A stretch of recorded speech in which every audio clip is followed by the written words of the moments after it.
The Pokemon world is full of little mysteries yet to be solved. What really is missing, though? What really happened in the Kanto War? And what is this magical pearl on Spoink? It's so hard to determine because if it stops bouncing, it dies. I just want to examine you, Spoink. Please just stop bouncing. I don't want to kill you, though.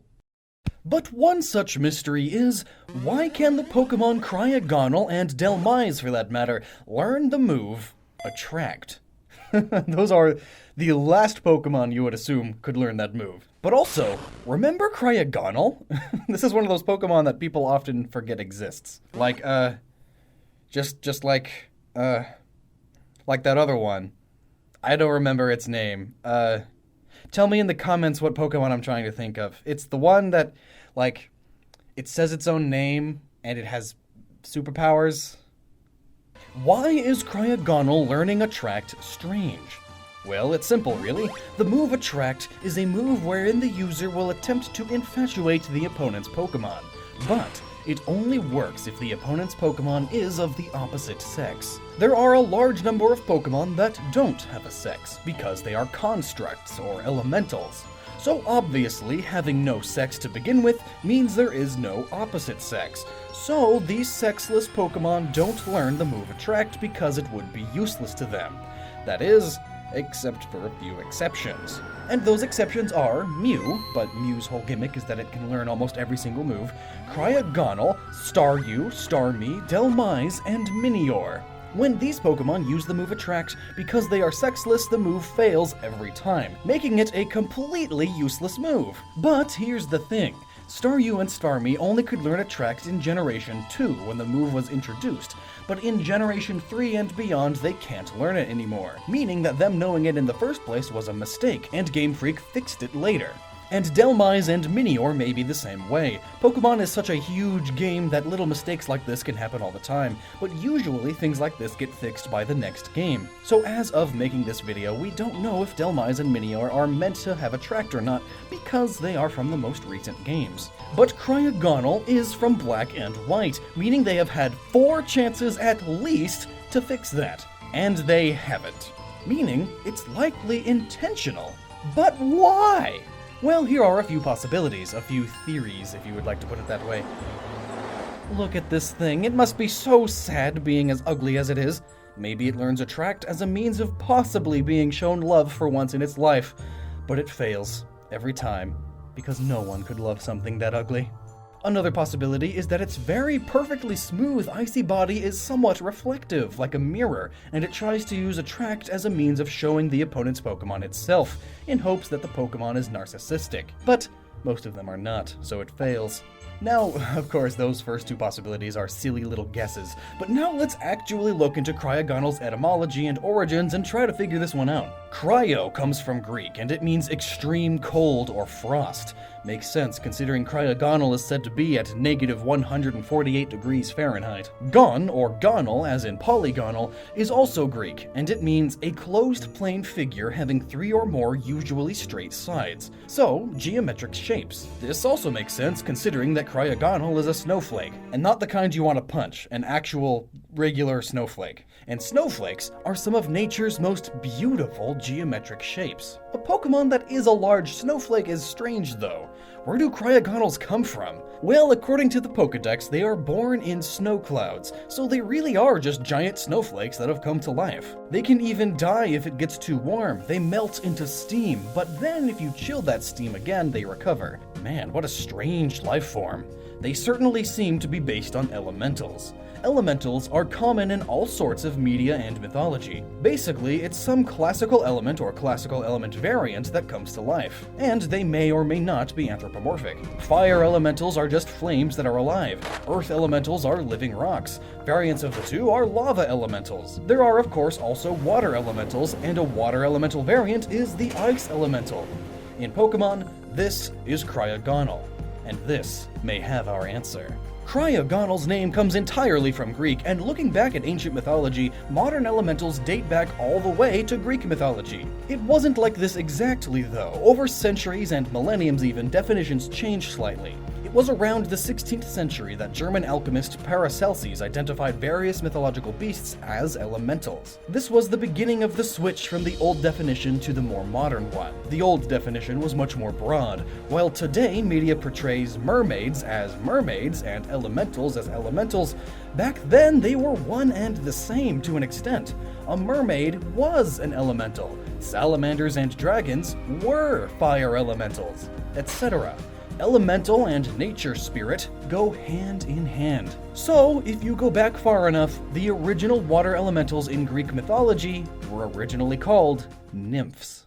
And with that little bit of knowledge, some of the more mythology or language buffs watching this may already know where this is going. Nymphs were a type of mermaid, sort of. They were like if you took a mermaid, cut off the fish part, and gave her a human bottom too, making them just human again.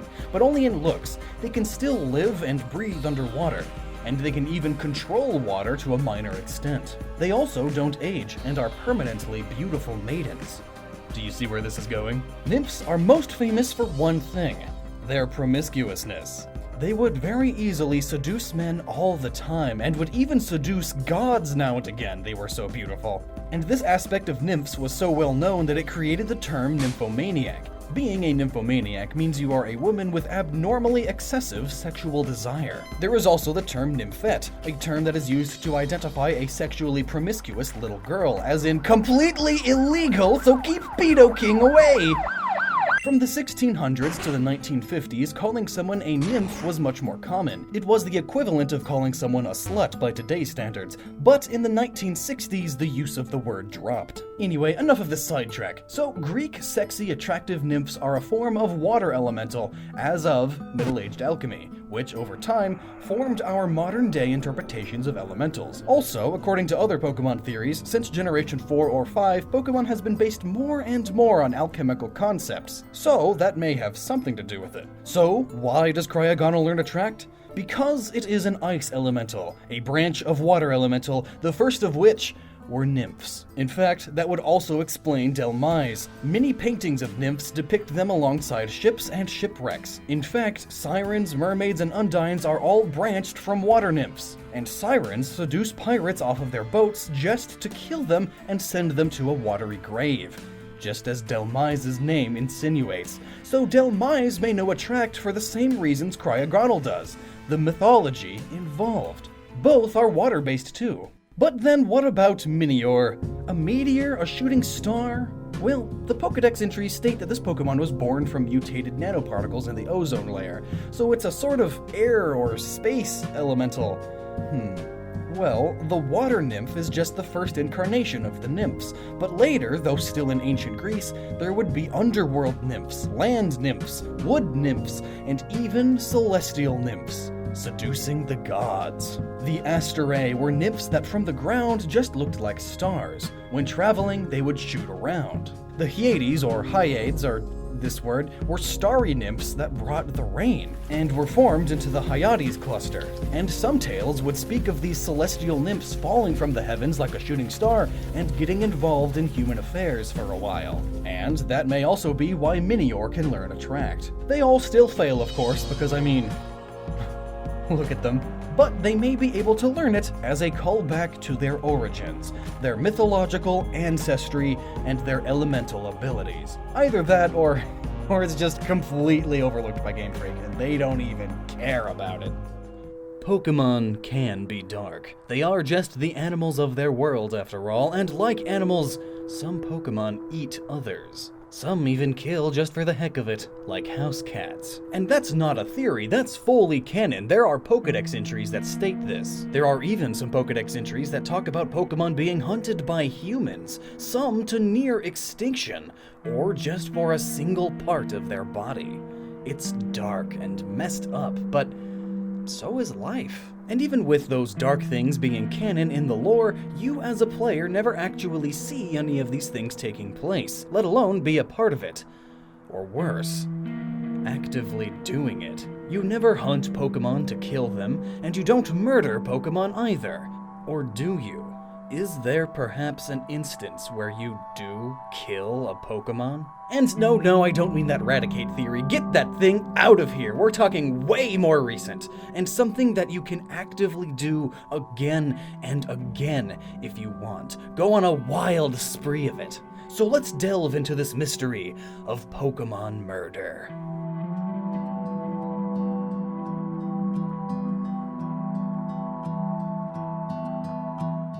So, what if I told you that a lot of you watching this video very likely have killed one of your Pokemon? It probably wasn't intentional. In fact, you probably didn't even realize it, you cold-hearted monster. And after I tell you this, doing so will result in you murdering your Pokemon in the future, you double monster, actively knowing that you're killing it, and it's all just because you wanted a stronger Pokemon.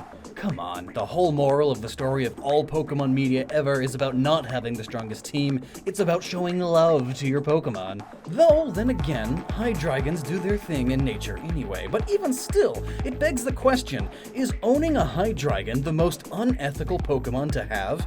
Is it perhaps the most unethical evolution to go through? Maybe you don't know what I'm talking about, so let's back up a lot. We have to go all the way back to our little friend, Dino. Rawr. Yes, Dino, you're our friend. Rawr. Dinos are little baby emo dragons, and they are totally blind because of that. Makes you wonder if they even have any eyes under the emo haircut. Some Pokedex entries for Dino read, "Lacking sight, it's unaware of its surroundings, so it bumps into things and eats anything that moves. They cannot see, so they tackle and bite to learn about their surroundings. Their bodies are covered in wounds." Aww, poor Dinos. These red spots are a bunch of wounds. So obviously, taking one in and taking care of it is a very nice thing to do. It's just like taking in a disabled pet and giving it the best life that you can possibly give it. Except you fight with it. お前はもう死んでいる。何? So right away, you could say that this isn't at all one of the most unethical Pokemon to own. In fact, it's quite the opposite. But what happens when you evolve it? It becomes a Zweilous. And I sure hope I'm pronouncing that right, because boy, otherwise this comment section's going to be huge. But trust me, I looked it up, found like 40 different ways to pronounce it, and that one makes the most sense. Zweilous, it's German. So upon evolving into Zweilous, it loses all of those wounds. While theoretically still blind because it still has emo hair, it seems to have gotten a hang of itself, and it sprouted some wings, though there are loads of quotations around the word wings there, because I'm not so sure those qualify. It also gained claws and this belly design, and it's a lot wider, and I feel like I'm forgetting something new about it. Oh! The second head. Just imagine for a moment, growing up and then one day you just sprout a second head. Something else to think about is that, fun fact, of all the Pokemon that evolve by level alone, Dino evolves into its second out of 3 forms later than any other Pokemon, evolving at level 50, then again at 64. Meaning that if, in the wild perhaps, level has anything to do with age, Dinos go through most of their lives blind and afraid, and then just sprout an extra head while they're middle-aged. Not that having or growing an extra head is anything new in the Pokemon world though. Plenty of Pokemon have multiple heads and then evolve to get even more. But just imagine for a moment what having a second head is like. A second consciousness sharing your body. Do you both have total control of your body and take turns? Or do you each control a different half? Thankfully, we don't have to live in wonder too much in this regard because of Abby and Brittany Hansel, conjoined twins who appear extra wide. In fact, they have more than just 2 heads, but also 2 hearts, 2 spines, 2 stomachs, and 4 lungs, and each control half of their body. While a struggle to get motor skills down at first, they've managed to figure things out. Though while we can look at them as a base example, their situation is different. They were born this way and have separate systems, while Zweilous just sprouted a second head, and based on what we know, they still share bodily systems. In fact, looking at the Pokedex entries, I think Zweilous is also mainly controlled all by 1 head. These Pokedex entries state, "The 2 heads do not get along. Whichever head eats more than the other gets to be the leader. Since their 2 heads do not get along and compete with each other for food, they always eat too much. After it has eaten up all of the food in its territory, it moves to another area. Its 2 heads do not get along." So here we have plenty of questions answered. The two heads are two different consciences, sharing the same body. It's like taking multiple personality disorder and making it physical, and neither of them like each other. And considering that they overeat all the time, one would assume that they have one stomach, and thus one bodily system. Each head eats as much as it can, and I'm sure they know their overall limit, but they try to each eat that limit themselves. And then, whoever eats most becomes leader. Whether this means the decision maker or the one who controls the body, we don't know for sure, but I think it's safe to assume that the leader gets both. Now, just imagine growing a second head in your Middle Ages. It has a mind of its own, and it's better than you, so it takes over your body. Surely this isn't the case for every Dino evolving into Xylis. Just as often, I'm sure the original head and Pokemon you love is the leader, but not always. Just imagine the feeling the original Dino is feeling now if it isn't the leader. It doesn't own or control its own body anymore. And that's just because it can't eat as much as this new imposter head. It can't even take all the credit or praise you give it for battling well, because the new head has taken over its life entirely. No wonder they're emo. And then, of course, being the trainer you are, you wish for your Pokemon to become ever stronger. So you train and push it so that it evolves once again, now, into a Hydreigon. Here are some Pokedex entries. This brutal Pokemon travels the sky on its 6 wings. Anything that moves seems like a foe to it, triggering its attack. It responds to movement by attacking. This scary 3-headed Pokemon devours everything in its path. The heads on their arms do not have brains. They use all 3 heads to consume and destroy everything. Did you catch that? The heads on the arms don't have brains. They are basically sock puppets, but with real mouths. Hydreigon only has one consciousness. And while the optimist among us wants to assume that the 2 consciousnesses became one, considering the 2 heads never got along and are always fighting for leadership, it's probably safe to say that whichever is the leader at the time of evolving is the one that gets to stay. And that might not be your original Dino. Your poor Dino that you raised up all those years. Gone. Now just a puppet head on the hand of the imposter head. And because you were the one that pushed it to evolve, you are essentially the one that killed it. Where's the love? And more interestingly, what's the science involved here? Who's in control at the time of evolving seems a bit arbitrary. What's to stop the follower head from just taking over really fast at the time of evolving? No, there has to be something physical going on. And the Pokedex entry specifically mentions brains. It would make sense for the body while evolving to choose the biggest and more powerful brain to now be the only brain. That would make sense for survivability's sake. Yeah. So now here's the theory, and the sponsor pun, by the way.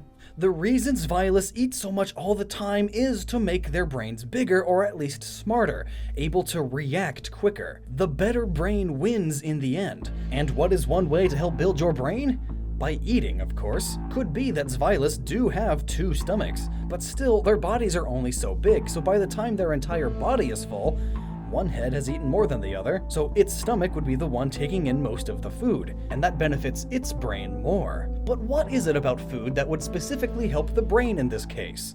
Well, it's the amino acids. Just like today's sponsor, amino acids are pretty good for the brain. Amino acids are the building blocks of all sorts of parts in the body, but notably in this case, they are used to make and repair neurotransmitters, the parts in the brain that let the brain, well, do. So the more amino a Xylis head takes in, the less likely you'll murder it when you evolve it. I can't wait to see this video being discussed on amino. Bad puns are my favorite. But still, we're getting a little too lighthearted here. Back to the darkness. These heads compete, eat again and again, trying to make their own brains better. And whomever has the better, dominant brain in the end gets to become a Hydreigon. And the other head shrivels away and just becomes a hand. And another brainless head and hand also pops out for good measure. So how does it feel now, knowing that your beloved Dino may suffer as a Xvilus and in the end only winds up becoming a lobotomized puppet? Maybe you just didn't know it at the time. And that's fine. But now that you do, perhaps you can partake in some Pokemon murder. Stab me in the back, stab me in the back. And maybe that's why Hydreigons are mostly used by villains in Pokemon. Well, that or it's because they are dark type. And really, this is all just a dark theory, so you can take it with a grain of salt. The Weavile. Devious, evil mastermind, or adorable sidekick to children everywhere where it's cold. Only you can decide. This is the evolution of Sneasel, an already ornery trickster known for using complex plans to steal eggs. Sneasels are already wicked smart, and upon evolving they get even smarter. And one particular bit of information seems to allude to their terrifying intelligence, and that is about their ability to write. That's right, you heard it right here. They are able to carve symbols or other indicators as a way of communication, just like that of early humans. So what's going on here, and what does this all mean? Let's find out today on Gnoggin.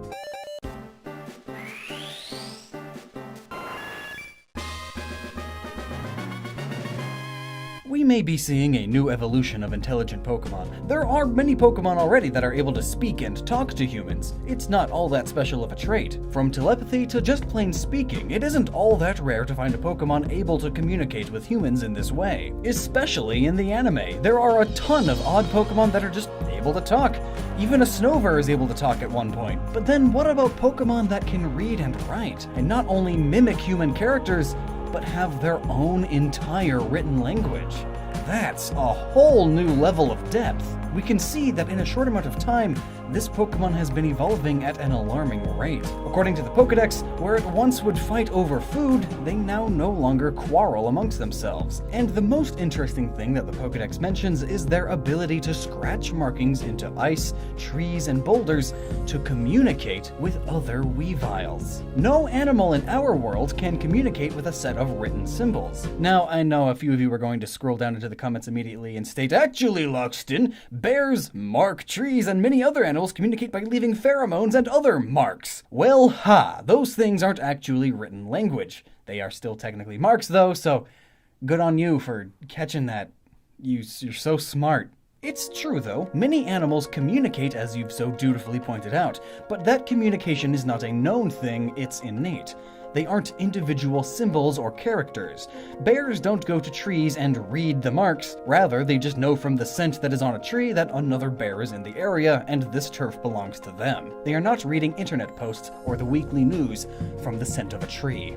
Weaviles, though, are able to use written symbols as a way of communicating hunting plans, or as warnings for other Weaviles. Perhaps that, this is a Beartic cave, do not bother the Beartic. That seems like a reasonable warning. And this language is entirely unique to Weaviles. Other Pokemon are unable to infer the meaning. So in order to know how to read and write, they must be very intelligent, which isn't too uncommon for Pokemon. There are other Pokemon that have immense intelligence, but none have their own written communication system. Though I'm sure Alakazam with its 900 IQ could be taught how to read and write. Also, apparently all Pokemon may have the same or similar spoken languages, as Meowth is able to translate every type of Pokemon, and many just talk to each other, just saying their own names, and they understand it entirely. But back to animals, is it even possible for an animal to have a language? Do any animals have a language? It's quite a difficult question, so we should first define the difference between communication and language. Communication, by definition, is the transmission of a signal between a sender and a receiver. This signal could be language, but it could also be smells, movements, or postures. Defining language now, it's much harder. In fact, it's still in debate to this day. The general consensus is that language is a structured form of communication. That means it contains grammar and can be combined in a near infinite number of ways to form different meanings. An example would be a Weavile having a symbol for predator and another symbol for safe. But unless they are able to put them in a way that says, no predator, it is safe here, then it's not a written language. Now, some animals do have some level of language, debatably. In fact, some believe that some animals may even have a more developed and more complex language system than us humans. Take a gander at prairie dogs, who can convey sentences in single chirps that range from all across the audible spectrum. It's been observed that quite a few animals have their own vocal languages. Chimps, bees, gray parrots, mustached bats, and sea lions all seem to have some form of basic language, though it is still somewhat debated as to whether or not these actually count as language. Even when it comes to, say, the dance of the honeybee as compared to our own sign languages. Many debate whether the bee's dance counts as a language, and if it isn't, then are our sign languages languages? It's a very interesting debate for sure, but one thing is for sure,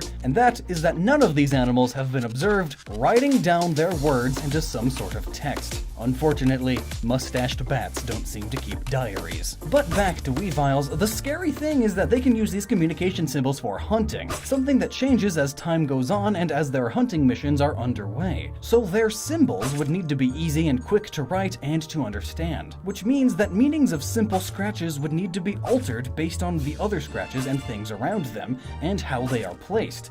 Meaning, the Weavile language at least has to have some simple level of grammar and syntax, which just goes to show how advanced their brains truly are. In fact, that would make these Weaviles a bit more advanced than early humans. Let's take a look at human history for a second to see where they might be along the long road of evolution and advancement. Traveling way back, I'm talking like before your parents. Whoa, that's forever ago.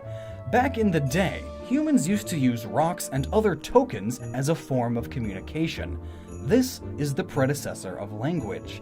These tokens would be used as a system to record information, such as how much grain or meat someone has purchased. Think about accounting before numbers were invented. The next big stepping stone would be markings or pictography as a writing. This is where most people believe writing really started, as it is the act of recording something by creating an image, be it a drawing or a system of symbols, from cave paintings to hieroglyphs. And after these marks and such, humans started to reduce the symbols into what are called lolographs, where humans put phonics from their vocal language into their written language. Imagine a really rough million-character alphabet, where, for example, elephant was a letter, but really, it just meant big. After a while, humans then started to create an alphabet.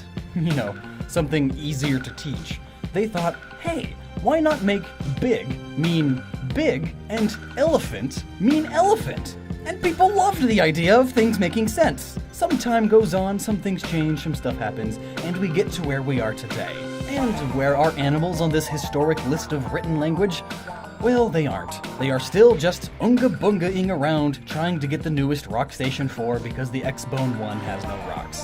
Weaviles, however, seem to be somewhere around the second level of language evolution, and it's unknown if they even started with just tokens or if they just jumped to stage 2. This could be lost information, as the Pokemon world seems to be stuck in the 90s and information seems to be making strides everywhere except in the history department. You know, unless it's about some stupid god Pokemon. But while Weavile may not have a full-fledged language, it's well on its way. And who knows? With its Egyptian-style headdress and eyeliner, they may be the Egyptians of the Pokemon world, making symbols and such with their scratches, drawing everything from a dude with a crocodile head to a whatever this thing is. And perhaps that's why Weaviles have that vague Egyptian look to them, as well as being Ice-type. They're both there as a means of symbolizing the first two methods of human written language, from cave drawings common in the Ice Age to the symbols and pictograms of the ancient Egyptians. And that's pretty dang awesome.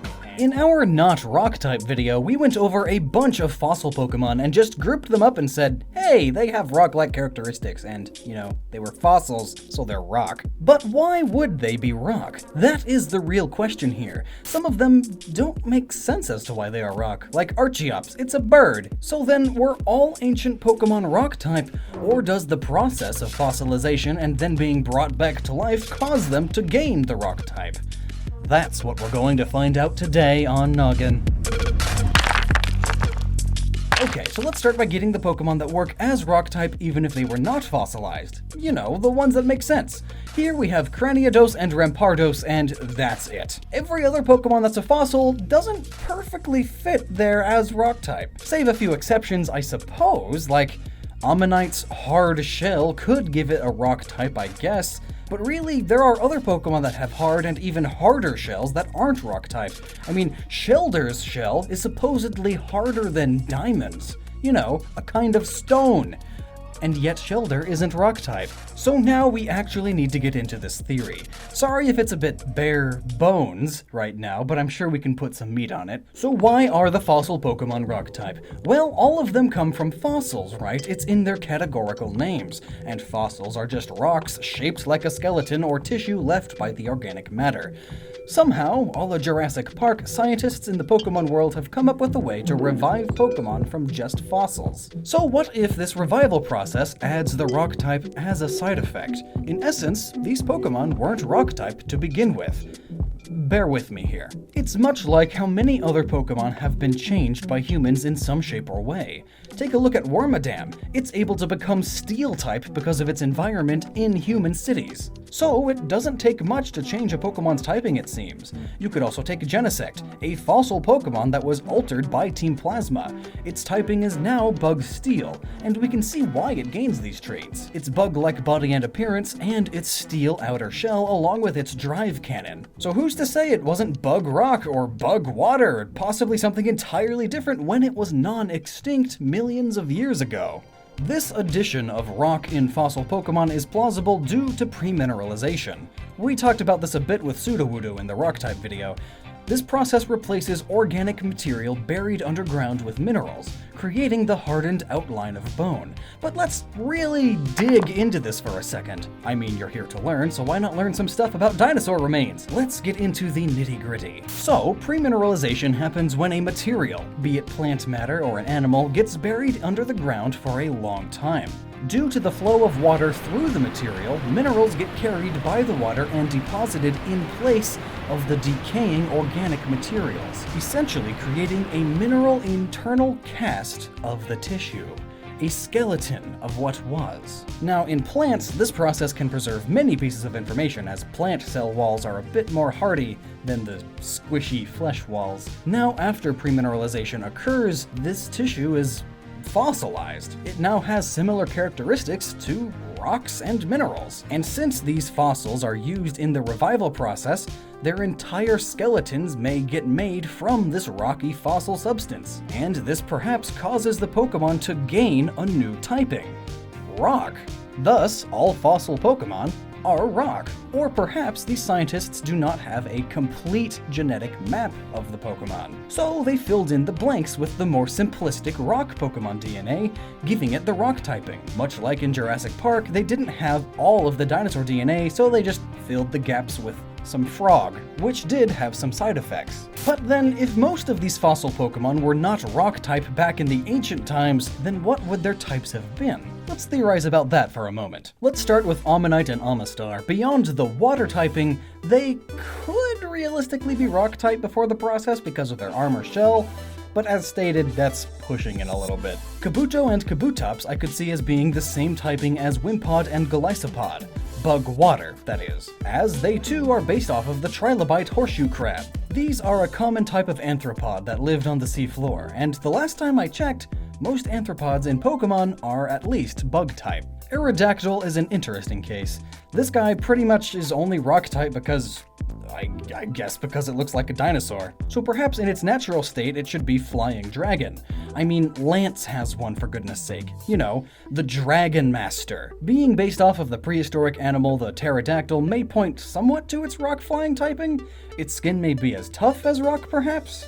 Moving on to Cradilly and Lileep, these little plants could easily have had water be their second typing after grass instead of rock. They are sea lilies, after all, and it's said that they attach themselves to rocks on the seafloor, not that they are rocks. Sheesh. Anorith and Armaldo, the old shrimp Pokemon, that's kind of mean, Pokedex, are based off of arthropods. Well, Sort of. Anomalocharus are a commonly confused relative of the arthropod, but anyway, these Pokemon could easily be some combination of bug, water, or steel. The water being there based off of the Pokedex entries explaining how it swims so well through the water. Shieldon and Bastiodon should be ground steel. Almost every other heavy-set armored Pokemon is either rock, steel, or ground, and this particular Pokemon used to live in jungles, which don't sound too rocky to me. And in recent Pokedex entries, it's stated that only the face is ever found, meaning that its body must be rather soft, therefore not easily fossilized, meaning that all of its hardness is in its face. So I would say steel ground. Tortuga and Caracosta would be just water. I could see it possibly being rock due to its shell, but this turtle Pokemon is most likely based off of the leatherback sea turtle, as both come to shore to lay eggs, and both are able to dive to incredible depths. So this Pokemon could be water ground, as they do dig nests in the sand, and it's also noted that they are able to hunt on the ground near the water, even though it just has flippers. So yeah, maybe water ground.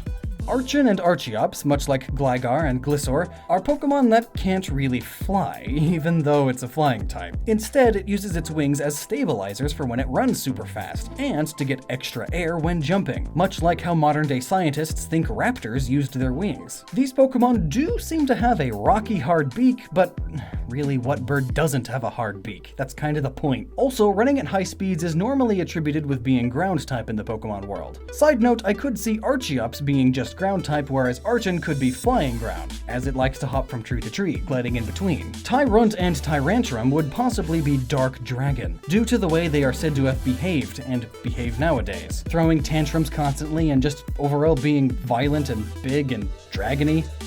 Amara and Aurorus were brought back from samples that were frozen. So right away, theoretically, their ice typing may also be just because of the revival process. But based off of the Pokedex entries, they seem to have been a peaceful group that lived in the snow. Why reptilian beings lived in the cold, I'm not going to question. But based off of their appearance, I could see them being a monotype of just ice. But if you had to give them a second type, it could possibly be fairy due to their ability to create an Aurora Borealis. So, in the case of all those Pokemon, they may not have been rock type initially, but got the rock type via the fossilization and revival process.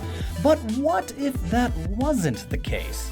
What if they were all rock type back in the day too? Well, why would that be?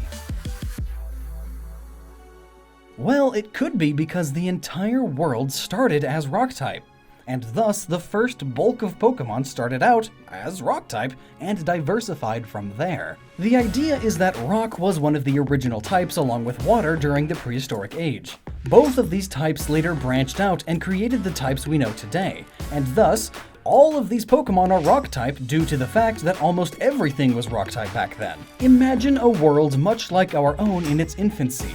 Even before water had condensed, before meteorites brought microbes, or even before the planet has formed. It was just a huge undulating mass of molten rock. As it cools and hardens and the planet becomes rocky, really, rock-type Pokemon are the only ones that would survive here. So Arceus and Mew got to work, planting the first Pokemon. Rock-type Pokemon. Archon here is actually stated as the ancestor of almost all flying Pokemon, though that theory is under scrutiny in later Pokemon games, but perhaps it was the first Pokemon to branch out of Rock-type and gain the flying type. This idea can stretch into the idea that most life on Earth back then was more similar, much less diverse than it is today. On our Earth for a long time, the most common type of animal were reptiles, dinosaurs. Similarly, for whatever reason, rock types thrived in early Pokemon Earth. And after all, so far, only well-preserved rock-type Pokemon have been found in good enough shape to be revived and given to trainers. It is also very possible that rock-type Pokemon at the time were just at an evolutionary advantage, perhaps due to the climate that was prehistoric Poke-Earth. Take a gander at the living fossil Pokemon Relicanth. This thing is old! Apparently, it survived extinction for millions of years. It's water rock type.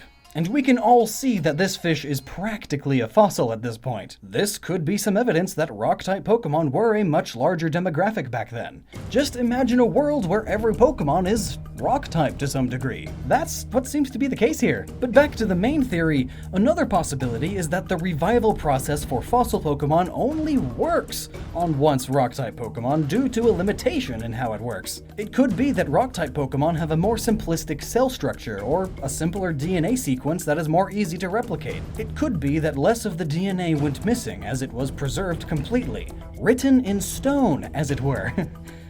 Literally.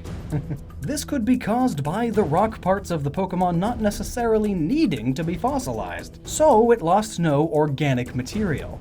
Organic with quotes on it though, because we don't truly understand if rock-type Pokemon are just sentient rocks, or if they actually have internal systems, like blood and organs and stuff. So we can only theorize that they wouldn't be totally degraded by the premineralization process. And just to throw a rock in your gears, let me remind you that Mega Aerodactyl makes all of this extra complicated.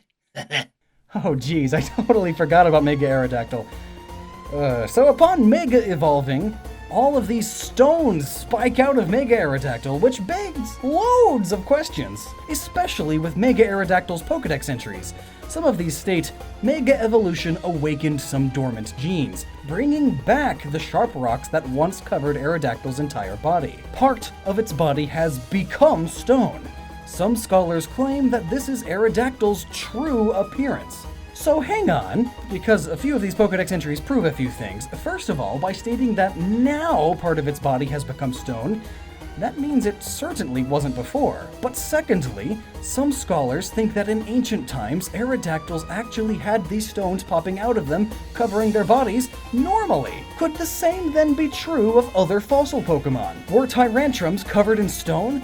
Ancient Caracostas with awesome stone goatees and eyebrows? Could be. But then why don't they anymore? So here's the theory. Remember how in Jurassic Park the dinosaur DNA had to have gaps filled in with frog DNA, which later was explained as to why the dinosaurs looked different? Because, after all, most dinosaurs had feathers. And in Jurassic World, the difference between the real original dinosaurs and their dinosaurs was because of the process of bringing them back, splicing DNA. Perhaps, in the process of bringing these fossil Pokemon back, they actually lose a lot of their rockier traits, such as rocks being a part of their body. They are still as tough as rocks per se, and may have fossil-like bones and thus are still rock-type, but externally it's not that obvious because their DNA was spliced with some other non-rock-type DNA, likely because, well, I just think it's probably a little difficult to extract DNA from a rock. Not sure though, I haven't exactly tried it. So just as the Jurassic Park dinosaurs lost their feathers upon being revived, these dinosaur Pokemon lost their external rocks. And the reason they all had these rocks is due to what was mentioned before. Having these rocks was an evolutionary advantage, and rock was likely one of the very first types in the evolution of Pokemon. The Cloud Sea, an endless expanse of white, hiding the dark depths from the light of day, only to be explored by brave salvagers who want to understand its secrets, or cash in on its untapped potential. But what is this sea, and how does it work? Today, we'll be demystifying its cloudy origins.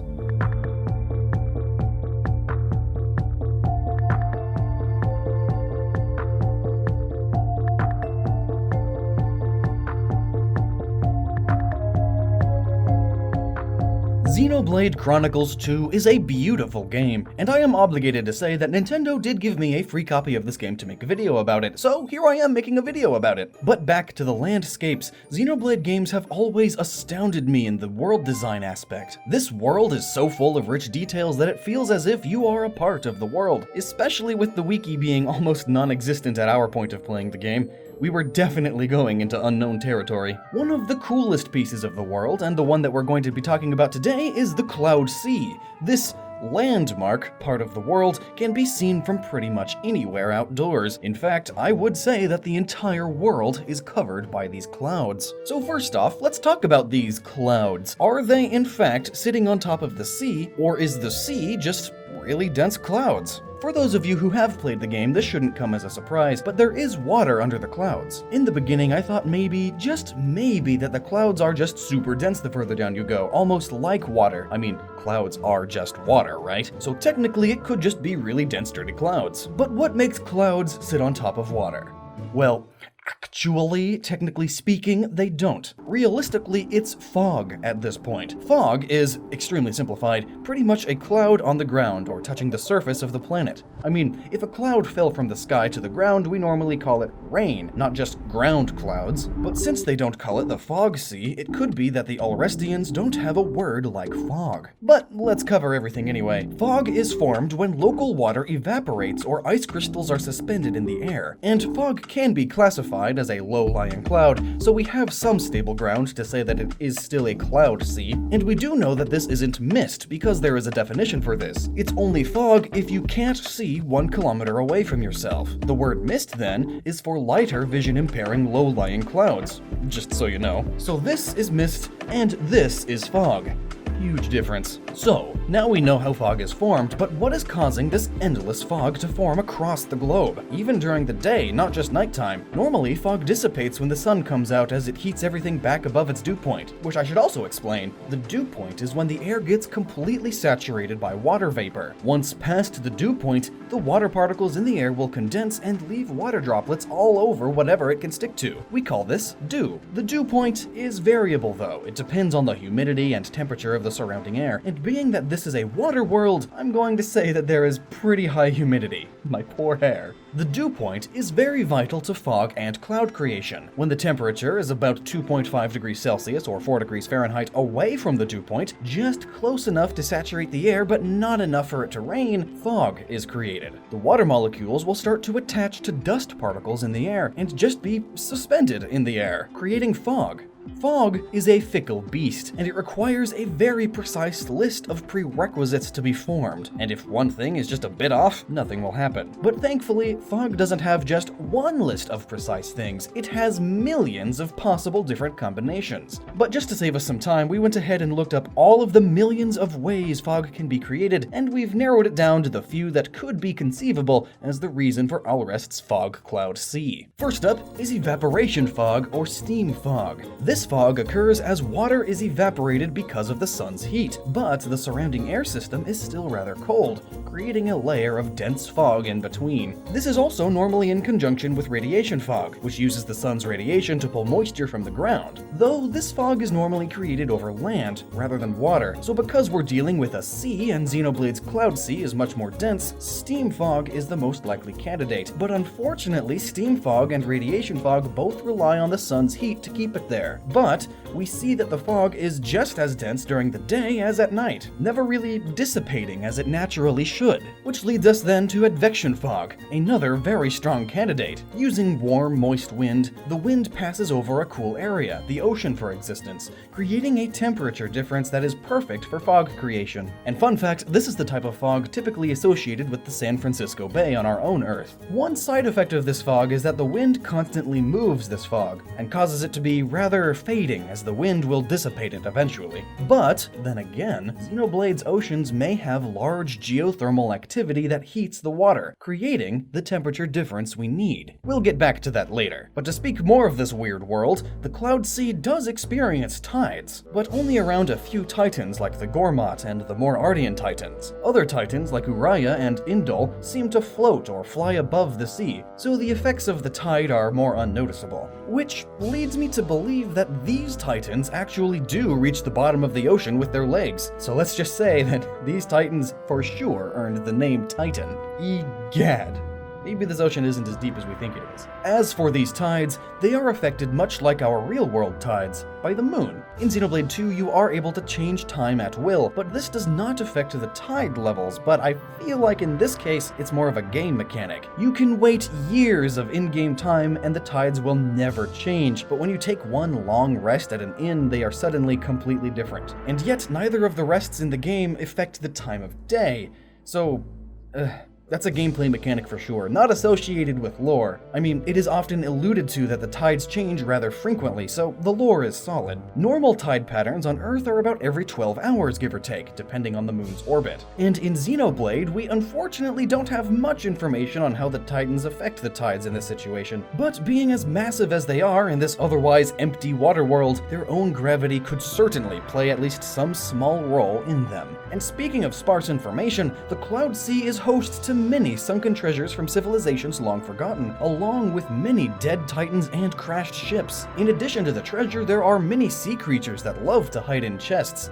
For fun, I guess. Pro tip: don't salvage until you get at least 2 people in your party. Those crabs just kept wrecking me. But let's talk about those crabs for a minute. In a sea that is constantly covered by clouds, I would take the wild guess and say that it would be rather dark under the water. Even during the opening cutscene, we see that Rex needs his flashlights, but there is also an unknown light source that's giving off this light blue hue, but I believe this to actually be part of some game design aspect. It's there to let you actually see what's going on and to look cool rather than be technically accurate. So besides this, it must otherwise be near pitch black once you start to get deep enough. This darkness then must create some truly terrifying creatures. Look at these weird jelly manta ray things, and we can see that the crabs are relatively unchanged, except for the whole bipedal crab king thing, and they are huge. There must be some geothermal activity in order to produce enough energy to allow such large aquatic life to live in this total darkness. That, along with the possibility that the aquatic life is flourishing due to the titans dying off at a much larger rate. Whenever dead whales fall into the midnight zone, a feeding frenzy occurs, and nothing edible is spared.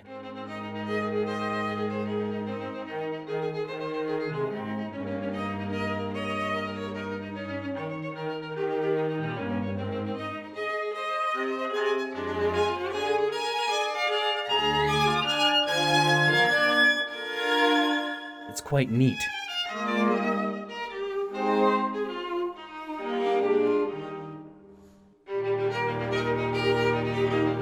Anyway, we got sidetracked. So considering everything, the geothermal activity at the bottom of the ocean, keeping the water at least somewhat warm, but definitely causing warm water currents across the planet, and considering that there is nothing to disperse the wind on the planet aside from a few titans, it would be quite windy, assuming the planet rotates, that is. Planet rotation causes wind, and, well, there is a day and night cycle, so yeah, the planet rotates, duh. So we have a warmish ocean and cold winds all across this water world, as well as the sun's warmth and radiation, and all of this comes together to create a temperature dynamic right on the surface, creating surface-only fog, or as the Alrestians call it, the Cloud Sea. The Luncheon Kingdom may have been the weakest kingdom in Mario Odyssey, in my opinion, but that doesn't keep it from having some very interesting cultural inspirations as well as some curious questions we can explore involving its land. So, why is the lava pink? What type of cheese is this? And what in the world is going on with the fork people? That's what we're going to discover today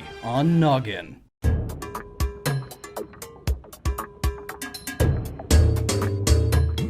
So, Mario and Cappy come out of the Odyssey in the Luncheon Kingdom, and the very first thing you notice is just how dang colorful it is. My god, it hurts. It's so bright, it's quite garish, frankly. At first, you don't really know what this pink goop is either. You just know that it's really, really hot. But then, according to the travel pamphlet, the lava bubbles, and various moon location descriptions, it is indeed lava. It even shoots out of the volcano. But then what sort of lava is pink? Well, the inspirations of this land may have the answers. So you know that hand thing that Italians stereotypically do? That may seem a bit out of the blue, but bear with me. So that hand thing, you know, you gotta put the pizza sauce in the pasta! That whole thing? Well, it looks to me that that's what these fork people are doing when they talk. Plus, they all have these red ascots, typical of chefs from Italy. And all of that, combined with the Roman pillars, leads me to believe that this land is inspired by Pompeii, Italy, an ancient Roman city that was famously destroyed by a volcano.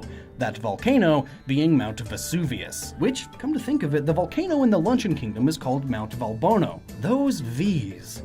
Maybe it really is based on that. This land is completely flooded with pink lava, essentially destroying any ruins that were there before, much like Pompeii's volcanic destruction. But why would the lava be pink? Well, if this land is based on Pompeii, Italy, it may be because of the many pink things surrounding Italian geography and geology. First up, we have Pink Beach. Located just off the shores of Italy lays a small atoll known as Budelli. This lush atoll is home to purple rocks and clear turquoise water. And strikingly, it also has a pink beach. The beach is actually made up of tiny bits of coral, crystals, and fossilized marine animals. Think prawns and such. And because of this beach's naturally pink sand, it's heavily guarded to make sure people don't steal it. But sand isn't the only reason the lava is pink. It can't be. No, there are many other pink landmarks in Italy, such as the pink rocks known as Vevusanite.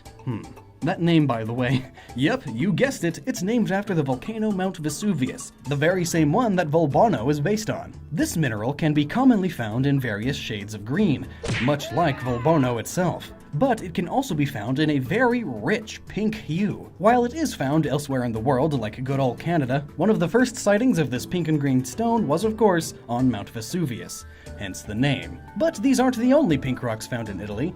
There are a few more, actually. There are many pink granite formations that exist in or near Italy. In fact, one type of pink granite, Maddalena granite, is rather well known. From the southern Alps all the way to the shores, you can find small clusters of pink granite with dots of white. There's a reason Italian granite costs so much more. The colors are so much more unique. Also, Italy also has the world's largest pink rabbit. So there's that. But I know what some of you geologists know already. Making a pink rock molten, of course, does not make the lava pink. At least not in the real world. You could just apply some Mario magic and there you go. But let's go deeper. There has to be more to it. Well, let's see. This whole land is based on food. Maybe the lava is also inspired by food. But what Italian food is a soupy pink? And would that have anything to do with Pompeii and Mount Vesuvius specifically? Well, not surprisingly, yes and yes. And the easy answer is beets. You know, that weird root that America never seems to eat that much? You'd be surprised how many of these guys get eaten around the globe. Russia alone produced over 30 million tons of them last year. Whoa. And many people don't realize that the little red beets are the same species as the larger white sugar beets. The small red beets also have a knack for making everything that you put them in extremely red or, you guessed it, pink. I mean, oh my word, look at this borscht. It's so pink! The inspiration is very clearly there. And it just so happens that these beets were extremely popular in Pompeii way back in the day of the Romans. And this is because the Romans believed that beets promoted the feeling of love, or acted as an aphrodisiac. You would find tons of beets in the local brothels of Pompeii for sure. Plus, brothels and lovemaking were one of the things that made Pompeii so famous. Besides, you know, the volcano, killing them all. So it's a spiral effect. Beets were super popular in brothels in Pompeii, which in turn led to beets becoming really popular in all of Rome and Italy. Even though they couldn't actually grow there, they all had to be imported from the north. The north, which just so happens to be the origin of this pink borscht. So while beets are not a mainstay of Italian cuisine, and neither is this beet soup, the pink lava still has its roots in Pompeii and Roman culture. You could even say that there were some gigantic beets that happened to fall into the lava, or are growing underground and the lava touches the beets. Because I mean, look at the size of this turnip. There can totally be some giant beets down there, you never know. Also, fun fact, while researching all this, I found out that the soup that they're making on top of the volcano is actually what's known as Italian wedding soup. I mean, because Bowser's going around grabbing wedding stuff. I mean, easy, obvious, duh. It's just another link to this being based on Italy. And now that we know what the soup and lava are, the next huge, monumental question you've all been waiting for the answer to is next. And this is possibly the biggest question I had when playing through Super Mario Odyssey. What cheese is this cheese? The travel brochure explains that this cheese is in fact hardened by the surrounding lava's heat. So we're looking for a cheese that gets hard and resists mold growth. It has the iconic holes of Swiss, but we've already established that Nintendo is basing this whole land off of Italy.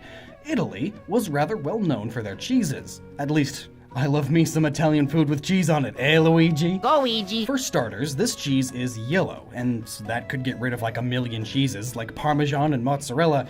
But more importantly, this cheese is hard, like really hard. So we could be looking for some aged cheese. None of that young stuff. Though come to think of it, I'm not sure what makes cheese hard. So let's go over that real quick. Maybe that'll help us narrow down the cheese species. All cheese starts off as a liquid. Some from cows, some from goats, some from coconuts. I know, vegans, right? But what really happens with the cheese juice? Well, first, lactic acid bacteria converts milk sugar into lactic acid. In the second stage, which overlaps with the first one, Rennet, an extract of calf stomach, or to be more precise, chymosin, a protein found in this extract, curdles the casein proteins, and the watery whey is drained from the concentrated curds. And finally, in the third stage, the cheese ripens, and a whole host of different enzymes do all sorts of things to the flavor and texture.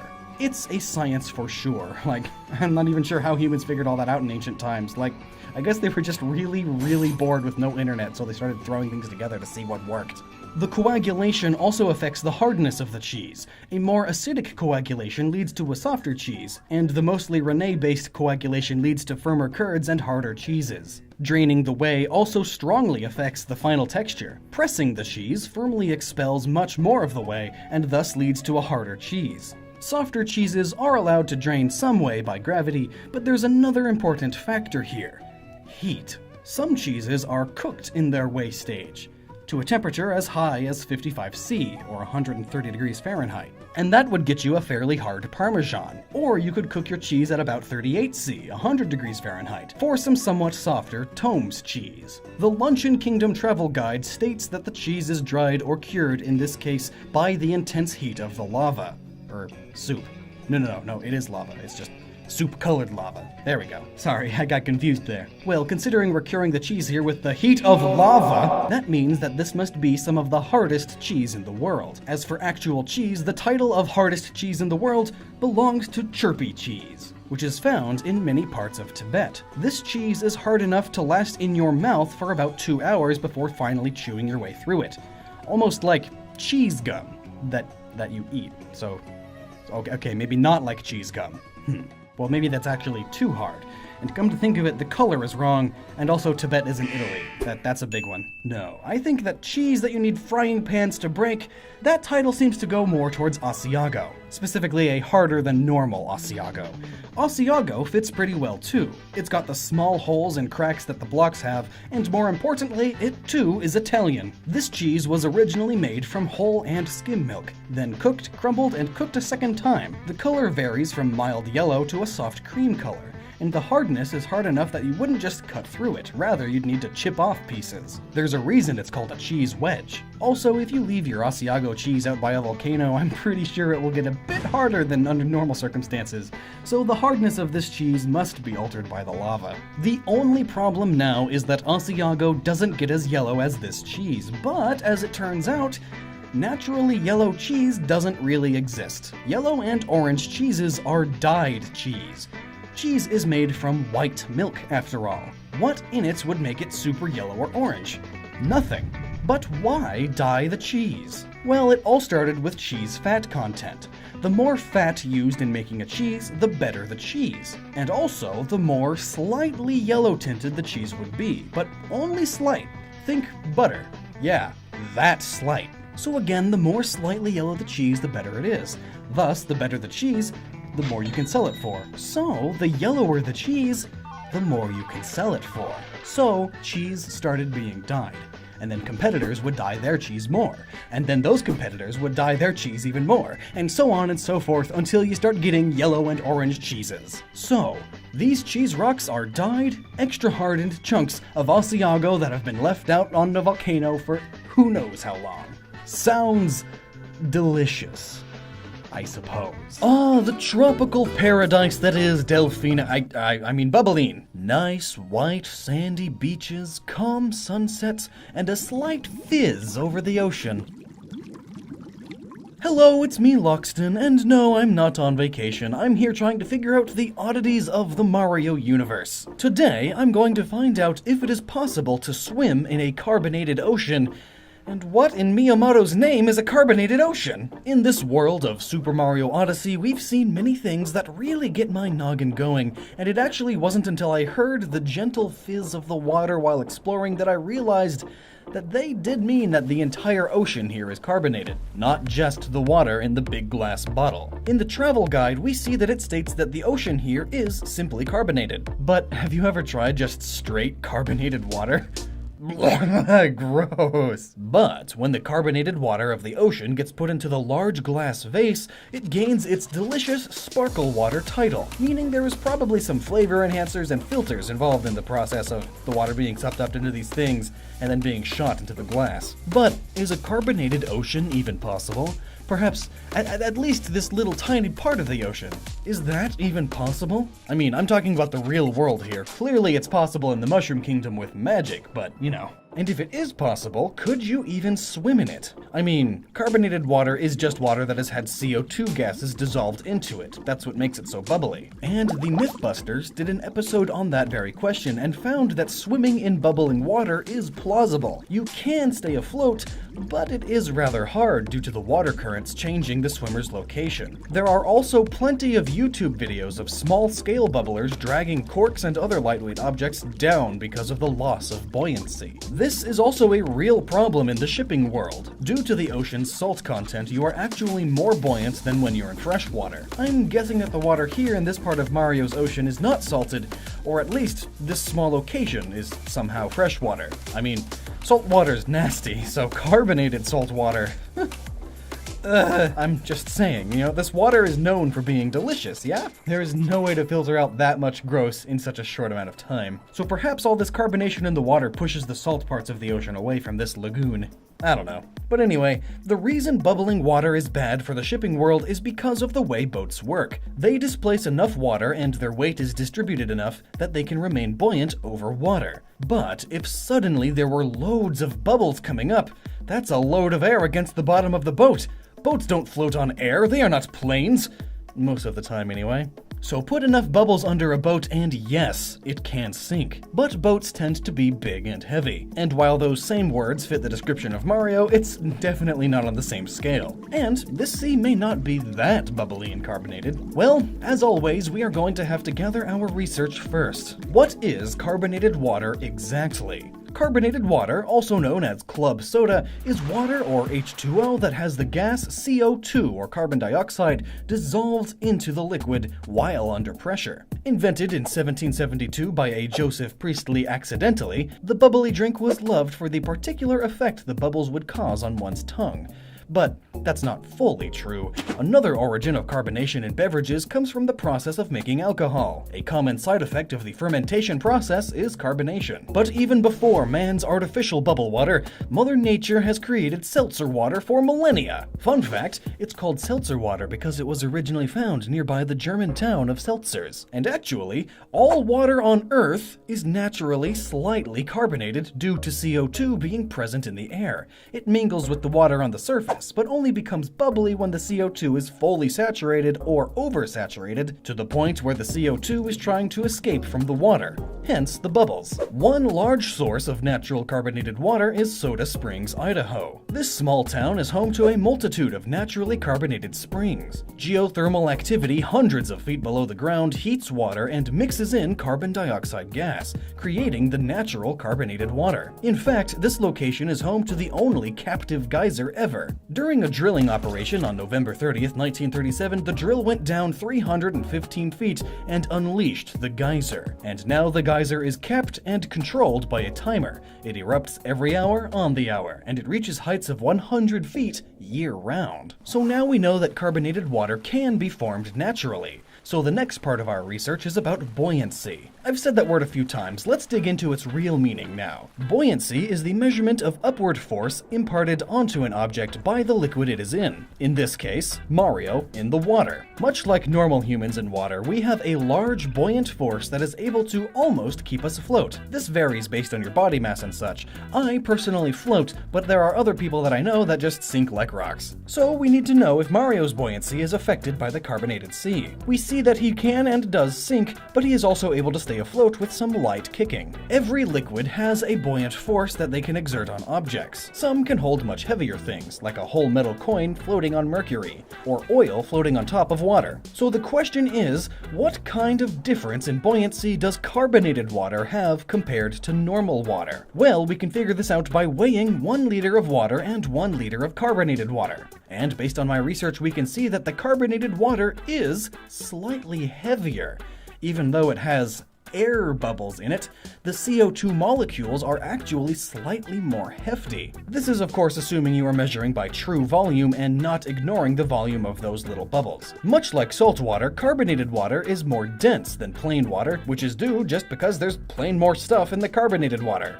There's carbonation. So if carbonated water is actually denser, then why would it be hard to swim or float in? Well, it's all those little bubbles that cause the problems. You see, the reason it's hard to swim in bubbling water is because the water mixed with the air bubbles has a lower density than just the water. So your buoyant force is much lower, so you sink faster. So you need to exert more energy kicking up. But hang on, that might be confusing.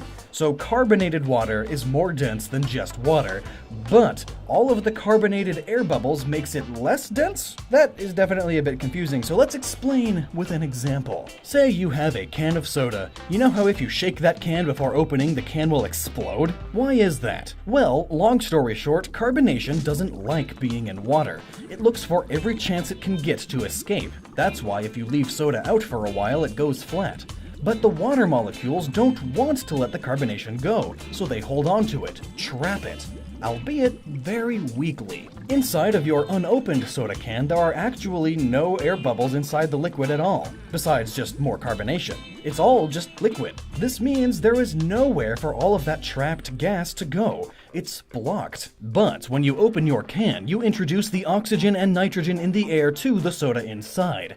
Finally, a place for the carbonation to go. That's why when you first open your can, there's that iconic. But then why does shaking the can beforehand cause it to explode even more? Well, explained very basically, the water and CO2's link is very weak, meaning when you suddenly applied a lot of motion, it weakens them further. You shook them apart. More CO2 can escape all at once when you open the can. That's also why when you first pour soda into a cup, it's especially fizzy, but it eventually evens out. All that motion from you pouring it makes it easier for CO2 to escape. In Mario's case, that's why normally the water here looks just a bit fizzy, but when you jump into it and start swimming around, it suddenly gets way fizzier. So when the carbonated sea is just being a carbonated sea, the water is much denser than normal water. But when you disturb it, you create a bunch of air bubbles which overall reduces the density in that area. And depending on the ratio of air to water, it could basically just be water, no problem at all. Or on the flip side, it's much like trying to swim up the rain. And I don't know if you've ever tried that. I have. And I can tell you from personal experience that it doesn't work. In fact, recent studies have shown that it's possible even for entire tankers to sink in mere moments due to the bubbling methane fields underneath the Bermuda Triangle, explaining the reason why so many ships go missing there. You would think that the bubbles going up would in fact help you stay afloat because of the currents they create, all that upwards force. But when bubbling water creates a current upwards, it then hits the water's surface, and when it hits the water's surface, that current gets reflected straight back down, creating a sort of suction that helps to pull whatever was on the surface down into the farty depths. That was a methane joke, I'm sorry. This is the main reason I'm not sure Mario would be able to swim in a carbonated sea in a real-world scenario. But, unlike bubbling water, this carbonated sea is much more calm and only bubbles softly. If this ocean were in a much colder environment, I could see it even not having bubbles at all unless it gets especially agitated, as warmer water holds the carbon dioxide even weaker than cold water. But yeah, the carbonated sea isn't that carbonated. If this ocean were oversaturated with carbon dioxide to the point of fully bubbling like a full-on boil, then yes, I could see Mario not being able to float. But the gentle fizz we can observe from the sea is much less volatile. If anything, Mario's butt would just get a little tingly from all the bubbles giving it a gentle caress. Yahoo! In fact, he may be able to float much better due to all the air bubbles increasing his surface area by being attached to him, the same way that air bubbles in your soda drink attach to the sides of the cup walls. This would increase Mario's surface area without adding much mass. But then, you know what the next question that arises is? What about all those fish that live in the water? Is it even possible for them to exist with all this carbon dioxide in the water? Wouldn't they suffocate? What if that's why the octopus enemies evolved not to swim in the water, but use mustache magic to levitate and have its own bubble of filtered water around it? Huh. Neato. Anyway, we all know that fish need oxygen that they get from their gills by moving water across them. But what would happen if the water was carbonated? Especially carbonated. Well, thankfully, CO2 does not compete for a spot in your hemoglobin or blood like oxygen does, so the fish wouldn't suffocate, per se. So imagine if the air was carbonated. But wait, it already is. Imagine if the air was even more carbonated. There isn't any less oxygen, there's just more CO2. All this means is you would have to breathe a little bit harder and a little bit faster to get the same oxygen, but you wouldn't die from a lack of oxygen. The same goes for the fish. But because CO2 is acidic, it is bad for most organisms. And unlike humans, fish can't just breathe out all the CO2 as gas. Fish have a rather complex system to dispel CO2 because they do naturally intake CO2, just not in high amounts. The problem is when their natural processes are outpaced and CO2 builds up in their gills and blood to high amounts, this would cause acidosis, or an acidity of the blood, which could possibly lead to organ failure. Put simply, CO2 wouldn't just kill them right away or anything, but it may affect how they grow and behave due to the CO2 levels affecting them during their vulnerable egg cycle. Fish are pretty hardy when it comes to the oxygen levels in water, but it's the acidic CO2 that they breathe that would ruin their whole week. Sad face. So I guess that's what the tropical paradise of Bubbaline is to fish. A place where they either die or evolve beyond. Those cheap must be some rather hardy fish then.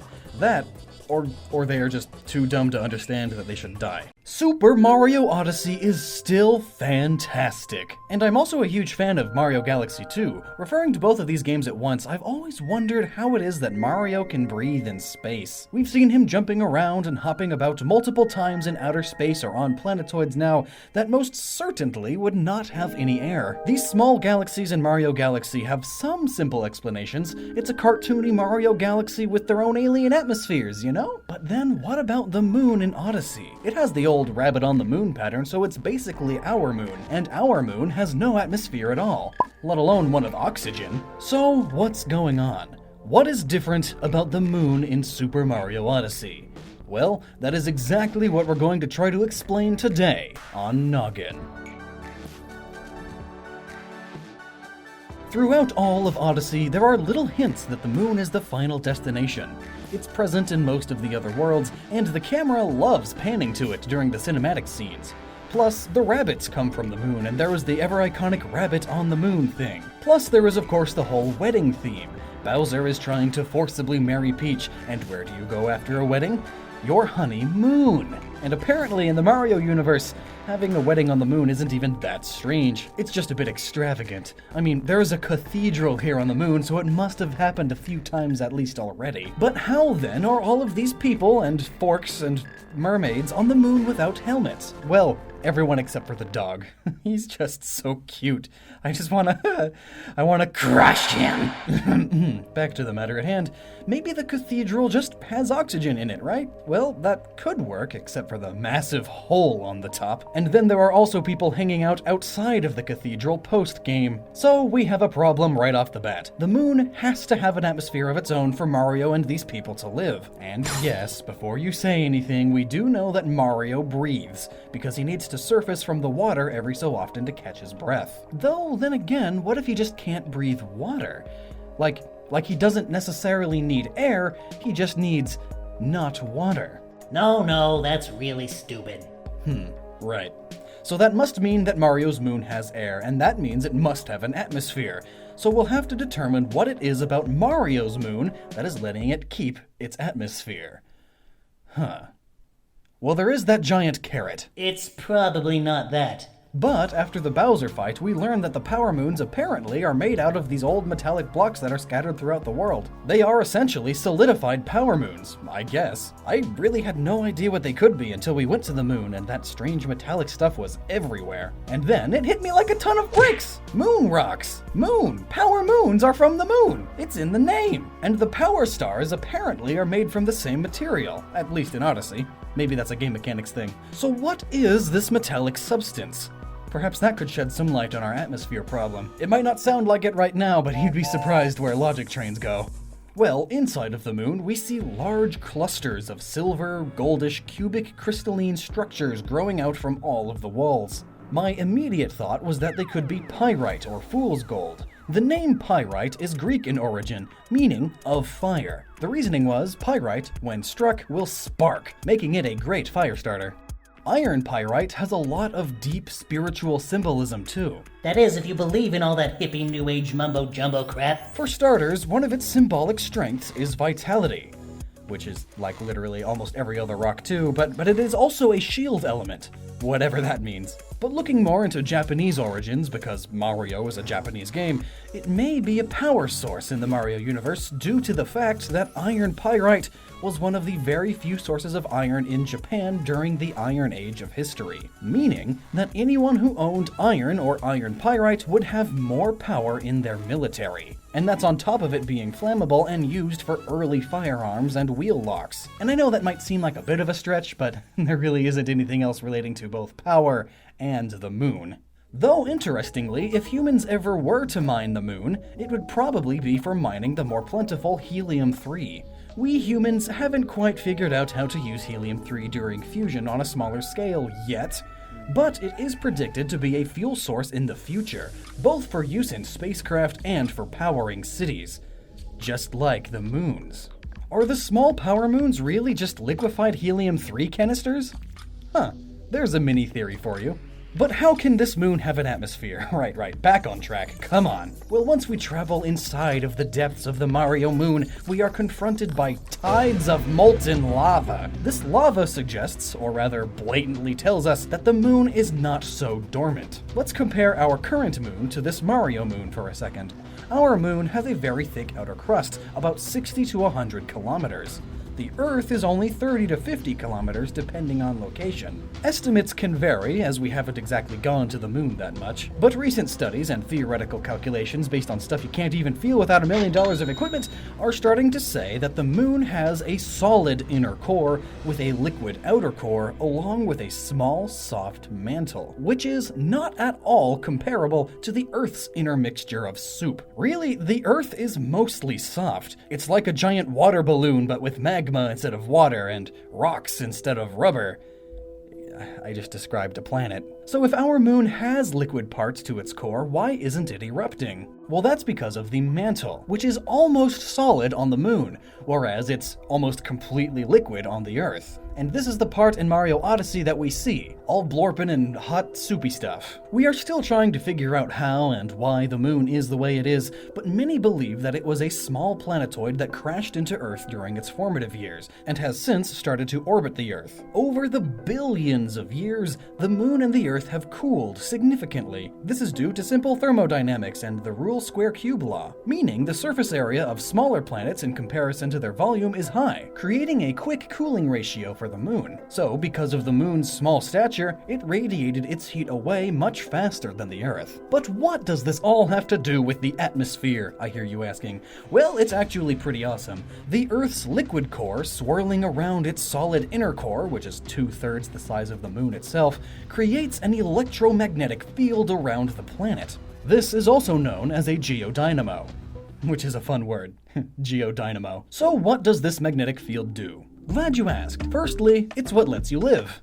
How convenient. Secondly, the field helps protect the Earth from solar winds, almost deflecting them as they come from the sun. This, in turn, saves our ozone layer. The ozone layer helps protect us from tons of harmful rays and stuff, but it also helps hold on to all of what we call air on the planet, giving us our stable atmosphere, keeping it from being washed away. Though some planets don't need this liquid motion in their core to create a magnetic field. In fact, Earth is rather special in that regard, sharing this trait only with one other planet, Mercury. Mercury's field is rather weak though, but new research states that it was once as strong as the Earth's. Mars, on the other hand, uses large portions of magnetic material on and in its crust to create a weak field. But a magnetic field is not strong enough to hold on to an atmosphere on its own. There are many celestial bodies in our solar system, and some of them are just plain old bullies. I'm looking at you, Jupiter, with your magnetic field bigger than the sun. You compensating for something? Eh? But really then, the moon's size is a real factor in its atmosphere. The mass just isn't there. Our moon may be the second most dense object in the solar system, only beaten out by Jupiter's moon Io. There he is again. Always gotta one-up us, don't you, Jupy? But density doesn't mean anything unless you got the size to go with it. But then, even Pluto has an atmosphere, so what gives, moon? Maybe it's just the Earth using its gravity to steal what little the moon has. Well, back to Mario. So in Mario Odyssey, the moon has tons of volcanic activity rather close to the surface. This would lead me to believe that the moon in Mario is still hot internally, unlike our own, and thus has seismic activity. If a planetoid has a liquid outer core and a solid inner core, it could create a magnetic field strong enough to hold on to an atmosphere. Generally. There are still a few problems with this theory, though, as the moon is tidally locked with Earth's stronger gravitational pull, so it does not spin, thus it would not have an easy time creating currents inside the outer core's liquid. Thankfully, that doesn't make it impossible, though, just hard. But, for some reason or another, that is the defining difference here. Mario's moon has a bunch of underground activity which gives it the power it needs to form a magnetic field and hold on to its own atmosphere. So there isn't quite as much Mario magic going on as one might initially assume, and that's pretty awesome. Bonneton. It's a dark and dreary place, and with good reason. Its gloomy aesthetic mirrors the tragedy and trauma faced by not only the kingdom, but Mario himself. Despite being the very first world in the game, essentially a tutorial level, it is also the world in which our fateful hero meets his untimely end. Mario was dead to begin with, and there is no doubt about that whatsoever. Hold it. Maxwell, do you mind? I'm in the middle of recording here. Yeah, I can see that. And for some reason, I've found it in my good graces to stop you from making this travesty of a video. Excuse me? Were you really going to go along with that old cliche? Mario was dead all along? What happened? Did he meet a terrible fate? That's funny. I didn't see MatPat written on the office door. So then what do you suggest I talk about? Think, numbskull. What about all the war references? What war references? Did you even play the game? We don't work for Polygon. Hey now. Hey yourself. Think, man, think. Well, it's gray. Yes. It's occupied by ghosts. It's full of hats. The airships were hats, the ghosts were all wearing hats, and the tops of buildings were hats. So you were paying attention. What hats were they? Top hats? The kind of hat you would stereotypically associate with what city? London, I guess? There you go. Seems like using this noggin does help. There was an air raid by Bowser's forces and... oh dear. You're welcome. Think you can do the rest without me? Mario made a reference to the Blitz! Lockstin? Oh, this is horrible! Nintendo, why? Roll intro. This is a pretty incredible discovery, if I do say so myself, and I probably wouldn't have seen it if it wasn't for Andy, one of our writers, so kudos. But the Cap Kingdom does indeed seem to be based off of London, and other metropolitan areas, following the Blitzkrieg by the Nazi German Air Force, or Luftwaffe, that word. And a lot of the features and the general gray aesthetic hints to this. When Mario is flung from Bowser's airship after failing to save Princess Peach, he crash lands in the dark and foreboding world of the Cap Kingdom. Where you lie, there are humped hills, textured with lighter gray lines. Between the hills is a thick rolling fog, and in the distance you can see a tower, your destination, with one of Bowser's airships circling it, silhouetted against a yellowed moon. The first inhabitant you meet is a ghost named Cappy, who's holding the shreds of Mario's old cap and poking at his lifeless corpse. Until he wakes up, then he's fine. But really though, the whole area gives a really spooky vibe, like something out of a Tim Burton movie.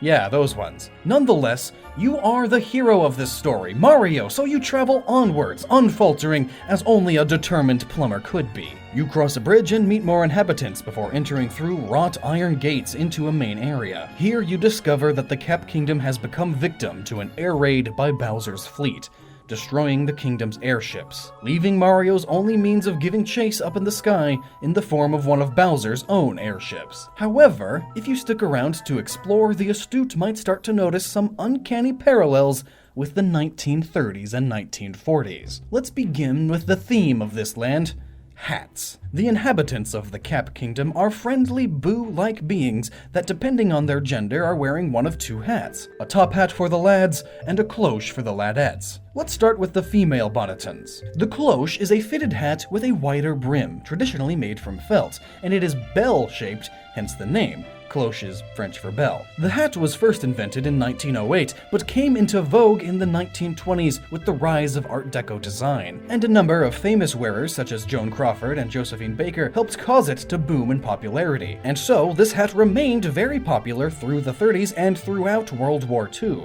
This particular style of hat was so popular, it would go on to influence other fashion and hairstyles, resulting in the Ettenkrop, a short hairstyle for women similar to today's pixie cut. While more flamboyant hats of this style would be decorated with flashy embellishments such as flowers, beads, and ribbons, the traditional appearance was a simple felt hat with a band dividing the brim from the fitted section of the hat, sometimes with a single bow on the side. The hats worn by the female Bonnetons are without a doubt this cloche-style hat. Now, the cloche hat did become popular once again in the 60s and has remained somewhat popular until today, though the production of these hats is very different today, and they are more commonly made from materials not available at the time, and are more modernly decorated. Nonetheless, this hat alone isn't sufficient to date the era in which Bonneton is mimicking. So let's take a look at the male Bonnetons. Historically, London has been very famous for its gentlemen's hats. London has been home to many famous hatters throughout the ages. In fact, the oldest modern hatter is located in London, established in the mid-1600s. In 1662, the road that leads to St. Peter's Palace in London started to see storefronts built on either side. And over the next few decades, St. James's Street would grow and become a fashionable commercial thoroughfare for the upper class, with important customers from some of England's most important families in society. This popularity grants many independent craftsmen an opportunity to have their wares seen by London's well-to-do. One such entrepreneur was hatter Robert Davis, who opened his doors on St. James Street in 1676, and his store would eventually become James Lock & Company Limited. And some of their highest-selling premier products? The top hat and the bowler hat. One of the most famous accounts of the first ever top hat was printed in the Hatter's Gazette, and accredits a haberdasher by the name of John Hetherington with the invention of Hatter's Plush, the fine silk material used in the making of silken top hats, as well as causing a riot when wearing it for the first time. The hat is described as being large and shiny, and designed to intimidate the timid. Most historians regard this story as humorous, and nothing more than a tall tale, however. But that is something to keep note of. The top hat soon became a staple headwear in London through the centuries, only suffering a decline in popularity immediately after World War II.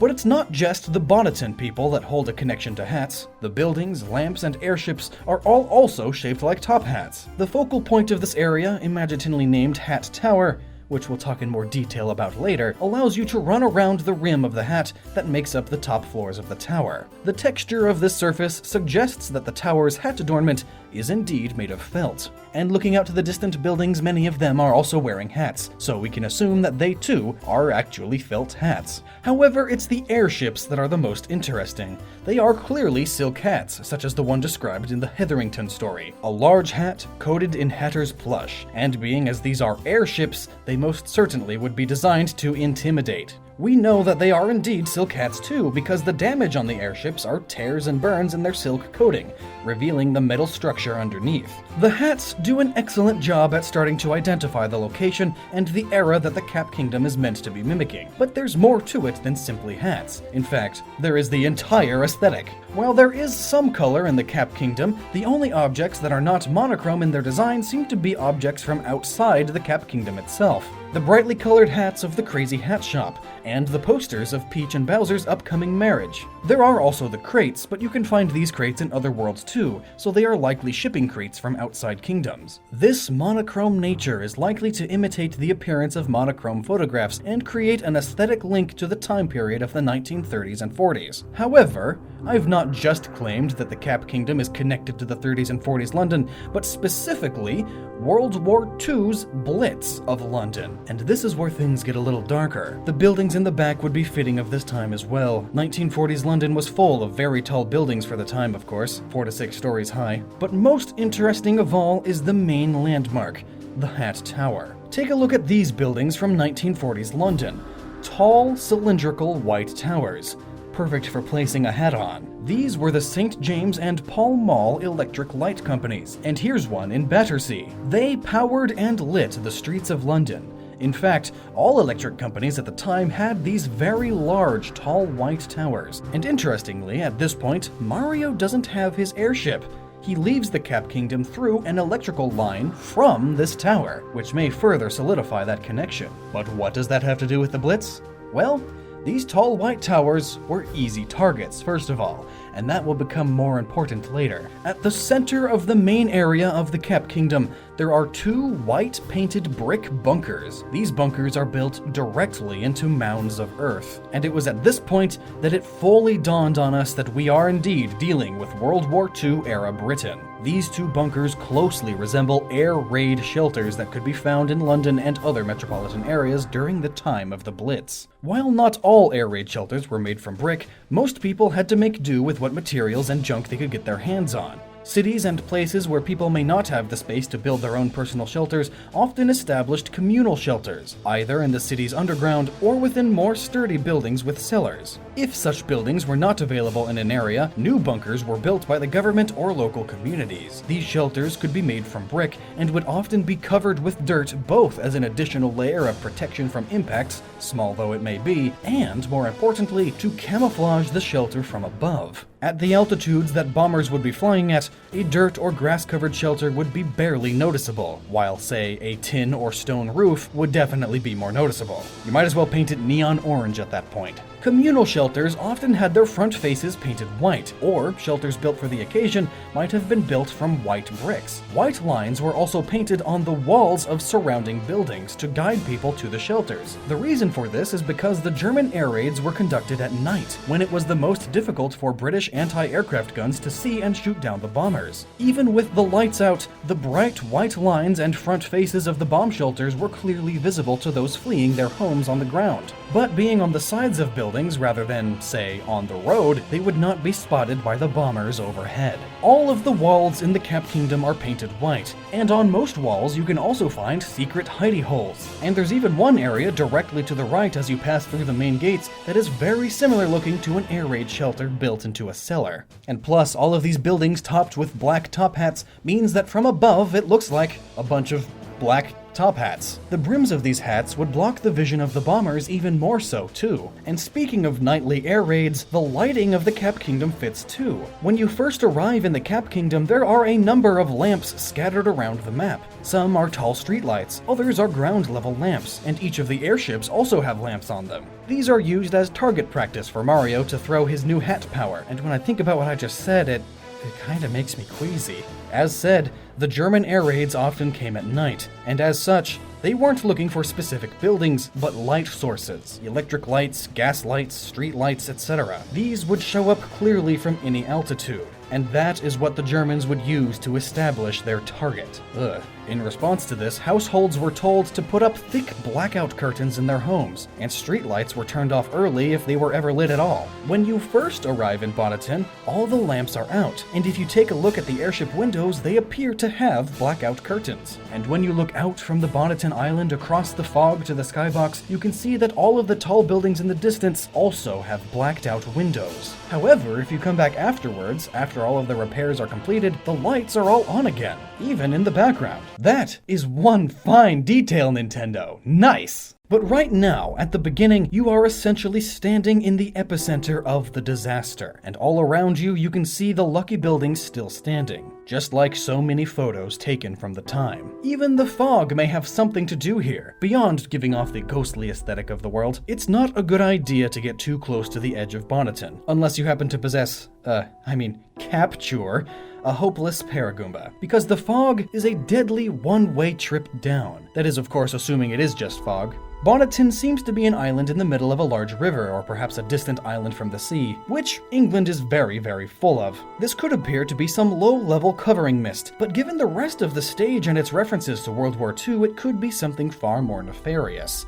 Gas. To be clear, there were never any poison gas attacks on Great Britain during World War II, but it was an ever-present fear that the next shell heading your way could be filled with some unknown toxin. With Germany's use of chemical weapons on the front lines of World War I, the British government weren't taking any chances that those weapons would be used via a longer-ranged delivery system, such as rockets and air raids. To that end, British citizens were issued gas masks. Whether it's supposed to represent some terrible chemical cloud, suffocating smoke from a large fire, or just pea soup thick fog, all of those are images that one might imagine over London. And finally, with all of that in mind, let's take one more look at the inhabitants of the Cap Kingdom. They are all ghosts. They're all dead. In the single year between the summer of 1940 and 1941, the Blitzkrieg would take the lives of an estimated 40 to 43,000 civilians. And that's along with somewhere between 46 to 139,000 injuries. Some minor, but most life-changing. All from cowardly attacks on civilian population centers, including London, Cardiff, Birmingham, Manchester, Belfast, and many more. If there is one thing that best reflects the Blitz, it's death. It affected everyone. No one knew when their time would come, so for many, they were either burying someone they knew or were being buried themselves. It seems the people of Bonneton are just ghosts, bound to the material world through the hats they wore in life. The Bonnetons focus their concerns on their airships that have been destroyed, or one girl who is worried about her boyfriend at the top of the hat tower. They worry so much about these things that they fail to realize they are dead themselves. Maybe as a mechanism so that they don't have to face the truth that their time is up, that they didn't survive the air raid, doomed to linger like so many men, women, and children during the war, whose lives were taken faster than they could realize what was happening. Or maybe the Bonnetons do realize that they are ghosts, and that's that, because it's a Mario game. You heard it here first, folks. Captain Toad Treasure Tracker, greatest game of our current generation. Good ol' CT. Ite. You know, funnily enough, while writing this out, I would frequently type it as Captain Topad. I just kept adding that P. Where it's right next to the O, so you can't... Don't blame me. Also, FTC requirements! This game was provided to yours truly by Nintendo. So thanks, Nintendo. Now I have to put product provided by Nintendo text in the corner. Thanks. So after playing this game for a while, which I totally did, and definitely don't just remember the Wii U version, I can say it's quite the little puzzler. Walking around little cube worlds is super fun, super cute, especially for younger me. Like if I played this when I was 9, it would have been perfect because I went through a huge phase back then where this game would have fit absolutely perfectly. Speaking of phases, I also had an emo phase when I was 12 through 15, but like the PG kind of emo because my parents wouldn't let me grow my hair too long. In retaliation, I had a bit of a bowl cut, and I swear it was fashionable back then. Think classic Justin Bieber and classic Zack and Cody. That was me, but bowlier. Kinda like Captain Toad's head. So that was a segue. But is it his head? Or is it a hat? You know, this has been a small debate for some time, actually. Hat or head? In the Super Mario Bros. Super Show, Toad takes it off quite frequently, but the cartoon is hardly canon, so they get all sorts of things wrong, and this might just be another thing. Orphanage! But if that is his head, is his brain huge? Is Toad actually a mushroom? Some say yes, and that this is a part of his head because he puts hats on it instead of changing hats. But then I'd say that's not a point at all, because dudes that wear turbans put hats over them all the time. And have you seen Toad's outfit and the Toad architecture? It's reminiscent of Arabia, so turbans. Plus, there are plenty of turbans and turban variants in the Mario games too. Even the main antagonist in Captain Toad wears one. But it's also clearly not actually a turban, just somewhat reminiscent of it. It's actually a mushroom. Is Toad like Parasect? Oh my god. So when Paras are born, they don't have mushrooms, and they get them placed on them upon hatching. And when they evolve into a Parasect, their pupils roll back and the shroom has taken over. Much like the modus operandi of the cordyceps fungi, which is the stuff of nightmares. It's a fungus that grows on and in insects and takes control of their brains, zombifying them to spread the spores before finally dying. Toad's massive mushroom is right on his tiny little head, right above the brain. Are toads really people? Or are they the zombifying mushrooms after they've taken control? A vessel for the fungus as a greater means of survival and expression? Expressions such as...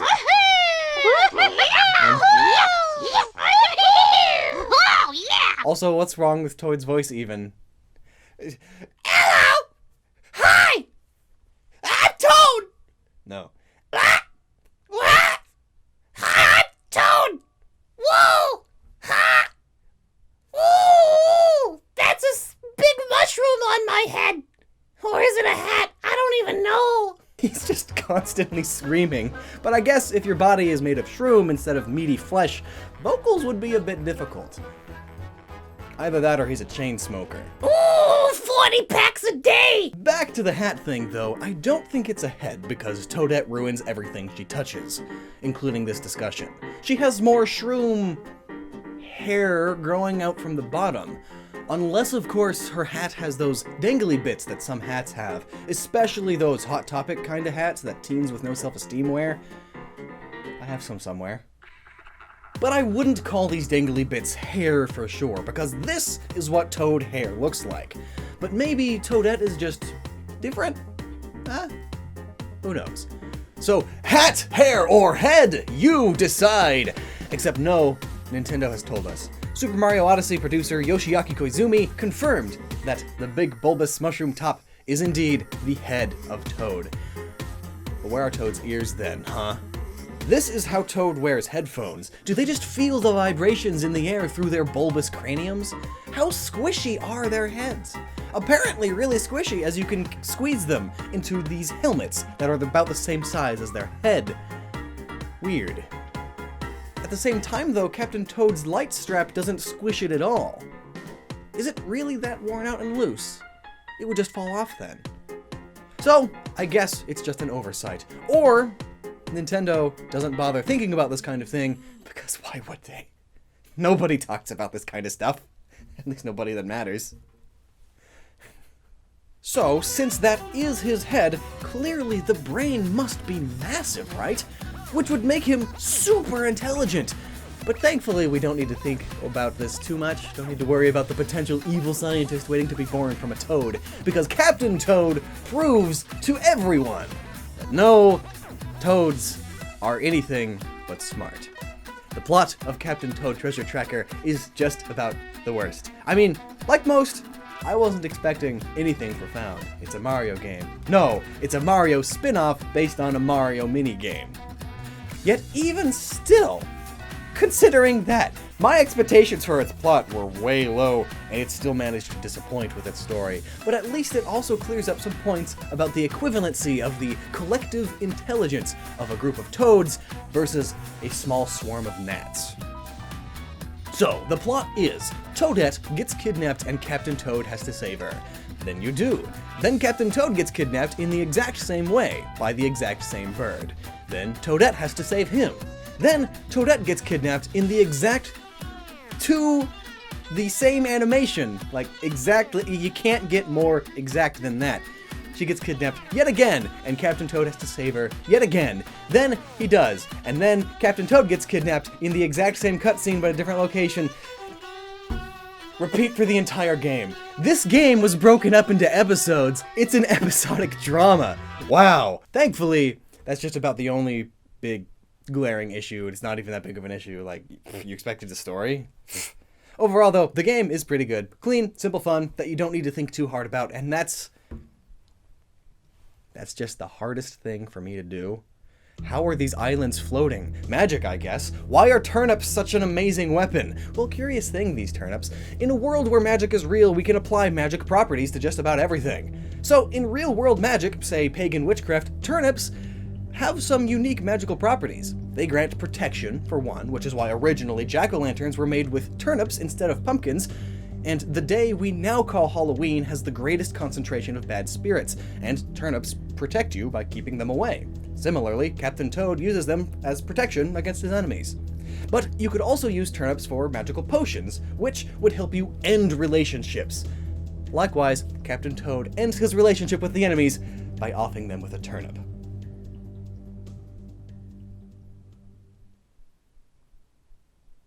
This video is just all over the place. Captain Falcon, showing us his moves since 1990. Star of the popular franchise F-Zero. Nintendo, listen to me when I say it's popular, please. We really want a new one. However, these days, most people don't even know him because of his F-Zero game. Rather, they know him more thanks to...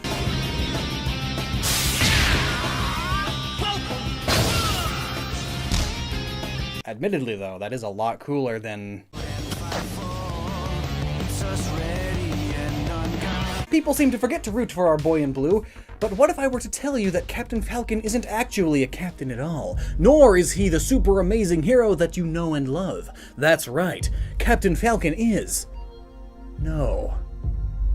F-Zero is a lie.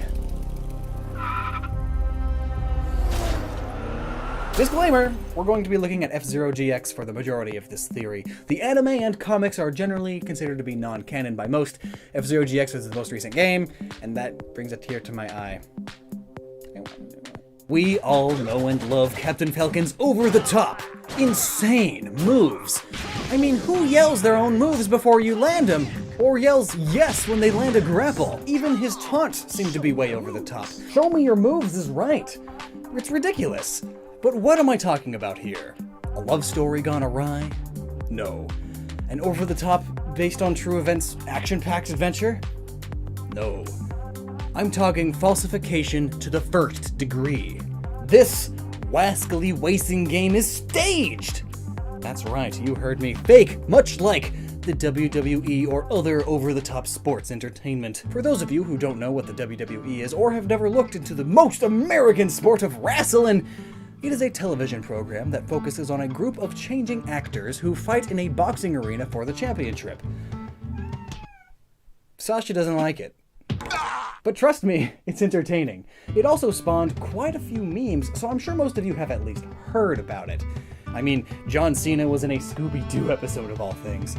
So it's big, but we all know it's fake, right? Right? Let me Google that real quick, hang on.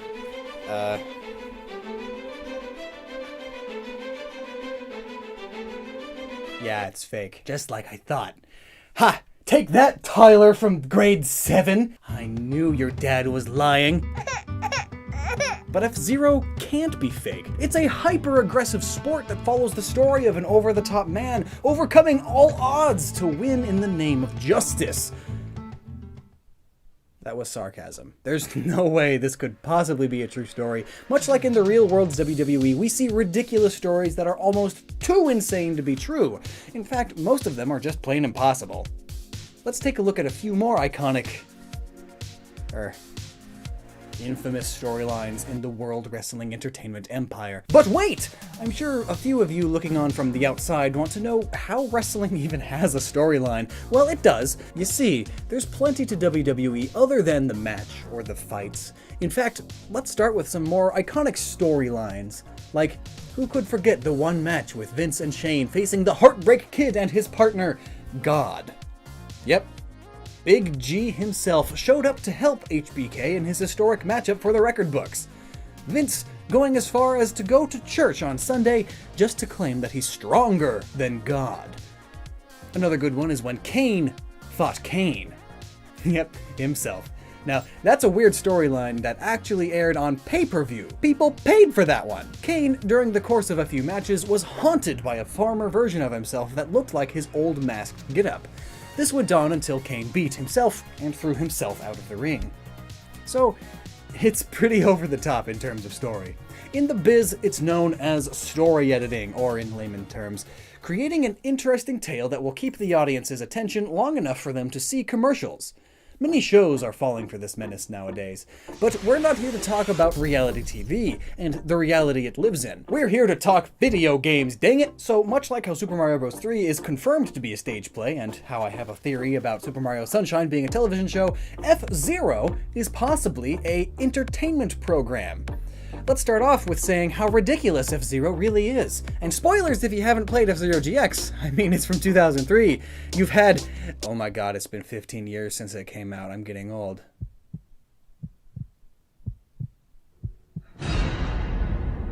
Oh no. So let's start our story before the events of F-Zero GX. The F-Zero, a play on words of our F1 or Formula 1 racing, was created by rich merchants so that they could swindle people out of money via gambling on the races. Eventually, this led up to the big grand finale crash, where 14 racers died, causing the Federation to ban the events. Only after many safety regulations and bans on certain things was F-Zero allowed to take place once again, but unknown to many, there was an entire underground racing scene that had been going on. Now I know what you're thinking. How could it be fake or a produced show if people died? Wouldn't it get cancelled? And what about everyone who was involved in the grand finale crash? Well, the crash was a big and certainly devastating event that went on. But like pro wrestling, there are ways to cash in on those terrible events. Usually the go-to route is celebrating a character who's recovered from their injuries, and get ready to push them into stardom. Like Super Arrow, the only surviving racer. However, there have been other characters who have suffered massive kayfabe. Kayfabe is a term where in professional wrestling the facts are presented as genuine or authentic. That's right, there is a whole term just for faking it in professional wrestling. Just let that sink in. Kayfabe, or fake injuries. Kane is the go-to example, since his face has been burned and he wears a mask now. Dashing Cody Rhodes once tried this gimmick when Rey Mysterio supposedly broke his nose. There's even a fan theory that Randy Orton punting Husky Harris in the head eventually led to him losing his mind and becoming the cult leader Bray Wyatt.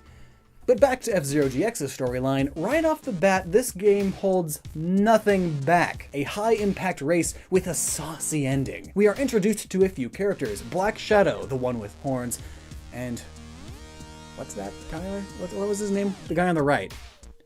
Deathborn. Yep, that's right. The Lord of Death himself.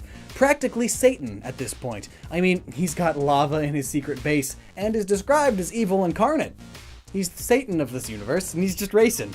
So, Black Shadow gets forced into winning the Grand Prix, and later we learn that this is to get the belt of All Good, so Lord D can merge it with his belt of All Evil, and destroy the universe. Why the power of All Good is the grand prize for a race is far beyond my comprehension. Also, Samurai Goro, which, by the way, what kind of bandit sets up races to steal from people? You have them at gun and sword point. Just take what you want. Sheesh. And also, when he gets put into the race, why does he need a disguise? Who needs a mask for their mask? And on that point, also, all of the actors, or racers, move in a very exaggerated manner, which is common for actors of live performances such as plays, or you guessed it, stage events, like the WWII.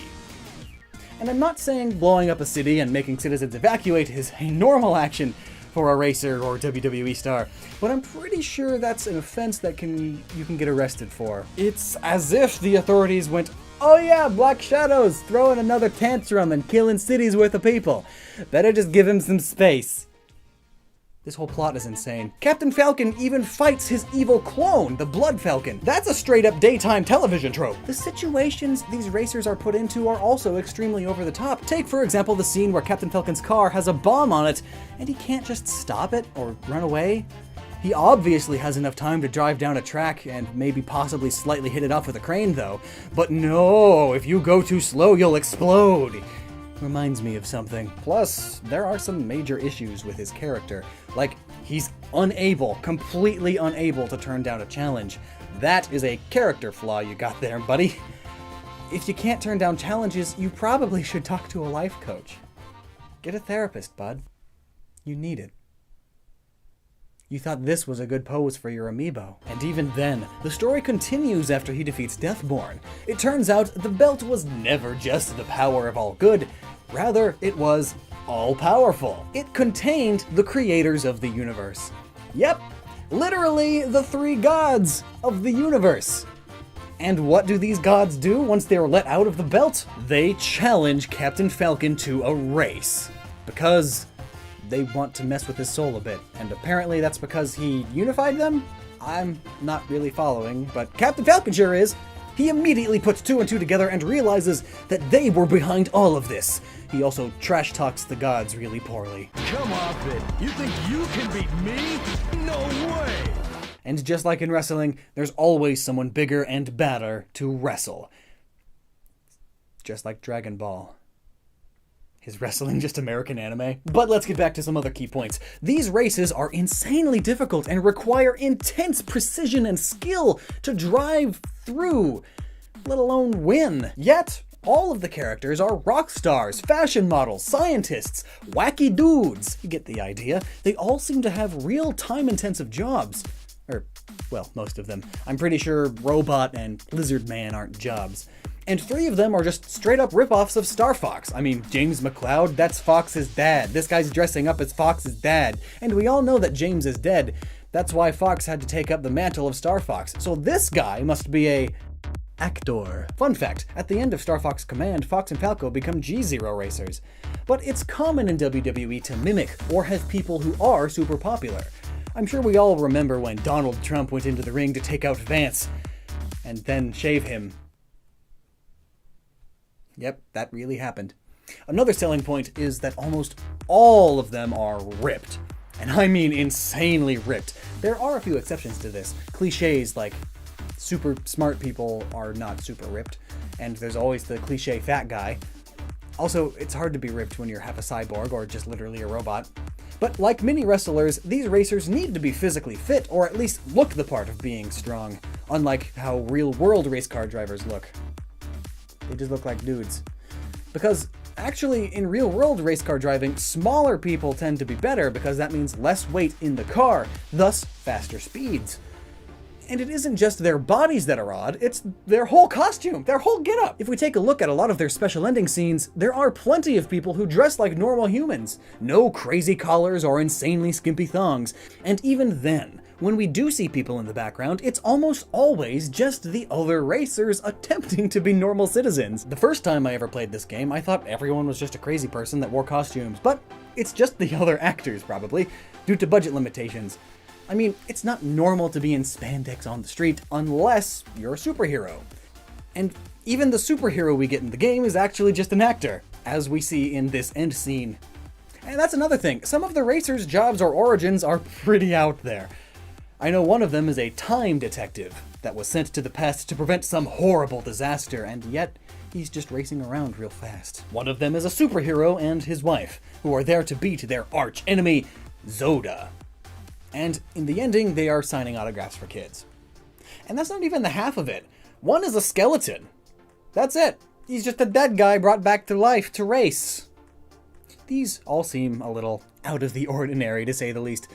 And we all know that wrestlers are not the best actors. Some of them are pretty good at acting, but let's be honest, those are a diamond in the rough these days, or should I say a rock in the rough. And hands down, legitimately, in every single cutscene, the acting is beyond terrible. Literally take any scene of Captain Falcon talking or doing any action, and you will see what I mean. Your best creation? You see what I mean? Not if I can help it. I'll destroy you yet. Let's go! Also, some of the actions they do are just unreal. In the ending scene of Captain Falcon's campaign mode, you see him jumping out of his car to save a baby by leaping in front of a speeding train!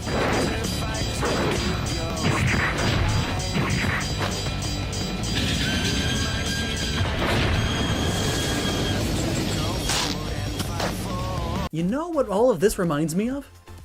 Japanese superheroes. The Kamen Riders, the Super Sentais of Japan. Power Rangers stuff, pretty much. It's all over the top and ridiculous, but it gets the kids more into it. It's easier to understand what they're doing when everything is exaggerated. It gets the kids more involved.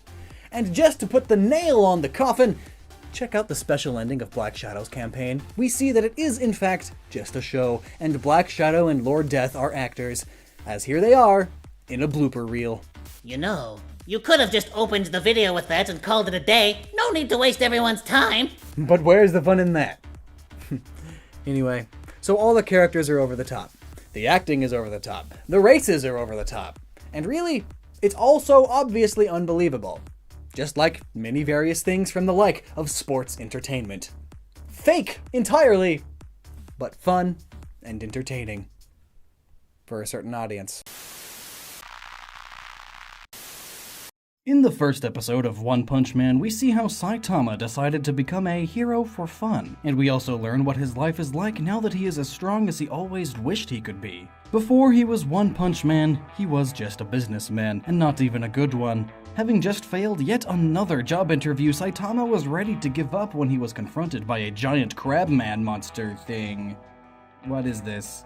At this point, Saitama honestly couldn't care less about what the monster does to him, and the monster even remarked that they had the same unfeeling, emotionless eyes, and even let him live on because of it. Then, by sheer chance, Saitama stumbles across the very boy that the Crabman was looking for. At first, it seems Saitama is going to keep walking and minding his own business, but then the Crabman shows up and attacks the boy. Leaping into action, Saitama saves the colossal-chinned child, showing us that not only does he have the heart of a hero, but that he is in fact merely bored rather than apathetic, which is a very important distinction. Boredom is not the same as apathy or not caring. As someone who is apathetic doesn't care one way or another what they are doing, someone who is bored will actively seek, or at least want, to end their own boredom. Ultimately, Saitama could easily become apathetic if he is unable to end his boredom, though. Boredom is a short-term problem that, if it persists, can develop into apathy, and in some cases, boredom can stem from depression. Now, if you've seen the show, then you likely already know all this, but it bears repeating if we are going to be delving deep into the mind of our favorite Caped Crusader. First, we know from the second episode that Saitama is 23 here, right around the age that people are said to be at their least risk of boredom, the booming early to mid-20s. So Saitama is bored, possibly even chronically bored, and that's even before he has superpowers, which is thought to be the cause of his boredom, and indeed for a short time it is, but we'll get to that. So if we cross-reference this scene with what we know about the psychological effects of boredom, we can learn something new about Saitama. Research by James Dankert shows that people reaching about Saitama's age are much less likely to experience boredom, but people with fewer dopamine receptors in the brain seem to be more likely to get bored easily. So what all of this tells us is that, given Saitama's age, he may have fewer than average of those dopamine receptors in his brain. But what is dopamine? Dopamine is widely known as the reward chemical and is usually released in the brain when you do something pleasant, like eating a nice big serving of your favorite food, or when someone that you admire congratulates you on a job well done. But what else does the mighty dopamine do? Well, it's quite a workhorse of a compound. Dopamine has been linked with motivation, pleasure, cognition, memory, and fine motor control, and it's also responsible for multiple chemical reactions in your brain. Now we can see how dopamine deficiency would be detrimental to the well-being of our rubber-booted friend. And this deficiency can be caused by many different things, from your body simply not creating enough, or you just burning through it too fast for it to be fully used. People who suffer from dopamine deficiency show signs that are common in most people, but sufferers find that they may be affected by all of these conditions. Lack of motivation is one of the major symptoms associated with low dopamine. Memory problems are also common, and we can see this in Saitama from time to time. For example, when he forgot about the date of the supermarket sale. Depression is a rather difficult subject to cover because not much hard evidence is known about it. Plus, each case varies from person to person. Many experts believe that it is caused by an imbalance of serotonin, a mood-elevating chemical produced in your body. But many are now shifting their sights to dopamine as part of the problem. In fact, there are even cases of depression that stem from dopamine deficiency alone. This is why some antidepressants work for one person, but won't for another, sometimes detrimentally. And we can see that Saitama suffers from a lack of dopamine-induced mild depression, as its largest symptom is lethargy and boredom, while serotonin depression is characterized by anxiety. There are a few times where he really gets into being a superhero, really, truly enjoying himself, and these emotions that come out are emotions that can be linked with an increase of adrenaline, what most of us call an adrenaline rush. But how would that make you happier? Or at least, not bored. During an adrenaline rush, the adrenal glands produce adrenaline by transforming the amino acid tyrosine into dopamine. Oxygenation of dopamine yields noradrenaline, which is then converted into adrenaline. The adrenaline is used in your body to increase its efficiency, essentially. But the leftover dopamine that's there from the process is still in your system. If you were a sufferer of dopamine depression, then an adrenaline rush would cause you to feel alleviated of your symptoms. A temporary cure, you could say.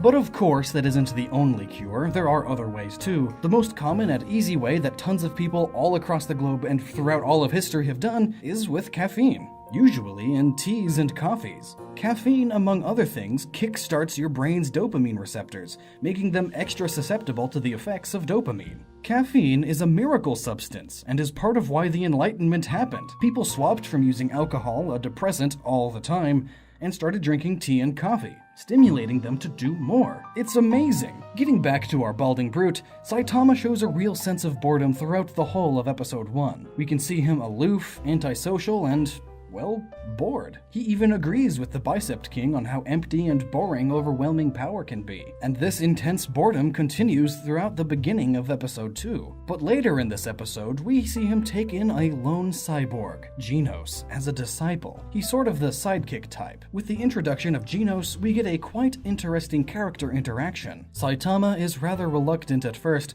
but after being forced to listen to Genos' sob story, he reluctantly agrees to train him. I mean, his life wasn't enriched by the introduction of super strength like he thought it would be, so why not attempt to teach the next generation? That's always fulfilling, right? This lines up with real-world studies done on people who have won the lottery. According to research, lottery winners report that they aren't any happier after getting that money than they were before. But they also aren't less happy either. They haven't changed, only the stuff around them has. And this lack of change is because, with a new standard of living, comes its own issues. Yes, you don't have to worry about bills, but now you have to worry about investments. Now, of course, this isn't every lotto winner, but it is the average. And it seems to me that the same thing happened to Saitama. He has gained amazing power, but it hasn't improved his life, and this is why you see that he's become bored in the first episode. Just like many people aspiring to win the lottery, Saitama thought that gaining super strength would make his life better. But then, he had more power than he knew what to do with, and every chance he gets to show his power and have a good fun fight for once,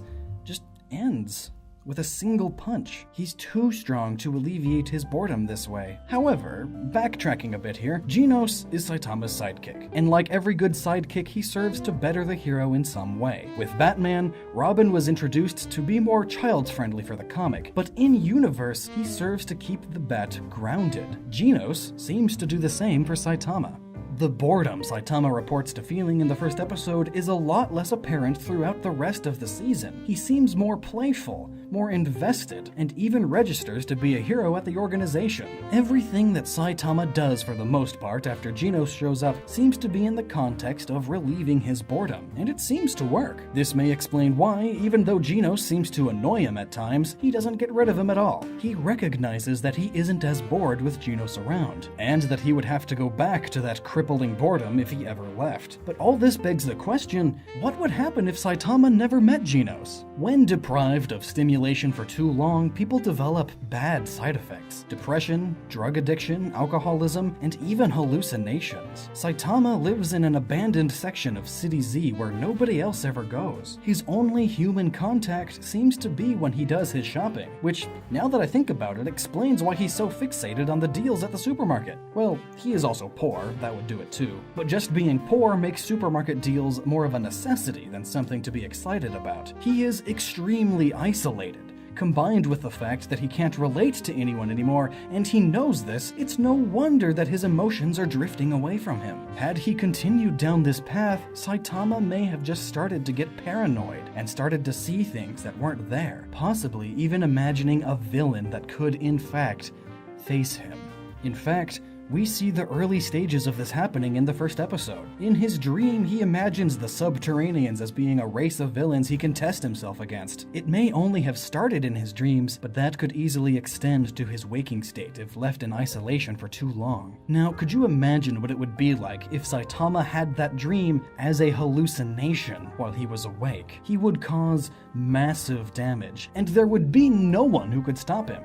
This superhuman would be taking out whole cities, if not countries at a time. Maybe worse. Maybe he would become a villain, simply to alleviate his boredom and fight back against his hallucinations. But he doesn't, thanks to Genos. So in the end, I think that it is a good thing that Genos showed up. Genos acts as the emotional core to Saitama. He keeps him grounded and down to earth by providing something that Saitama desperately needs. That something being engagement. Something to think about. Something to obsess over. Be it whether he thinks he's scamming the young cyborg or trying to join the Hero Association or what have you, the evidence shows us that Saitama needs Genos just as much as Genos needs him.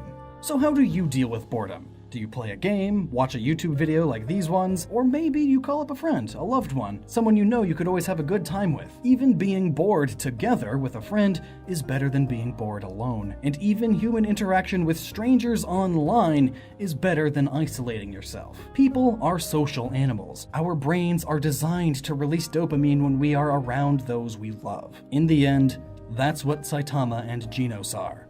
Good friends who rely on each other. We all need human interaction.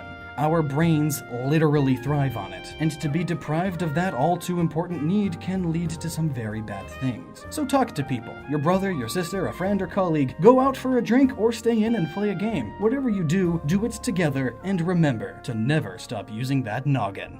Vegeta, everyone's favorite short-stack Saiyan with a chip on his shoulder 12 miles wide. What kind of psychological issues is hiding under that widow's peak? Today on Noggin, we're going to find out. So first, let's run down who Vegeta is and what his history shows us of his life before the events of the Saiyan saga. Vegeta is known to be vain, rash, and egotistical, as well as easily provoked. He was once a bloodthirsty soldier in Frieza's army after the genocide of the Saiyan race, and he ends up going from villain to anti-hero about midway through the Namek saga. And after this, he winds up becoming a full-fledged hero during the Buu saga. So what makes the Prince of all Saiyans tick? Why does he strive so hard to be better than Goku? In this episode, we're going to discuss how the cocky conqueror may not be the confident prince he claims to be.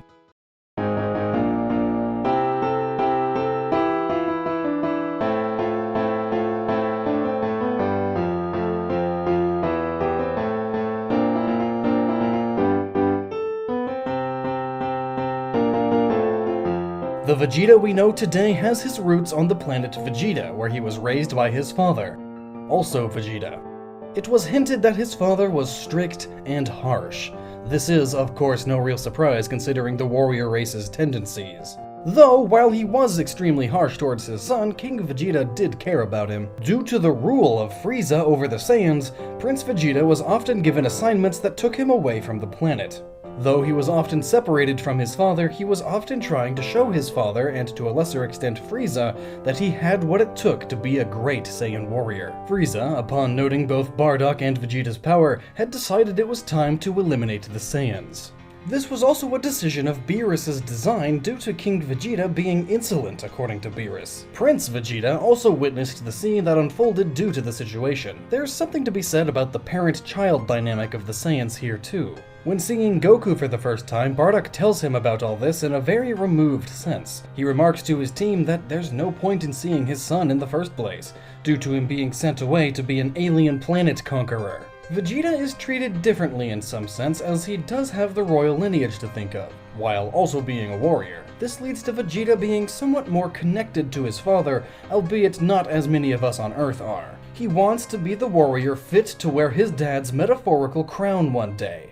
Vegeta has pride as a child, and deservingly an ego for being one of the best fighters of his race. It is only when the Saiyans are victims of the genocide that the psychological issues begin to take hold. When he receives the news of the planet being destroyed, he reacts indifferently. He is sitting among a field of corpses. One could interpret this as a psychopathic personality. But that's just Saiyan warrior blood rushing through his veins. The Saiyans are naturally ruthless and violent. It took an early childhood brain injury to change that for Goku. No, in Vegeta's case, this is something else. This is detachment. He does feel the trauma, but outwardly hides it because it's too much for him at this age, so instead he focuses on his current situation on the planet he conquers. This, however, has an unseen effect on Vegeta. For years, he focuses on conquering and slaughtering to feed his need to feel powerful. He develops his pride into a sense of superiority over the races he conquers, and it fills him with a sense of greatness. And this need all stems from his inability to save his own race. This supposed failure of his, he feels, is his weakness.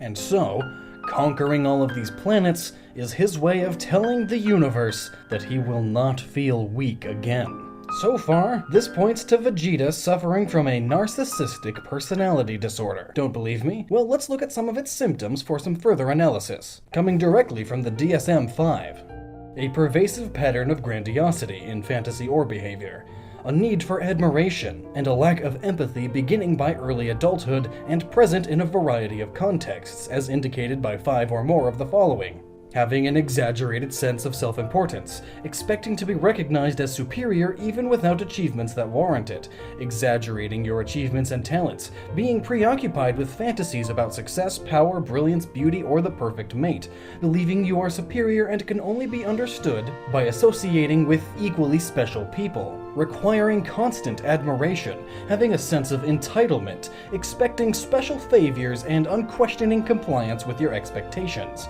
taking advantage of others to get what you want, having an inability or unwillingness to recognize the needs and feelings of others, being envious of others and believing others envy you, and behaving in general in an arrogant or haughty manner. While some of this can be attributed to the Saiyan race as a whole, Vegeta can be seen exhibiting these almost constantly throughout Dragon Ball Z and Super to a slightly lesser extent.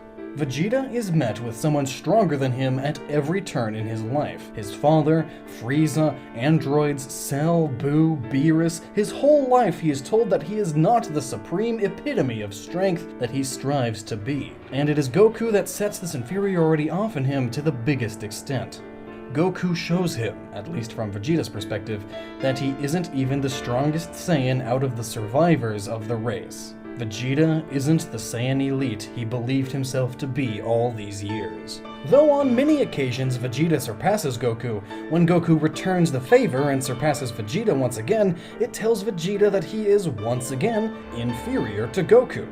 This results, once again, in his need to pass Goku and proclaim he is the greatest Saiyan warrior alive. The cycle continues. Achieving the Super Saiyan transformation, Goku deals another blow to Vegeta's self-esteem. This time, it humbles him and causes him to rethink his ideas of violence and ruthlessness. Though it's not explicit, he begins to cull his tendencies and attempt to assimilate to Earth life, in order to try to gain strength through the ideas that Goku has. This does not mean he is cured, however. In fact, his personality returns when he achieves the power of Super Saiyan himself. Vegeta needed no help to achieve what Goku did with his anger of his friend's passing. This was pure determination and hard work. His counts for more because he did it by himself. With the talk of Vegeta's inferiority complex, I should note he simultaneously has the superiority complex. These two work hand in hand to develop Vegeta's narcissistic personality disorder. His superiority complex develops as a coping mechanism to fight his inferiority complex. This is why he boasts and acts so indifferently to people around him until we get to the Boo saga. This is the saga where we see Vegeta revert to his ruthlessness. But also we see something more. We see Vegeta begin to overcome his egotistical ways and face the fact that he was not born superior. He is but a person who can achieve great things through the work he's willing to put in. He realizes that life isn't about him, but about others as well. We see him fight for Bulma and Trunks' lives against Boo. And this is a sign that Vegeta is beginning to conquer his own inner demons. for the first time, he realizes that his legacy isn't his power, but it's the people that he touches throughout his life. He has murdered many people and always strived to be the biggest and best fighter, but now he's fighting to see a world in which his family can survive. So let's jump to Super and see if this carries on to that series. In this series, we see him taking a much more silent approach to his interaction, until Beerus shows up and attacks Bulma. He retaliates with pure rage. This clearly shows that he cares deeply about Bulma's well-being. He even fulfills his promise to a young Trunks as well. He is acting as both a husband and a father, even more so than Goku ever has. He still has an arrogant and egotistical personality, but it's not the same as before. It doesn't shine through over his care for his family. Being this way is not something that a Saiyan is naturally great at either, meaning that he has begun conquering his nature as well as his psychological issues. Super, thus, is a new development for Vegeta. It shows that not all hope is lost for the Saiyan Prince. Vegeta is finding himself in the family he's created. He finds solace in the fact that his family cares for him unconditionally, and that he no longer needs to be the strongest. Why? Because he always will be the strongest in their eyes. Vegeta is on the path to becoming a stronger person than Goku, just for the simple fact that Goku has a selfish need to fight, and Vegeta has come to decide that his family are the only people who need his strength. Vegeta is the strongest in the eyes of many fans, and that is because he exists as a relatable character who doesn't get the strength of the universe handed to him. He struggles. He isn't always confident. He fails. He feels he doesn't live up to his potential. That's something many people struggle with on a daily basis, so it's no wonder that Vegeta has become a fan favorite. Though ruthless at first, he is a stand-in for our own fears about ourselves and our futures. Will we ever live up to the potential we think we have? Our rivals will surpass us. It's a fact, but like Vegeta, we will face our challenges head-on and fight for the life we want, even if our ideas of what that life may change over time. Vegeta will continue to struggle with ideas of inferiority, but he has come a long way, and so can we. I am about to tell you the tale of an indie game I recently played that has the deepest design inspirations I've ever seen, especially in an indie game. So I found it because on a whim I was going through the Steam store looking at indie games I had never heard of. Of course, the vast majority of them sucked miserably, but I found one designed with two-player co-op in mind. One whose main gameplay mechanic has never been done before as far as I'm aware, and one which has a very stylish pixel art style to it. But what I didn't know while going into it is that this game has the deepest lore and deepest design choices of any indie game I have ever seen, and it's even deeper than many AAA games. This game was Red Rope, Don't Fall Behind. Also, hardcore spoilers, as in literally, I'm going to be spoiling absolutely everything. I do highly recommend this game, though. I'll put a link in the description. And no, this isn't sponsored in any way. This is a pure passion project because, man, this game's deep.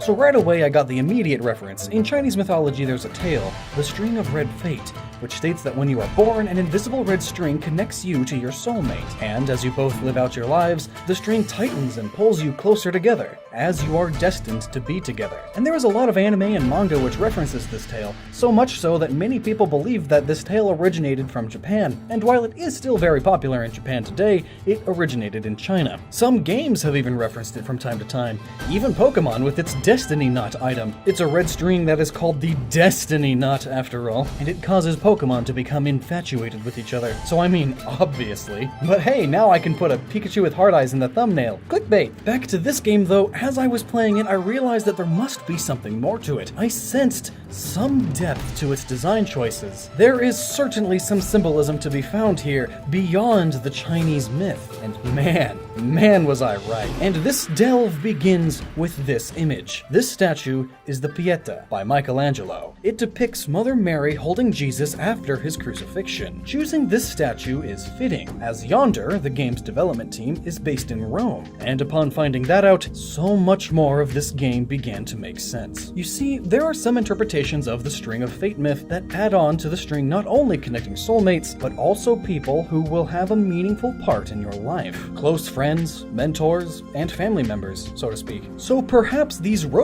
bearers, this man and woman, are not exactly lovers, but representatives of the myth. And it is all up to your personal interpretation. Sure, they could be lovers. They could also just be close friends. They could even be, as the statue suggests, mother and son. Their faces are left blank, and their features are minimal, meaning that beyond they're both not children, you can't really tell their age either. And on top of being somewhat featureless, they are also never named in the game, as if the point is for you to self-insert or interpret them however you feel fits. And with the extended myth in mind, it could even be that these two have never met each other before in their life until entering this labyrinth, and yet they immediately feel a connection with one another. They complete each other. They are the yin and the yang, on total opposite ends of the rope, yet together they are one. They are well connected. Even if they don't know it yet, fate has dictated that they share a special bond. The rope is a link. It makes them allies, for it was destiny, as it is, after all, the red string of fate. Or is it? Another mythos involving a long string or rope is Ariadne's thread in Greek mythology, wherein Ariadne must travel through a labyrinthine maze. So, a rope is used to mark previously traveled paths. The maze in Red Rope is described as a labyrinth, and having this myth added into the equation makes more aspects of the game make more sense down the line. So was it the red rope of fate that attached them, or did they attach themselves of their own free will like Ariadne's thread? This vagueness only adds to the meaning, as both interpretations are opposite to one another, just as they are. It's ambivalent, as is the color choice. Red is a color of love, but also hate. It's fire, which protects, but also destroys. It's blood, which unites life and death. It's force, but it's also fragility. It keeps the man and woman tied, trapped, and locked together, but it is also their only means to escape and find freedom. In the game, you use the rope as your only weapon against the enemies, your only defense. But they can also use it against you, as it snags on obstacles and traps you between an enemy and a hard place. And as you increase the rope's power and thus length, it becomes all the more deadly, but also much more difficult to control. It is a savior and a killer. The balance between the two must be met to complete this game. That is, to escape the labyrinth. And what a labyrinth it is! It consumes the whole game. Even the menus are within its boundaries. And this labyrinth is full of skeletons and ghosts, but also regular humans and rabbit people, symbols of life and symbols of death. The beings in this place are all opposites as well. And the presence of all these mysterious beings also begs the question, is this labyrinth an existential allegory? Is it a symbol of life or of death? When you first start the game, there is confusion. What do you do? Where do you go? What is going on? Like an inexperienced child, you make your way through until you learn the rules of the land through experience. And as you make your way to the center, you experience seasons and meet others who are like you, and enemies who wish to end you. And in the center of the labyrinth is a boss, and the revelation. In the end, there is an exit and a death, only to be brought back as shadows in the chamber of birth. So was the labyrinth a symbol of life and death, and now you are reborn as a shadow, a sort of enlightened afterlife? Or were you dead all along, the labyrinth being the afterlife, and now you are being reborn? The labyrinth itself is revealed to be a circle in itself as well, and the final boss is Ouroboros, a symbol of infinity, infinite loops, birth and rebirth. Even upon being allowed to exit the labyrinth, doing so merely puts you back at the beginning. In a way, the rope and labyrinth are related, yet opposites as well, like so much else. The rope guides you and allows you to escape. It also unites the man and woman. The labyrinth then divides you and disorients you and grants you no escape.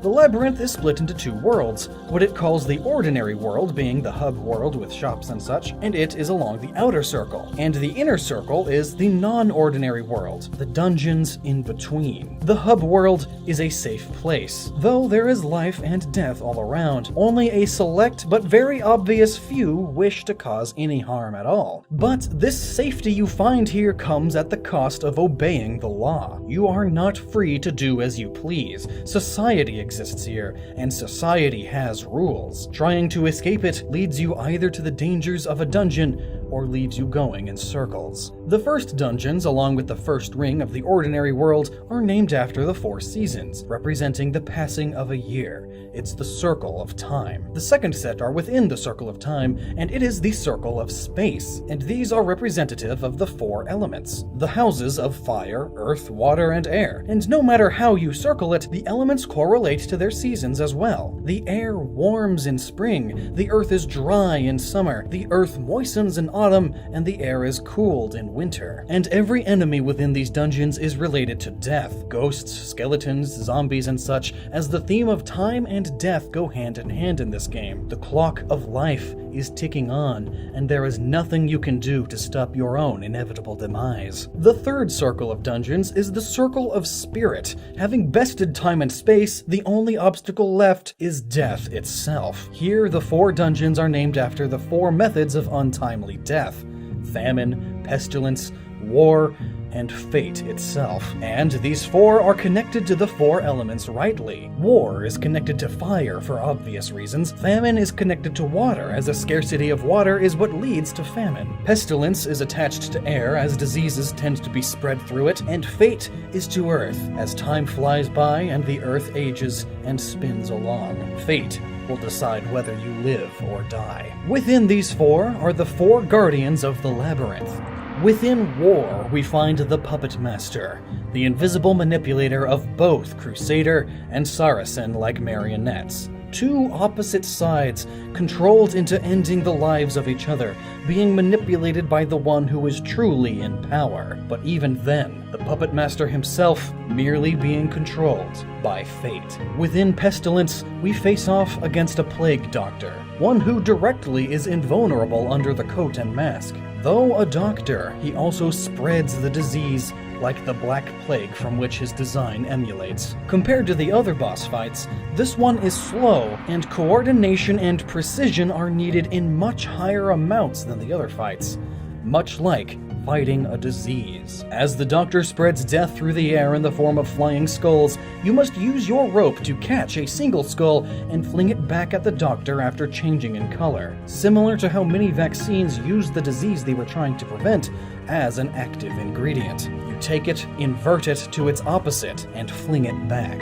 Within the House of Famine is the Winter Crone. In various cultures, a custom was to set fire to a doll of an old woman at the end of winter as a means to ward off the bad season that just was, and to invoke the fertile season of spring. Winter, after all, is a season of hunger, disease, cold, pain, and famine, and like a witch, this boss uses illusionary magics to trick you. Then, in the House of Fate, we face the Death Queen, Death herself. This fight surely is inspired by the chess match between Antonius Block and Death in The Seventh Seal. Only now, due to it being a video game, it is possible to win. Like chess, many see life as a game. Though it has its rules, you can use those to your advantage. After defeating the Guardians and finding the 2 celestial keys, you reach the center of the labyrinth, where the Tree of Life is located, the Axis Mundi, where the roots and branches are both visible, bridging the gap between what is above and below. A bridge between dimensions, a collection of paradoxes. Etched into the tree is Solomon's Knot, one of the oldest symbols in all of human history. It represents immortality and eternal loops. Under the tree, you can enter a dark womb and face off against the final boss in a dungeon named Nowhere or Now Here. Another paradox. a combination of opposites. Are you now here, or are you nowhere? Within this place, you face off against the ruler of the labyrinth, Ouroboros, the world serpent, the antithesis of the rope. The connection of head and tail is another illusion of dualism, start and end, or life and death as a circle rather than a line. This serpent, as a dweller of the Tree of Life, is also the guardian of the forbidden fruit of knowledge, which provides the knowledge to escape the labyrinth. Yet, it is a parasite, a tapeworm within the womb of the Tree of Life, and must be destroyed. Yet still it is the Ouroboros, the ruler of the prison of senses that is the labyrinth, the embodiment of circular life and death, and the will of man versus fate. While fighting, the red rope turns from a blood red to a bright golden line, which now can fight against the serpent, as the rope is no longer a physical connection between the man and woman like an umbilical cord, but rather it is now a spiritual one. It symbolizes the strength of their bond. This, in turn, reveals another interpretation of the labyrinth itself. Its design is similar to that of an Eastern swastika, found in various Eastern religions. This has many meanings, of course,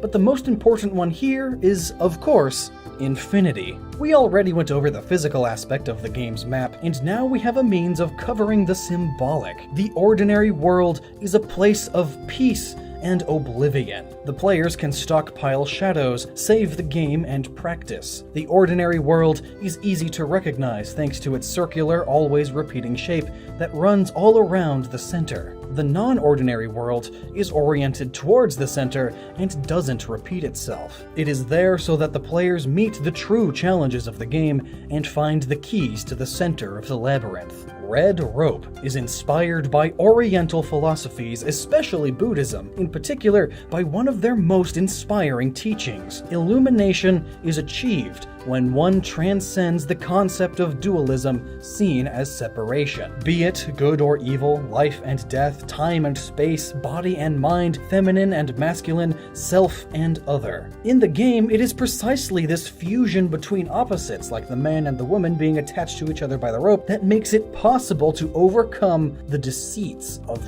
reason in order to achieve awareness, the center of the labyrinth, to defeat the origin of illusion, the ruler of the labyrinth, and to finally let off all of the suffering, transience, and ignorance implied in the cycle of rebirth when you escape the labyrinth. And that is what makes this game so deep. But that's not even all of it. I approached the game's developer with my intent to cover its depth, and they gave me this huge PDF with their design notes, and my gosh, there was so much more I didn't even talk about. Every character in the game, every NPC interaction, every color choice, every enemy, they all mean something. The children that carry the keys as a symbol of progress through offspring, fast traveling through a hearse, the dancing skeletons granting you extra lives or extra deaths, the labyrinthine minotaurs. There is just so much. And the greatest part of all is that this game isn't just super deep, but it's also great co-op fun. And it can be played single player too, each stick controlling the characters. It's a bit challenging at times, yes, but fun nonetheless. Oftentimes games with this level of depth are simple in terms of gameplay mechanics. Most commonly, all you get are walking simulators with this kind of depth. So to see these developers at Yonder putting this much thought into their game, which also has an incredibly unique and fun gameplay mechanic, proves that compared to most other developers, these guys really know how to use their noggins. Golden Sun. This masterpiece of a Nintendo classic was released on the Game Boy Advance in 2001 to much critical and commercial success. Sure, it wasn't a Mario or a Pokemon, but it was still one of Nintendo's greatest turn-based fantasy RPGs, and it had one of the greatest soundtracks on the GBA as a whole, as well as a fantastic story that is simple enough for children to understand, yet complex enough for teens and adults to still enjoy. And to top it all off, it had a battle system and puzzle mechanics that do the same. It's a wonderful balance. And it was followed up by a sequel that brought the story to its climax. And there is also a third one that had no impact on the story, and most people don't like it that much. Golden Sun has been absent from Nintendo as of late. The most recent thing I can think of was Isaac being an assist trophy in Super Smash Bros. Brawl, but even he was removed in Smash for Wii U and 3DS, which is kind of sad. I was really hoping they'd make him a new character, but no. But that's not what we're here to talk about today. Instead, today on Gnoggin, let's talk about the alchemy within Golden Sun and discuss just how accurate it really is.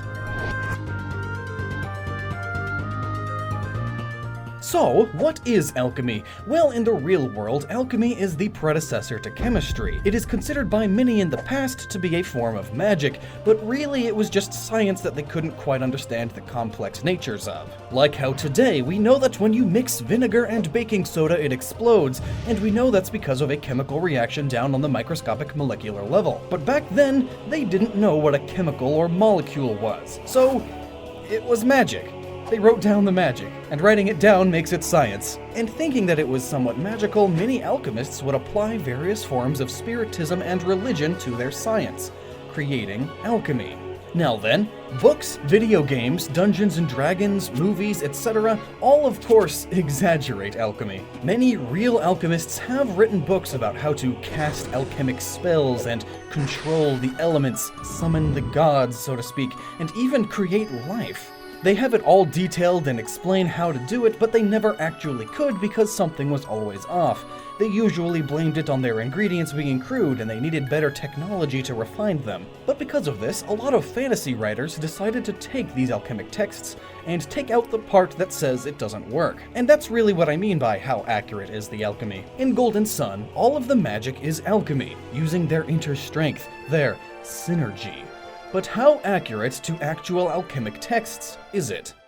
First off, the base is correct. The world within Golden Sun is supported by the powers of 4 lighthouses and 4 rocks, each symbolizing one of the 4 elements, the classical elements of course, and they were all connected to their respective planets. Venus and the element of earth, Mars and the element of fire, Mercury and the element of water, and Jupiter and the element of air. Also, the only people who can use alchemy within Golden Sun are a few mythical beasts and adepts who can access their synergy. Just as, according to some alchemic texts, you need a vast knowledge of alchemy to be able to use it at all. Or you just need a strong enough connection to nature and the spiritual powers. The backstory of Golden Sun mentions that alchemy was once even more powerful and civilizations were based on it and empires created around it. And they even could turn lead into gold. And you probably recognize that last bit, as being able to turn lead into gold was one of the 2 primary goals of alchemy, the other one being eternal life. And while perhaps not eternal, vastly expanded lifespans are also present in Golden Sun. Within the Lemuria Kingdom, which is based loosely on Atlantis, which was believed to exist by many alchemists, and was said to have very advanced technology powered by alchemy, there exist humans that live far beyond that of traditional humans, hundreds upon hundreds of years of age. And this was thanks to alchemically charged water that they regularly have to drink. They essentially found something very similar to the ultimate goal of alchemy, an elixir that can extend your life. Likewise, drinking from this fountain heals your entire party and rejuvenates them. The few people who practice alchemy and various forms of magic today believe that people in the far past used to use it all the time. How else could pyramids have been built? How could all of the dragons and giants been killed off? The only reason we don't have it anymore is because humans have collectively slowly drifted away from it. So its power has weakened to the point of almost being no longer possible at all.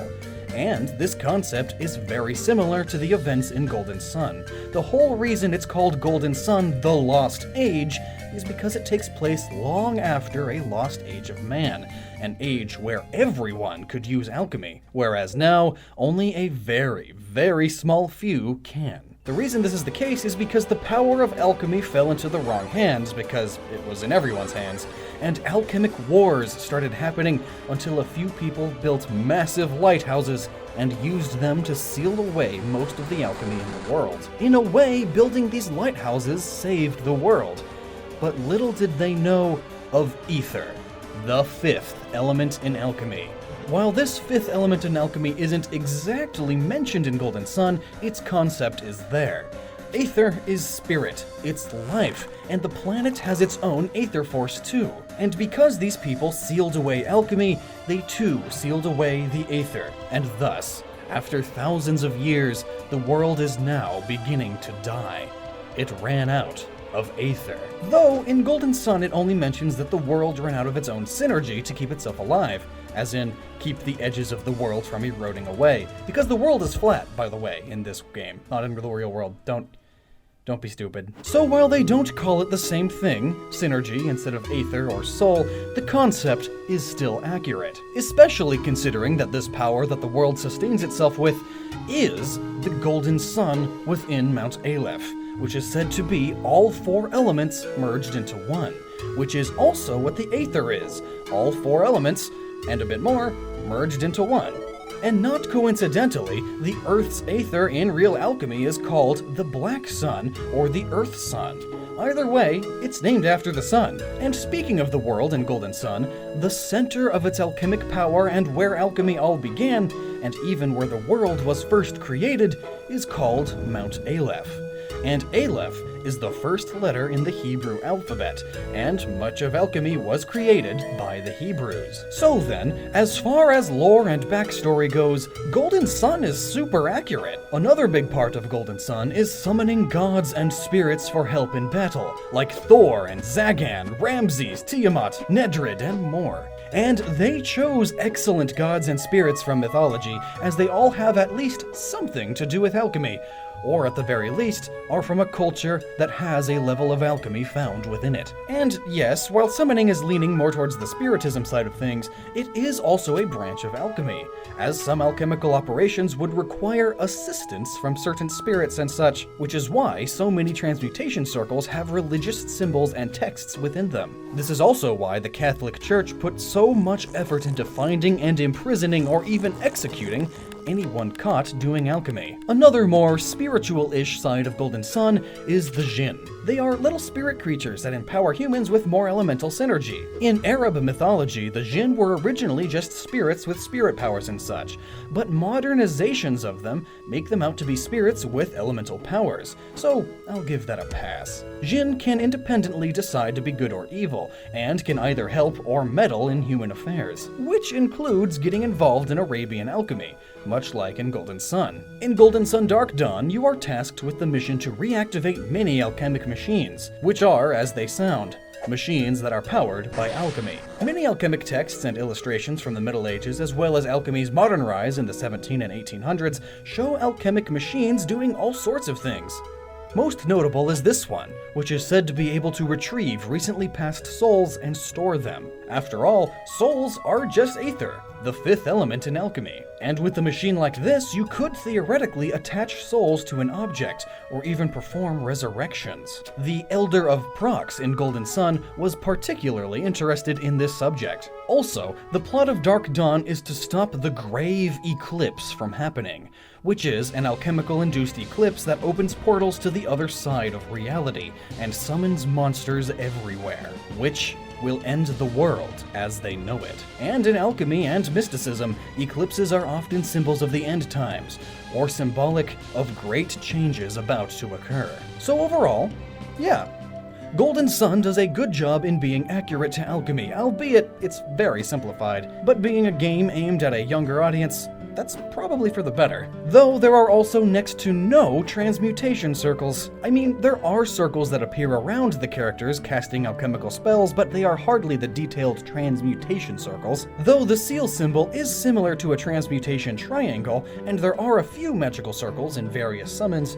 but perhaps this lack of detailed alchemic magical circles was partially due to the Game Boy Advance's limitations. As in Dark Dawn, there are a few more alchemic circles, such as the one binding the Djinns to your party, and this one used by Zagan when you summon him. Zagan, by the way, being a demon known for his power of transmutation in demonology. A few other summons have these magical circles as well, significantly more than in the GBA games. Also, plenty of real-world alchemists gave influence to Golden Sun's naming of characters. Isaac, the main character who is an adept of Earth, is named after Isaac Newton, who discovered gravity, and yes, fun fact, was also an alchemist. And while in my research that's as far as specific name origins go for characters in your parties, they do all have names deriving from a culture where alchemy was developed. And then there's this guy, Kraden. He's the closest thing to a real-world alchemist in these games as you can get. While not able to perform much of any alchemy himself, he is very intelligent and has extensive knowledge on it. Much like many real groups of alchemists such as the Thelema and the Golden Dawn, they would gather up artifacts of all kinds from all cultures and study them, trying to reignite the power of alchemy within them. Just like in these games with the lighthouses. And wait a second. The Golden Dawn? Golden Dawn? Golden Sun, Dark Dawn. Golden Sun. When the sun rises, it's called dawn. Golden Sun, Golden Dawn. Surely this is only coincidental. No. No. Obviously it isn't. The Hermetic Order of the Golden Dawn were most active in the 1800s and early 1900s, and some even persist today. And they didn't only study alchemy, but also every single aspect of the occult, metaphysics, paranormal activities, astronomy, summoning, everything. And from every culture they would pull information and magical artifacts in an attempt to focus it in one spot and bring magic back. And in Golden Sun, you travel the world, and every location is based on a real-world location, and you gather up artifacts and alchemic powers and summons from them while on your journey. There's places based on Japan, China, India, the Middle East, Egypt, Europe, the Sahara Desert, even South America and Australia, and the great forests of North America, even Alaska and Antarctica. They are all marked with their own landscapes, as well as the architecture in the area. There is also the Babi Lighthouse, based on the biblical Tower of Babel in the Middle East and Egypt area. And that tower is also a symbol in various mysticisms. So it's like the tale of Golden Sun is just a fantasization of the journeys many of those in the Golden Dawn took, researching and gathering artifacts all over the world, trying to reignite the power of alchemy. The only difference being, of course, the actual powers, and them actually succeeding. Well, cool. Now you know too, and with this newfound knowledge, my love of Golden Sun has only deepened. I highly recommend playing the first two, even if it's just on an emulator. And make sure you have your sound on, because the music is amazing. And the third Golden Sun is still good, just not nearly as much. God, Lockstin, I don't think you've stooped so low with your thumbnails before. Not only is it a fart joke, but it's a DeviantArt brat fetishist tear fart joke. I thought you were trying not to pander to that audience. Dang it, Maxwell, will you get out of here? And besides, passing gas is a means of communication for many animals. And that very well could be a part of Kirby's stinky secret. If you say so. Just get ready for the hate comments. I'll be sure to forward each one of them to your email. Thank you for that. So Kirby, everyone's favorite pink thing. That's how everyone starts their Kirby videos. I said get out of here! Go! Kirby's new game just came out and it is a blast! Loads of co-op fun. The new gimmick this time around is Kirby's ability to pull up a heart and throw it at dudes to make enemies become friends. And that is exactly what we're going to be talking about today. How would such an ability work in the real world? Okay, so here's what we know. Kirby throws hearts at his target. This in turn causes them to change color depending on what rank they are, and then become his ally. Now, at first we thought he was blowing kisses, but really he more just pulls a heart out of nowhere and throws it at him? But how does he do that? Is it a mind control magic heart? Or could there possibly be some real-life science at work here? Now, I know we could just dismiss this as, oh, it's a video game, why overthink it, and why not just say it's magic? But that's no fun, is it?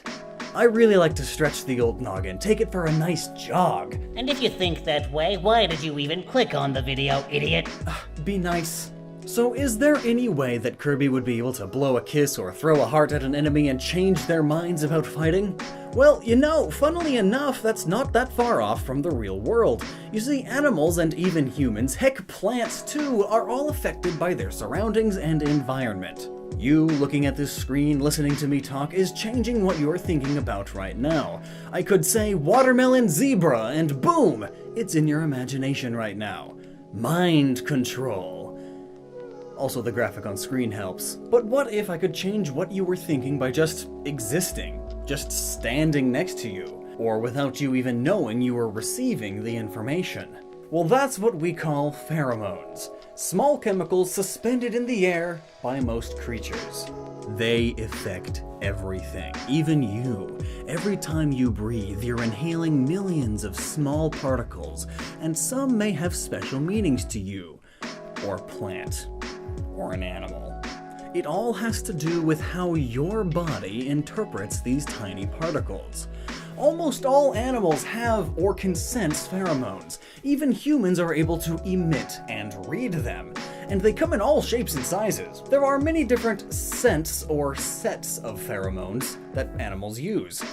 Many of them are to alert others of predators or territorial marks. But today, there's only one we're really going to talk about, and that is the releaser and attraction pheromone. That's right, Kirby's gotta be using some ultra strong pheromones, possibly even magically strong ones, in order to make his enemies become his allies in this new title. We see he gets this ability through some falling alien device or alien magic, perhaps a heavily modified pheromone itself. And I mean, look at him. He just makes a happy face and sends a mysterious heart at the target. Once struck, they turncoat and start to murder their brothers in arms. The heart itself may be produced when he lifts his arms up. Possibly his pheromones are the strongest there. Many species release their primary pheromones through their underarms after all. It's quite musky. But what are pheromones exactly? Well, I'll tell you. Pheromones are scent chemicals that are used for communication between the same species, normally. Like, for example, a food trail that ants follow. They follow that and know what the trail is because of pheromones. Because of their pheromones, they can all tell what each other are thinking. Have you ever wondered why you can squish one ant that got into Arlo's month-old cookie that he left on my desk? And in a few minutes, there's just more of them. Just ants everywhere. Just ants! Ah! Well, you can thank pheromones for that one. Even in death, ants release a pheromone that lets the other ants know, Hey, I died. Could you come get my body and bring it to the graveyard? I'd really appreciate it. So, more ants follow the trail to find the dead ant, and on the way, of course, they find the cookie. Got blue fur all over it. Yeah. You see, ants just love to emit pheromones. In fact, most bugs do. The insect kingdom is dominated by smell. But what about Kirby? Kirby's not an insect. Kirby is a mammal. I think. I know he's not a bug at least. Bug Kirby does sound cute though. Mammals also use pheromones, but on a much smaller scale. Normally it's only used for mating or marking one's territory, and as stated, even humans have pheromones, though we normally rely a lot more on visual clues than odor pheromones. But we do still take them in subconsciously. This affects women the most, and it's in relation to their menstrual cycle. Ever hear about besties syncing up? That actually happens, and it's because of pheromones. On the male human side, though, there are certain body chemicals found in body odor that only males produce, such as androstenone, produced to help subconsciously attract women. A few studies have shown that people who complement each other genetically, meaning they have good genes and would produce the best offspring with each other, tend to enjoy each other's smell. In fact, some people are drawn to someone based just off of body odor alone. Released in humans along with sweat and normally concentrated in the armpits, these smells helped us survive while we were an early race. And to further get sidetracked on things that don't particularly pertain to the video, another great example is the researchers at Stony Brook University. They found in 2009 that sniffing the sweat of first-time parachute jumpers could increase a person's ability to discriminate between ambiguous emotional expressions. The implication is that chemicals in the jumper's sweat might constitute an alarm signal, which puts the recipient on high alert and makes them more attentive to details. Because when you're jumping out of an airplane the first time, you are definitely terrified, and your sweat says that. So when someone smells your sweat with all of its pheromones, they can tell that at the time you sweated that sweat, you were scared. Pheromones. They're way cool. And smelly. But these are all small-time little things. I mean, Kirby is using people against people, or creatures against creatures, I guess. There is some extreme wolololing going on. Do people still get that? Is that a joke that's still relevant? Am I getting old? Well, leave it to humans to have weaponized pheromones, taking everything to the extreme, as humans do. Humans have created insect traps that don't actually trap any insects, but rather release strengthened sex pheromones to attract the males of any particular insect species, which in turn reduces their numbers overall, because there is so much pheromone in the air that they can't actually breed anymore. You can also spray predatory pheromones around your house to keep smaller pests away, like bugs and even mice. Likewise, if you wanted to, for some reason, you can do the opposite. Like Kirby, and just make all the mice your friends. Hey mice, come on, get out of here, ants! It's possible Kirby actually gained this ability of having extra powerful attraction pheromones capable of changing the target's reasoning through the advanced pheromone technology of this alien guy in the intro. And this pheromone is capable of basically switching an internal diode in the brain that changes what the creature sees as a friend and what it sees as an enemy. And in fact, it's a bit terrifying, but there are things that are capable of changing how others perceive pheromones. Take, for instance, the Cordyceps unilaterus, more commonly known as the thing that turns ants into zombies and is a fungus. This fungus eats its way inside of an ant's brain, and then takes control of the brain with mold tentacles. I know, good image in your head there. And then it will change how that ant perceives pheromones, essentially making it believe that it's doing the normal thing to do. It will then go hang out on a leaf or a stick about 25 centimeters off the ground, facing north, surrounded by the correct humidity, and the spores will then spread and start the cycle all over again. Crazy stuff.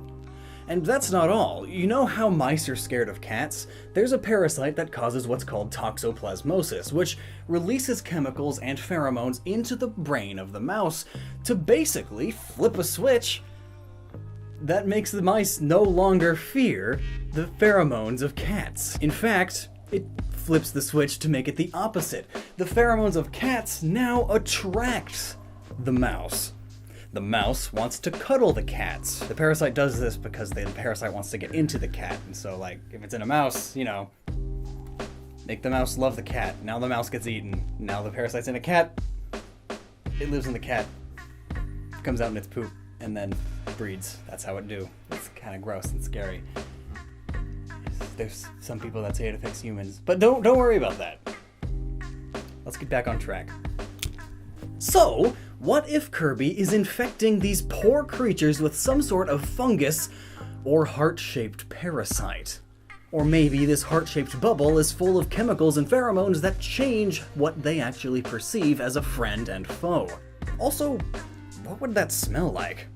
Let's not think about that. But curiously, when doused in this heart bubble, you can see this fungus or chemical take over their bodies. Just look, they change color. Then they follow Kirby like ducklings in a row, entranced by his aroma, his cocktail of pheromones. It's no wonder Kirby needs to hold his weapons up high. He's releasing more and more pheromones from his armpits, all to elicit a specific response from the zombie-like co-op partners to add their powers to your weapon. And even then, if we don't go the fungus route, there's still the normal attraction pheromones, more commonly referred to as sex pheromones. Many animals have these types of pheromones. It's a strong drive in many creatures, after all, to breed. Is Kirby using these attraction pheromones to promise some action later? So of course the enemies are gonna follow. No, that's That's silly, and I'm pretty sure that's illegal. After countless hours roaming the frustrating water temple, you finally reached the boss's lair. This is it, you say to yourself, but you take a quick glance at your row of hearts and notice you only have 3 hearts left. You start to feel anxious at the thought of dying. You wish you had completed more side quests and attained more heart pieces, but now, here you are, being useless little old you, but luckily you managed to stand your ground. Water, and just as you defeat the mighty Morpha, you satisfyingly pick up a heart container and add it to your existing life force. How the heck?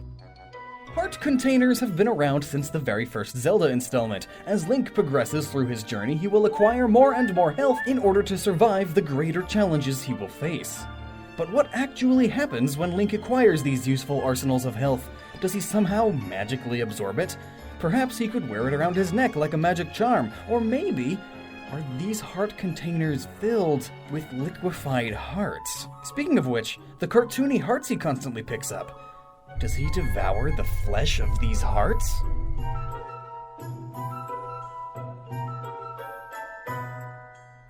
So as mentioned, heart containers have been around since the start of the series. Link will sometimes have to undergo certain side quests or find hidden areas to gain heart pieces, and after finding 4 heart pieces, he will complete 1 heart container.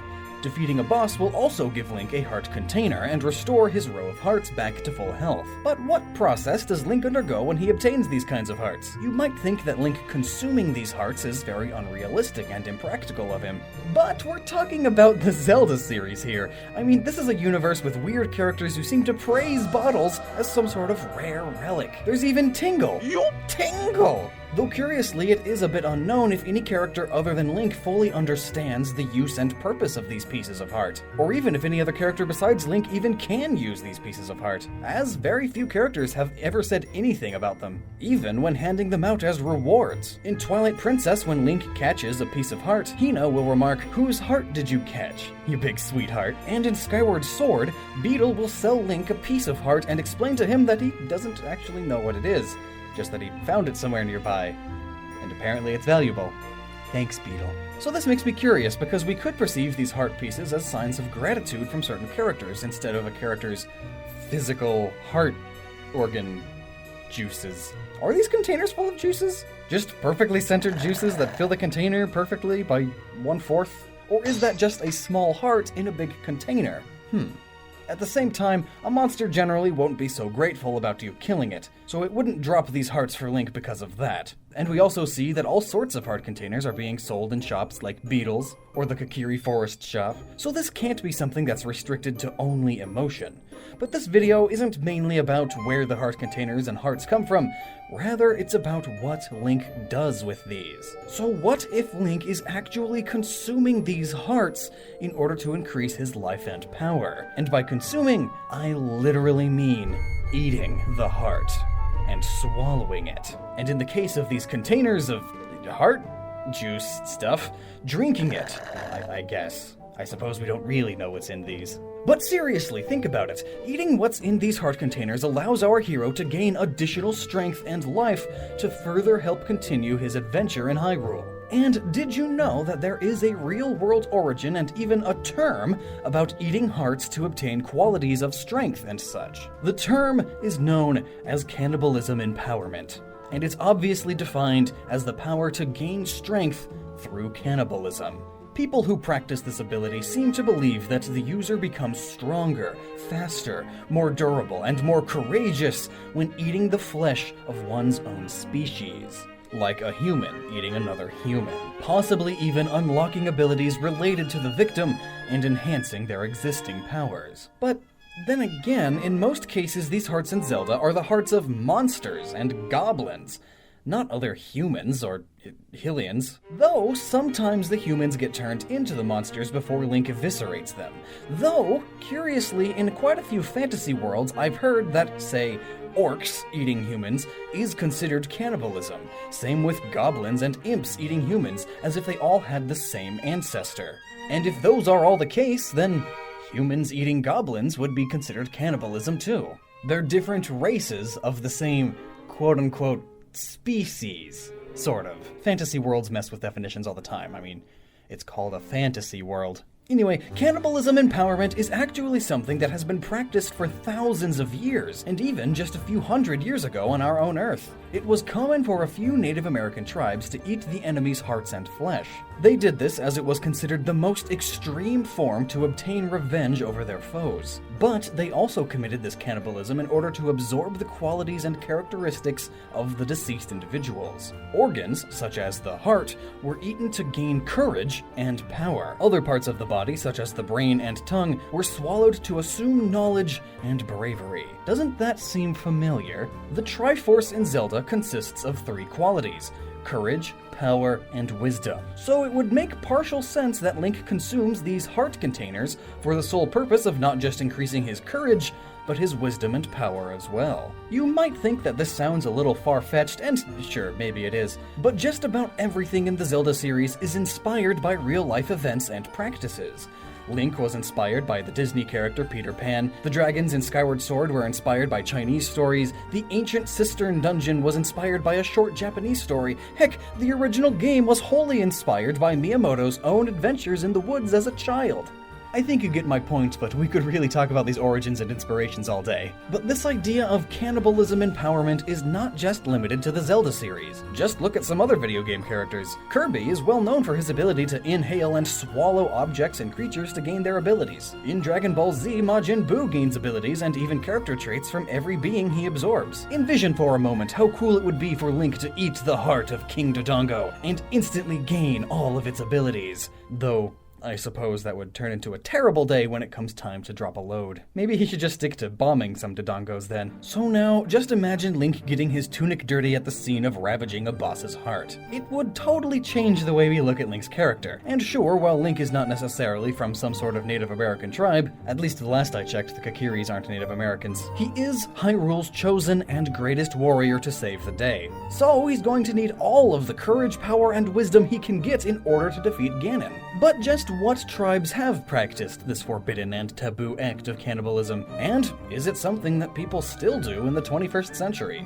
Well, the truth is, most of these Native American tribes were convinced that committing this act of cannibalism is actually a sin against their gods. The Sioux, for example, a very large group of Native American tribes, considered it a serious sin, while other tribes like the Ojibwe and Algonquin believed that cannibalism was a mental illness, and oftentimes was considered a sign of possession by an evil spirit. If they were to discover someone committing this vile act of cannibalism, they would often be put to death as soon as they were discovered. But one of the most famous empires in history has actually recently been proven to have practiced cannibalism. The Aztecs believed that the practice of cannibalism enabled one to take on the strength that remained in the victim's body. It was believed that humans were incarnations of the gods they represented, and by eating flesh, and notably the heart, they could share that divinity. But this wasn't some common thing that any regular citizen could do. They didn't deserve to reap the benefits of these so-called powers. Rather, doing so was reserved for the elite of society,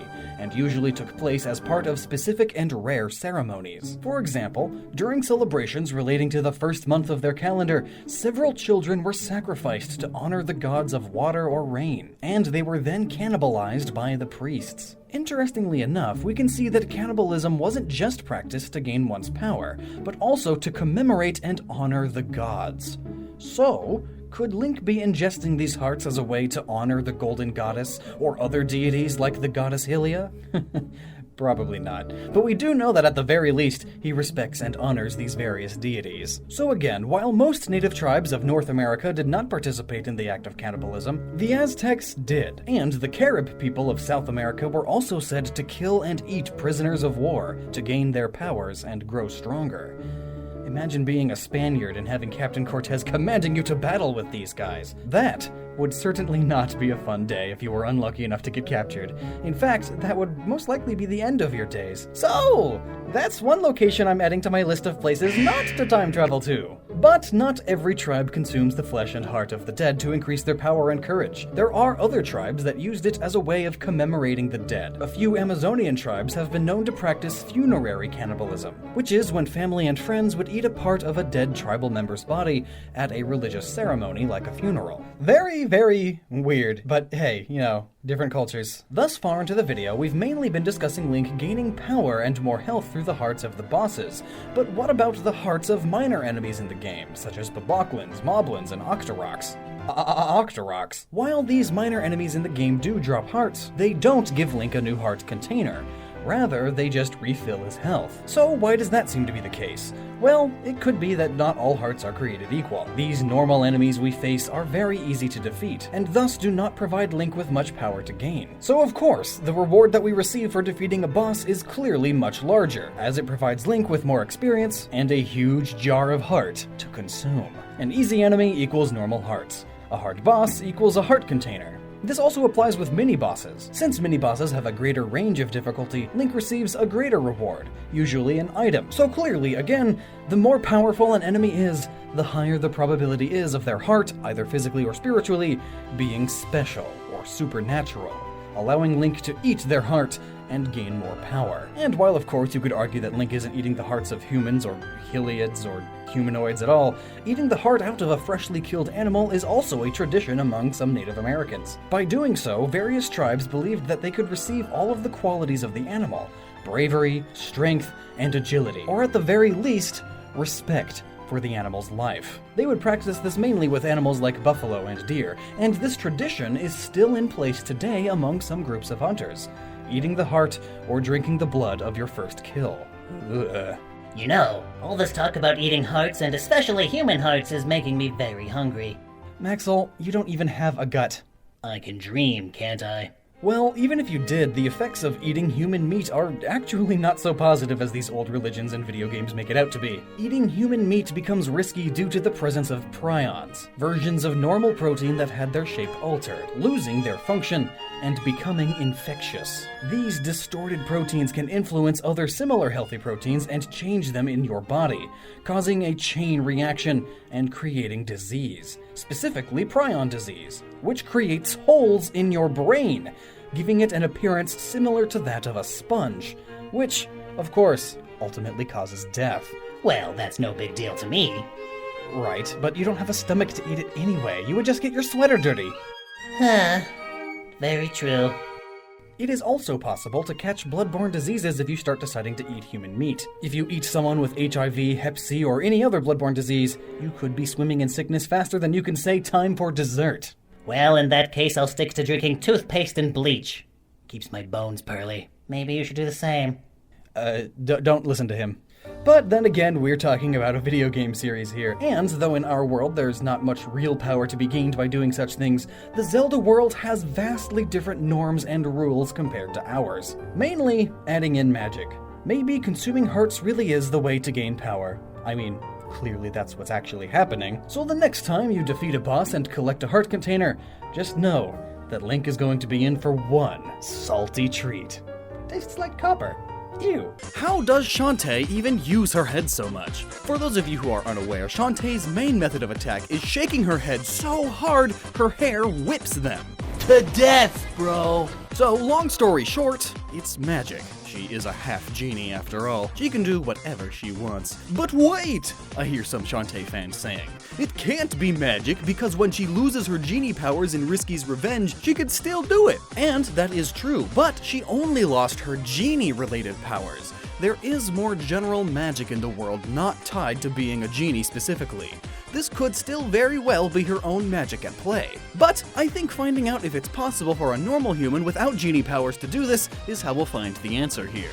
Is it only possible with magic, or is Shantae just that good at giving head? So first, we should look at how wheel whips work. It takes a strong and dexterous hand to master whip cracking. But once you get it down, you can make that signature cracking sound every time, Indiana Jones style. That cracking sound is made by breaking the sound barrier with the tip of the whip. Master bullwhippers can sometimes move the tips of the whip more than twice the speed of sound even. And whenever anything moves faster than sound, it creates a sonic boom, big or small. Most famously, high-velocity jets and Guile from Street Fighter create the best sonic booms. Whips do this too, just on a much smaller scale. The extreme speed on the end of the whip is why they hurt so much. It tears the skin and sometimes even the flesh underneath. This is why whips were used so much for medieval torture and punishment. But don't you worry about the horses and cows you see getting whipped all the time. Most of the time, the whip isn't actually hitting them hard enough to do more than a good flick of damage. You know, it's more irritating than painful. And most of the time, it doesn't hit them at all. Rather, it's just used to create that sound right above their heads as a signal to speed up. Back to the analysis though, when a bullwhipper starts to whip, the whole whip is moving at a certain velocity. Then, as the motion continues, the back end of the whip stops moving, and the curl of the whip propels forward. That beginning momentum in the loop becomes concentrated into a smaller and smaller space as it moves up the whip. And by the time that momentum reaches the tip, it's been multiplied by quite a bit. And the thinner the tip, the faster it can move. Now, in Shantae's case, she doesn't make a cracking sound with her hair whip. Rather, it's just a little swoosh. Listen. It's very similar to whip swooshes. So she's not actually breaking the sound barrier, but her hair is still moving fast enough to cause harm to her enemies. So without magic, how would she do this? First of all, the haircut would be very important, but it looks like she's got that down. An extra long ponytail that is thinnest at its tip rather than the same thickness throughout. Secondly, you may think this entire idea is just silly because hair isn't whips, but it actually is. Whips, especially older ones, were often made with a combination of leather and horsehair. Heck, horses already use their tails to whip away flies. Granted, those don't come anywhere near to breaking the sound barrier. I mean, could you imagine? In fact, even some people have actually recycled their own hair and made human hair whips. Though, those aren't as effective as traditional leather whips because the hair can't form that curl as well, and thus can't push all of that momentum into the tip as easily. So in order to actually whip with your hair, it would need to be stiffer, more towards the base, like leather. Basically, you would need a lot of hair product. A lot. Or magic. Magic would also work. But the consistency of hair being able to form a whip is only one issue. The much bigger one is the motion needed to use the whips precisely. As I mentioned, using a whip takes a lot of dexterity. You need a good sense of balance and to perfectly move your entire arm and hand. So doing that with your neck sounds painful, to say the least. Referencing that terrible Willow Smith song, Whip My Hair Back and Forth, if you watch the dancers in the video, none of them are actually whipping their hair in the traditional whipping sense. They are mostly just twirling it around very quickly, and they occasionally headbang. Both of these methods get your hair out as far as it can be, and can still be used to whack a few people you don't want near you. Also, this method would only strain your neck after prolonged use, so it's a lot safer for your vertebrae than actually using your hair as a whip, but it doesn't deliver the whip force we're looking for. In order to do that, we need the head to move with proper form, similar to that of an arm of a whip cracker. As you can see here, the motions used to properly use a whip involve a smooth, round motion that speeds up as it continues, and then comes to a sudden stop with a downwards flick. The motion of the arm itself doesn't seem too fast until the very end bit. At least not so fast that it would break your neck or anything. Until, that is, you consider the length of the whip. Most whips that are capable of cracking, thus causing the most damage to whatever it hits, are between 8 and 10 feet, though there are also 6 and 12-foot ones as well. The longer ones are more capable of actually cracking, and this is because of the way whips work. That momentum in the curl has more time to build up and concentrate the longer the whip is. Though, the overall mass of the whip can also slow it down, which is why you can't just make them infinitely long. Though, some people are just crazy. Looking at Shantae's hair, which varies in length depending on the art you're looking at, and which game you are looking at. So let's look at when it's shortest. Looking at the original Shantae, we get a good look at her backside, which shows the tip of her hair at right above hip level. Assuming she is a woman of average height, 5'4" or 1.63 meters, this means that the part of her hair she can whip with should be approximately 2'7" or 0.79 meters. Now, it is possible to crack a whip of 6 feet, and even as low as 4 feet, but if you notice here, it takes a lot more build-up and starting speed to do so. In order to get that tip to still crack, it takes a lot more initial force. Going back to Shantae, she can't crack her hair whip likely because of how short it is. It's far too difficult to get that tip to break the sound barrier. Though, it's possible to come close, but working with a whip made entirely of hair is hard enough. Now make it 2'7", and you've got yourself a challenge! The only way to get a whip of this length to cause any damage beyond knocking over your grandmother's urn is to apply additional force to an even greater extent. It is still possible to get a 3-foot whip to crack as seen here, but you see how much more initial speed and force is needed compared to this 6-foot one.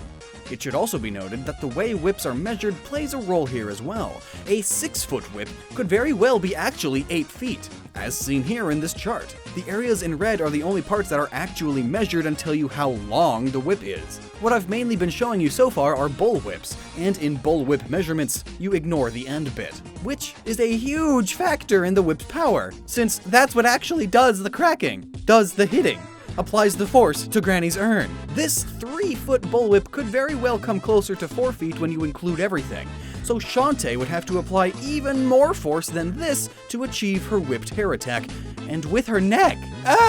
It's called whiplash for a reason. Your spine and neck are made up of smaller bones called vertebrae. Between each vertebrae, you have discs that absorb shock, but they can only take so much. Your neck is very dense with nerves, muscles, your esophagus, your arteries, your brainstem, meaning it is not only very important, but also very prone to injury. Whiplash is a condition you get from your head whipping back and forth too quickly. Sound familiar? Most commonly, it happens to people who are in car accidents, but it has also occurred to those riding roller coasters improperly, or football players playing football, or spending too long headbanging at a metal concert. Whiplash makes you feel dizzy and causes your limbs to go numb. It can also create long-term back and shoulder pain if not treated early enough. Pain that can be lifelong. If you watch most headbangers, most of them are responsible with their banging, slowing down a bit before changing directions as to not give themselves whiplash. Headbangers have caused their brains to bruise and even bleed. They've caused themselves to pass out, and yes, some have even died. But most commonly, they've given themselves plenty of whiplash. And they are doing nothing compared to what Shantae's doing. She's putting her whole body into it and constantly jerking and whipping that head around on purpose. Just strong enough so that her hair may not break the sound barrier, but does cause serious harm. And not just to people of flesh, but even fully armored knights and bricks! She breaks bricks with her hair! Which basically points right back to her using magic. Non-genie related magic, that is. Both to protect her neck and brain and make her hair hard enough to do all of these crazy things. Shantae, then, is awesome. And so are you and your vertebrae, so headbang responsibly. So here's a fun topic to discuss. What if Game Freak introduced a Pokemon with 3 types in the Switch games, or really at any point in the future? What would it mean for the future of Pokemon, and what about the Pokemon of the past? What about the meta? The meta would get wrecked. Maybe. Which leads me to believe that Game Freak would never do it. The Pokemon games seem to have been being aimed more and more at younger audiences, and remembering 3 types and how they interact with each other seems complicated, especially when you try to work out their weaknesses. Maybe they could limit the maximum weakness to being ×4 like it already is, but expand what those weaknesses are with having the 3rd type. Both weaknesses and resistances, too. But regardless of what they do, which already existing Pokemon would gain a 3rd typing? That's really what this video is about. So let's go in Pokedex order and cover which Pokemon I think would gain an additional typing if 3-type Pokemon ever were to exist.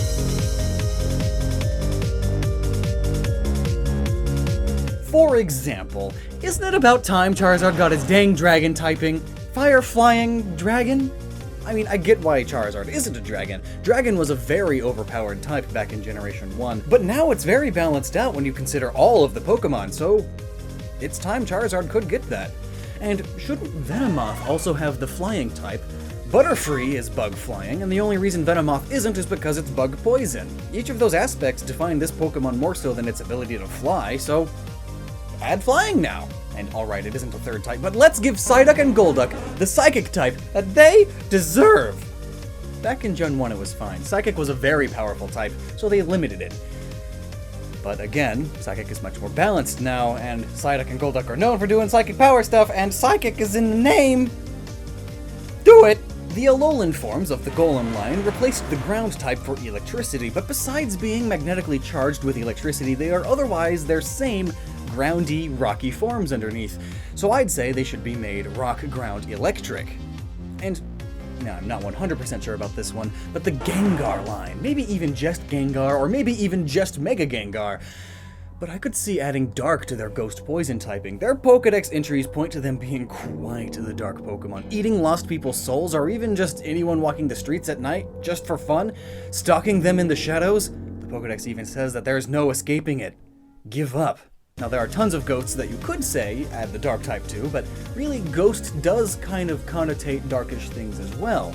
The only ghost dark types seem to be the Pokemon that are both ghostly and especially dark and evil for being ghosts, which I'd say the Gengar line is definitely the most of that, according to the Pokedex anyway. So I get why Exeggutor is Grass Psychic and Alolan Exeggutor is Grass Dragon.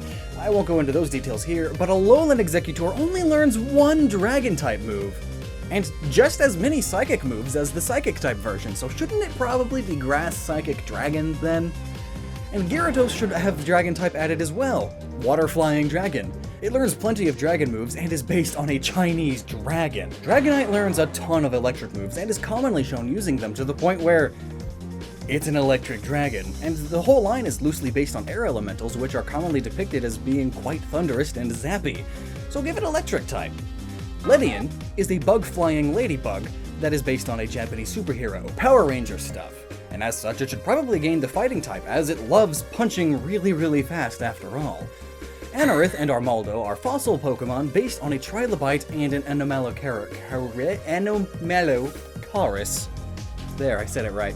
As well as some aspects from brine shrimp. All three of these are sea creatures, and these Pokemon learn a few water moves. But every fossil Pokemon is one thing: rock type. And it seems that this fossil's rock typing overwrote its water typing, making it rock bug instead of water bug. There's even another set of Pokemon based on the same or very similar things, Golisopod and Wimpod, and they are water bug. So I'd say give these Pokemon the water type as well. Rock bug water. Tyranitar has no reason to not be ground type like its previous rock ground evolutions. They evolved by eating dirt. So much dirt! But then it gets mean and territorial, so it gains the dark typing, and okay, sure. But if they added a third type, just give it ground back. Rock, ground, dark. Something that has perplexed people for eons. Why is Lugia, the guardian of the oceans, protector of the oceanic currents, not water type? I mean, it has super powerful psychic abilities, and it can fly, so psychic flying still works, but come on. Water psychic flying would fit better thematically, I feel. But it's not as big of a deal as stinking Celebi, who is literally a fairy. And it's not fairy type! I mean, it was introduced before fairy type was a thing, so understandable, but when they gave fairy type to a bunch of other Pokemon and even changed some Pokemon's typing to fairy, they should have changed Celebi's. That's how flustered I am! I can't speak! I mean, if a Bulldog is a fairy type, and a fairy isn't, something's wrong. Terribly wrong. And Dustox has the same issue as Venomoth. So up until recently, there was only one bug water type Pokemon, Surskit. But when it evolved, it lost its water typing for flying. Lame. Masquerain even has rain in the name. And it's based on a moth, a damselfly, and a lanternfly, all of which hang out very close and even in the water. So bug water flying, it should be. And shouldn't Vibrava and Flygon be ground dragon flying? Again, Flygon has fly in the name. It's based on a dragonfly and an adult antlion. It has crazy wind powers too. It's the spirit of the desert, creating sandstorms. How do you do that? By flapping your wings. What do wings give you? Flying type. Except in this case, apparently. And for a bit, I was thinking Solrock could add fire to its psychic rock type, but that would leave Lunatone behind. And Solrock only learns 2 fire type moves anyway, so nah. Latios and Latios are psychic dragons who are based on jets, and they do nothing but fly. Flying is their whole shtick! So maybe add flying type, but again, they don't actually learn any flying type moves naturally, and they also don't have any signatures of birds, no beaks or talons and whatnot. And I feel like psychic and dragon both kind of point to the possibility of flying, so they don't necessarily need it. The fairy type has a lot to do with magic, and it's a better way of saying magical type. And Jirachi is a wish-granting cute thing, and yet it's not fairy type. It's Steel Psychic. So slap fairy on there! Also, Piplup is a penguin, and I'd be down for it evolving and gaining the ice type as Prinplup, and then after evolving again, it gains steel on top of that one evolving. They do learn plenty of ice moves, and they're penguins. Skorupi is a poison bug type that evolves into a much bigger and much stupider looking scorpion, but it swaps out the bug type for dark, even though it's a bug! So we just give it right back. Gliscor looks like it could be dark type, but it's ground flying instead, though it does learn plenty of dark type moves naturally, but other than it just being a predator and kinda creepy looking, it's not that dark or evil at all. Still, as we covered in my dark type video, there are dark type Pokemon that are that type, for significantly worse reasons, so just give it to him. Now, if the rest of Galade's evolutionary line are Psychic Fairy, shouldn't it have the Fairy type too? Psychic Fighting Fairy? Well, maybe, but maybe not. The Fairy type is often associated with pink girly princess things, and looking at the male-only Galade, it's more so based on the prince rescuing the princess, fighting for her. So maybe don't add fairy type there. Here's another tricky one. All of the Rotoms. Rotom is a little electric ghost that can possess electronics and take them over. For example, it possesses an oven and swaps out its ghost type for fire. It possesses a fan and swaps its ghost type for flying. In the context of only having two types, this is fine, but while possessing something, Rotom is still a ghost in there, and is deserving of those ghost weaknesses. A spirit medium can still attack a ghost even if it's possessing a refrigerator. It doesn't suddenly lose its ghost properties. So give ghost back to all of those forms. Dwebble is a small bug rock hermit crab living in a pebble. When it evolves, it has a chunk of the Earth's crust on its back, literally a slice of the ground. So why isn't it ground type? I mean, there are rocks in there too, and the crust tends to be harder than just the ground, but still, let's go ahead and make it bug, rock, ground. Stunfisk is a ground electric fish. It's a fish. So why not have the water type? Again though, there are actually some good reasons for it to not have the water type. It just happens to live in the water, but both ground and electric fit it slightly better. It also only learns 2 water moves, and one of them is Muddy Water, which is almost a ground move. So while you could add water to it, I wouldn't. Volcarona is another moth, and just like Venomoth and Dustox, it isn't flying, but bug fire. Maybe Game Freak just doesn't like moths. Moths are so much better than butterflies. Kyurem is good. It's an ice dragon, but then it can merge itself with Reshiram and Zekrom, becoming white or black Kyurem. These forms, I think, should add the typing from Reshiram and Zekrom, so fire or electric on top of the dragon ice. Chestnut is basically a knight. It's covered in armor, it has a shield, and it can withstand bombs! Bombs! Bombs? Bombs! Bombs? It's all about its hard shell, and yet its typing is grass fighting, both of which work, but I would consider giving it the steel type. Though, only if they let it learn some steel moves as well. There's no point in having a type unless you can learn moves of that type. Inkay and Malamar are other odd ones. Being squids, you would assume water type, again, but they don't even learn any water type moves naturally. They are psychic and dark instead, which works a lot better for them. You could add water type to them, but it wouldn't benefit them much. They don't exactly swim fast or have mastery over water or anything.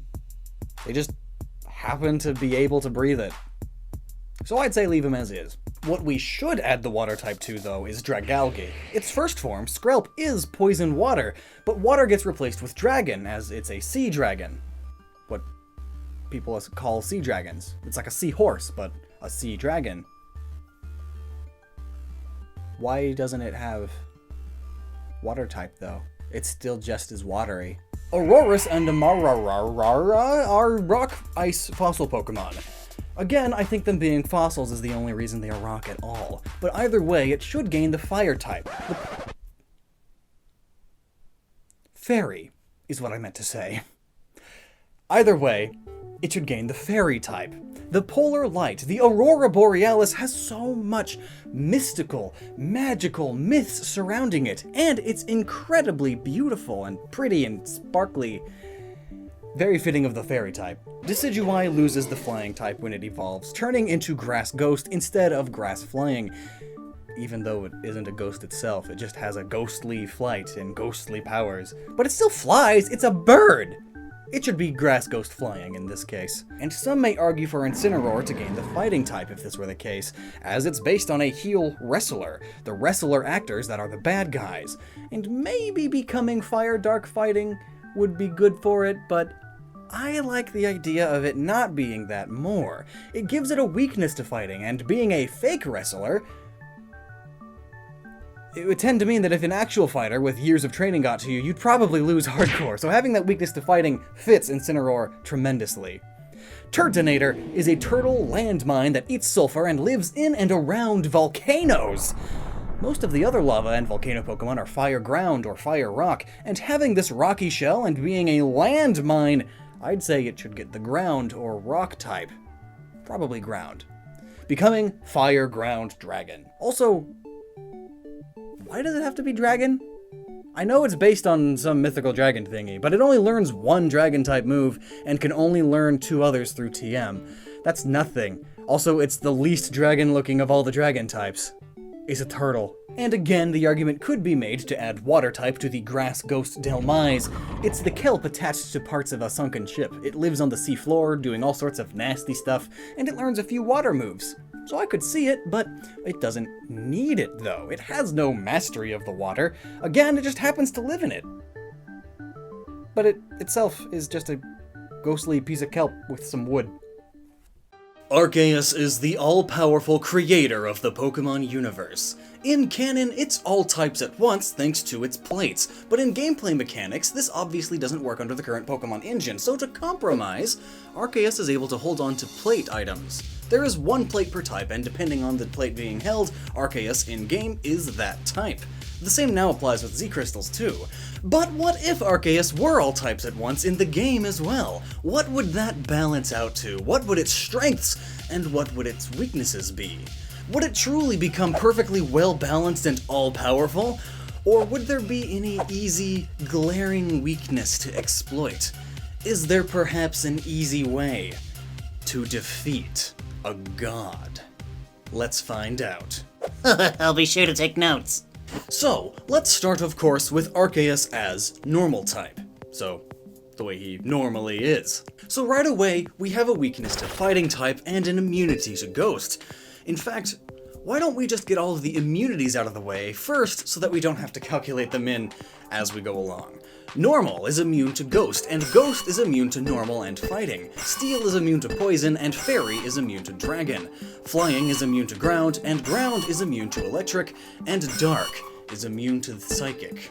So, he gets, right away, our mighty Arceus is immune to 7 types!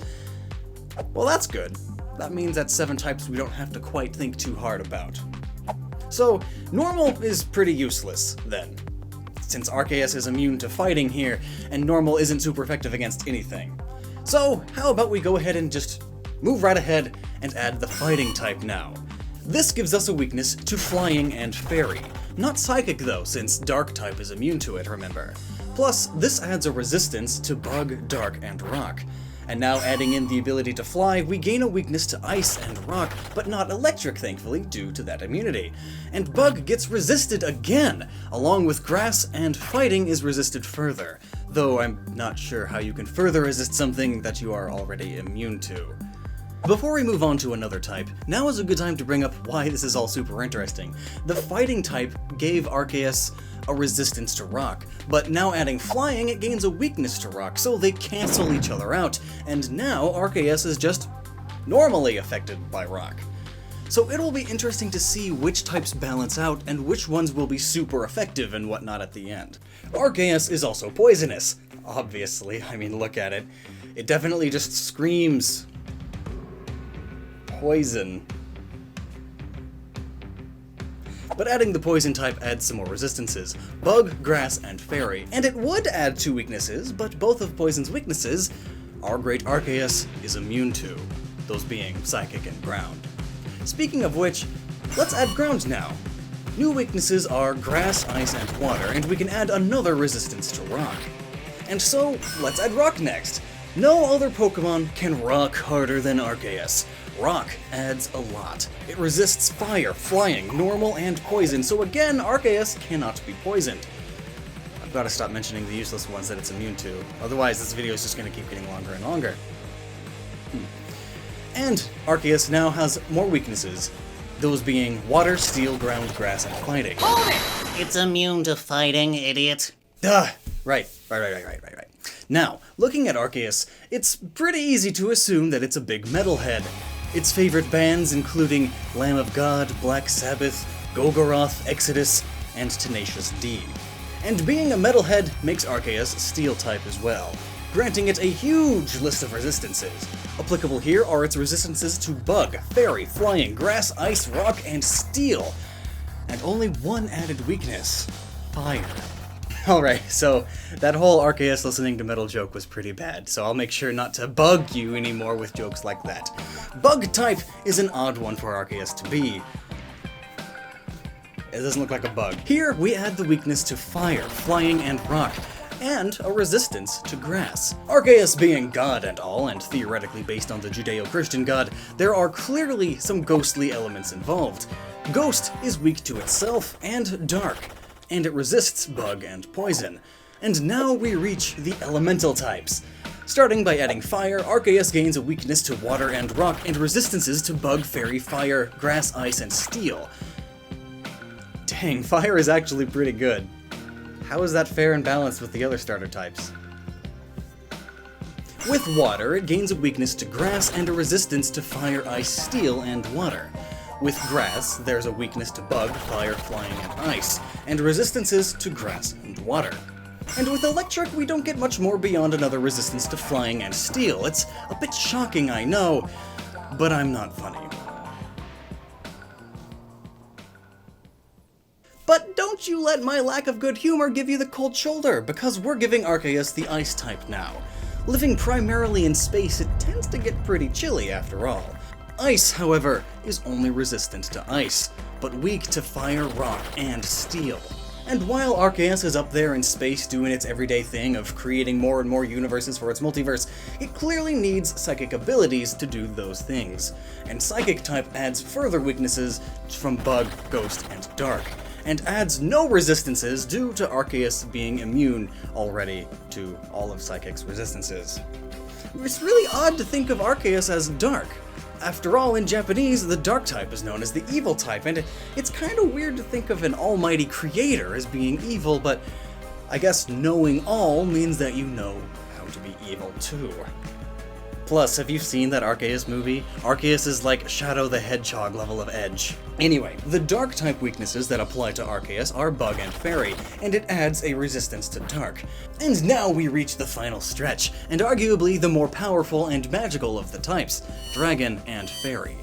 Fairy will add a weakness to Steel and a resistance to Dark and Bug. And Dragon gets a weakness to Dragon, Fairy, and Ice, and resistance to water, grass, and fire. So now that we have everything written down, what are we left with? Well, one thing is for sure. Besides fighting Arceus with Pokemon it's immune to, you also would not want to fight Arceus with a grass bug Pokemon, as Arceus resists both of those types 3 times over. And as for the other types, Arceus still resists Dark and Steel as well, but breaks even with Water, Fire, Flying, and Ice-type Pokemon, so they are a fair deal. But if you intend to beat Arceus, to defeat God, you would want to bring a Pokemon team consisting of Rock and Fairy Pokemon, as those are the only weaknesses it has, and only one time over. So basically, bring a Mega Deontay. That would be mortifying to Arceus. I can picture it now, just Arceus, the all-powerful god, standing atop Spear Pillar, being almighty and powerful as he is, and you send out a pink, pretty princess thing, and Arceus kneels in fear. Fairy Pokemon ruined the meta. Though, something to think about is that some type immunities can go away. For example, moves like Foresight and Odor Sleuth removes Ghost's immunity from normal and fighting type attacks. However, in this case, even if he removed those resistances, Arceus resists normal twice over, but fighting breaks even, dealing traditional damage. So it wouldn't quite be worth the time. Miracle Eye, however, would remove the immunity from Psychic, which also breaks even. However, with Gravity, Arceus loses the immunity from Ground type for 5 turns. And holy butts! Arceus is weak to Ground 3 times over! But only for those 5 turns. But still, egad! This brings me back to Gen 1 all over again. You just spam Earthquake repeatedly. Never use another move ever, because why would you? That's how you win in Gen 1. Gen 1ers are garbage. Curiously though, Gravity is a Psychic type move, which Arceus would also be immune to due to its Dark typing. So you would have to use Miracle Eye to allow you to hit it with Psychic moves, and then use Gravity to ground it. I guess that's the strategy then. So theoretically speaking, if I wanted to kill Arceus, what would I have to do? Well, I'm not an expert when it comes to the more competitive side of Pokemon, but I'd assume Mega Deontay for sure, and maybe a Carbink just for that extra Rock Fairy type.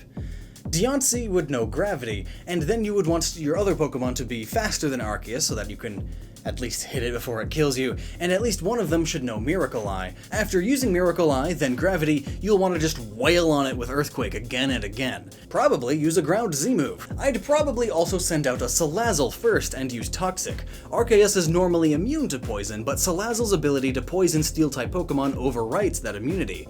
With Toxic, you get about 6 turns to survive before Arceus is gone. Another idea would be to use Foresight or Odor Sleuth to allow normal-type moves to hit Ghost Pokemon, and then use Perish Song. Boom! 4-ish turns later, you win. Just gotta survive those 4 turns.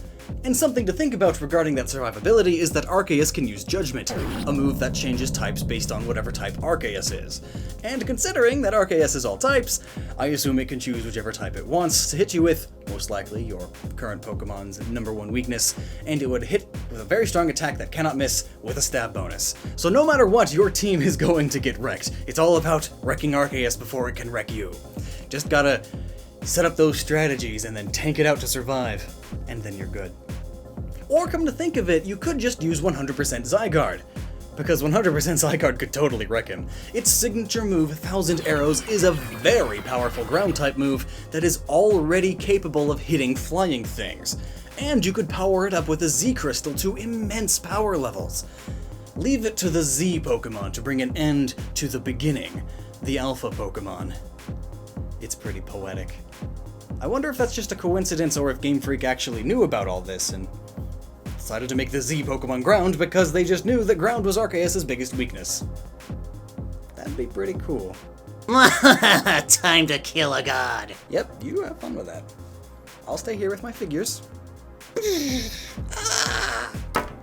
Holy butts! I never got this as a kid. I had no idea until just a little bit ago while doing some research for another video. But I always thought that Pokemon evolution by trading was stupid, and this is especially the case for Shellmet and Karrablast. You specifically have to trade 2 of them in order for them to evolve. The rest of the trade evolutions, you just have to trade whatever. But recently, I found out that there is actually a very good reason why these 2 being traded to evolve makes sense. And maybe you already knew this, that's fine. Go and whine about it in the comments, smarty. I'm sure your parents are proud of your Pokemon trivia knowledge. But I figured that if I didn't know about this until just now, maybe there are plenty of others out there who don't either, so here we are. So the evolution in question is Shellmet to a Selgor and Karrablast into a Scavalier. Just by looking at them, you can sort of see what happens. Karrablast borrows elements from Shellmet and gains armor. If you look close, you can see a sort of Karrablast body in there. So I originally figured when trading, they were also trading elements with each other. Karrablast gets the armor element from Shellmet, and Shellmet gets the high speed from Karrablast? But Karrablast isn't super fast or anything, but it has blast in the name. Is it known to explode? Karrablast? Exploding is fast. And see, that's what I originally thought. But the real reasoning is actually way deeper and cooler than that. So, Shellmet is based on a snail. It is the snail Pokemon, and it's got the classic snail curve behind the medieval helmet. When it evolves into a Selgor, you can tell it still has snail elements because of the name, a Selgor. both from accelerate because of its speed, and escargot, French for snail. Escavalier also has escargot in its name, along with cavalier. So does this beetle become a snail? No? You can still see beetle parts in there, so certainly not. But look at what's happening here. You trade the two Pokemon, and suddenly the beetle gets Shellmet's snail shell. And the snail grows big and gets wrapped in bandages. Typical fighting ninja fashion for sure, but maybe something more. It looks like Karrablast stole the helmet from Shellmet while they were in the process of being traded, which would make sense actually. Karrablast is sort of a generic beetle, kind of a scarab, kind of a rhinoceros beetle, but notably, in this case, this interaction with Shellmet points us to a very specific beetle, the Karabus blaptoids, commonly known in Japan as the snail-eating beetle. This beetle hunts out snails and empties their shells entirely, and then it may use the shell as a small hideout. So that's exactly what happened here. While in the very vulnerable state of whatever goes on while being digitally traded, Karrablast steals the shell off of Shellmet, perhaps in an attempt to eat the Shellmet. But because trading is so fast, the opportunity passes after Karrablast removed Shellmet's protection. And now it's just carrying around a sturdy snail shell. So it makes some armor out of it, becoming Escavalier. Meanwhile, Shellmet just got its dang armor ripped off. Though, not having to carry around this big heavy medieval armor anymore means it now can go fast. But it also has a huge hole in its back, so it wraps that up with bandages. And so it becomes a Selgor.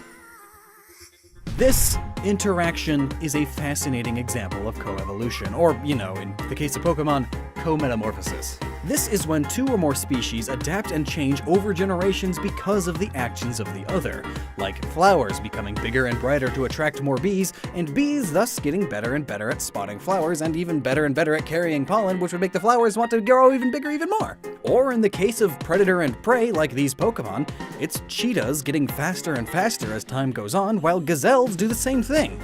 It's quite fascinating. And I hope you found this video to be fascinating as well. I certainly do. I had no idea about this at all. And it's super cool. I went from totally hating this Pokemon interaction to thinking it's awesome. Do you guys remember Gen 4? I sure do. And I remember very clearly not enjoying any additional evolutions they added to some of my previous favorite Pokemon. Licky Licky, Togekiss, Rhyperior, Magmortar. All disgusting. And then there's Ambipom. Ambipom! Easily my second least favorite Pokemon. Right behind stinking Crabominable.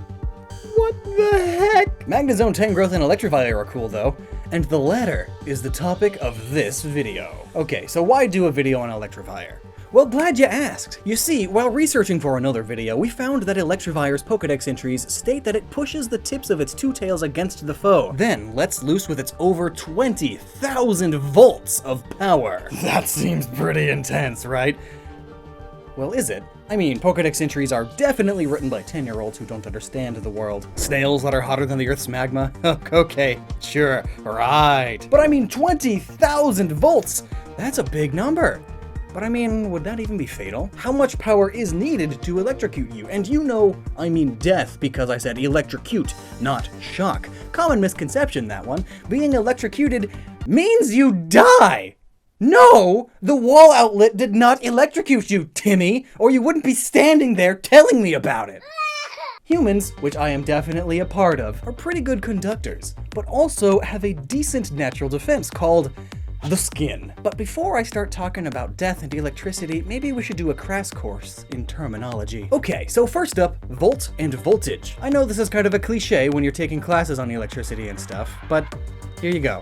Think of a pipe with water flowing through it. It's much easier to think about than electricity. You got the mental image? Or, I guess, you're actually looking at the screen. So yeah, there's a pipe of water. Good. Okay, so voltage is like the pressure behind the pipe, or how much power is pushing the water already inside. Think gravity pulling water down the pipe from the water tower, or think of a pump pushing the water through. Next up is amp, or ampere. This is the measurement of current, or in our diagram, the flow rate of a water. Like, if it took a minute to fill a gallon bucket, it would be 1 amp. where an amp is 1 coulomb per second. Now, for a frame of reference, a lightning strike is on average 15 coulombs, but some have been recorded as going up to 350 coulombs. Basically, a coulomb is a measurement of energy in relation to time. Finally, we have ohms, or resistance. This, in our diagram, is how wide the pipe is. Smaller pipe, more resistance. Bigger pipe, less. And finally, with all of that information, we can get wattage. Wattage is our power that can be made using the water. Think of olden day mills. Wattage is the power it produces. It takes into account all of these other factors and makes a simple number to remember. Just voltage multiplied by the amps. Okay, so that might have been a lot to take in. Electricity is really complicated stuff. But now that we know all of the fancy schmancy lingo, let's talk killing stuff. Well, humans at least. Which, let me assure you, I am one of them. Oh, suddenly this is my kind of video. You see, humans are pretty fragile if you haven't noticed, but some parts are definitely stronger than others, like the femur. Man, that bone's strong! And thankfully for you, our skin is pretty resistant to electricity. Ah, and there's that resistant word again. Our skin is a natural insulator, meaning it doesn't really like electricity going through it, as I'm sure you're aware. From person to person it varies, but on average our skin's resistance is about 5,000 to 15,000 ohms. Man, fun facts are fun. Now I'm gonna go ahead and blow your mind a little bit here. You know that small shock you get from static? Rubbing your socks on the floor and then touching another person or some metal and then you get that little shock? Yeah, that could very well be 20,000 volts. I know, it's crazy, right? And there goes the impressiveness of Pikachu's 10 million volt Thunderbolt move. Well, maybe not. But there definitely goes Electivire's impressive power. In fact, people have been shocked by huge sums of voltage and lived to tell the tale. Take Harry F. McGrew, who holds the Guinness World Record at surviving a 350,000 volt shock. And yet, on the other side of things, we still have unlucky souls who just perished by touching a 42 volt wall receptacle. So what gives? Now, I'm not saying that higher voltages are safer. Do not go running through those power lines, please. But remember, voltage is just the measurement of pressure that the current has. It's not the pressure or force of the electricity that matters, it's how much electricity goes through your system. Thankfully, your skin helps reduce how often you really feel the shock. But if it's a strong enough zap, you could end up dead. In the case of dying by electric shock, the skin is almost like a front wall of defense against that, while the rest of your organs run interference, because the important one is your heart. If your heart gets zapped, you are in trouble. But the rest of you is comparatively fine. But yes, the heart is very weak and very dangerous to get shocked. It doesn't take much electricity there to kill you. I'm gonna go ahead and spook you a bit now. Did you know that a small battery like a AAA battery can very easily kill you? Yeah, it's commonly agreed that a continuous flow of 7 milliamps for about 3 seconds to your heart is all it takes to cause arrhythmia, which doesn't stop your heart right away, but pretty much stops your heart. Which, fun fact, is bad for you humans, I mean us humans. But notice now that that number was in milliamps, not volts. Electivire's Pokedex entry about voltage is useless, beyond letting us know that Electivire is twice as good as Jolteon, which can only do 10,000 volts. Ha! I knew it! The Eevees all suck! Stupid cats. It is not about volts, it's all about the amperes. Back to our diagram, you could have an insane amount of pressure building in the water tank, but if the pipe is too small or if the flow valve just isn't open, the water won't go anywhere. Or it will, but it'll take so long that in the case of electricity, your body will just be able to deal with it. Like a small static shock. The voltage may be high, incredibly high even, possibly even insanely high, far beyond that of Pikachu's Z move. But if the amps in those are low, doesn't matter. Doesn't do anything. It hurts. Maybe it hurts a lot. Won't kill you or anything, though. It's not that big a deal. What about everyday common life? I mean, it's pretty uncommon to put a battery directly into your heart. Like, what, open heart surgery and the doctor needs to replace the battery in his headlamp and oh no, oops, it fell into your heart. And I'm just looking at it, perplexed. Oh no, it's been like 5 seconds, now you're dead. Oh geez. In realistic scenarios, the commonly known fatal current is a whopping 100 milliamps, or 0.1 amps, to 0.2 amps. Anything more and it's actually not as fatal. Yeah, you heard me right. Going below and even above that sweet spot of amps isn't as fatal.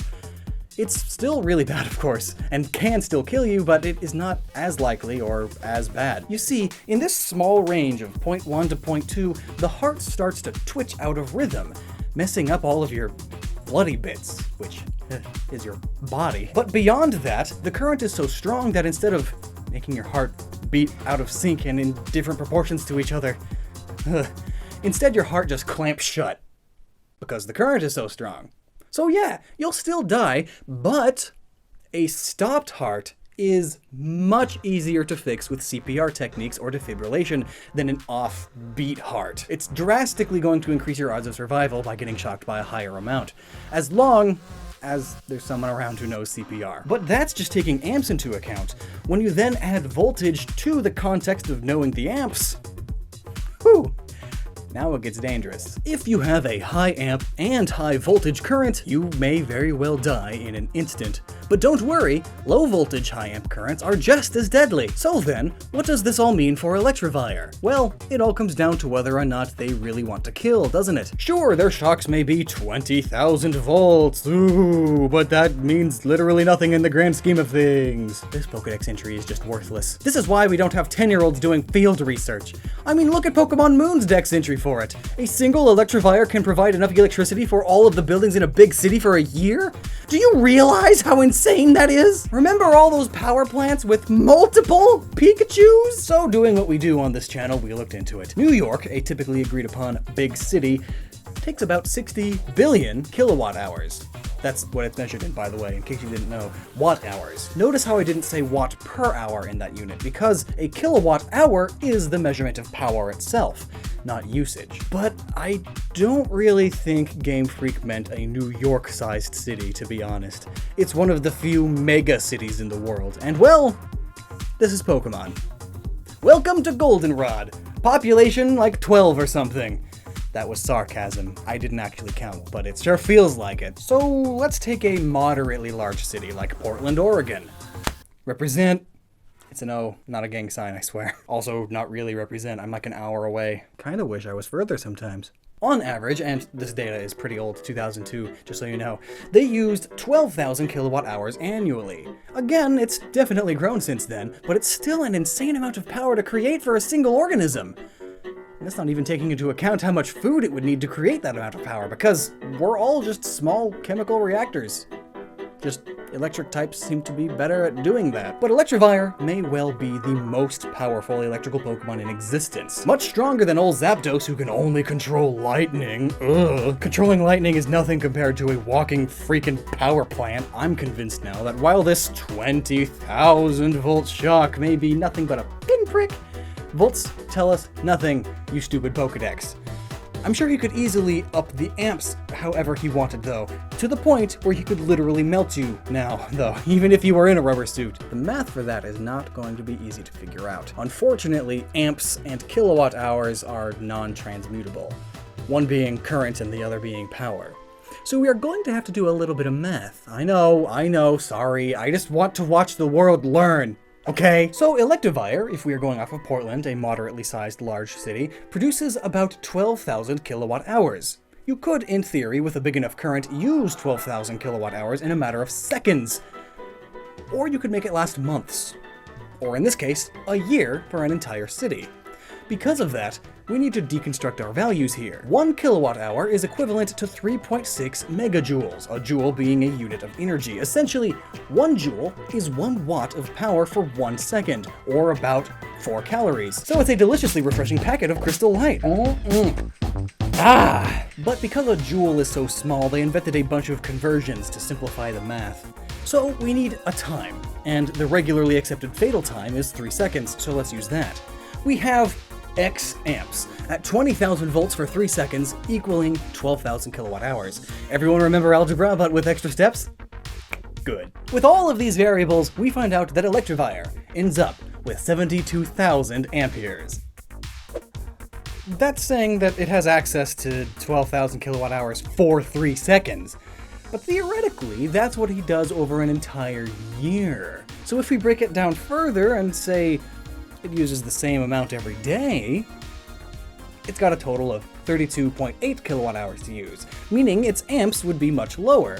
If it uses an entire day's amount in 3 seconds, the amperage would be only around 2,000. 0.1 is enough to kill you, isn't it? 2,000's a big number. Stupid Pokedex. Either way, I am now convinced that Electivire could turn you into one crispy French fry. Of course, that's if it used all of its juice at once, and I'm sure its shocks wouldn't be fatal if it chose to not have them be fatal, so normally it may keep its power in reserve, and only chooses to stun foes with its insane power. But if you piss it off, you know, zoop, you're a puddle. Electric type's probably one of the most terrifying types, honestly. Ghost is nothing on it. Well, I guess overall this video didn't really explain anything. The Pokemon anime makes so many mistakes. While it's gotten a lot better recently, there was a time when it seemed you couldn't go 2 episodes without some bit of information being wrong, or some bit of animation being just weird. And today, we're covering Pokemon moves, when a Pokemon in the anime uses a move that it cannot in the game at all. Now, of course, I get it, the anime and games go by completely different rules, so really, this whole video, everything I'm pointing out, it's all fine. Doesn't matter too much. Really, anything with claws should be able to scratch, and anything with a body should be able to tackle, obviously. But this is all fun to point out anyway, even if it's just a tad inaccurate. So let's cover these anime mistakes. The first of which happens in episode 4, Challenge of the Samurai. It didn't take long for a mistake to occur, it turns out, though it's a light one. The samurai's pincer uses tackle. Then, in battle aboard the St. Anne, we see a Raticate use jump kick. In the 4th round Rumble, a Beedrill uses tackle. Why not just stab it with your pokers? In the episode Friend and Foe Alike, Richie's Charmander uses tackle as well. In Pikachu Revolts, a Victory Bell uses tackle. Admittedly, that one is a bit odd. Also, Jesse's Lickitung uses tackle. In Bye Bye Psyduck, Marina's Starmie uses Bubble. And in A Ship Full of Shivers, Jesse's Arbok uses tackle. It actually uses tackle a lot, and it's a snake? Can snakes tackle? Can you properly tackle something without limbs? I mean, I guess you just kind of rub your body into it. Hilariously though, this tackle was to a Haunter, so it just kind of slipped through. In Wherefore Art Thou Pokemon, Ralph's Nidoran uses Fury Swipes. In Pokemon Double Trouble, Ash's Charizard uses tackle. Like, come on, you have this way strong Pokemon. It's a Charizard, and you have it use tackle? In Double Trouble Header, Ash's Pikachu used tackle as well. Again, Pikachu uses tackle a lot, but it doesn't learn it. In No Big Whoop, Whooper uses a tackle, and in Hour of the Hound Dower, Ash's Pikachu uses Leer, which does seem a bit like an odd move for a Pikachu to learn. In Hot Matches, Ash's Cyndaquil uses Agility.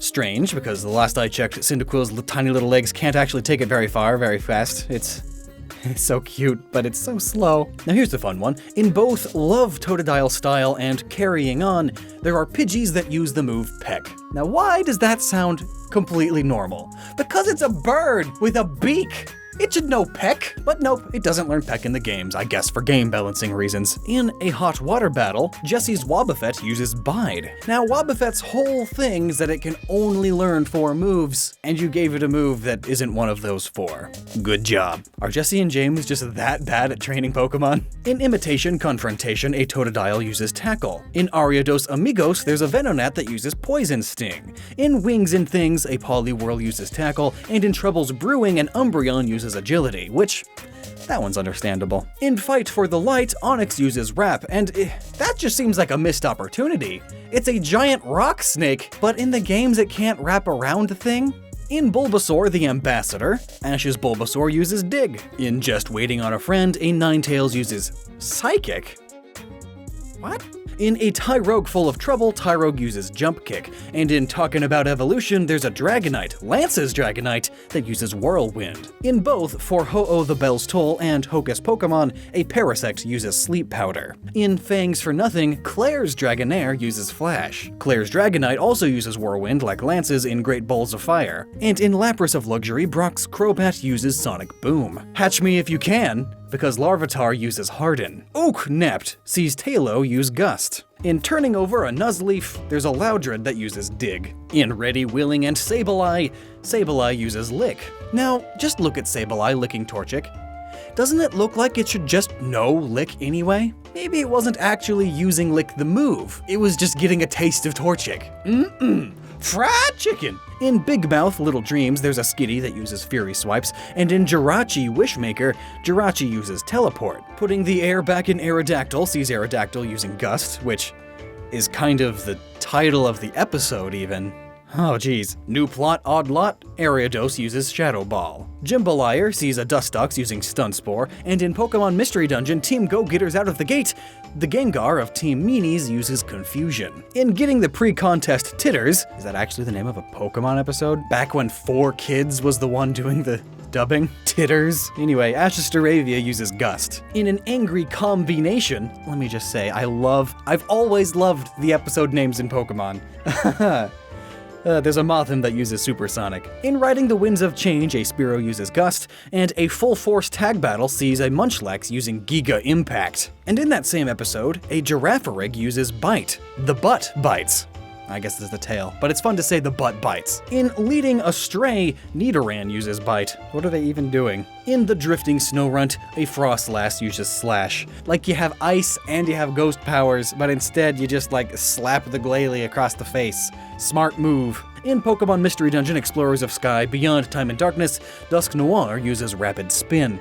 And it looks hilarious. Pillars of Friendship sees Regigigas use Hammer Arm, and Promoting Healthy Tangrowth sees a Bellsprout use Absorb.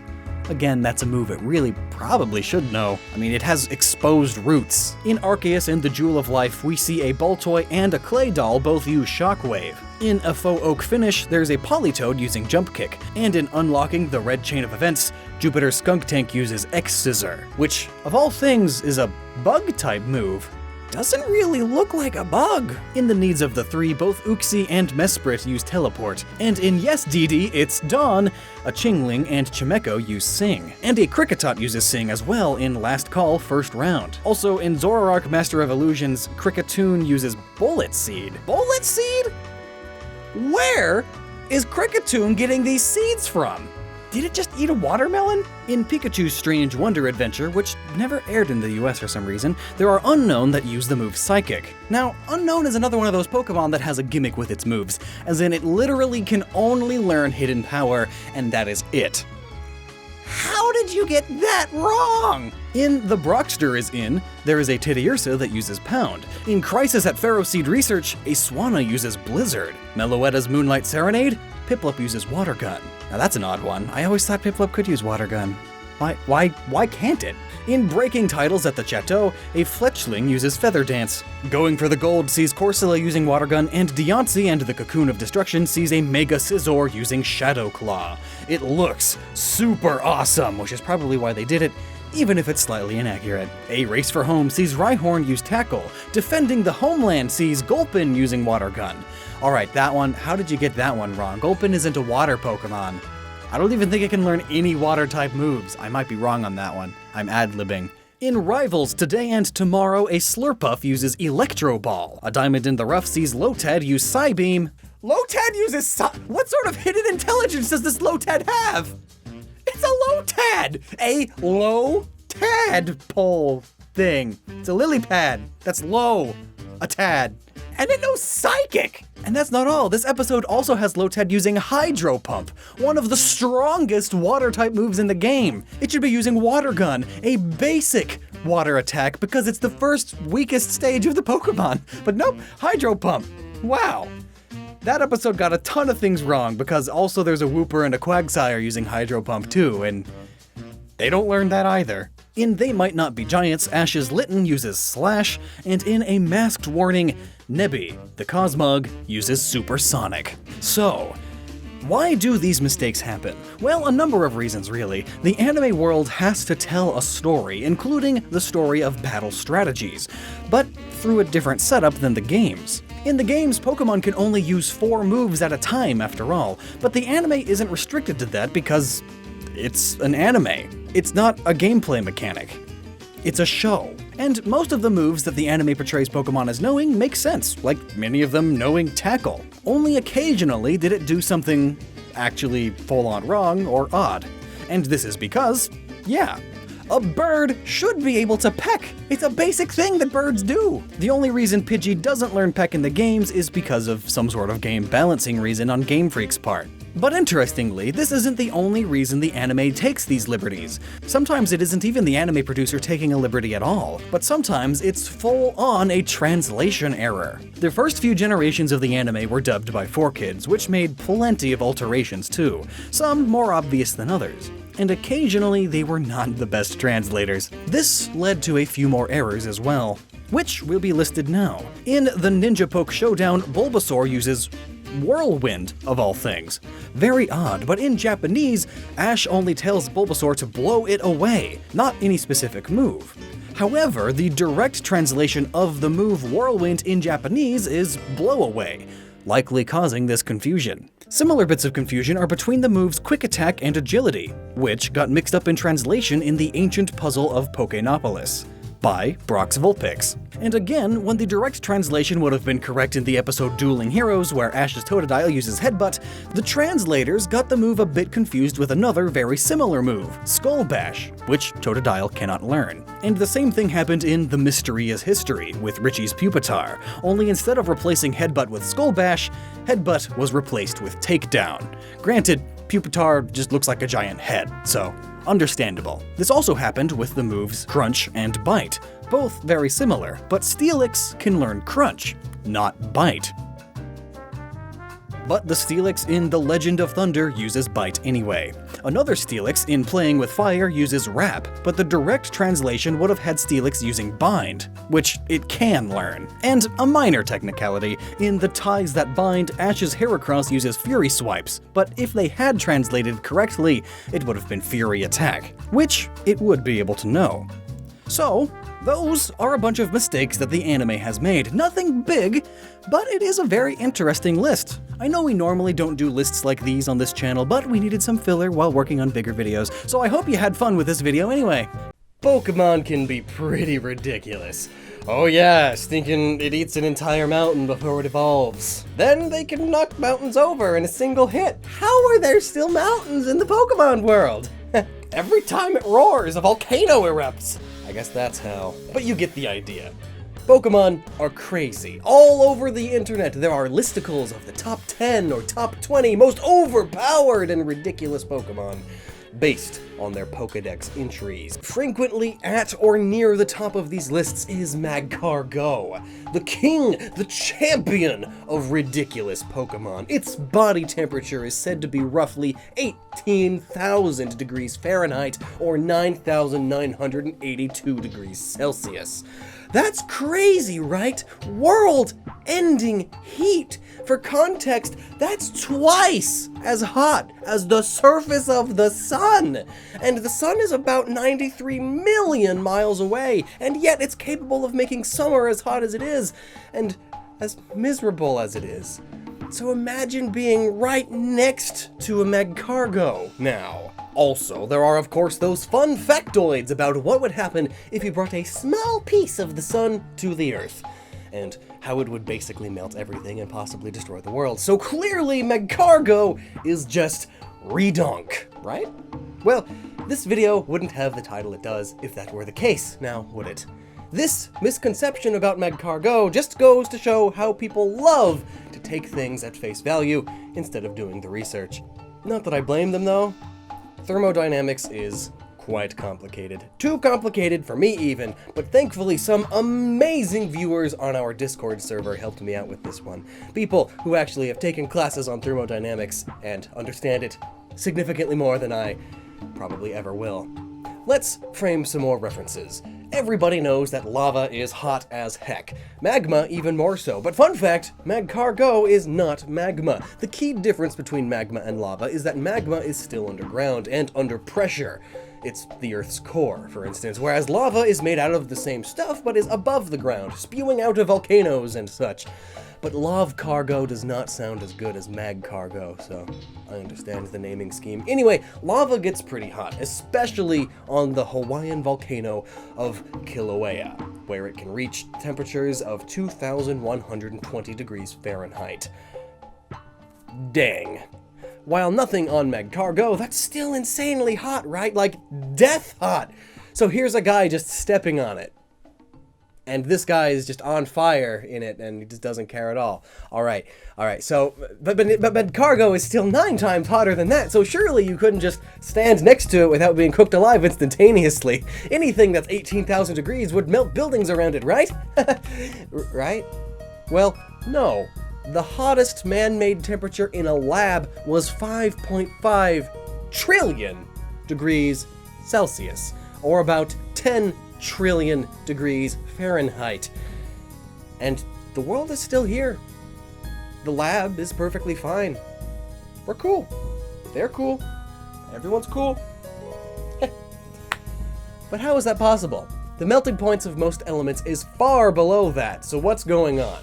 Well, it's because of thermodynamics, the transfer of heat.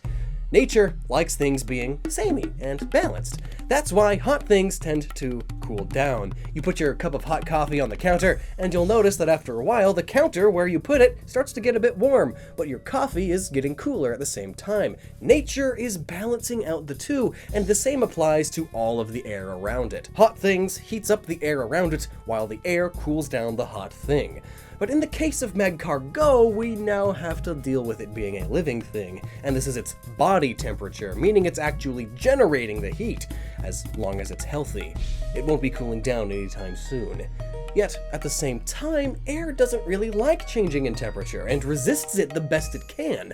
The reason the sun is so dang hot to us, despite it being so far away, is because space is pretty darn empty. There's nothing in the way to really reduce that heat much until it gets to the relatively thin atmosphere. Also, the sun is ginormous, if you didn't know. It's freaking massive! Magcargo, while still massive for a snail, is not nearly the size of the sun, and mass has a lot to do with heat transfer. I'll spare you the details of the math, because after all, as I said, I'm not afraid to admit when something is over my head. But this is what all of my thermodynamics knowing friends said. Magcargo is not that bad. Heat transfer is more so about the mass and surface area of the hot thing, rather than the actual temperature of said thing. That 5.5 trillion degree thing scientists made, it was microscopic. The smaller something is, the less its temperature affects the things around it. If the sun wasn't so massive, but the same temperature, we would still be feeling it a lot less, despite it technically being the same temperature. In the case of Magcargo, being a 2'7" and 121 pounds, 18,000 degrees is nothing.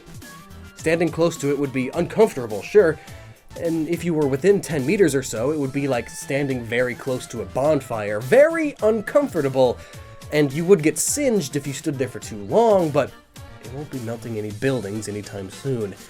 Well, unless you told Magcargo not to move at all, at which point it may start melting into the floor a bit. All in all, though, Magcargo is not some world-ending entity because of its body temperature. But it is still ridiculously hot. They probably should have left it at just lava temperature. Magcargo has a body temperature of 2,000 degrees, but this is Pokemon we're talking about. Also, another fun fact, if this Pokemon were accurate given its temperature and energy output, it would be glowing not a red color, but rather a shade of purple, similar to this one. Now, funny story about this, while at a fan gathering with Birdkeeper Toby, I was talking about this to a group of fans, and then one of them asked what color shiny Magcargo is, and how am I so stupid that I don't even consider looking at the shiny versions of Pokemon? I didn't even think about it until he mentioned it, and lo and behold, shiny Magcargo is a pinkish purple. That's pretty dang awesome. Maybe just a coincidence, but maybe not. What do you think? Plus, there's the theory that Magcargo isn't actually all that hot normally. Maybe normally it is just 2,000 degrees or so, like most lava, but it is capable of getting hotter. And when you do have a crazy good Magcargo that is constantly getting hotter like that, it happens to be a shiny variant, glowing that pinkish purple color, because that would scientifically be the proper color to be. The evidence is there to back up this theory. So, maybe it's the case. And also, lastly, there is the point that maybe 18,000 degrees is just its internal body temperature, which Kammerupt is also said to be at. But by the time that temperature reaches the outside of their body, their skin, it's much more realistic and much cooler. Or maybe it's a typo. After all, if you removed 1 0 from that number, it would be pretty accurate. 1800 degrees is very common for most lava in the world. Dang it, Game Freak! You can't just add a 0 and expect everything to be fine! Get your numbers right! Ah! So get this, the Pokemon world is based heavily on our own. Shocking. Most Pokemon are inspired by a real-world animal or mythical creature from our world, and 9 times out of 10, or heck, even like 95% of the time, there's no issue at all. Not that taking creative liberties is an issue, but what I mean is, most of the time, a Pokemon based on a thing does a pretty good job at being accurately a portrayal of a fantasization of that thing. Did that come out right? What I mean is, like, Blastoise is a pretty good tortoise. Pikachu's an electric mouse. You know, you can't really go wrong with that. There's Chinese dragons, there's yokai, everything's pretty good, you know, they don't get anything totally wrong, but occasionally they do. In the case of Combee and Vespiquen, they got some details very wrong. But I don't really blame Game Freak on that one, as I'm not sure how you would go about doing what they wanted to do otherwise with the way their gameplay mechanics work. But what do I mean? I mean Vespiquen are only female, which... that part makes sense. You know, the queen bee and all that. Beehives are ruled over by a queen, not a king. And so it makes sense that Vespiquen is a female-only Pokemon. So what's so inaccurate about this? Well, the issue isn't in Vespiquen, it's in Combee. First of all, just look at it. What? That's not aerodynamic at all. How does this thing become this way? What? It shouldn't be able to fly. Hilariously, though, there's a classic joke about regular honeybees that goes the same way. Based on human knowledge of aerodynamics and flight, a honeybee should not be able to fly with its wings being the size they are. They are far too small for the size of its body. Despite this, the honeybee flies anyway. But what is the main issue here? Well, Combee's sex ratio. They are 87.5% male and 12.5% female, which is the opposite case for real honeybees. Each hive of honeybees has a queen and 100 female worker bees for every 1 male drone bee. And I don't mean 4 as in those 100 females are for the 1 male. Hives aren't just massive harem centers. I mean, the sex ratio is extreme, but that's not to say that the males aren't getting it on constantly. Male drones don't have stingers and they do not go out to collect nectar or pollen or anything. Their primary job is to mate with the queen, who lays all the eggs. But now, in a Combee hive, does that mean the Vespiquen is getting it on constantly? How many cigarettes does she go through? I mean, after all, most Combee are male. And the male's sole job is to... all that. So, you see, that's the issue with Combee. The sex ratios are basically reversed. I suppose from a gameplay or game design standpoint that makes sense. After all, the queen bee is the big rare one, and a queen bee makes sense for an evolution, and so you'd want only the females to evolve into the queen. But then if you just had all of the ratios be accurate, suddenly getting a Vespiquen isn't hard at all. It kind of removes the fun of going through Combees and then finding that one female that you could evolve, finally! It just kind of takes it away. But there is a solution. Instead of messing up the honeybee inspiration, if I were Game Freak at the time, here's how I would fix it.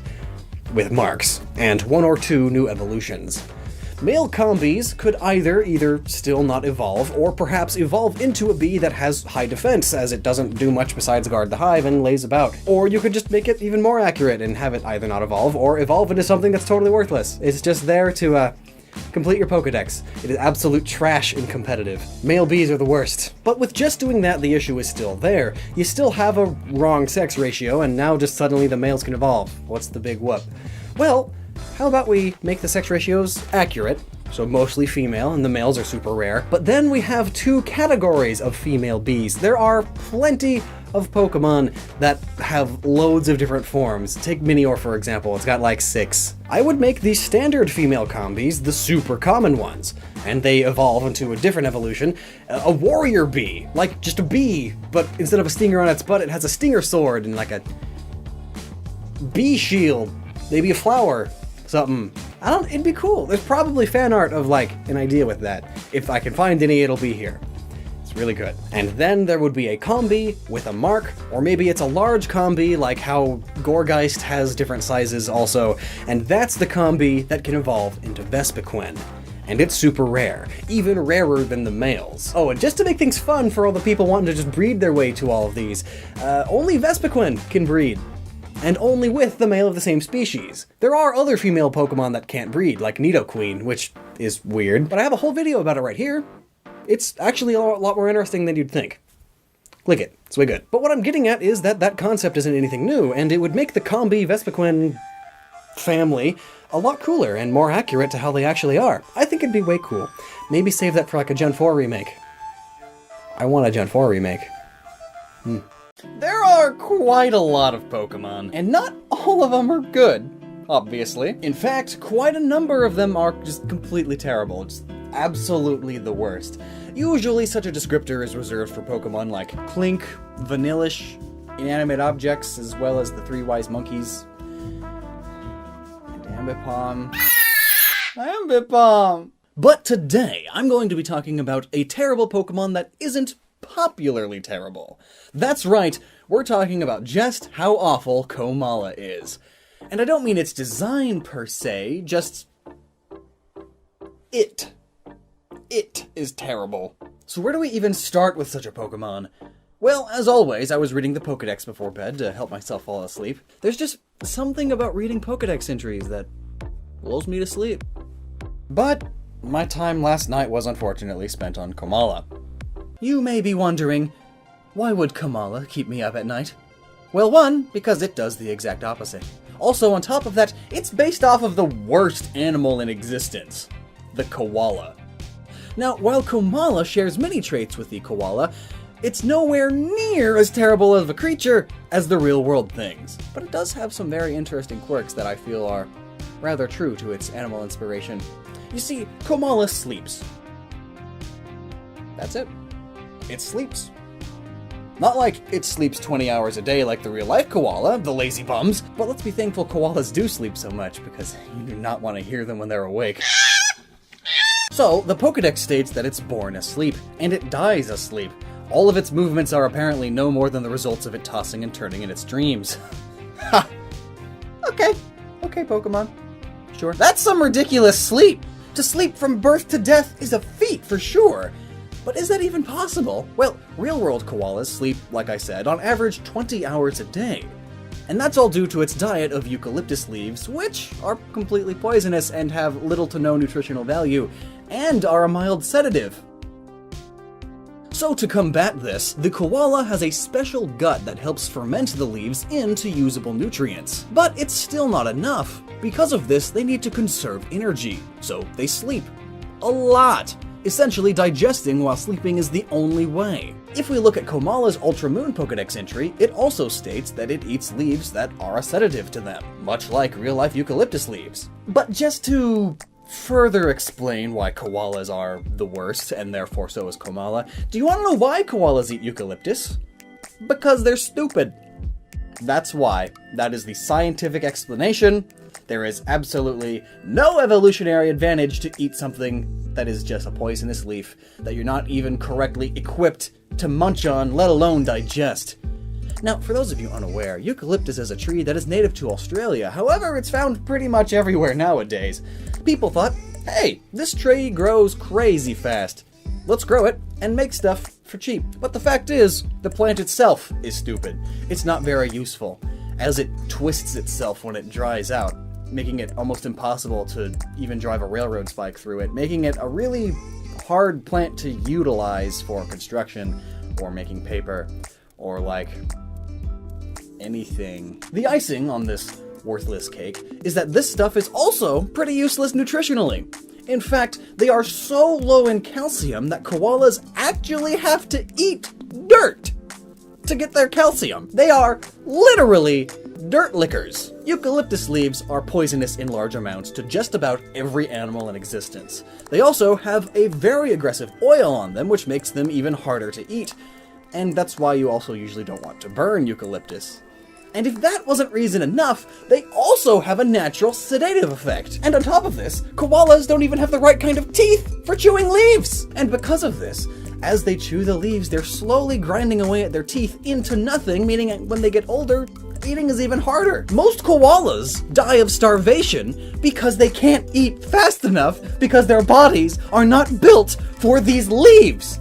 Incisors are for meat, but no. Plus, koalas are so picky that many zoos actually have to import eucalyptus leaves from the tree that the koala's family is from, or they won't eat at all. And that's not all. If, for example, you made eating for them easier, say by pre-picking the leaves off of the branches for them, or grinding the leaves down into a paste so they don't have to chew it and ruin their mouths for their life, they won't eat it.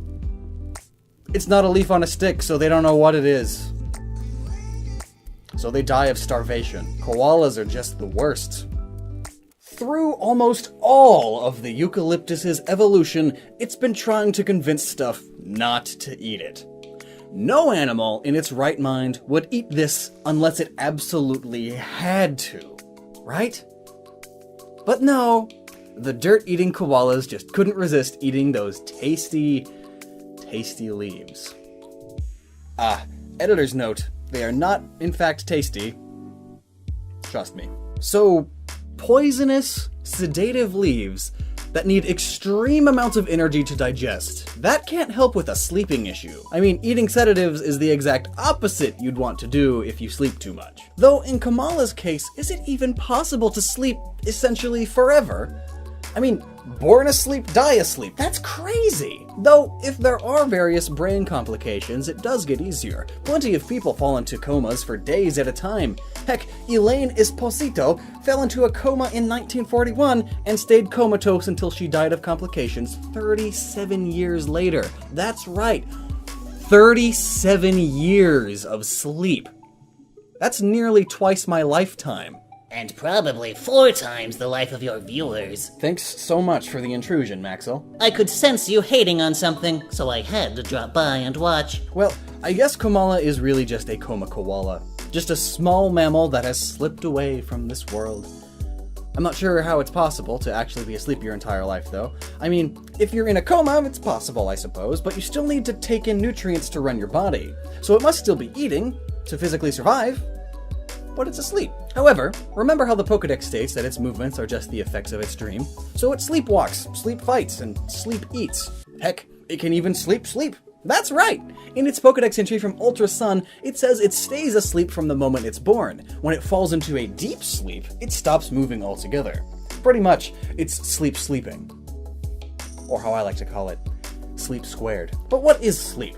I mean, the textbook definition is a condition of body and mind, such as that which typically recurs for several hours every night, in which the nervous system is relatively inactive, the eyes closed, the postural muscles relaxed, and consciousness practically suspended.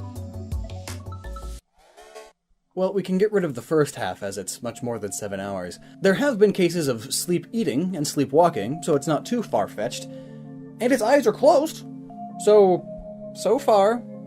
But that last one, consciousness is practically suspended.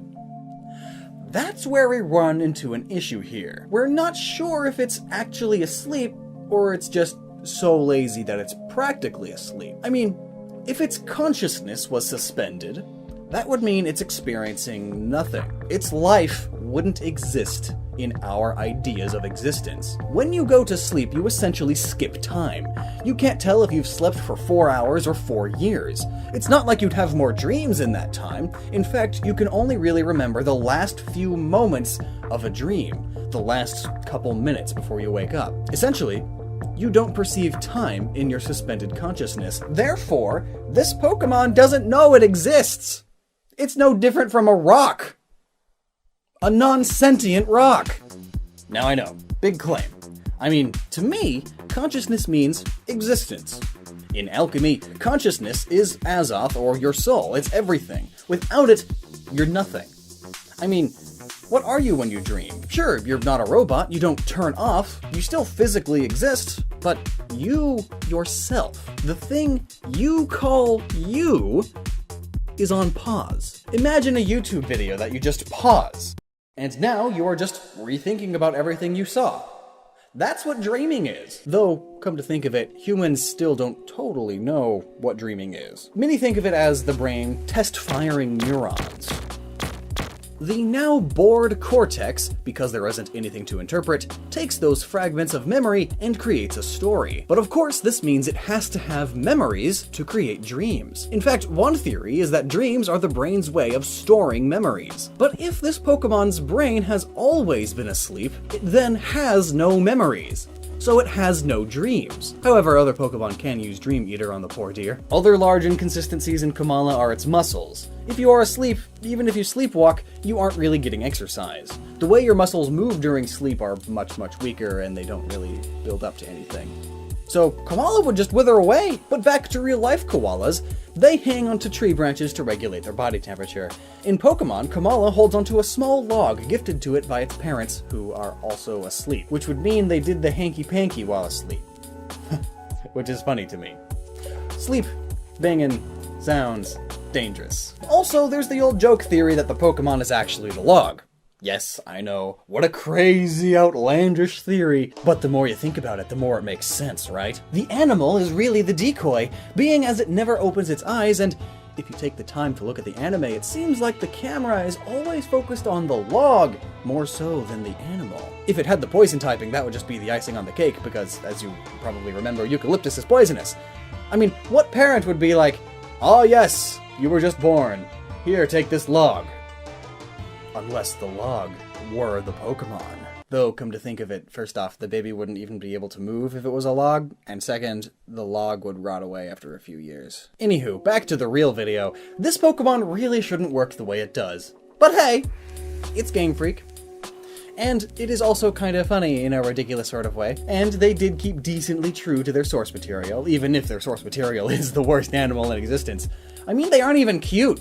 Alright, they're a little cute. But that doesn't make them not worthless. And do you want to know just how bad this Pokemon is?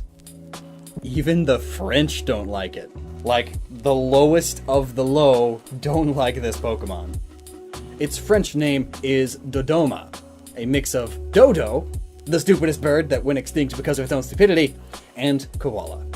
So its name essentially means stupid, stupid marsupial. Because that's what it is!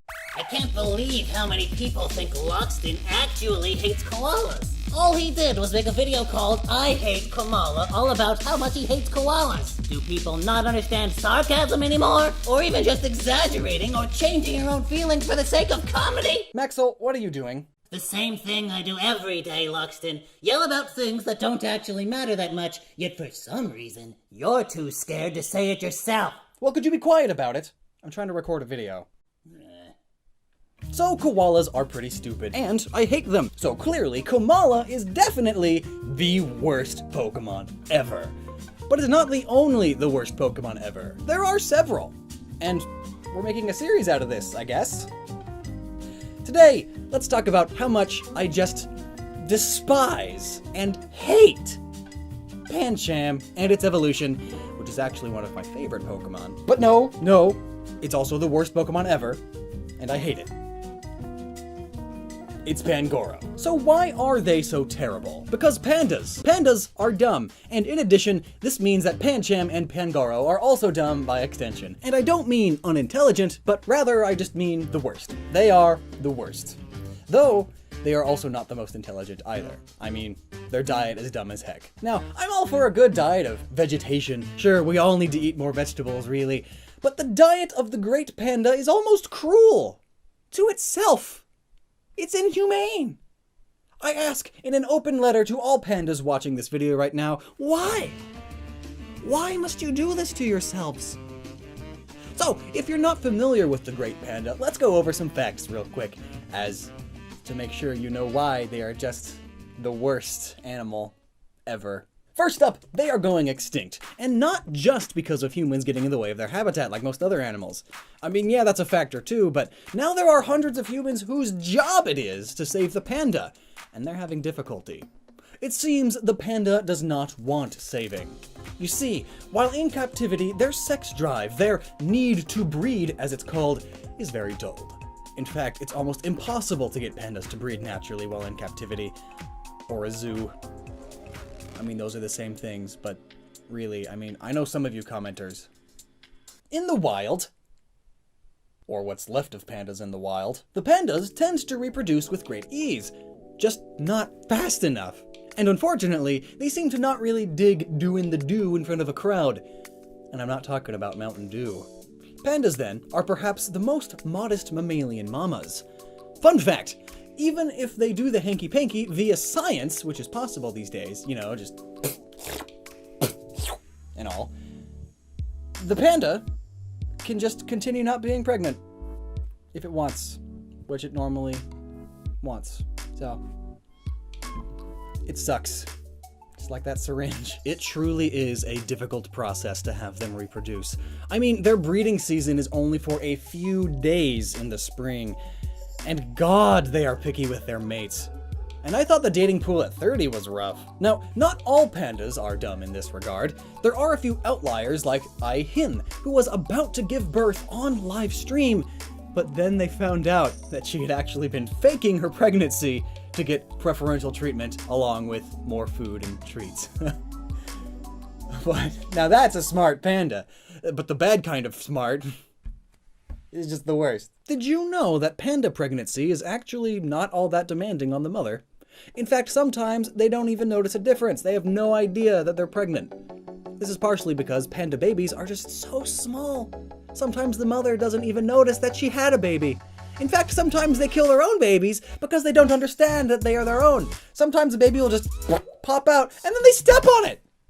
They had no idea it was even there. Like, what?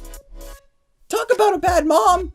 And to go even further, if they have more than one baby and they somehow figure out that both of them are theirs, they will only nurse the larger one, as their diet is so poor they can't make enough milk for both. Ugh. And this, in conjecture with man's encroachment on their environment, is literally making them go extinct.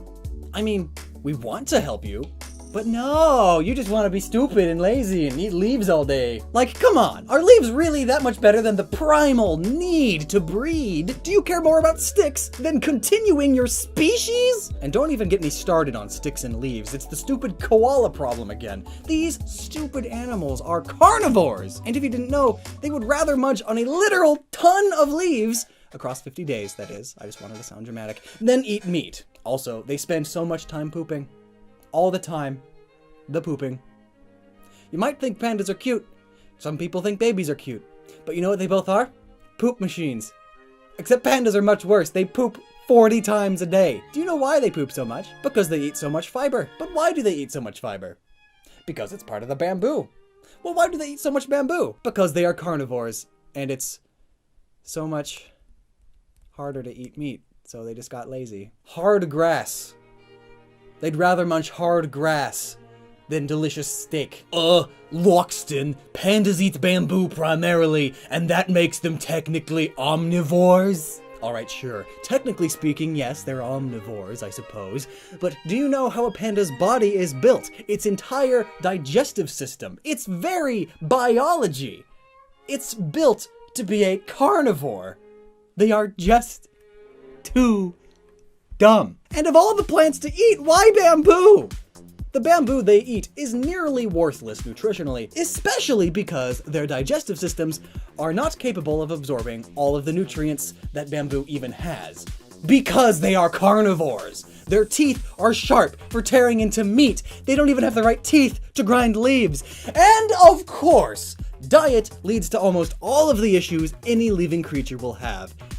You ever wonder why Pancham and Pangoro always have those leaves in their mouths? It's because they need to be constantly munching on them to survive. The food pandas eat is not nutritionally there. In fact, they are totally able to still eat meat, fish, even eggs. Unfortunately, they all have something in common that is the opposite case for bamboo. They all are harder to get, and bamboo is everywhere. You see, meat comes from animals. I know, right? And animals don't like to be eaten, so they run. Why chase your food when you could just sit down and eat a bunch of leaves? Leaves that don't run away from these lazy bears. Yet, in fact, these bears are so lazy, they seem to have evolved just to not chase food, or even need to look for it, as bamboo is overabundant in the areas they are found. So they just took up shop and started munching. Though notably, pandas have been observed still eating mice and other small animals that happen to come within reach, but they'll never chase them. They're just so lazy that they don't move much, and then, oh, here comes a mouse, I'll just grab that. Fun fact! The theory as for how pandas became the absolute worst is this. For a time, they were complete carnivores, perhaps opportunistic omnivores like many other bears. But at some point, their DNA got tweaked, and now the part of their tongue that tastes meat, the part carnivores have so that they know what to eat, is just gone. Poor pandas can't taste meat. Similar to how cats can't really taste sugar, but cats don't need sugar. And bears need meat! How did this even happen? Well, the theory goes that at some point, their prey must have become very scarce. So, the only pandas that survived were the ones that just settled on eating leaves, and then they spread their stupid genes. And of course, eating all those leaves makes them extremely lazy, as they have to spend all their energy digesting what they're not supposed to be digesting. They're so lazy, they're even lazier than Josh, the editor, the main editor of Gnoggin. Did you know that one time he didn't finish a math test because the enter button was too far away from his calculator? That's a true story, but I think pandas top him just a bit on the lazy scale. Fun fact, they are actually terrible at kung fu despite popular media depictions. In fact, they kinda suck at fighting altogether, which is perhaps another reason why Pangoro is weak to fighting type moves. Fun fact again, all bears have something in common. They hibernate through the winter. Except for freaking pandas! They are too dumb to realize they have to do that! You see, their terrible diet doesn't allow them to store enough energy to survive the winter without seeking more food throughout it. One more fun fact! Compared to all other bears and really most animals, pandas are just the worst when it comes to being coordinated, which makes it really surprising that man is kind of the thing killing them and not themselves. I mean, just ugh. Josh, roll the panda compilation. See, they are just the dumbest animals. Look, that one can't even climb a tree. I mean, look at this next one. It actually did get up into a tree, but now it can't get down without falling. My god, the dumb animals. I'm just gonna let this reel keep going because pandas are good at one thing. I stand corrected. Two things. First, they are kinda, sorta, well, a little cute. Well, let's say at least cuter than those grosso koalas. And secondly, they are great to laugh at. However, Pangoro is no laughing matter. They are rather intimidating, and really don't pull from the source material at all, other than their coloration and the single piece of worthless leaf in their mouth. But that's a good thing, because why would you base your super cool Pokemon creation on some lame animal like the panda? That's like basing a Pokemon on a koala, or a snake with legs. It's just a lying lizard! Perhaps, and this is just a silly little theory, Pangoro is more so based on how pandas used to be, rather than what they are today. Pangoro is a ferocious, very aggressive bear. In fact, pandas are super aggressive sometimes. Sometimes even the most aggressive and violent out of all the bears. You just really gotta annoy them enough. They even have one of the strongest bites out of all carnivorous mammals. So again, as the theory goes, ancient pandas were legitimately terrifying, ferocious, highly territorial, aggressive bears. But then their DNA got changed and now they're stupid. Stupid cute, that is. And no good for much else besides getting loads of tourist money. So, that's the panda. And thus by extension, so you can talk about it on a Pokemon channel, Pangoro.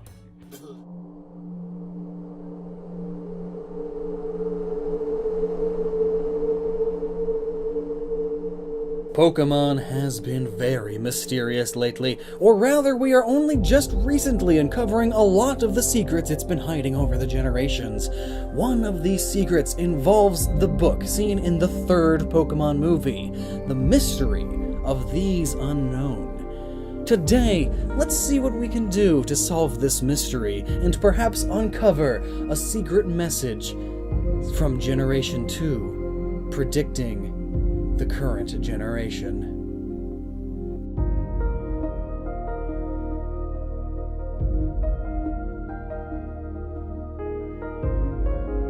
Hello, and welcome to this corner of the universe. In the third Pokemon movie, we are shown the true power of the Unown.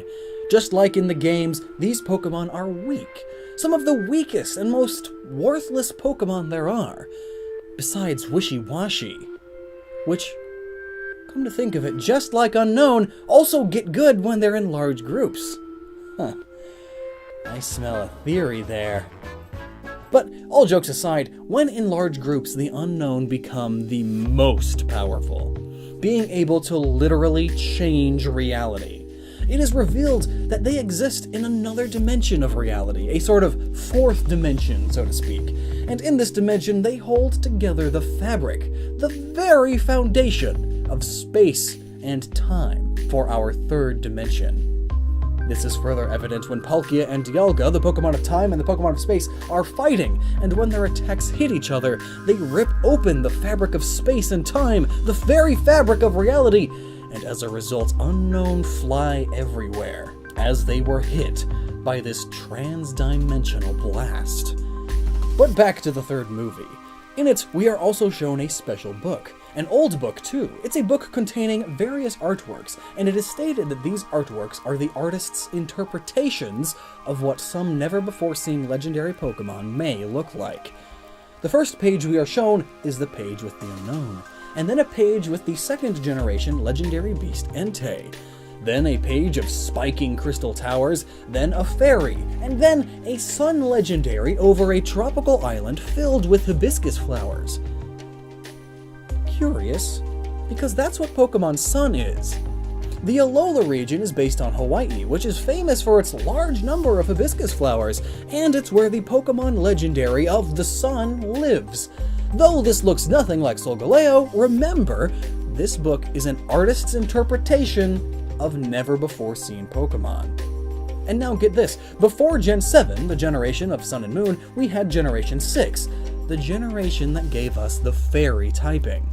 The page before the Sun legendary in the book was the page with the Fairy. But what were these Unown doing? Well, that's part of the mystery we're solving today, but that's not all. It's going to get even more interesting as we go along, trust me. So first, let's jot down some notes here. The Unown here are in the shape of an atom, or rather how artists depict atoms. There is this old robed man here, and there are Greek pillars in the background. And beyond holding the fabric of reality together, Unown are also famous for each one of them depicting a letter of the English alphabet, which is based on the Latin alphabet. And this is actually the first thing we can look at when trying to figure out if this image means anything. So here is a diagram of this art piece we made, and here is the official decryptor from the Pokemon Strategy Guide. Going back and forth, we wind up with these letters here. So now that we know the letters, does it say anything?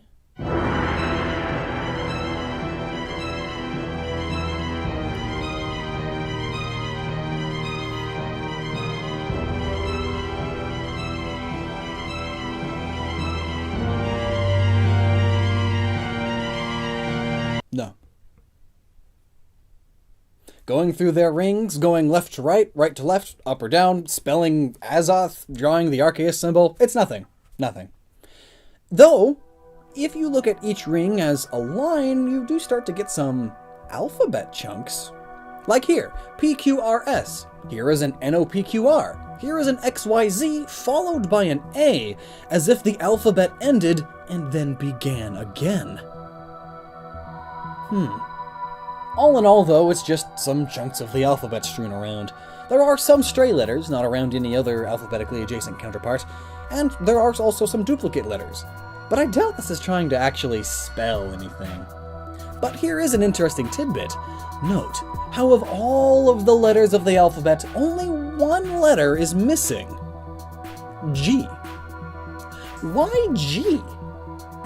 There are duplicates of other letters and plenty of blank spaces. They could easily have fit a G in there. The reason this is especially strange is because at the time, the G Unown was the most important Unown. It was the mascot Unown. Official Unown artwork would feature the G Unown until late Gen 3, early Gen 4 when it switched over to the F Unown. But this movie was made in the middle of Gen 2, so at the time, G had no reason to be left out, and every reason to be the one that they first would consider putting in. So what's up with that? Well, maybe there is a G. After all, we can't see whatever is behind this robed man. So it's there, perhaps, just blocked off. But then why is that? Well, before I answer that, I first need to leave a logic trail for you to follow. So first, let's also look at those other notes we took at the beginning of this video. There are Greek or Roman pillars in the background, and the Unown are in the shape of an atom. Well, first, in all of Pokemon, where do we see pillars in this style? Two places come to mind. One is the Pokemon League in Unova, but I see no connection to that one at all. But the other is Spear Pillar in Pokemon Diamond, Pearl, and Platinum. Do you know the origin story of the Pokemon world? How it was formed? How it was created? Or at least how the legends say it was created? According to myth, Arceus, the god of the Pokemon world, first created Spear Pillar, and then formed the rest of the Pokemon world around it. From Spear Pillar, out.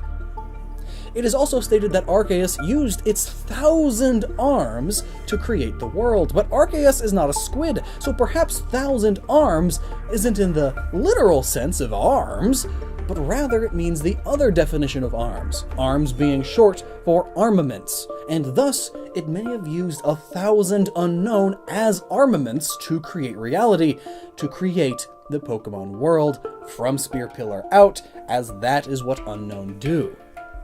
And how do you start creating a world? By creating the first atom. Remember that missing G?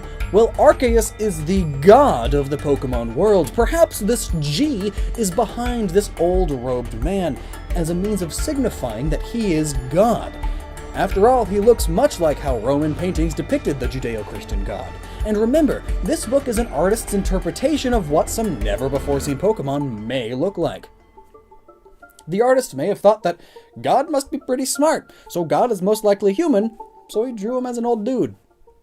So here, God, or Arceus, is creating the Pokemon world with the power of the Unown at Spear Pillar. But how would the creators of Pokemon known about all of this Generation 4 creation myth stuff if they were only in the Gen 2 games? I hear some of you typing in the comments. Completely forgetting about the Sun Legendary over a tropical island with hibiscus flowers, which is right after a fairy. Here's a fun fact for you. There are even a few Gen 4 Pokemon designed before the first Pokemon game came out. Carracosta comes to mind. Companies often plan things way in advance. Tech companies like Apple and Microsoft have famously stated they have the next 20 to 50 years planned out. And in Game Freak's case, it's easy to say that they planned out, at the very least, the basics of the next many games and filled out the details later. Of course, sharing their design notes with the anime studios, as we know they do. Anyway, if these Unown are in the shape of an atom, could we perhaps figure out which atom it is? There are a few different ways we can go about this. Of course, there's the idea of counting the Unown, and then maybe also including these extra dots that they've included. But then comes the question, do we estimate the number of Unown and dots behind the center of the atom? I'd say not. Usually, when an artist is making a diagram of, say, an atom, they make sure everything is visible, especially in the case of alchemic illustrations or hieroglyphs. So, in all likelihood, no Unown are back behind here. They are all up front. Though I'm still inclined to believe that that G is back there. Averaging out the distances and everything, there is definitely an Unown right there. There has to be. Trust me. But then, how do we treat these Unown and dots? As electrons?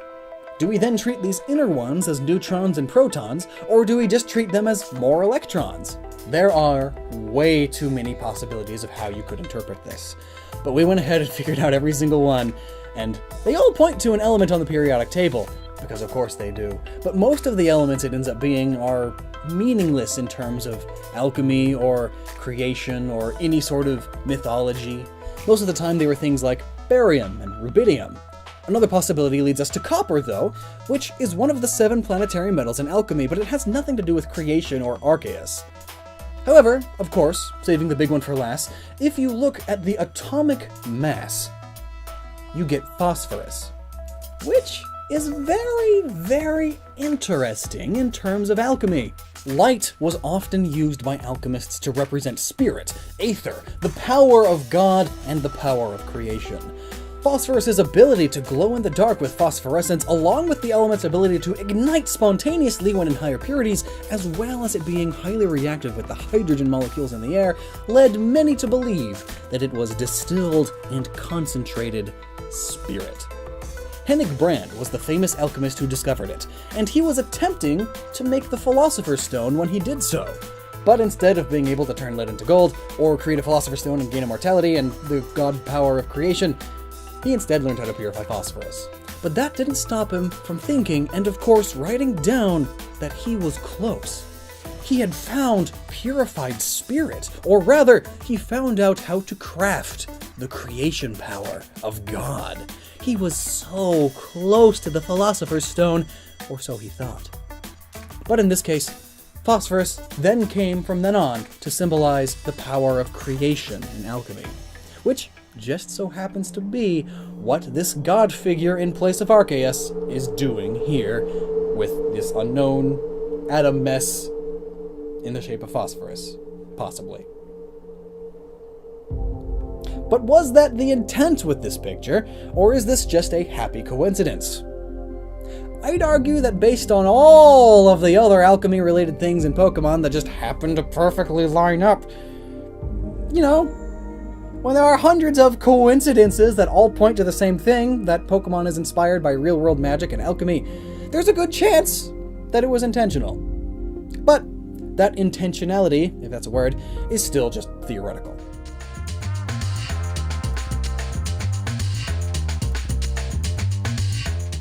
This new funky mode featuring Funky Kong. It sure is good for, as Nintendo themselves put it, beginners and speedrunners alike. And sure, I get that, if the speedrunners are bad or something.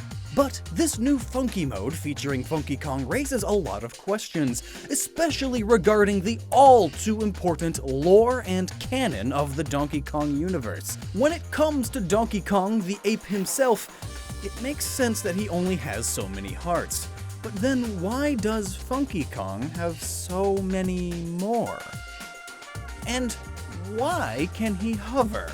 And land on spikes and attack indefinitely and swim indefinitely and basically have the powers of all the other Kongs combined? I mean, I suppose it makes sense from a game design standpoint. He's the easy mode character, perhaps even the joke character, but you can't expect me to suspend my disbelief this far in your game, Nintendo. One surfboard wouldn't make this Kong so much better than the other Kongs.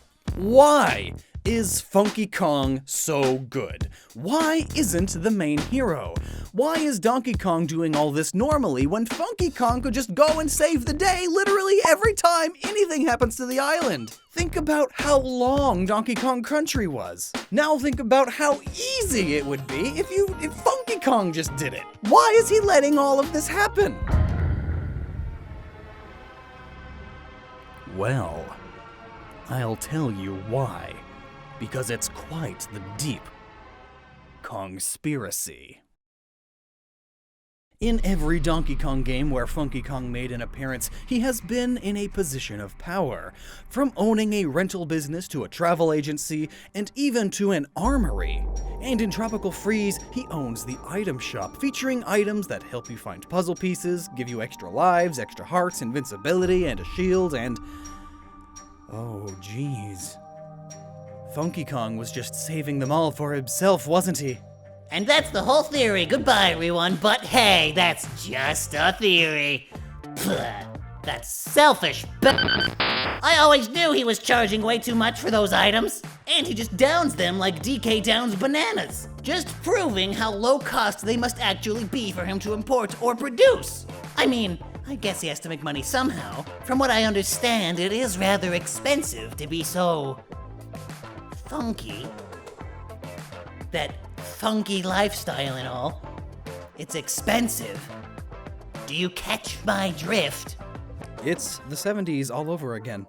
Anyway, but don't you see, Funky almost has a monopoly on the DK Islands. It started with just a transport and shipping company. Cranky owned the item shop, but when you think about it, shipping companies, especially in the past, basically ruled the lands. At least economically speaking. And where there's money, there's power. Just look at the East India Trading Company. Founded in 1602, this company shipped basically everything to and from the Eastern and Western worlds. And if you adjust their power and wealth by today's standards, they would be a $7.9 trillion company, which is such a big number that it's hard to wrap your head around, so let's explain it like this. This one company in its prime during the mid to late 1600s was about the same size as McDonald's is today.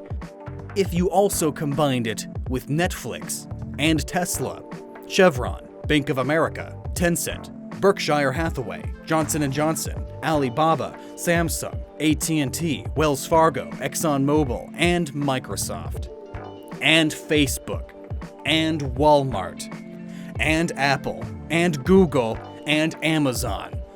All of these combined equals the same economic power the East India Trading Company had back then.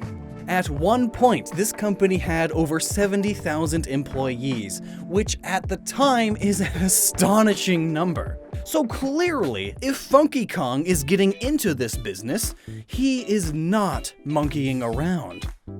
Because he's an ape. But he's not toying around either. And this little business venture of his may be how he's expanding into a rental business, a weapons shop, and eventually even buying the old family business off of Cranky Kong. In fact, come to think of it, it may have all been a ploy. There are many conspiracies surrounding the East India Trading Company. Many have questioned their business methods and role in the world of the royals back in Europe. Some say that if they wanted, they could just pull a few strings and start a war. Some even claim that they did. And with that much money, they could easily hire their own mercenary group of foreign invaders to attack whomever they pleased. And since Tropical Freeze has few to no spoken words, we can get really theoretical with the story. And by that, he means he's going to BS you for the whole video. Welcome to Video Game Theorization in 2018. So, could this invasion from the north been sent by Funky Kong? Perhaps as a ploy to get Cranky Kong out of his item shop to help Donkey Kong take out these invaders? And in the process of doing so, does he sell or even give away his item shop to Funky Kong? It could be. But then if Funky Kong hired them, why would he now be fighting these Vikings? Well, why else? They are Vikings!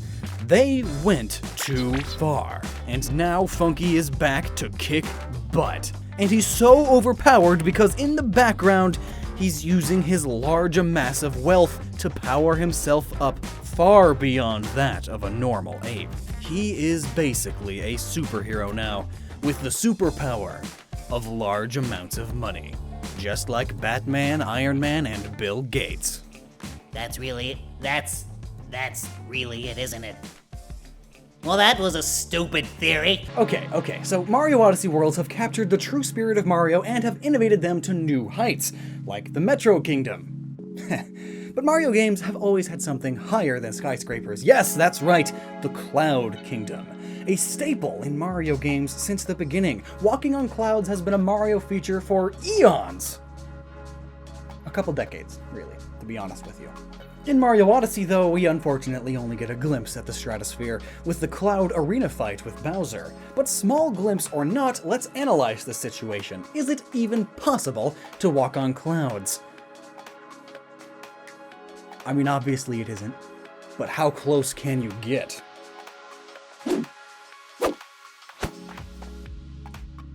You see it in many major forms of media. Games, comics, shoot, even some movies. But is it too far off in the magical fiction world to at all be factual? Unfortunately, and to be less clickbaity, no, you cannot walk on clouds. As it stands, humans are too heavy to be supported by a cloud. But why is that, and what if? That's why we're here today. How can Mario and friends walk and even run and jump on clouds? Clouds are made up of water vapor or ice crystals that have settled upon dust particles floating in the air. But if some animals can walk on water, why not walk on clouds? Well, one, the density of a cloud is much, much lower than water. We're talking tiny droplets of water spread across the air. These are particles of water small enough to land on dust. So it's not really able to provide any resistance at all, and depending on the height of the cloud, the water bits could be liquid or solid. Some clouds can even be colder than -30 degrees Celsius. Now, how do clouds form? Well, we should all know this from elementary school, but we'll go through a quick summary in case you've forgotten the mighty water cycle!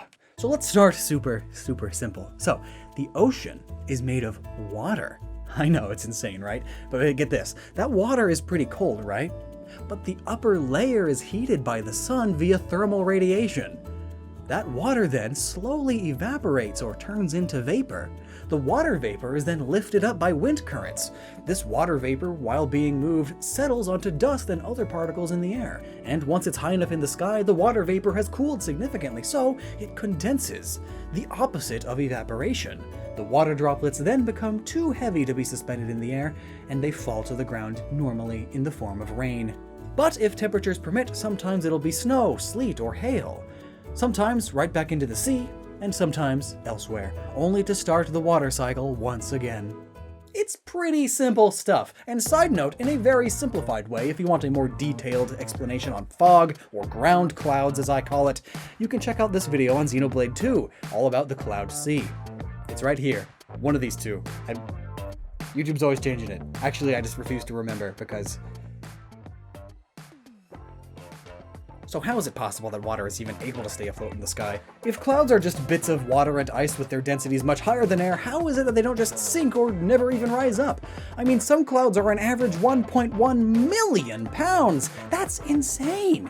Well, it's due to a thing called colloidal suspension. A colloid is a mixture in which one substance of microscopically dispersed insoluble particles is suspended throughout another substance. Much like how milk is just liquefied butterfly globules dispersed within a water-based solution. Fun fact, colloids resist settling at the bottom. It's a good way of remembering if it's a colloid or a mixture. Two completely different substances, never truly able to mix, but they also never separate. Or at least, they would take an extremely long amount of time to separate. So that means water vapor is in a never-ending dance, where it will constantly move. Add that with the upwards air currents, you remember those from the water cycle? Well, they are one of those major reasons clouds float in the sky. The majority of a cloud's ability to float comes from the wind pushing it up higher and higher into the sky, only to finally be beaten by the water's weight when it condenses into liquid once again. So clouds aren't even really able to keep themselves afloat by themselves. It just goes to show you that the Earth is a strong force of nature to be able to lift 1.1 million pounds in that way. And even then, the clouds are too weak. So how do you expect to run on them? Now, the reason humans, well, most things, aren't able to walk on clouds is that, one, we're too heavy. But we have come to this theory a few times. The Mushroom Kingdom may not be on Earth. We've seen Mario jump incredibly high, so who's to say that it's not some weird planet with very low gravity, thus meaning you'd have more buoyancy to keep things simple. Notably though, if we were light enough to walk on clouds, we wouldn't be able to walk at all. This brings us past the first problem, that if you were light enough, the water vapor could in theory provide enough resistance needed to walk or support a human amount of mass. Or a Mario amount of mass. But at that point, Mario would just float, as a cloud's resistance is almost or the same as the normal air's buoyant force. Imagine Mario just swimming through the air as he does in certain playthroughs of Super Mario 64. Instead of walking around on the top of a cloud like a frozen lake, you'd be swimming in the frozen lake, as your density would be that of air, or slightly higher than air. But hey, What if the cloud is made of ice crystals? Couldn't that provide more resistance? Yes and no. Ice crystals are of an irregular shape and therefore catch more force from the upward forces of the wind currents, but it's very negligible. But what if the cloud was somehow frozen solid, frozen in place, as the pixelated clouds of Mario World seem to look? The reason we can't walk on water or clouds is simple. The molecules are too loose. So if we were to somehow freeze them in place... No. Ice has a greater density than air. So freezing it in place, as in the cloud itself, would just cause it to become a chunk and fall. So still a no-go, unless it was magically suspended in the air as well, at which point Mario would still fall through it. We can kind of see Mario dealing with this in Mario Galaxy 2 with the Cloud Suit. This power-up allows Mario to step on and create cloud platforms. The suit appears to change some of Mario's clothing to just clouds. This could be a way of saying that Mario is now part cloud, or actually becomes clouds. After all, the other power-ups physically alter him into other things too, so this could very well be doing one as well. But even then, he still would only be able to swim on the platforms unless the suit makes him lighter than air, but still have the same gravitational effects like a heavy feather. Perhaps having ever-fluctuating weight that is automatically controlled, it is a magical world after all, would make this possible. And actually, if it isn't Earth, that does give us some more leeway. What if you had the perfect storm of variables? A low-gravity planet with a strong updraft, and perhaps some unique characteristics. We could start by possibly changing the molecular structure of the clouds. Heck, why does it have to be water? Could it be iron or even diamond clouds? New research, and by new I mean 2013, British scientists were able to observe a planet with molten iron clouds. How those stay afloat when normal water ones barely do, I'll never know. Though I still think water is our best and safest bet, as it's the ones we all know the best. To have your clouds cold enough that they freeze to near solidity, but still be up in the air, you'd need some sort of alien atmosphere to create the perfect conditions. Maybe an atmosphere like that of Uranus. Much like Earth, Uranus has layers of its atmosphere. And in the area right before the troposphere, the clouds are at their lowest pressure. Yet still at insanely cold temperatures, around -153 to -218 Celsius according to some sources, making it the coldest in the solar system. The clouds here would have to be frozen then. Frozen enough to walk on. But back to Mario, I'm sure we'd see him shivering his butt off in this case. He even gets cold in Shiveria, and I doubt it's that cold there. There has to be some other way to walk on clouds without them being frozen solid or just solid iron objects or anything. Well, hilariously, if his shoes were over 1 kilometer by 1 kilometer wide, he could, in theory, have enough resistance force to walk on a cloud, much like how snowshoes spread your weight out across the snow so you don't fall into the snow. I don't think his shoes are that big, though, the last time I checked. But hey, that would make it possible. And come to think of it, if clouds aren't even supposed to be able to support people, how are they supporting buildings and castles and all that Mario stuff? Well, funnily enough, it is actually more plausible that clouds are able to hold these huge things in the sky than Mario. I'm not saying Mario's fatter than a building, though that'd be hilarious. You see, if you take a biosphere and you make it large enough, and I'm talking huge, it could be very possible. And this is all because one dude, Buckminster Fuller, who invented the geodesic dome, observed that as you double the radius of the dome, the interior volume increases 8 times. After a certain point, the mass of the entrapped air becomes greater than that of the material of the dome itself. So if the air were to be heated, it would then displace the cooler air outside, and the dome could, in theory, lift off with as little as a 1 degree Fahrenheit temperature difference. And I'm talking huge again, like larger than a football stadium, and even more so if you had a castle inside. Could it be possible that the Mario Kingdom is just a very large biodome? Like what we see in the Wooded Kingdom? Noting that for later. Then there's always the idea that it's just a small fog layer surrounding the cloud, and that these clouds are actually just floating platforms. Mario games are full of floating platforms. These ones just happen to have fog machines on the inside. Or perhaps they're just so high in the sky that water started to condensate near it.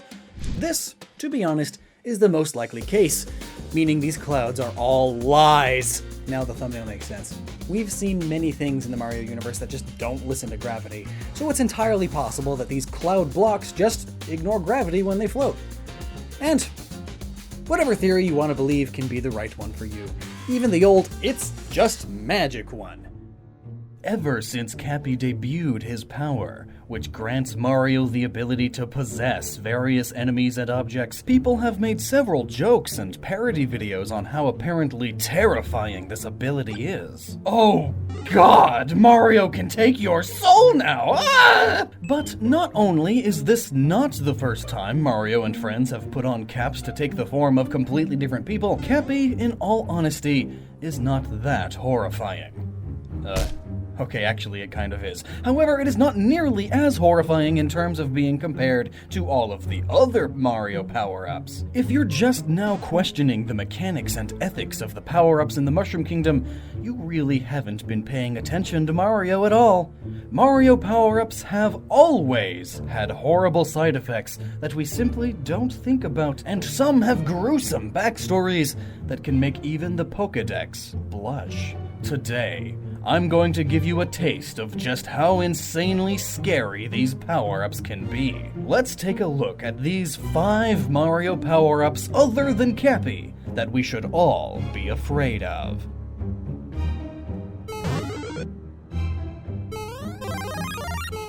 Number 5, the Fire Flower. Ever wonder how Mario is able to throw fireballs by simply using a flower? Well, it turns out the scientific basis of the fire flower has been seen in real-world plants. The skunk cabbage, the dead horse lily, and the corpse flower.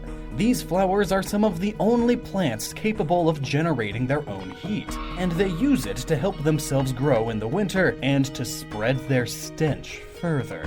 This disgusting scent of dead bodies and rotting corpses is used to ward off predators from eating them and to attract flies to help them pollinate. So anytime someone puts on this red and white suit, they are actually using the flower's magically powerful heat generation to create a fireball within their fist in order to throw it into someone's face.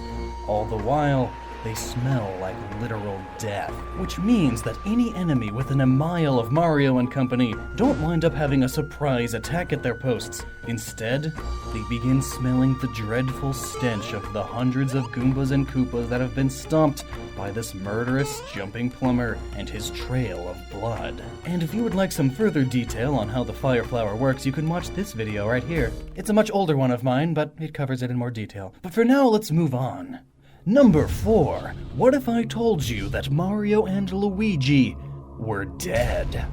Nah, I'm just kidding. But boy, do Mario and Luigi face death more times than anyone would want to. They jump into bottomless pits, get eaten by chain chomps, shot by tanks, squashed by thwomps, and they just keep coming back as if nothing had happened. Maybe the smell of corpses doesn't come from the fire flower, but just those two in general. Originally, I was going to put the 1-up mushroom here, but that's much more of a video game mechanic.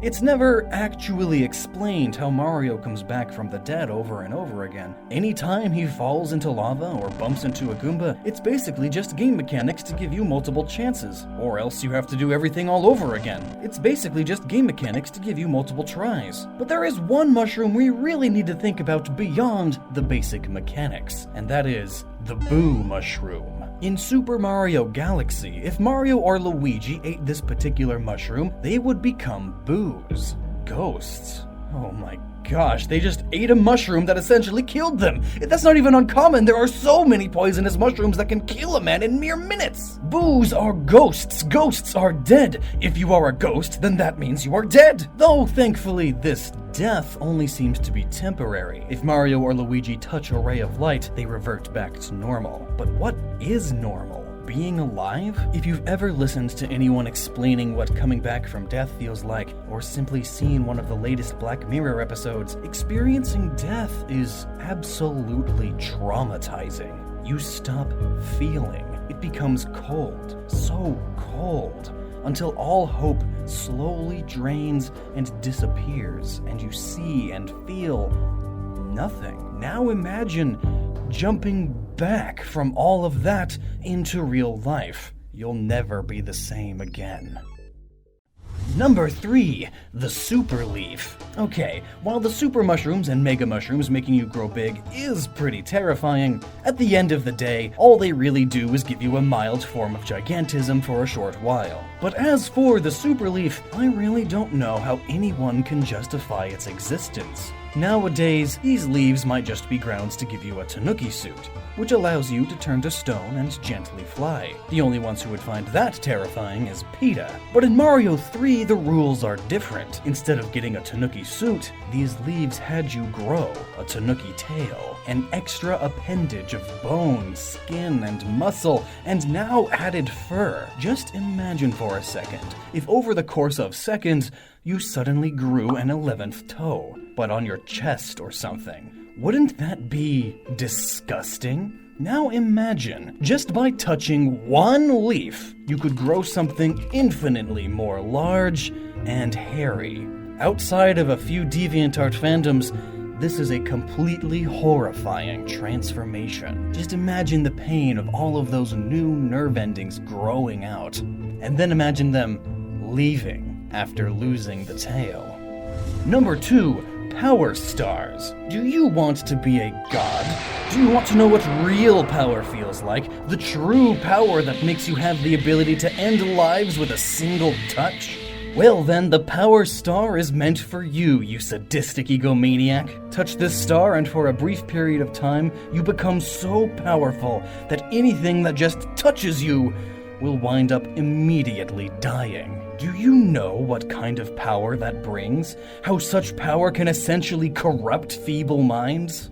The good news is that this power is just temporary. The bad news is there's tons of the stars everywhere in the Mushroom Kingdom. What's worse is that this terror is actually in-universe for Mario and friends. What's constantly used as a power source for Mario to collect? Stars. What do you try and collect in Mario Party? Stars. What's one of the best weapons to use in Mario Kart? Stars! These god-creating stars are constantly being used as a form of controlling power in the Mario universe. Weapons that truly should only be used as a last resort in a battlefield are being handed out to literal babies in Baby Park. You wouldn't just hand a baby a gun, would you? I mean, it'd be pretty hilarious, but you know, safety first. And number 1. What if I told you that Mario, Luigi, Peach, Rosalina, and this Toad, just this one thankfully, are all dead? And this time, I'm not making it up. How are they all dead? Well, cherries. Double cherries. Super Mario 3D World introduced what is undoubtedly the most terrifying Mario power-ups in all of Mario history. The double cherries appear to be nothing more than simple cherries, but if you devour them, they form an exact clone of you which perfectly mirrors your movement.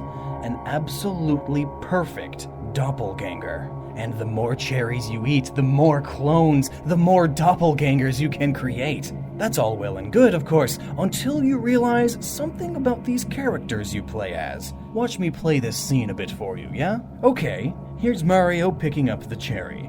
Now, this is clearly Mario, and this guy next to him is his clone. Now observe. Mario just died. No lives were taken. That Mario isn't coming back in a bubble either. This Mario, our Mario, is completely and utterly dead. Now we control his clone. This right here is what makes the Double Cherry the most terrifying and dark power-up in all of Mario. After that point in the game, anyone who eats those cherries and ends up getting hit by an enemy or falling down a pit is canonically dead. This Mario who shows up in the games afterwards is not the same Mario who saved Delfino. It's his clone. This Luigi in Dark Moon, not the one from the original Luigi's Mansion. This is his clone. This Peach, not the original Peach who made you a cake for collecting all 120 stars in Mario 64. They're all clones. These clones, they aren't like their tinier versions with only a portion of the strength of the original. They are full-strength clones, only born and created when someone ate the double cherries. And even if these clones had the exact same memories as Mario and company, there's a huge, terrifying philosophical question to be had. Even if these perfect clones will act out their lives as if they were the original completely, how is Luigi going to sleep at night, knowing that he watched his own brother whom he grew up with die and easily get replaced by a carbon copy? How will Toad sleep after watching his princess perish and this eerily similar replica takes over? And most importantly, how will you sleep knowing that you caused this? All because you wanted to pick up some cute-looking cherries. Okay, better stop right now. I'm getting a little, philosophy is terrifying. This guy in New Donk City waiting for a building inspector got me thinking, if a real inspector came to New Donk City, how many OSHA regulations would they be in violation of? So now, we aim to find out. Today we are going to examine the Metro Kingdom very carefully, specifically the currently under construction, reconstruction, city of New Donk. Was it just called Donk City before Bowser attacked, and now it's New Donk City? If not, where's the old Donk City? What if Pauline and DK actually got a divorce and split the kingdom? He gets old Donk City and she went on to make her own kingdom with slots and jump rope. Well, she may have inherited DK's lack of self-preservation. I mean, the travel guide even points out that they don't even have safety rails. Now, I will admit, I am just a layman. I'm not trained in construction safety. Heck, I'm barely trained in home safety. But I do have a very rare ability called common sense. Well, that and the ability to actually research something for longer than a minute. But first, real quick, in case you don't know, OSHA is the Occupational Safety and Health Administration here in the United States. Basically, a government agency which makes sure construction sites are safe for all of the workers. And like I said, I am not an inspector and I don't know the code perfectly, so I'm mostly going to be covering the big glaring violations going on. Now then, you'd think a city that is always under construction would be at the top of their game when it comes to these regulations and permits and such. But that may not be the case here. Could it be that the constant construction has lulled the citizens and made the workers tired of constant safety requirements? I mean, I'm not gonna fall. I'm only gonna be up here for a few minutes. I don't need my safety harness. I've done this millions of times already and haven't needed it once. These are always the worst scenarios because you know the dangers and you understand that you should be safe, but you just don't. You're lazy. The two most common kinds of construction accidents are both simply falls, one being from high places, and two being slipping, or just falling from normal heights. In fact, it's such a common problem faced by construction workers that OSHA has put in place a bunch of regulations for what type of grip your shoe is required to have based on what kind of construction you're doing. And something tells me Mario's shoes do not meet those requirements. So that's strike one. So what exactly is the penalty for not actually following these rules? Well, other than the injuries that could occur and possibly even the risk of death, what is there that deters job sites from ignoring the rules? Well, if you can't hurt them in the heart, hit them in the wallet. Even non-serious violations, things that are a bit dangerous but not super, can land you a $12,675 fine per violation. Failure to correct this violation by a given date will cost you also. If you don't fix the problem, you get hit with a $12,675 fine every single day you go past the correction date. And to top it all off, if you ever repeat the violation or willfully do it again, they slap you with a $126,749 fine per violation, and again, per day. I guess that's why managers of construction companies really push that you gotta wear your safety goggles and helmet. So, assuming New Donk City is in America, and I mean, it's clearly taking inspiration from New York City, so at the very least we can hold it to the same American standards for job site safety. I'm sure New Donk City's construction companies could not be able to just casually afford these fines. And even if they could, $12,635 a day really adds up. But what would happen if ol' Inspector Mario came up to New Donk City with a fresh pen and a steel clipboard? Right off the bat, once you arrive in New Donk City, however I should note this is after the Bowser fiasco, you can't really hold the city to such standards while under the siege of terrorists. You are greeted by a towing helicopter pad. Airship pad. There is a rather large amount of exposed girders and catwalks here, and they have no railing at all. Now, I know for a fact that all steel construction is required by 1926.760 OSHA guidelines to have fall protection equipment. This includes, but is not limited to, personal fall arrest systems, a safety net, and guard railing. So that's one big problem. I don't see any nets or even fall arrest tie-off points. That's dangerous! In fact, let's talk about the Goombas. You know, the ones in little construction hats. Now these Goombas are obviously employed by New Donk City. Why else would they be wearing the iconic construction helmet? Now, there are a few problems I find immediately with the safety of these poor Goombas. First up, they are lacking proper eye protection. Another glaring issue is that there is a lack of a fall net even though the walkway is hundreds of feet in the air. That, combined with the Goombas lacking of any fall arrest cable system, are further violations. And right next to those poor Goomba workers, we see a swaying girder, just moving around in the breeze. First thing of note is that there is no crane.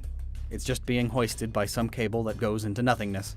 And I'm sure that goes against some regulation somewhere, though I'm not sure which one per se. Well, I guess we can't really get them for anything crane-related then, since there isn't one. But there are a few issues of having workers walk on or be in contact with the hoisted material. There are a few exceptions, of course, such as the initial contact and placement workers. They can be close to the material while it's getting rigged up, for example. But here we see that the load is not under control at any time. Plus, there are no workers holding it steady with tie lines. Overall, this area is extremely dangerous for falls and other possible injuries, including getting smacked in the head by a girder, likely being lethal. Next up is all those scaffoldings around the city. When not properly erected, fall hazards can occur. There are almost 2.3 million workers that frequently work on scaffolding in the US. Properly creating safe scaffolding can help prevent an estimated 4,500 injuries, along with preventing 50 fatal falls a year. The scaffolding in New Donk City is well, actually really up to par. Notice the crosshatch supports, along with fencing and tarping around the outside of the scaffolding. This is some nicely erected scaffolding workmanship here. Very, very good. Unfortunately, once we walk into a large building, it seems that their scaffolding and walkways have run into some serious neglect. I mean, one touch of any weight and it completely breaks apart and falls down into this oddly hollow building with outside window designs on the inside. I mean, look at the coloration! That is positively solid rust at this point. And on top of this, it is an extremely difficult trail to traverse due to the falling walkway. There are also various points where you need to climb a pole to continue along this pathway. Now, it's not a violation to have to climb a pole, but it is if the pole is improperly prepared for ascent. For once again, there is no fall prevention system. A pole does not need footholds, but it will need certain points for you to attach your fall prevention systems to. So that's another strike. Also, there are a large number of bugs, and big ones to boot. Now, bugs aren't against the law because, hey, they exist. But for an enclosed workspace, such as the interior of a building, there are some rules when it comes to vermin. For one, the building must be constructed, equipped, and maintained as to prevent the entrance of rodents and bugs. If there are vermin found, an extermination program must be instituted. Thankfully, though, Inspector Mario can just take care of that right now. Also, all throughout this city, there are ground-level power lines that seem to just be open to the public. Now, I know this may sound fine, but power lines, especially one strong enough to distribute power to a city, are not to be messed with. According to OSHA, you have to be at least 20 feet away from power lines unless specifically instructed to be closer by a licensed electrical engineer. Also, depending on the situation, you may need to have even further minimum distances. The situation here in New Donk City is definitely a violation. The power lines and transformers are much too close to the general public to be considered safe. There's a reason they are typically on huge poles out of reach or buried underground in the sewers. Bad New Donk City. Bad. So, that's it for the big ones that are definite violations. Other things that could be violations though, but I'm not 100% positive, are things like the poisonous plants growing all over. I'm sure that's a health violation or at least a hazard. Enough grounds for a warning for sure. Some of the barricades stopping people from falling off the end of the road are a little flimsy or not well established enough. One person could try leaning on it and then just fall. Also, why are there even roads up here? That's a safety issue too. And there are just a large amount of Powerups just laying around. Now, I'm not sure if they are volatile or if they are inert, but they seem to power the entire city as a fuel source, as we see in the generator underneath. Normally, fuel sources can be very dangerous if left around improperly, so I would heavily advise them to get a guy to clean them all up. Well, I guess Mario's doing that. For free. What a nice guy. But they should also put some end caps on all of those open pipes. Sheesh, it's like you want someone to fall down them. Ah! Hey, what's with all the racket about Mario Tennis? Mario Tennis Aces is actually a rather fun game. I didn't think much of it until I gave it a shot at first. I mean, the last Mario Tennis game I played was on the GameCube, and I wasn't a huge fan. I did, however, more recently play through Wii Sports Tennis, and I'd have to say that was pretty darn fun. I feel like the whole motion control gimmick was why I, like many, played it once and enjoyed it thoroughly, but then stopped and then never touched it again, because why would you want to play that more than once? Now then, because Nintendo gave me a copy, I have to do a video on it. Dems de rules, of course, and, of course, this is Gnoggin. So we're going to overanalyze the heck out of this game. Like, how much force is being put onto these tennis balls for them to catch fire and break a tennis racket? Egad!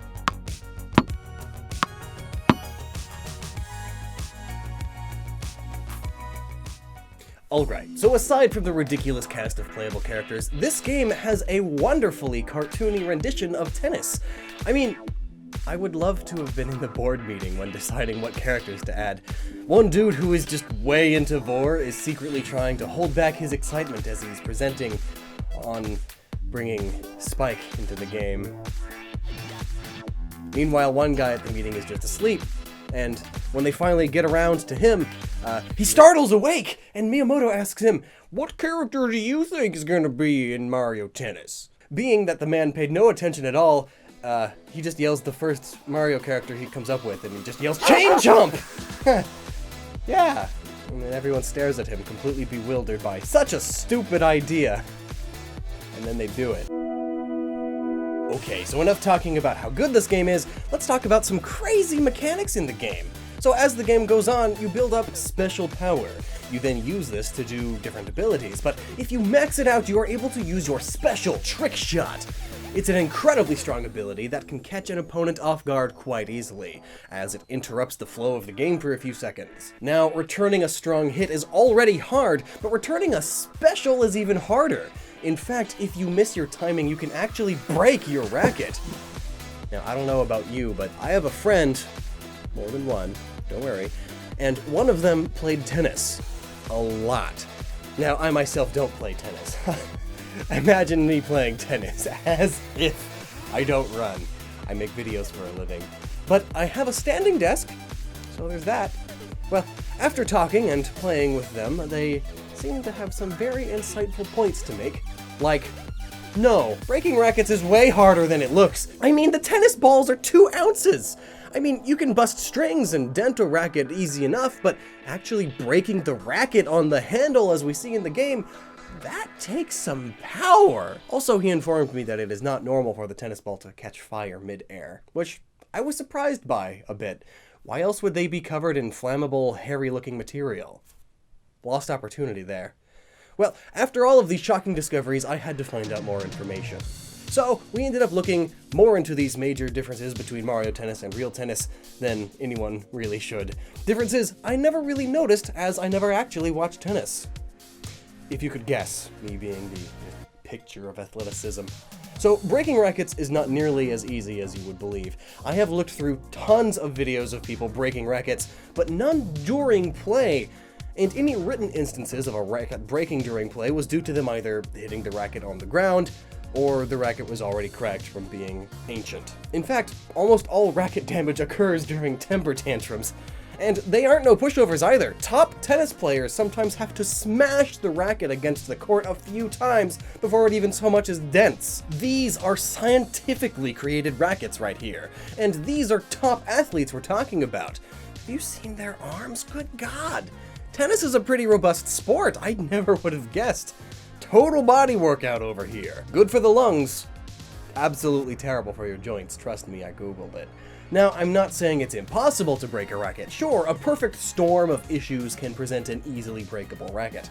Maybe it's really old and made out of wood, or it's plastic that has sat out in the sun and deteriorated, or the core is already broken from misuse. Heck, you can bend rackets pretty easily, but shattering at the handle is totally different. I would believe that the strings would break before the racket started shattering, and these strings are under insane tension.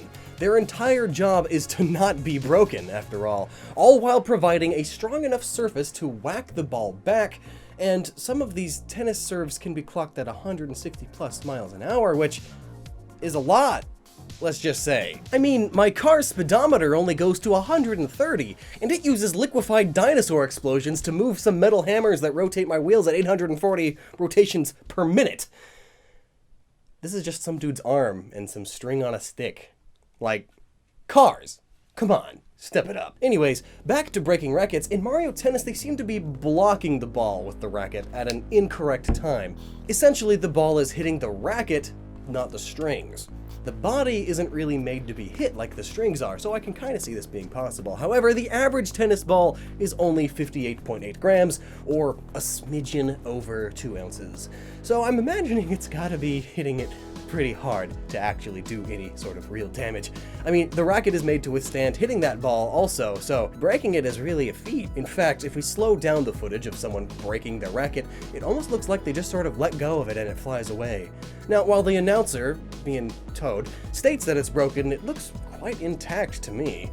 But after playing a while and rewinding things, it does seem that occasionally the racket does actually break at the handle. It may be possible that the racket does not necessarily break, it more or less is just made unusable or is knocked from their hand as the power of the ball is too much. But I mean, if Toad says that it's broken, I guess we'll do the math to see how hard a tennis ball would actually have to be hit to break a tennis racket. Unfortunately, it's rather hard to get information on racket durabilities, as many companies keep that a secret to avoid competitors stealing data. However, there are independent groups that test the sheer strength of materials that rackets are made of.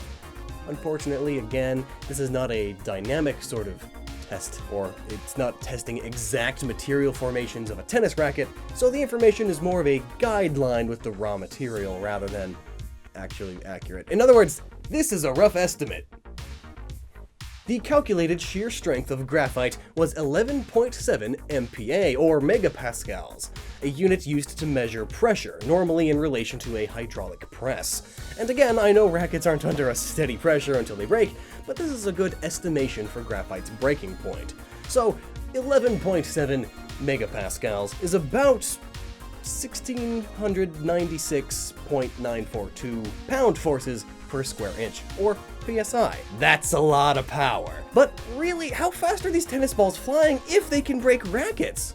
And even ignite from the sheer speed?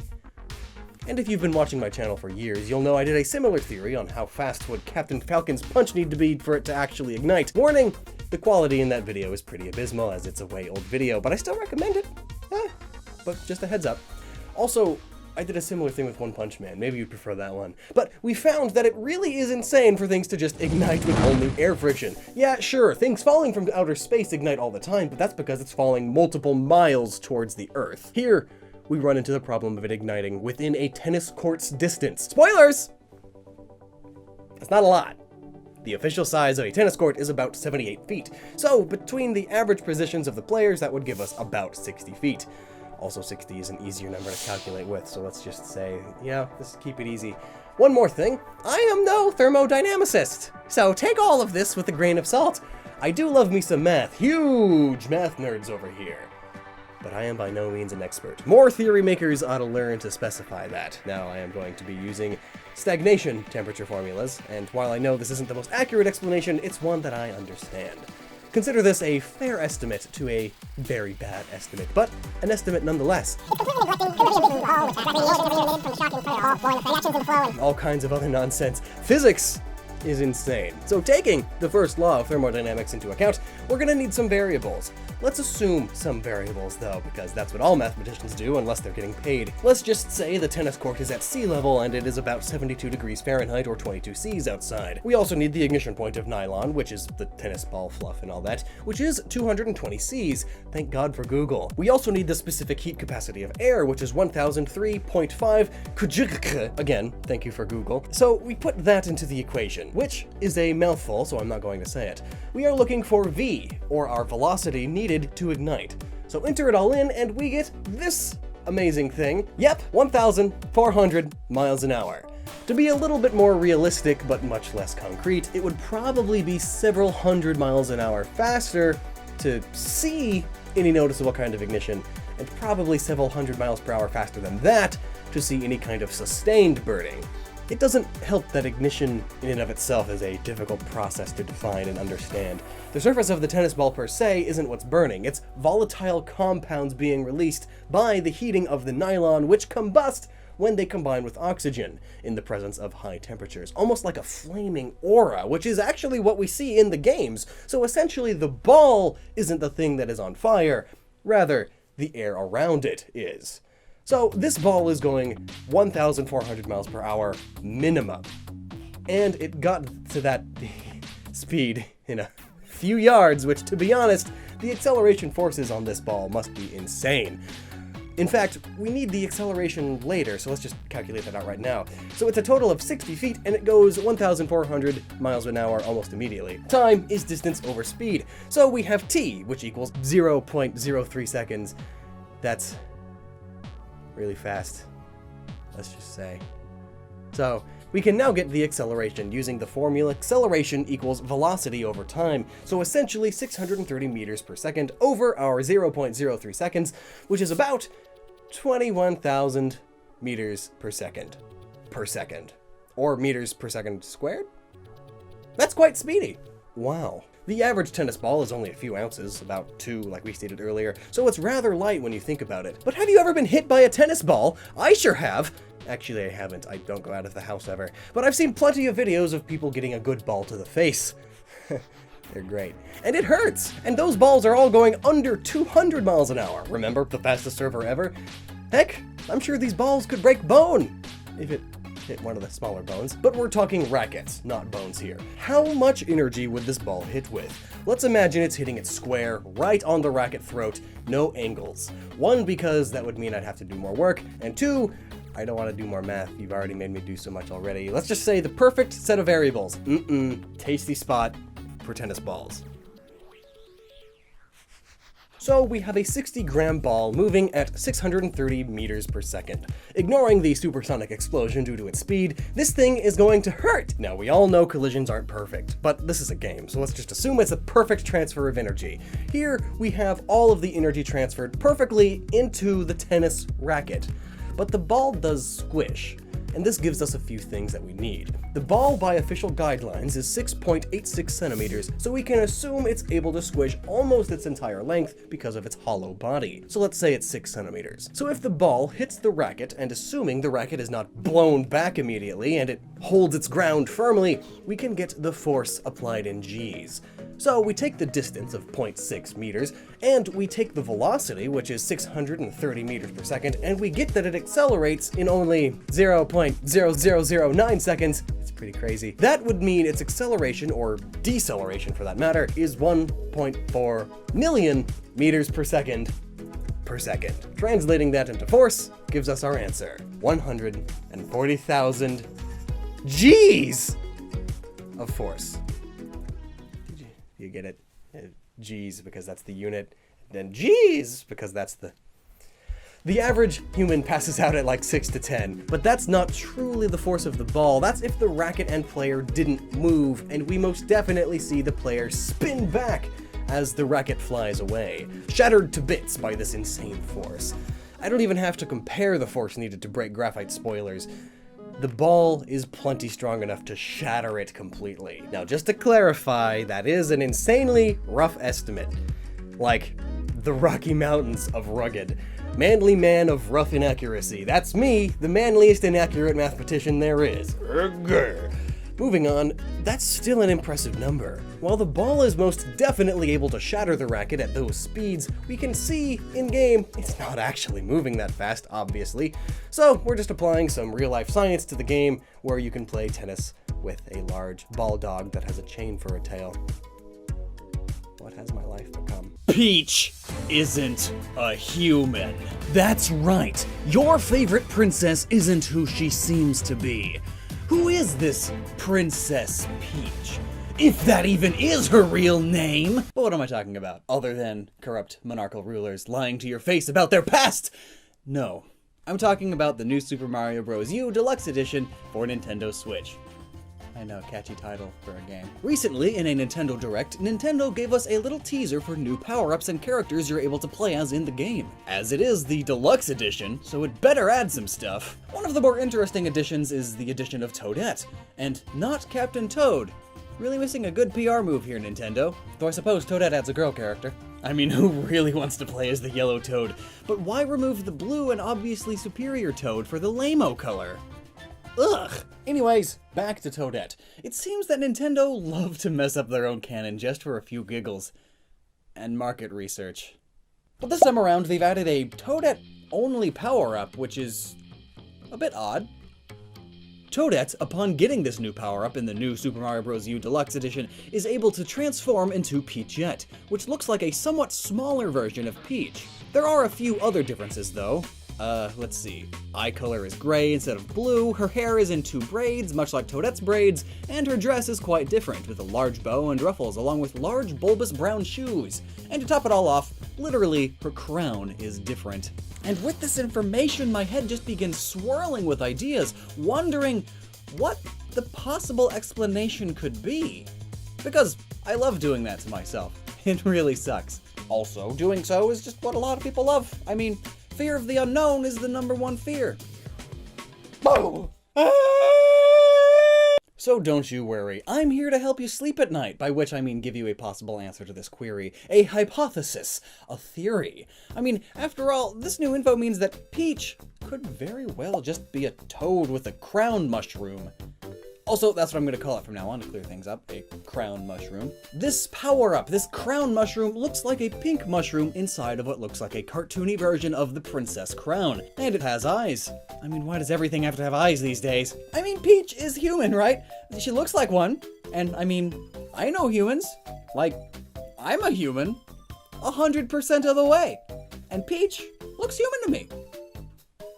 But what actual evidence do we have that Peach is indeed human, In Mario's case, we know he's from Brooklyn, like our Brooklyn from Earth. It's canon. Whatever Mario canon is these days. But Peach, well, we don't really know much about her backstory, do we? We don't know whether or not her father is human, or her mother is human, or if both of her parents, or one of her parents, or neither of her parents are human, as we never really see her parents, the king and queen of the Mushroom Kingdom, as in at all. As far as the games go, the royal family is only alluded to, and the king is mentioned once in a game manual. But we do, however, see a very human-looking grandmother of Peach. But on the other side of the coin, we see that she also has a very toad grandmother. So perhaps she is part human, part toad, thus making her royalty over the Mushroom Kingdom. It's very rare to have an outsider be the ruler of a country, after all. Even more so if they are a different species entirely. The only exception being US presidents since Roosevelt. So could Peach then actually be a toad, but due to her being royalty, they give her this crown and that makes her humanoid? Was she at one point just a regular old toad who inherited the crown? Heck, could she actually just be a democratically elected leader that they just call a princess for whatever reason, and when a new one gets brought in, they just swap the crown around? I feel like it could be very possible that that's what she was, and even still is. Possibly. Maybe she actually is just a toad. But Lockstin, what about baby Peach? Obviously a human baby. See? Your theory is bupkis. Ha! I have contributed much to society by proving you wrong with a mere comment. Well, hang on, Smarty. Counterpoint. Peach always wears her crown, even during sports. Possibly because she needs to keep it on to have the super crown power-up function properly and all.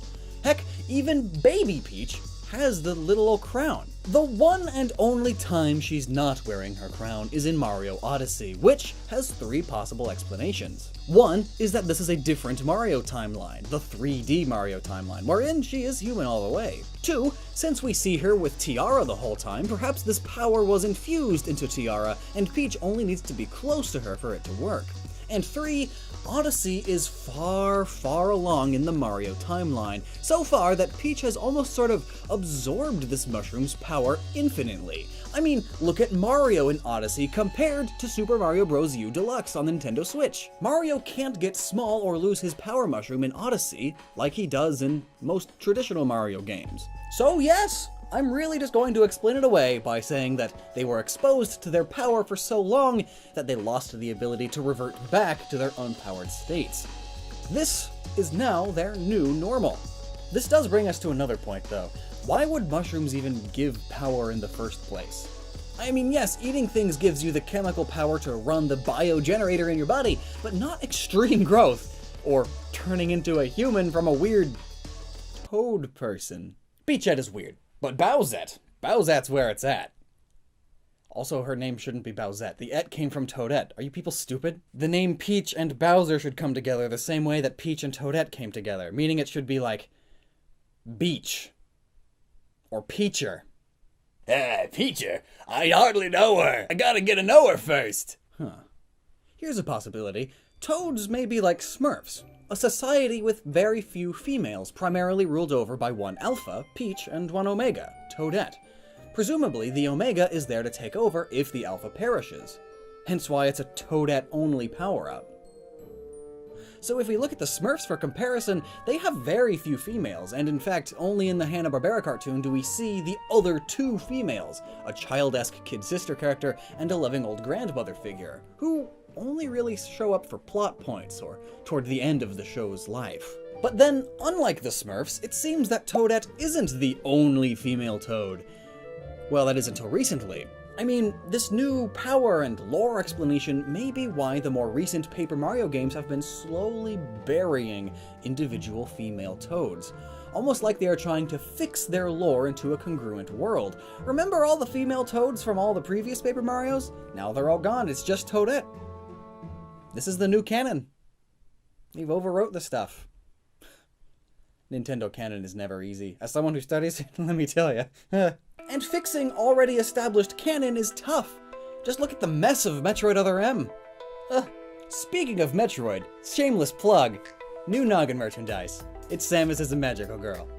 There's a video about it in the corner. It might be the other corner. I'm terrible at this. But why would a species benefit from being male-dominated in terms of numbers, that is?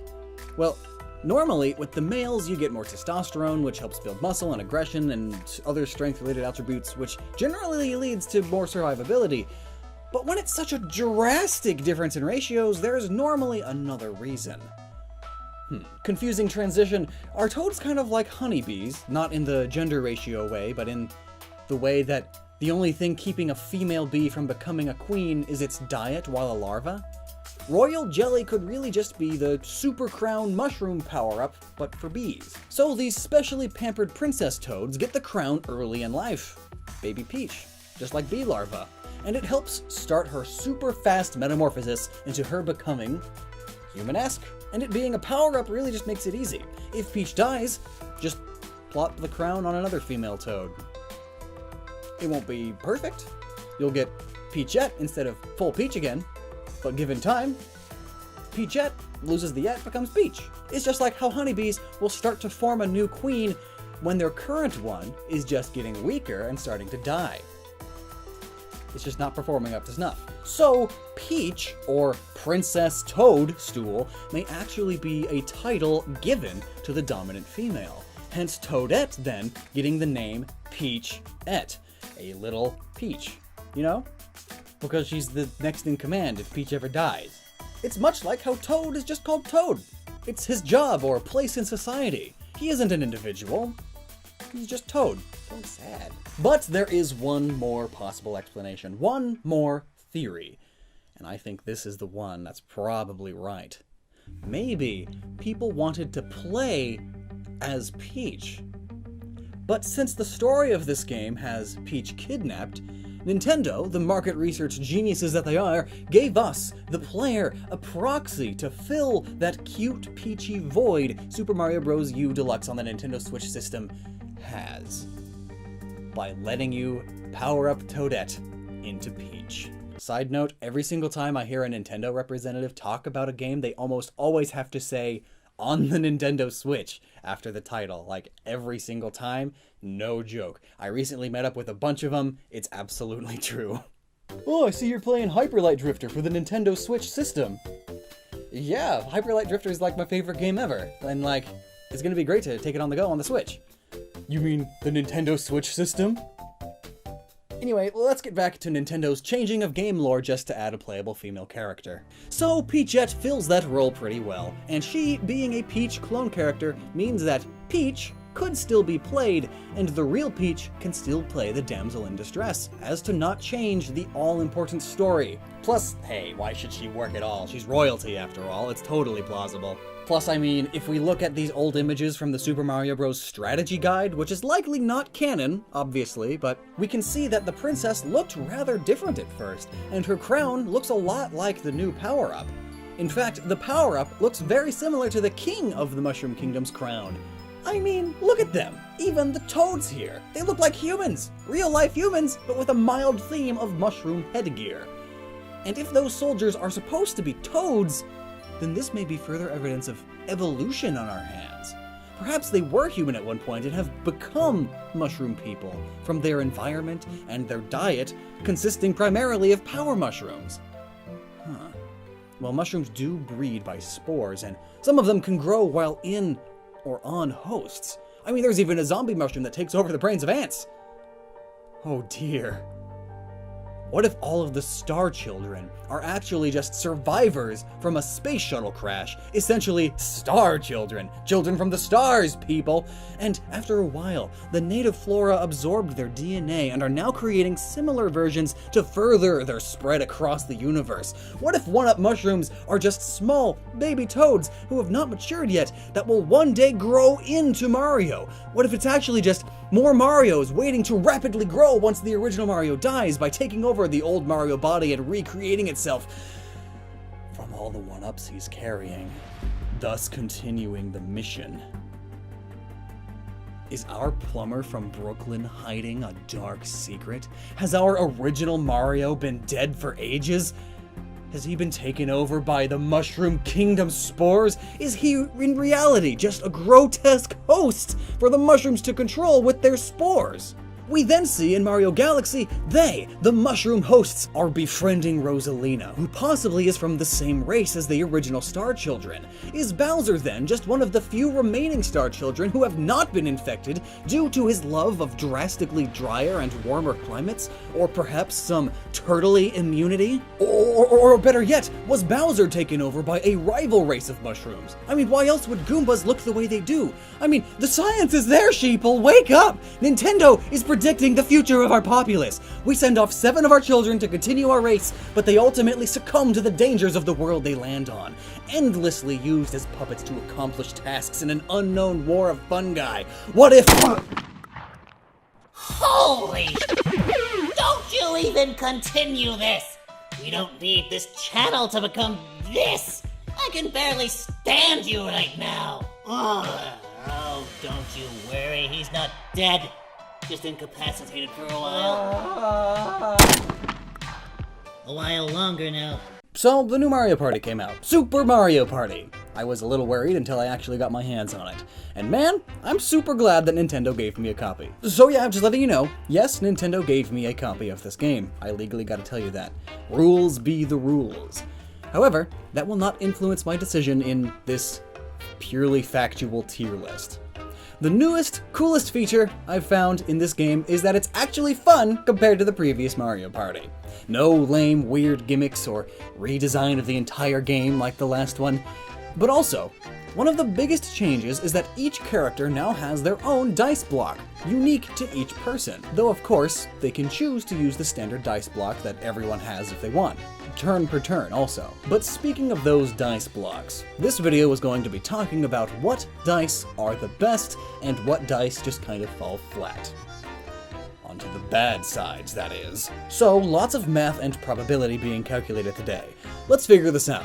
Who is the top tier king of the dice? And does competitive Mario Party actually exist? Intro. And for the example of how we're going to figure all this out, we're going to start off with the normal dice block. It has the sides 1, 2, 3, 4, 5, 6. You know, the basic block. Kinda easy to remember, it's the same as a normal die. So we're going to find the mean roll, meaning the average number rolled for the entire game. I'm taking you back to 3rd grade. To find the mean or average, you take all the numbers you rolled and divide that by the number of turns over quite a few games. Or instead of writing all that down, you just do the math via basic probability and all that. Now, I also will be including my own strategies that I've picked up in my many years of Mario Party, along with what I've learned from my friends who always seem to beat me even though I'm super good at games. Mario Party just has that quality about it. Anyone can win. So, let's get this die rolling. Now, if you're savvy and notice that this Mario Party is much shorter than the other Mario Parties, you'd be right. The boards are much smaller now. The normal die only has 6 instead of 10, and as mentioned, each character can now choose between their own custom dice for this one. It's pretty neat. Also, obviously, we're going to make a tier list, which is more than just finding their mean or average roll. We're also going to find their standard deviation. Now, some of you weird data nerds out there probably know what that means, but all you really need to know is that the lower the standard deviation is, the more accurate the mean dice roll is, the more likely you are to actually get that. So then, the normal dice block's mean is 3.5, a number that is very common in a 1 to 6 dice roll, and it has a standard deviation of 1.71. For a die, that's not bad. And compared to everyone else's dice block, the normal dice block is about tier C, or lower Bs, in terms of where it is on our tier list. So, used in conjunction with other dice, it can really excel.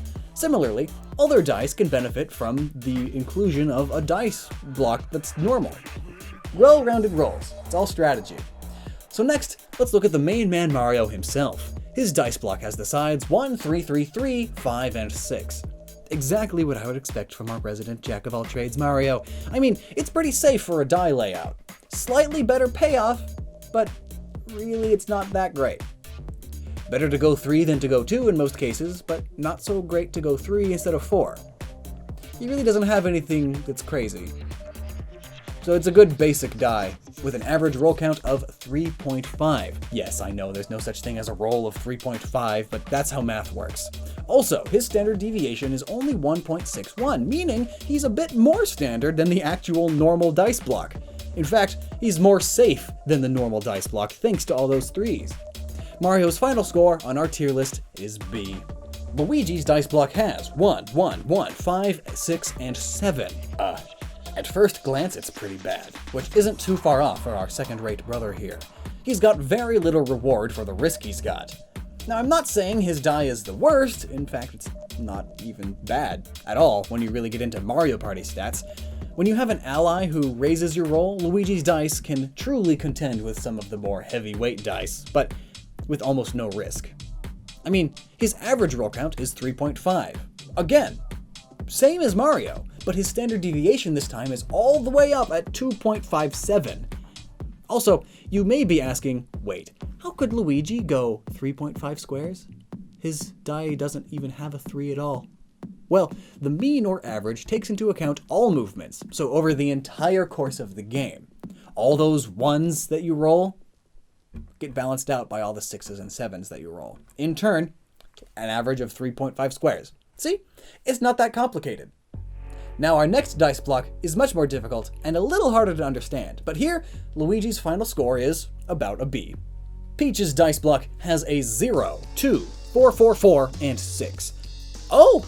She's got a 0. This doesn't really throw a huge wrench into our plans, of course, but it will make our numbers much lower. So with her, we have a dice block that is slightly better than Mario's, but not great. Now, you might think that with her Zero, she has to be bottom tier, right? Well, no, actually. Because Zero is actually incredibly important in play. You see, Super Mario Party is actually quite the tactile game, with its maps being much shorter and smaller. Many have considered small numbers to be superior in certain regards, as long as that small number happens to be 0. So rolling lower is not actually all that bad, and rolling 0 can very commonly be a good thing, a strategy. The term is coined as stalling, but stalling can be much more helpful in certain situations. One possibility is that waiting will allow someone else to take the star that's further up ahead than they're already ahead, and then because you're waiting behind, when the star moves, it's in front of you now. The next star is right in front of you, the staller. Or maybe you are trying desperately to activate a few special spots, because every time you roll your die, even if you hit 0 and don't move, you still activate the space you end on.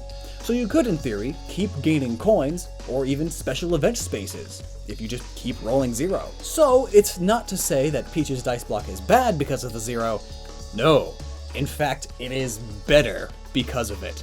It allows you to have a chance at stalling. That is, if you don't have any allies, who always ruin my cunning plan to keep getting more allies. Peach's final score then is A, due to her ability to stall and her base roll of 3.33 with a standard deviation of 1.89. Daisy's dice block has 3, 3, 3, 3, 4, and 4. At first you'd think, wow, no stall? We just talked about how amazing stalls are. She must be pretty bad. But I mean, then again, look at that spread of numbers. So perfectly balanced, just the right amount of negative with positive. She has a mean roll of 3.33, another very common roll in this video, but because of her die only having 2 different numbers in this way, we see that her standard deviation is only 0.47, the most accurate reading in Super Mario Party. And with such consistency, along with a good chance to hit 4 and 6 space slots, which is a very common distance between safe blocks, along with the ability to hit those 3 squares, which may be more risky, but with a much better reward, she lands in A tier next to Peach. Yoshi's dice block has 0, 1, 3, 5, 5, and 7. So again, we have the spooky 0, but we got a few higher rolls this time with the 5, 5, 7. Yoshi's dice block then is both good and bad. Well, actually it's pretty bad. In fact, Yoshi's dice block isn't really able to hit any event spaces, which is a pretty big problem when you think about what we just talked about with the 4-6 space distribution. So without that, and with its mean roll of 3.17 with a standard deviation of 2.34, means that Yoshi is our first and one of the few F-tier dice blocks. However, remember, this is just for the normal game mode. Other modes he could very well successfully excel in. Rosalina's dice block has plus 2 coins, 2, 3, 4, and 8. Our first dice block that has coin bonuses. Huh. Now instead of moving, you gain the indicated amount of coins. However, when you gain these coins, you do move a total of 0 spaces, if that's your only roll. So Rosalina here has 2 stalls with an added bonus, along with some pretty high numbered numbers. Her mean roll, though, is 2.83 with a standard deviation of 2.73, so not too great. She could move well if you're lucky, and roll pretty well, and the 2 stalls could come in handy. But overall, she doesn't really move as much as you'd expect. Now, something I haven't talked about is how cheap the stars are in Super Mario Party. Only 10 coins compared to previous Mario Party's 20. Now, it's not hard to gain coins anymore, as almost every minigame gives you 2 even if you lose, and 10 if you win, so it isn't difficult to get stars, but stealing stars is pretty pricey of a business. That's where the real competition is. At 30 coins, you can steal a star. And you can do it whenever you cross by the right spot on the map. So, as long as you can afford it, 1 rotation of the map means you can steal a star. Anyway, Rosalina's dice block. While not great, it does land her in C tier. Shy Guy's dice block has 0, 4, 4, 4, 4, and 4. Okay, so I absolutely love that his dice block is basically 4 with a single stall, meaning that he will eventually get whatever he wants, eventually, as long as what he wants is a deviation of 4. However, he's unable to get those interesting odd number spaces, but of course you can always switch over to the normal dice block, but still, his main dice block will not allow him to land on odd number spaces. So it's pretty safe when it comes to being even, with a mean roll of, you guessed it, 3.33. Ha, what? No, that's right, because remember, 0 means no movement. It's quite the big outlier compared to all the 4s, but his standard deviations are now the second lowest at 1.43, so that's good. All in all though, this gives him a D on our tier list. Never really fast, but not slow enough for it to count. Koopa Troopa's dice block has 1, 1, 2, 3, 3, and 10. Interesting. And it's the first time we see a 10. It was quite interesting to see that Bowser's minions are all quite unique characters with many different cute little dialogue quirks with each other and other players. His dice, however, not so great, with a mean roll of 3.33 and standard deviation of 3.09, so a pretty inaccurate reading to be honest. But hey, that's what happens when your die is mainly garbage numbers and then one god tier number. Which is why he is an F tier. Drybone's dice block has 111666. Oh, spoiler alert? Does anyone care about Mario Party spoilers? But I mean, if you didn't already notice, being a total tier list, we're going to have to add in the unlockable characters. So first up is Drybones, with his very evenly split die, giving easy access to both even and odd number layouts, as well as almost stalls. With a mean roll of 3.5 and a standard deviation of 2.0, it's a really solid die, landing him right into A tier. Really, he's pretty good. Plus, it always feels fun to just play as a skeleton, so bonus points for that. Waluigi's dice block has -3 coins, 1, 3, 5, 5, 7. So, we've got some good sides here. Essentially, a better Luigi. Well, in theory anyway. We get a stall, but at a decent cost of 3 coins. But we also have more higher numbers, like the 5s instead of the 3s. Meaning his mean roll is 3.5 with a standard deviation of 2.43. So, actually not better than Luigi's speed, but the stall is pretty helpful again, landing Waluigi at B, right behind Luigi. Did I call him Waluigi? Monty Mole's dice block is +1 coin, 2, 3, 4, 5, 6. Essentially the normal die, but instead of a worthless 1, it's a stall with a coin get. So his die is pretty good. With a mean roll of 3.33 and a standard deviation of 1.97, he's pretty accurate, but he really lacks any special tricks to help him win any games. So, we're gonna put him in the high C tier, essentially just above the normal dice block. Goomba's dice block has +2 coins, +2 coins, 3, 4, 5, 6. Kind of a curveball in terms of what I was thinking he'd have. I thought he'd have more negatives, but his die is actually pretty decent with a mean roll of 3.0 and a standard deviation of 2.31, putting him into low B tier. Pom Pom's dice block has 0, 3, 3, 3, 3, 8. Another curveball, as in, why is this character even in the game? I mean, I guess they couldn't have Bullet Bill play because he's in some of the minigames, along with Spike. So, to fill the roster, it's Pom Pom, I guess. More girls. There you go. She has a very 3-heavy die. Decent utility in its high rolls, but low chance for events.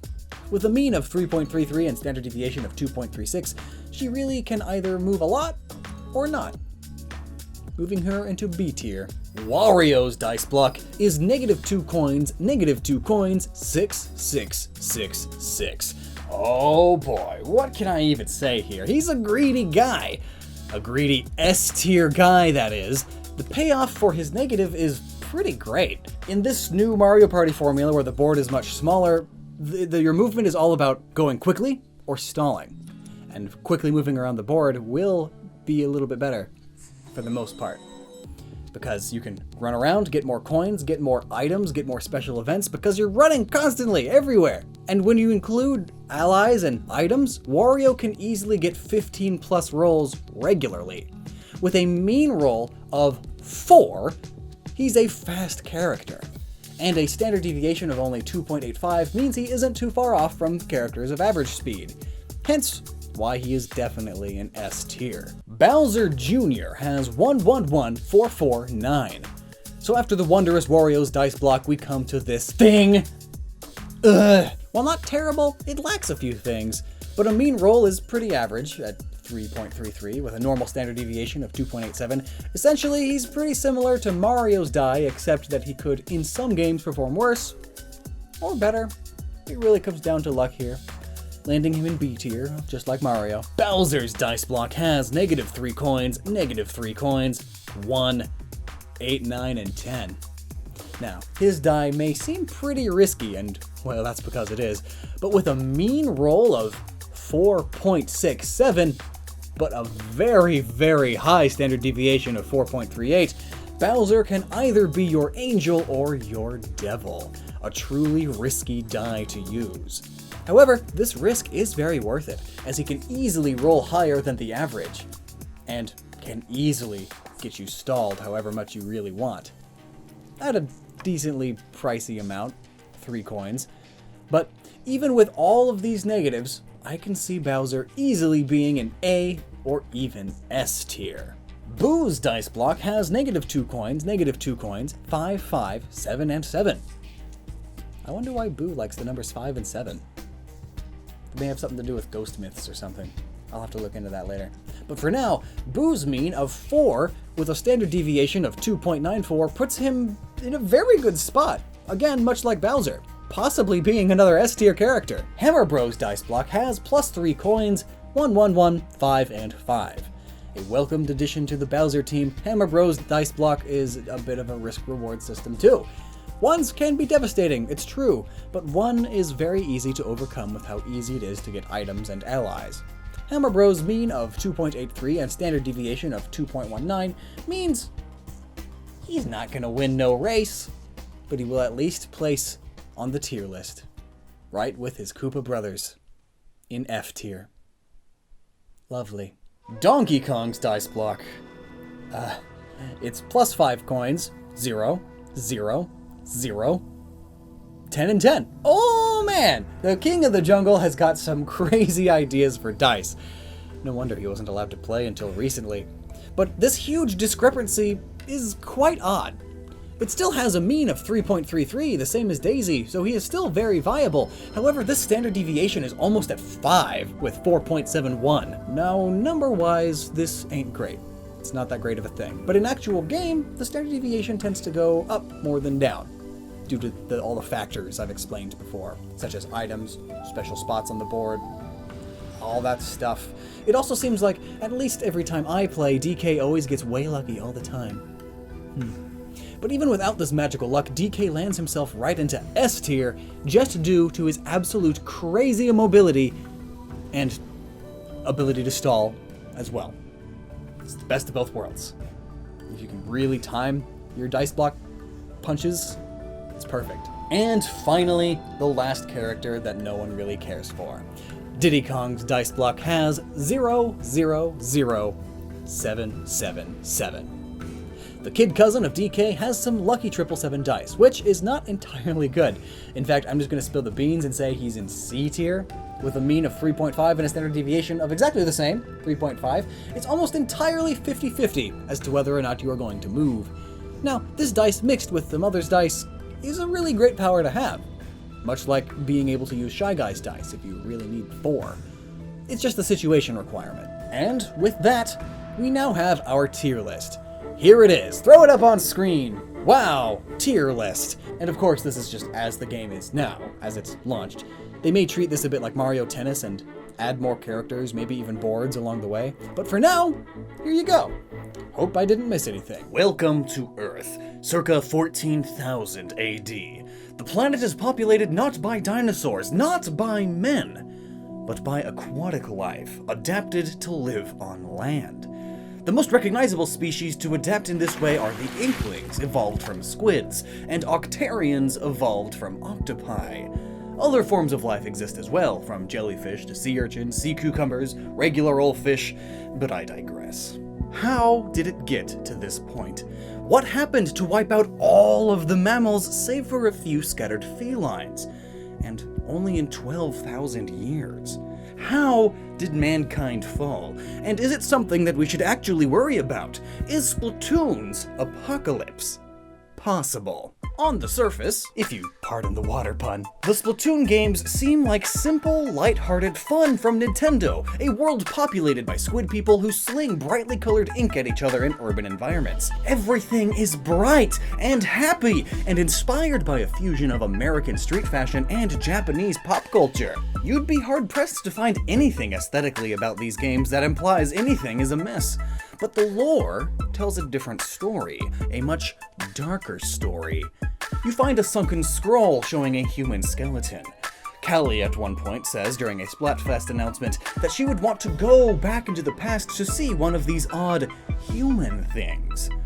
Some weapons appear to be made from repurposed human scrap as well, and needless to say, this all leads to you realizing this is not your typical Nintendo fantasy setting. It turns out the world of Splatoon is a post-apocalyptic Earth, all just like Pikmin, and that one level from Kirby 64. Maybe it is a typical Nintendo thing. But that does beg the question, how did humans die out? How did the world go, in the span of 12,000 years, from being populated by men to being populated by squid things? Is it a squid or a kid? We get our first taste of this from Sunken Scroll number 10 from the first game. Quote, with creatures of the surface driven to extinction by rising sea levels, the ancestors of Inklings were free to haul their 10-legged bodies up onto the abandoned land. This is how the mollusk era began. So we know that humans were driven to extinction by rising sea levels, but we can dive deeper. The first game's official art book, The Art of Splatoon, contains a section with 2 manga chapters. In this, we come closest to an explanation of what happened to humanity. Quote, this is Earth. Mankind's violent nature had resulted in many civil wars and 5 great world wars. During the last war, someone from somewhere launched a nuclear warhead into the South Pole. In a finishing blow to the existing problem of global warming, the water level of the oceans rose, submerging most of the land masses on the planet. The human population was decimated. There were some who believed in the future, and some who fled underground. Despite their efforts, mankind perished. Now that most of the planet had been submerged under the oceans, aquatic life forms began to evolve. Among them, squids and octopi were at odds and fought in fierce battles. The squids emerged victorious. A new civilization, formed by the squids, began. But wait. Could such a thing even happen? Not the squid part, of course, but rather, could a single nuclear warhead, or heck, even several nuclear warheads for that matter, really trigger a great flood and wipe out mankind? And why would someone nuke the South Pole in the first place? Well, that's what we're here to figure out. The first question we have to ask is, how much would the sea level rise if the Antarctic ice sheet were to melt entirely? It wouldn't be much of an apocalypse if there was still some habitable land. Even if there would be a population collapse, as after all, most major cities are along the coast. But even if we melted all of the captive ice on Earth, in addition to just the Antarctic ice sheet, the ocean would rise 70 meters. And that sounds like a lot, maybe, but it really isn't. We'd lose Florida finally, and a bit of New York, some of South America here and there. The California Valley would fill up, solving the drought problem. But most of the land would be fine. Not much of an apocalypse. But there's a more critical issue with Splatoon's apocalypse than that, and that problem lies in megaton yields. The temperature of South Pole glacial ice varies depending on depth, but for the purposes of our calculations, we can safely assume that we can just use the highest recorded temperature as a baseline, about -20 degrees Celsius. We also need the weight of the Antarctic ice sheet, about 24.5 billion kilograms according to climategen.org.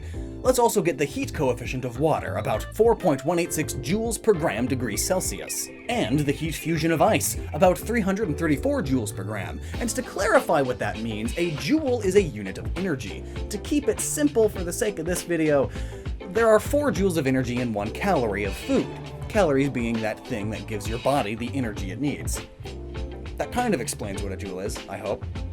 It's energy, creates heat. Calories.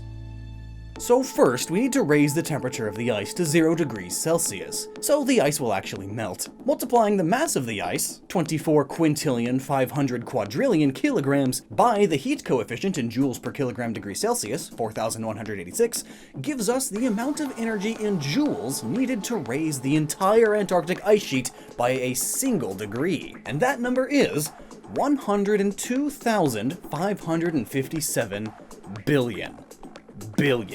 And note, that is 2 billions, a billion billions, of joules per degree Celsius.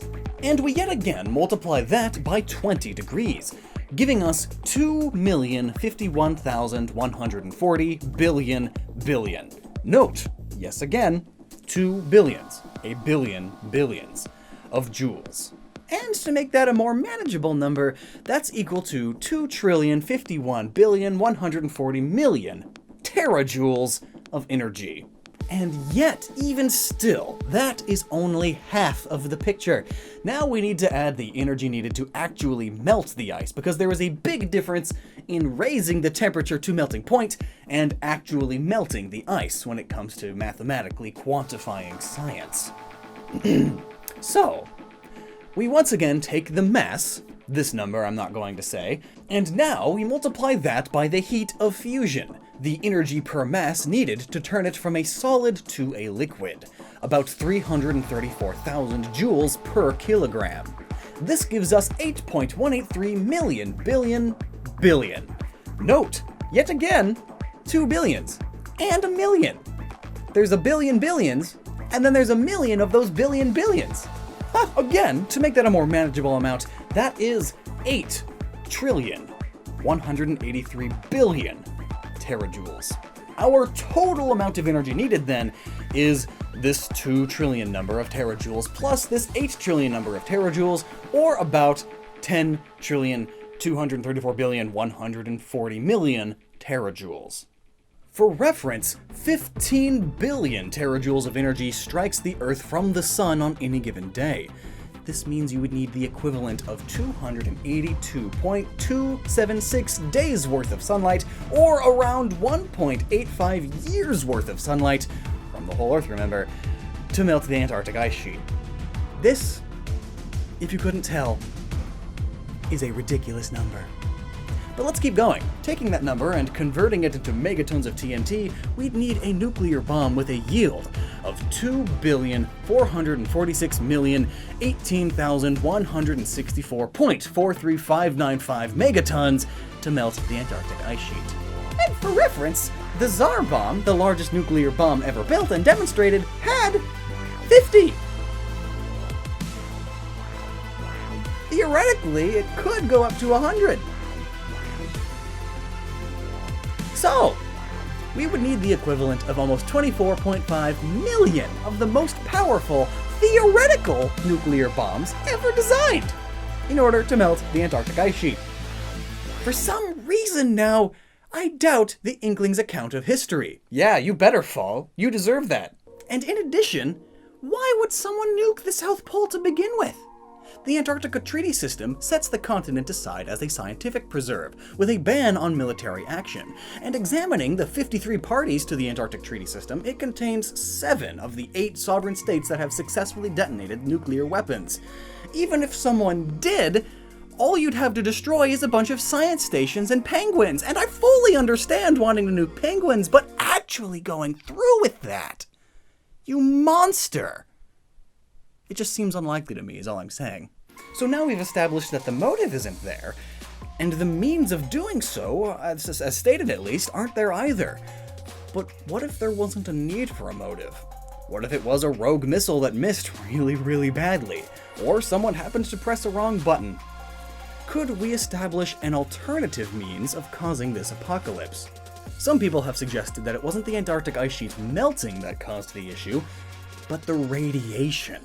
They point to the grotesque appearance of the salmonids, inspired by the appearance of actual male salmon during the mating season, as proof for some sort of radioactive mutation. This theory, while not directly supported by the lore, is worthy of some consideration, as while it isn't feasible, it is at least possible. For our purposes, let's assume that the salmon that theoretically mutated first are from the Nova Austral Salmon Farm in Chile, a minimum distance of 775 miles from the Chilean Antarctic territory, which is about as close as salmon would get, as salmon are not native to Antarctic waters. Let's go ahead and fire our theoretical nuke at the Chilean Antarctic territory. To begin with, the initial shockwave and bubble of hot gases would severely harm any aquatic life in the immediate radius, given that the Abe and Baker tests at Bikini Atoll killed 38,000 fish from just two 23-kiloton blasts. And now, let's talk about our friend, the 100 megaton SAR bomb again.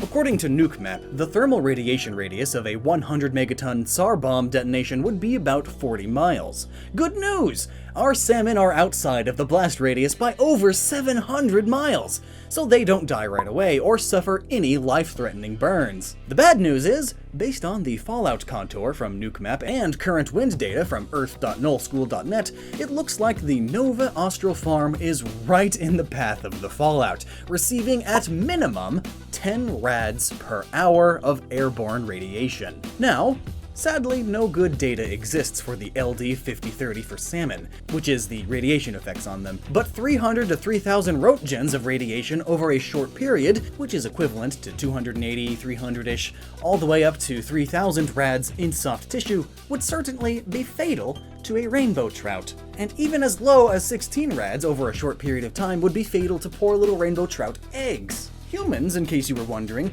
die from between 500 to 1,000 rads over a short period, which makes me very surprised at how hardy these fish are when it comes to radiation. Usually if you pee in a river and you ate too much asparagus the day before, some fish will die. At least the fish I always took care of would do that. Like if the pH balance was off by 1, kaput. I'm not allowed to have fish anymore. Additionally, these numbers appear to be relatively consistent across multiple species of fish. Though we don't have data on salmon specifically, I'm sure the same applies.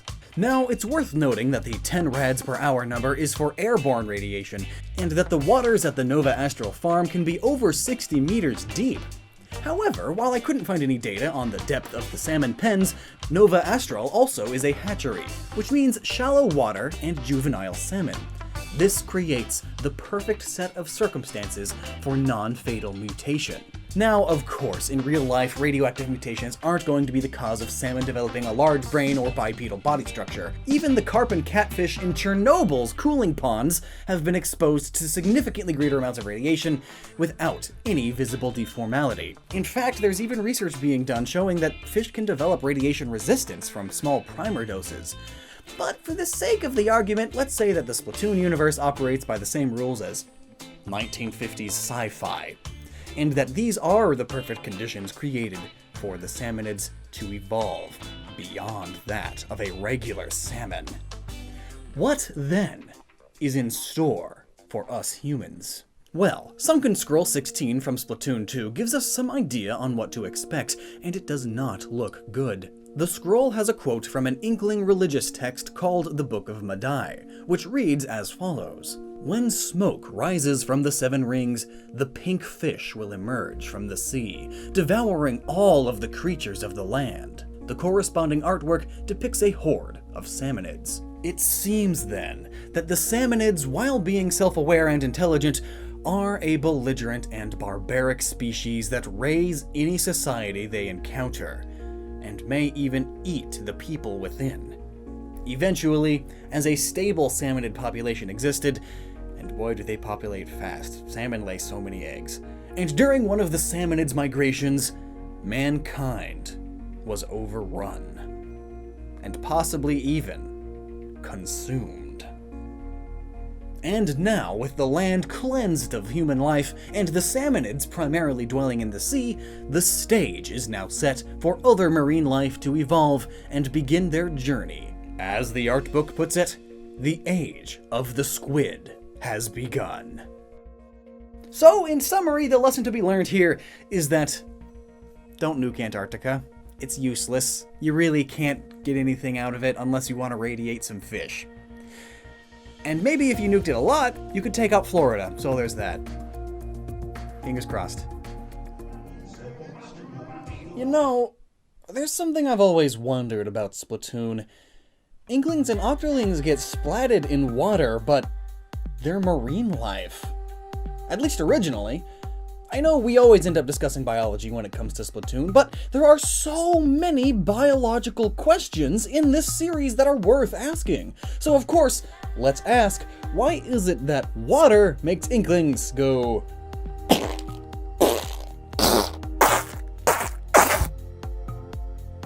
Spit everywhere. Oh my... I love technical terms. So, Inklings and Octolings and water. That's easy, right? It's just proof that they're made of ink. The ink gets wet, they dissolve in the water, wham bam, thank you ma'am, video over, right? Well, not so fast. I mean, look at how much time is left in the video. While Inklings and Octolings being made of ink is a convenient reason, it is both supported and contradicted in the lore, and definitely not the only reason that they would die in water. In fact, if you really dive into that explanation, you'll find out that it doesn't exactly seem to, well, hold water. If they are made of ink, then they've got a lot of explaining to do. How do they use that to form a proper body structure? Especially considering that they have internal organs, including an ink sac in their inky bodies. And they also have visible hard structures like bones, shoulder blades, beaks, knuckles. And all of that aside, they actually consume water-based liquids in their diet, particularly fruit juices, as well as the drinks sold at the Crust Bucket, consisting of shakes, juice, coffee. All of this would be an issue if they were actually ink. If water truly does cause immediate death akin to a cephalopodic kryptonite. Indeed, if we were to use the made of ink argument, given the solid nature of the Inklings and Octolings, it's far more likely that any water dissolution would be slow and gradual. Though this is backed up by the fact that we see the Inklings and Octolings visibly struggling before dissolving into ink. So the ink argument is possible, yes, but water isn't immediately fatal like people like to believe. In fact, it's worth bringing up that the popular belief that water in any form is fatal to Inklings and Octolings largely comes from the comments made in Inkopolis News, which were added in translation. In particular, we have these two quotes for Starfish Mainstage in Splatoon 2, and these two from Mahi Mahi Resort in the original Splatoon. Pearl, don't forget to hydrate between battles. Marina, that seems like good advice until you remember that water is lethal to us. Pearl, this stage is really close to the ocean. You could go for a swim, Marina. Marina, I'm not falling for that again. Kelly, let's take a dip in the pool, Mary. Mary, You go first. I'll be here when you respawn. Kelly, The jellyfish look like they're enjoying the pool. Mary. Why don't you go take a quick dip? Did you like my impressions of them? Because I didn't. Curiously, the Japanese version of these quotes is significantly different.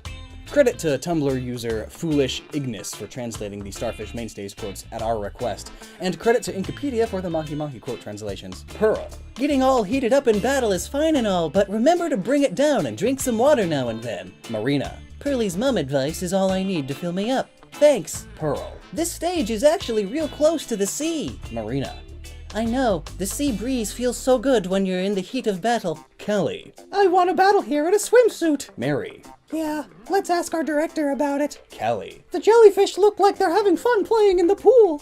Mary. Should we try it? I'm pretty good at feminine voices. In fact, there's also an instance of Treehouse adding dialogue that contradicts all of this. One of the Japanese lines for Kelp Dome reads as follows. Kelly, It's so humid here. I'm super sweaty after a battle. Mary. Black tears were spilling down my face. It was so embarrassing. Meanwhile, here is the localized Western version. Kelly, It's so humid here. Battling makes me super sweaty. Mary. Yeah, I need a cold shower just thinking about it. Notice that a shower, likely referring to a water shower, Nintendo of America doesn't seem to know what they want to say then when it comes to Inklings and Octolings and water exposure. So in truth, all we have to go on in terms of Inklings and Octolings and water is what we see in the game mechanics. And the last of these quotes suggests that water isn't truly fatal to them at all. But that doesn't leave us in as dire a situation as you may think in coming up with a theory. Now, before we proceed, something does need to be addressed. I can already hear you now typing away in the comments. Lockstin. If the lore doesn't support it, it's just a game mechanic. Or a rule as part of a turf war in universe. They don't actually die. To this, I say, dearest viewer, you overlook one key detail. The Octo expansion. In the final boss fight of the Octo expansion, it is entirely possible for you to fall in the water and get splatted, but unlike the rest of the scenarios in Splatoon, the entire final boss run, from when you tell Tartar you wish to go to the Promised Land to when you finally reach Inkopolis, is missing one key thing: checkpoints. You do not encounter a single respawn point throughout this entire sequence, and when you fall, Pearl and Marina scream out in horror, and the screen fades to white. In a recent interview, it was confirmed by the developers that when this happens, you actually die, and the game is reverting time. The only time in all of Splatoon canon where death is truly permanent. From a story standpoint, when you fall into that water, you aren't following the rules of a turf war. You aren't willingly giving up your form. You're fighting for the safety of Inkopolis. And you actually are permanently falling in battle. Water then really is fatal. But why? The first thing we should consider then is Mahi Mahi Resort. It's possible, as seen in this screenshot, for your character to be half submerged in the water in this stage without being splatted. If we're going to pick apart game mechanics, this implies that there's more going on than just water plus inkling equals death. And this brings us to the first of our theories, which I'll attempt to get through as quickly as possible. The first theory is that they can't tread water like humans. That is, that they sink. This would make their dissipating into ink purely a aesthetic choice, and explain why they splash around frantically before this happens. This is definitely something worth considering, because their lanky bodies and oversized heads in real life would likely make them top-heavy enough to not be able to stay above water. And we do have references in the first game's Inkopolis News dialogue, as well as hero mode, to Inklings simply being unable to swim. But it isn't really interesting or something that can be elaborated on, so that's the theory. They can't swim, dissipating is just for looks. Next theory. Another possibility is that Inklings and Octolings' breathing is somehow disrupted by the presence of the water. Having evolved to be obligate air breathers like electric eels, but unlike electric eels, they don't have secondary gills. Perhaps they breathe through their tentacles akin to some amphibians breathing through their skin. This is speculative, but they might have a mucus layer that aids them in breathing in this way, again, like amphibians. However, unlike amphibians, it might be washed off in water. This is much unlike actual cephalopod biology, however, which has water passing through the inside of their mantles over their internal gills, so we'll throw that theory out too. But it's another possibility. But now here's where things get interesting.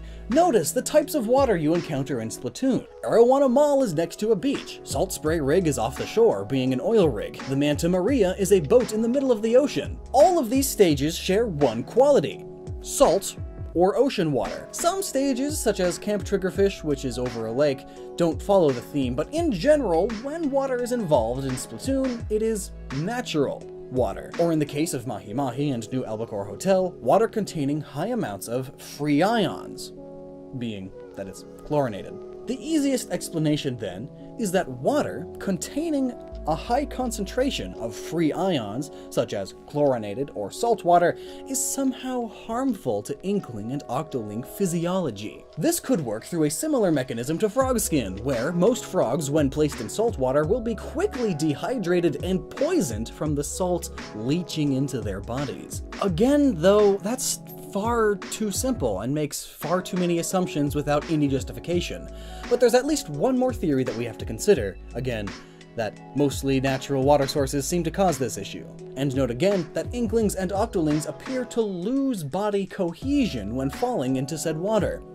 These 2 points hint at a larger explanation, one that brings together game mechanics, game lore, and real-world science, and explains some plot holes while we're at it. That explanation is ocean acidification. A major component of Splatoon's backstory is climate change, as we went over in this video. Climate change, as we all know, involves greenhouse gases such as carbon dioxide accumulating in the atmosphere. One thing that people may not know, however, is that the ocean actually absorbs some of that carbon dioxide, forming carbonic acid and raising the acidity of the water. Now, it's worth noting that at 100% saturation, carbonic acid's pH, or how basic or acidic it is only 3.8. While this is significantly acidic, an acid has to have a pH of 2.5 or lower to be considered hazardous to humans. And note, the lower the number, the worse it is. More acidic. That's how the scale works. It's like golf.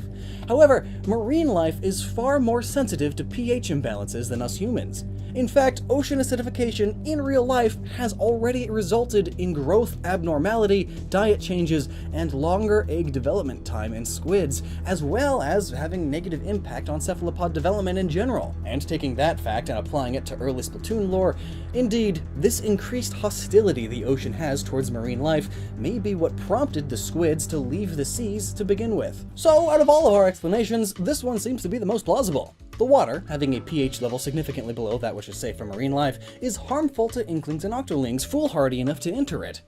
While in real life, that may not be the such dramatic they explode instantly case. Heck, Coca-Cola has a pH of 2.5, though I guess if you filled a fish tank with Coca-Cola, you couldn't exactly have a fish survive in it for very long. This is still the closest explanation that we'll get that is simultaneously friendly to all of the games, admittedly contradicting lore and mechanics and a little bit of real-life science. In other words, that's the theory that you get to settle on. Moral of the story, also, hey, this is future Lockstin. That's why I'm wearing a different shirt. Well, I guess if you're watching this, I'm still technically in the past of you, but not as in the past as that nerd. Look at that stupid fashion sense, it's all blue. Anyway, so literally as we were about 70% done with making this video, Nintendo came out and said it. That's right, they now have a canon, word of God reason for why the Inklings die in water. Long story short, their skin is too thin for them to survive in water as a byproduct of them evolving to be able to transform. So yeah, that's that. I'd say it's not as good of a reason as our last theory, but it's cool, still cool, cool.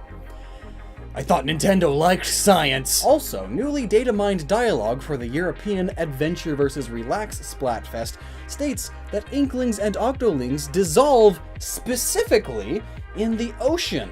More evidence for it being the ocean in particular, not just water in general. So, come to think of it, if the oceans were acidic because of all this climate change, and the Inklings and Octolings' skin is super thin, that would only exemplify how fast and dangerous they die in the ocean.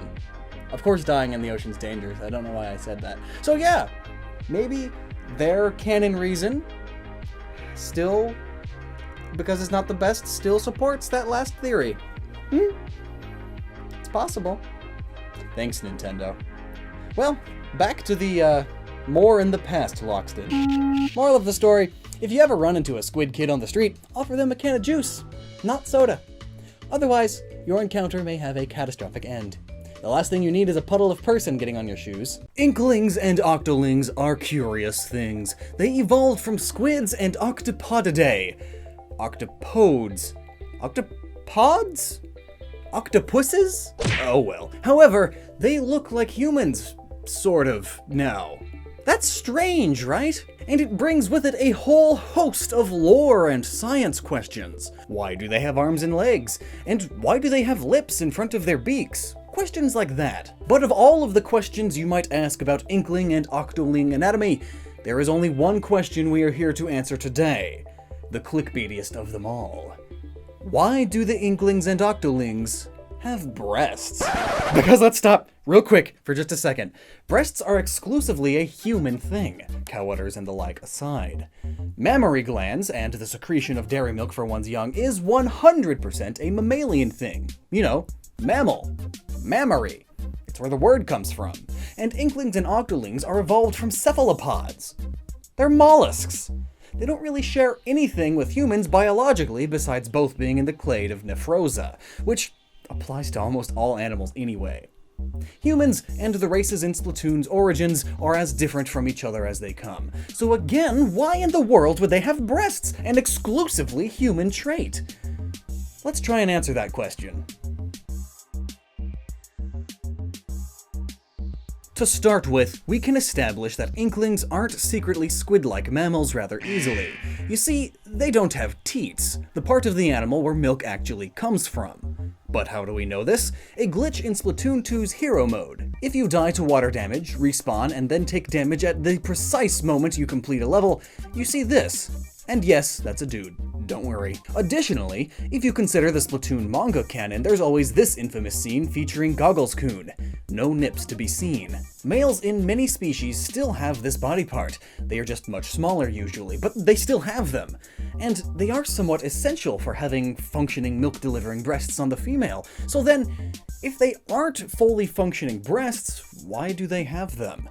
The easy answer, of course, is the one loads of people have already tippity-typed in the comment section like the silly dillies they are, and that reason would be that it's aesthetic. Just because the designers made them that way. Ooh, I'm so smart, look at me tippity-tapping into comments. But no, since inklings aren't born-looking humanoid, only gaining that ability at 14 years of age, and since they revered humans as gods, given that they ascribe holy meaning to the ancient transmissions that decide Splatfest themes, their human form is likely an assumed form based on that of their gods.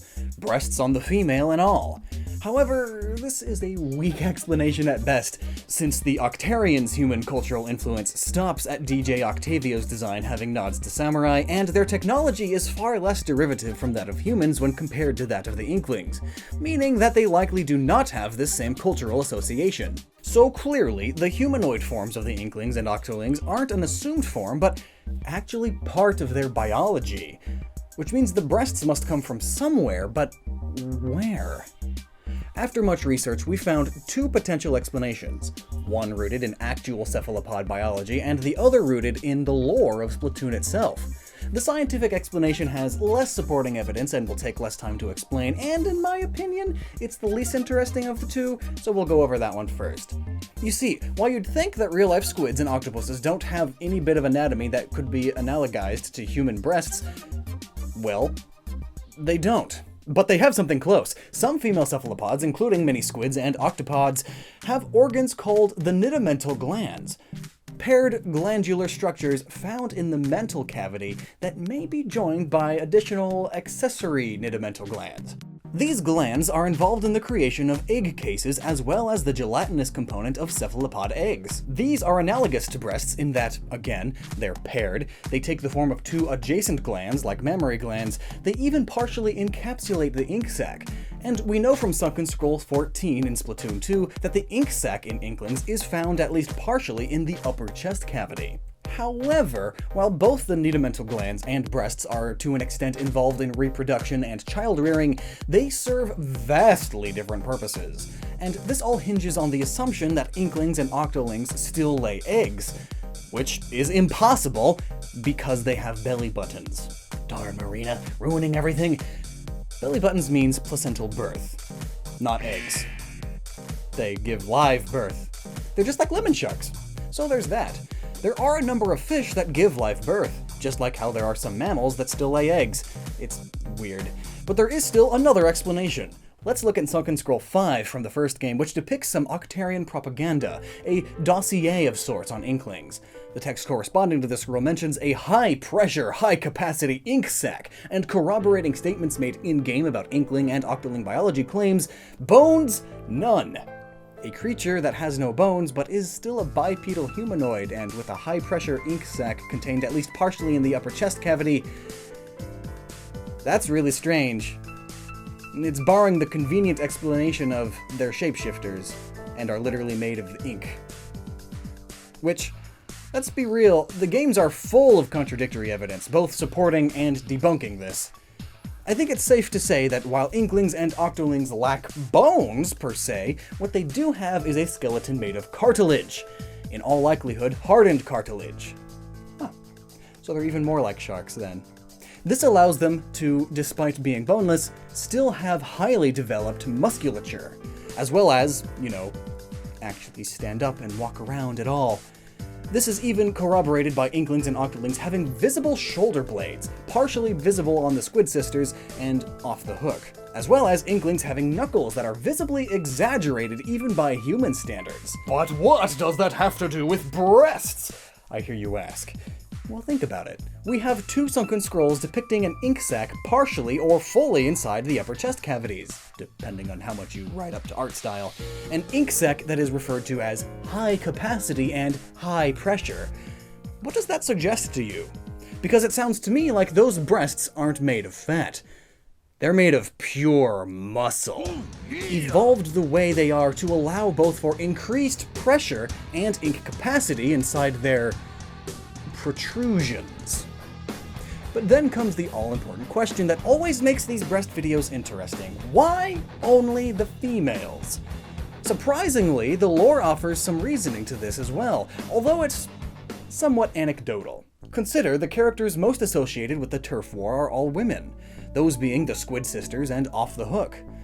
They host Inkopolis News, responsible for informing Inklings of the current maps and modes in rotation, as well as host Splatfest, a ceremonial position, yes, but one that involves them representing and leading their respective sides.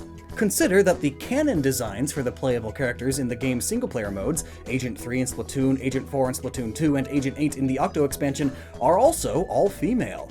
Consider that Agents 3, 4, and 8, as well as the Squid Sisters as Agents 1 and 2, and Off the Hook as MC Princesses and DJ Hyperfresh, are all either agents of or involved in aiding the new Squidbeak Splatoon. The militia, led by Captain Cuttlefish against the Octarians in both games. If that isn't enough for you, the naming for the Octolings themselves gives it away. How, you may ask?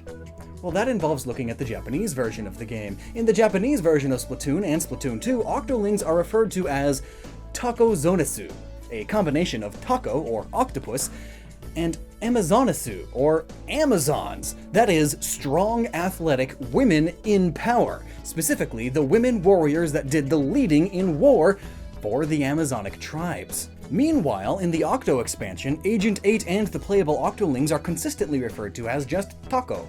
The species name, then, is just Taco, or octopus, and Takonetsu is a title given to the strong, athletic warrior women you face in the single-player modes. If you haven't pieced it together yet, what all of this suggests is that while males were allowed to participate in the Turf War, and we see examples of both male Inkling and Octolings serving in the Great Turf War in Sunken Scrolls 15 and 16 from the first game, it is Inkling and Octoling women who are far more well-equipped for combat. It is the opposite of our world, where men are biologically built for more upper body strength and aggression, making them the warriors.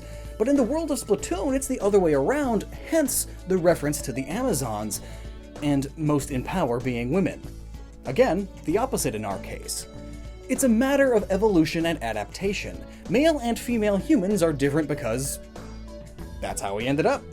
Same case here in Splatoon. In fact, when it comes to some real squid and octopuses, the females have more power when it comes to reproduction. While in most cases, male animals need only to persuade some smashing or take it by force to get babies, for some squid and octopus, the male will actually get its dingling ripped off. But don't worry, it grows back. And even then, the females can hold on to it as long as they want, and choose when to have their eggs fertilized at their own discretion, giving the females all of the power. And just to drive the whole thing home using Splatoon evidence, here are some quotes from a 2015 Famitsu interview with the developers when it came to the design of the Inklings.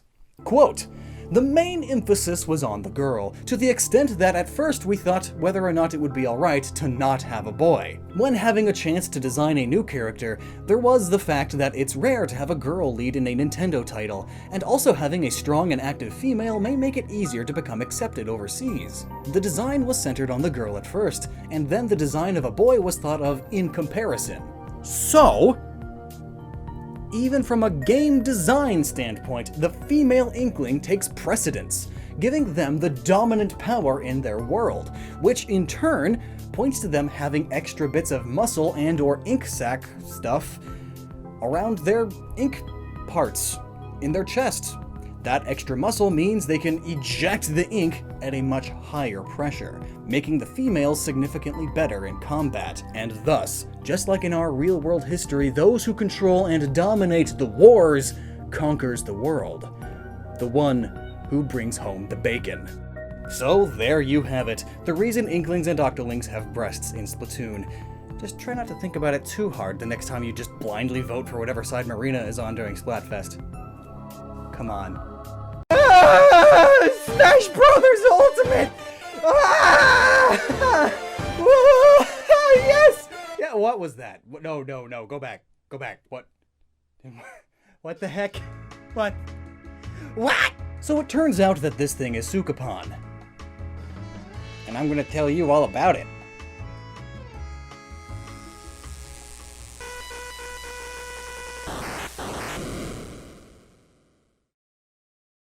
This is a very odd-looking character. Why the heck is it even in Smash Bros? Well, I'll tell you why. In fact, this character probably should have been in Smash as an assist trophy since assist trophies were a thing, meaning since Brawl. And why is that? Well, because without Sukapan's game, we might not even have a Smash Brothers. So let's get to explaining. This odd-looking character may remind you of the iconic character Rayman with the floating limbs, or Kirby with its round pink body. But the thing both Rayman and Kirby have more in common with Sukapan is that they are all fighting punch machines! In this case, literally. Sukapan is a robot created by Dr. Iman and Dr. Walnuts in the Famicom smash hit, Joy Mecha Fight. And I say smash hit only as a means to make a bad joke, because Smash Bros, smash hit, the game didn't actually sell very well. But that's not a surprise. It was released in 1993 on the Famicom, only in Japan. The Super Famicom released 3 years earlier. What was Nintendo doing? Anyway, Sukapan takes the main role in Joy Mecha Fight, and does so to defeat waves of military robots created by Dr. Walnuts after his sudden declaration to take over the world. Sukapan takes on his foes in one-on-one combat in 3 stock and health-based fighting matches, with limbs that can extend as an arsenal of basic and special attacks. Do you see where this is going?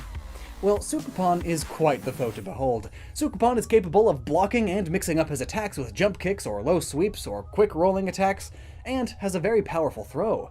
With these skills, Sukapan saves the day and then joins a party of 36 playable robots, most of which have their own unique special attacks, giving Joy Mecha Fight the largest roster of characters in any fighting game until King of Fighters 98 released 5 years later. So why did Nintendo make a fighting game? Well, it was in response to the popularity of Capcom's Street Fighter II, of course. The popularity of 2D fighting games was growing and growing, and Nintendo wanted a piece of the pie, so they brought the best 2D fighting experience they could make. It wasn't as good, but they brought it to the Famicom, resulting in Joy Mecha Fight, which, admittedly, was a very technical fighting game for the time, and many of those technicalities would go on to inspire many other elements in other fighting games, especially Super Smash Bros. Stocks instead of just health, standard attacks that are similar across all characters, and special attacks that are unique to each character, a massive roster. The influence is clear, and at the time, this was one of Nintendo's first forays into the 2D fighting game genre, but it wasn't the first. But it certainly did critically and commercially a lot better than their actual first attempts. Nintendo previously made a game called Urban Champion for the NES in 1984. 2 players would face off in a city street, with the goal to knock the other player into a sewer manhole using light punches and heavy punches. And this gameplay was inspired by the Game & Watch game Boxing. Either way though, Sukapan, the limbless pink robot that he is very deserving of a spot in Smash Bros. As an assist trophy. It's a very important part of Nintendo history, and Smash history especially. Granted, it is kinda silly. Maybe even pretty stupid looking. But if you're laughing, then Sukapan is doing the job he was originally created for. After saving the world from domination, he went back to being an Owari robot, or a Japanese stand-up comedian robot. Man, robots are just taking over all jobs now, aren't they? Hey, you! Stop breathing. Captain Olimar was right. Oxygen is poisonous.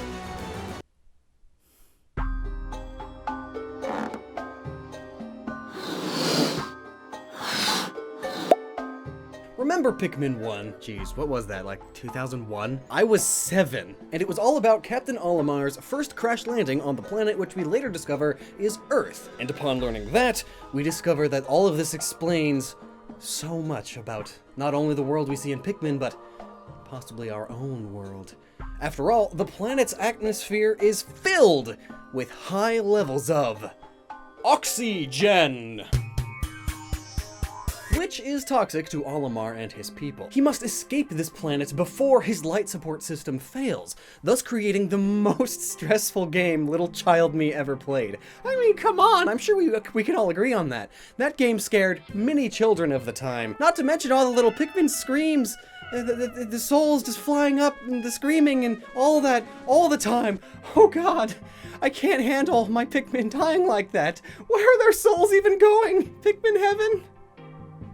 Does that mean there's a Pikmin hell?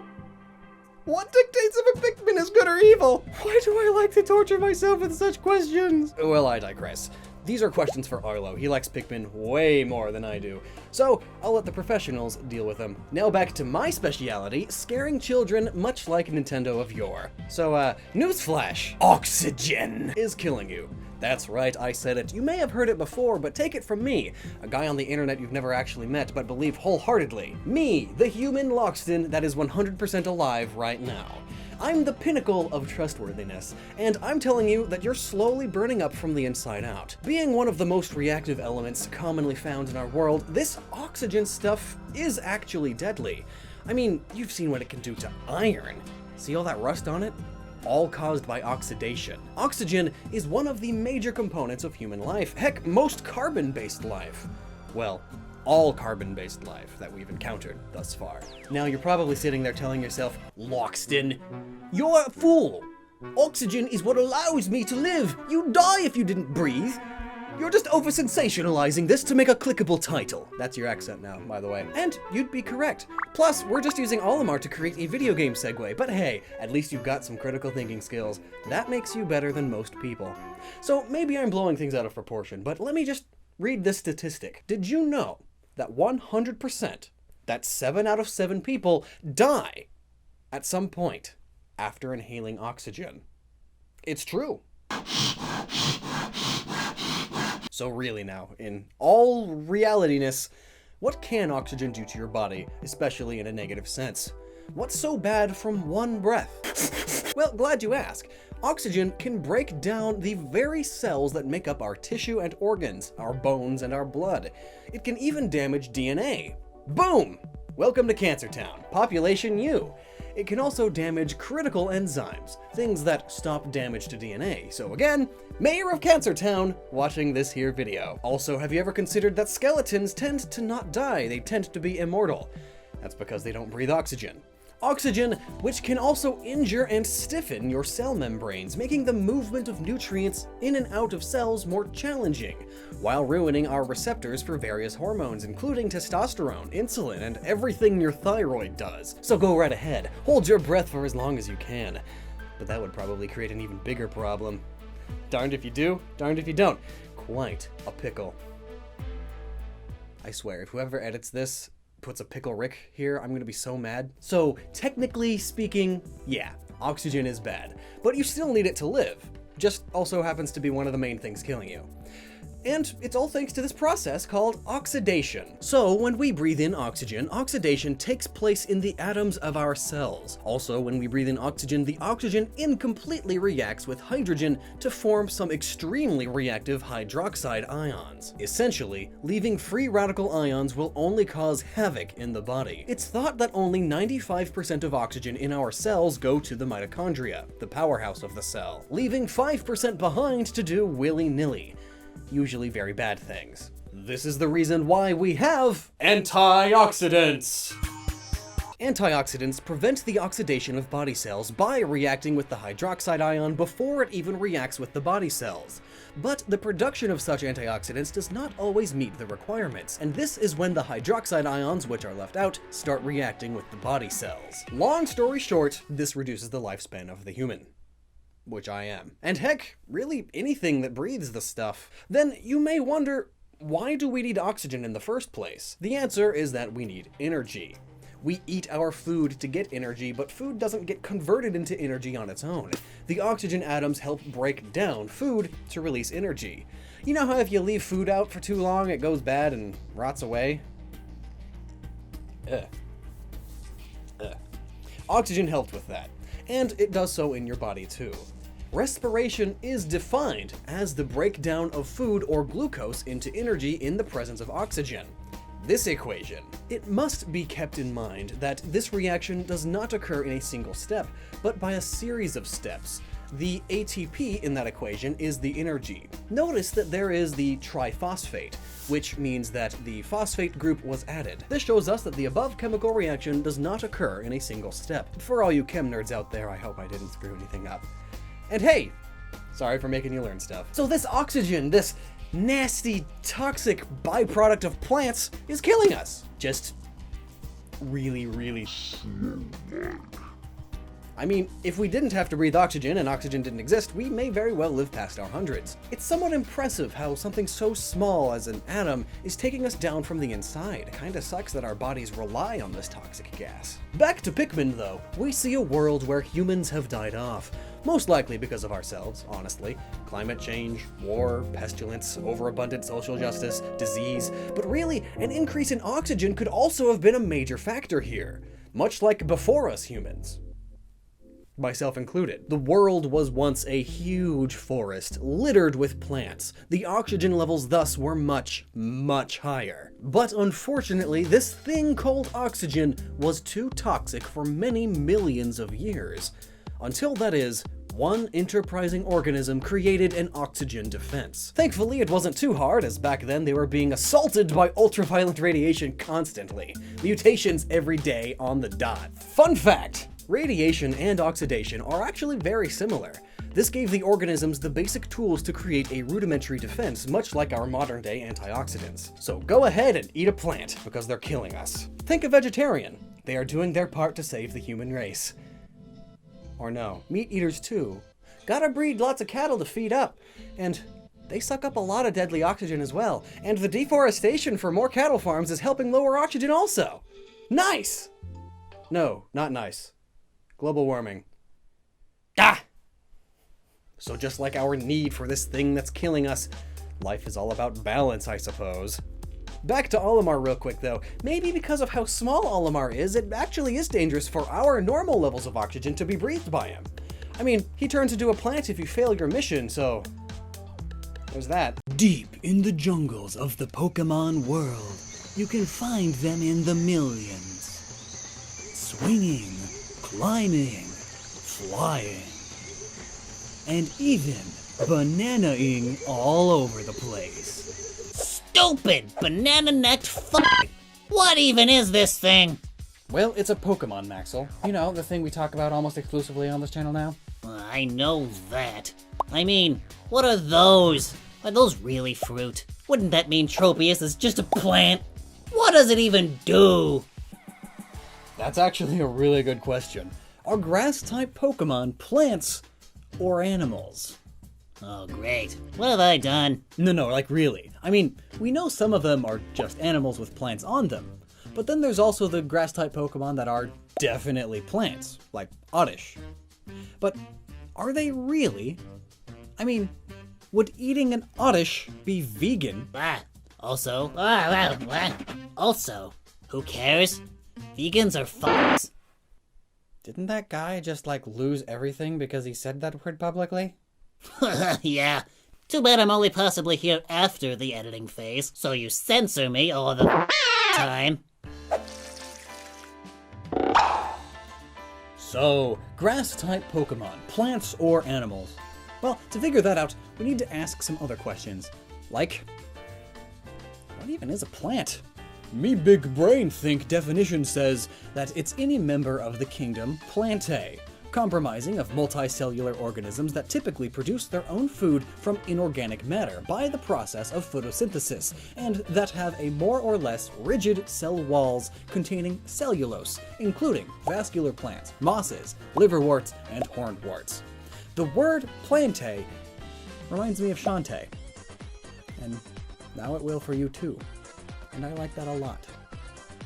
Maybe too much. She deserves to be more relevant! But that's a pretty rigid definition of what a plant can be, right? Then let's check what an animal is and spot the differences. An animal is any member of the kingdom Animalia, which are multicellular organisms that have a well-defined shape and usually limited growth. They can move voluntarily, actively acquire food and digest it internally, and have sensory and nervous systems that allow them to respond rapidly to stimuli. So right off the bat, we can see that there are a few differences that are pretty big. So first, plants normally create their own food, but there are a few plants that don't rely on photosynthesis to survive.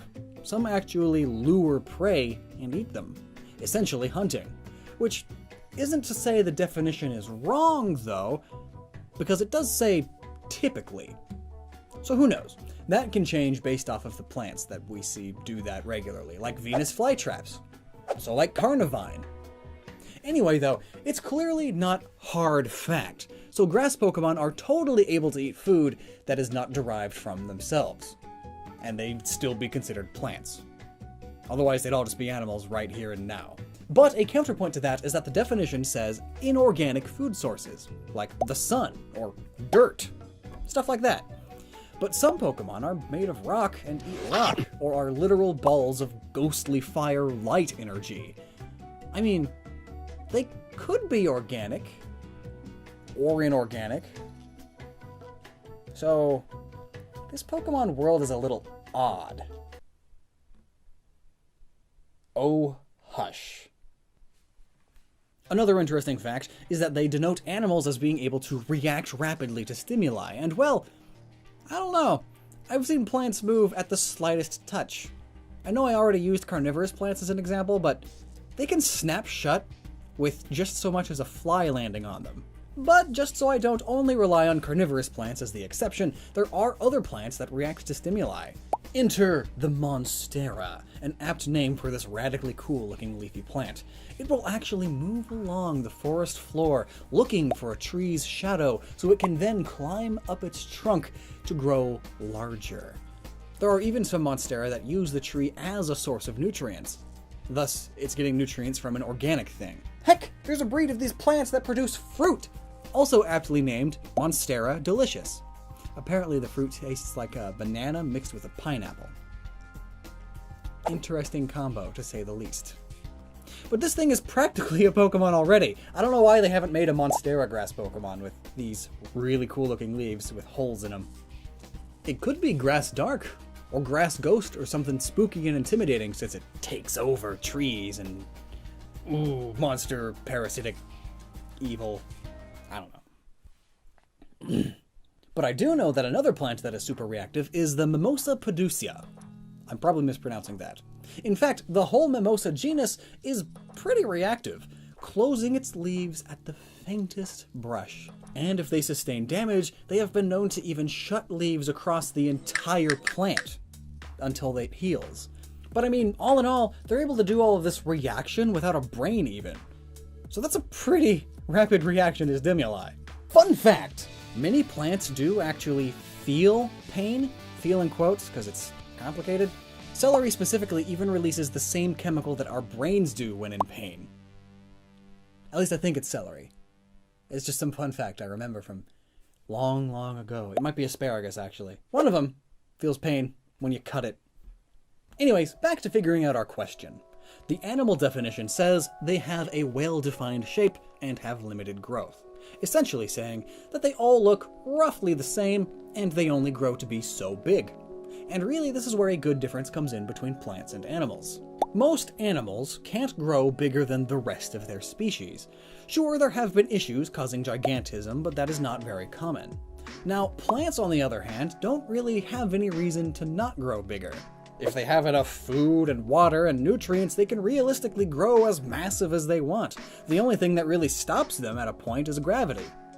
But look at the redwoods! No, seriously do look at the redwoods. Maybe go to them. They are absolutely gorgeous.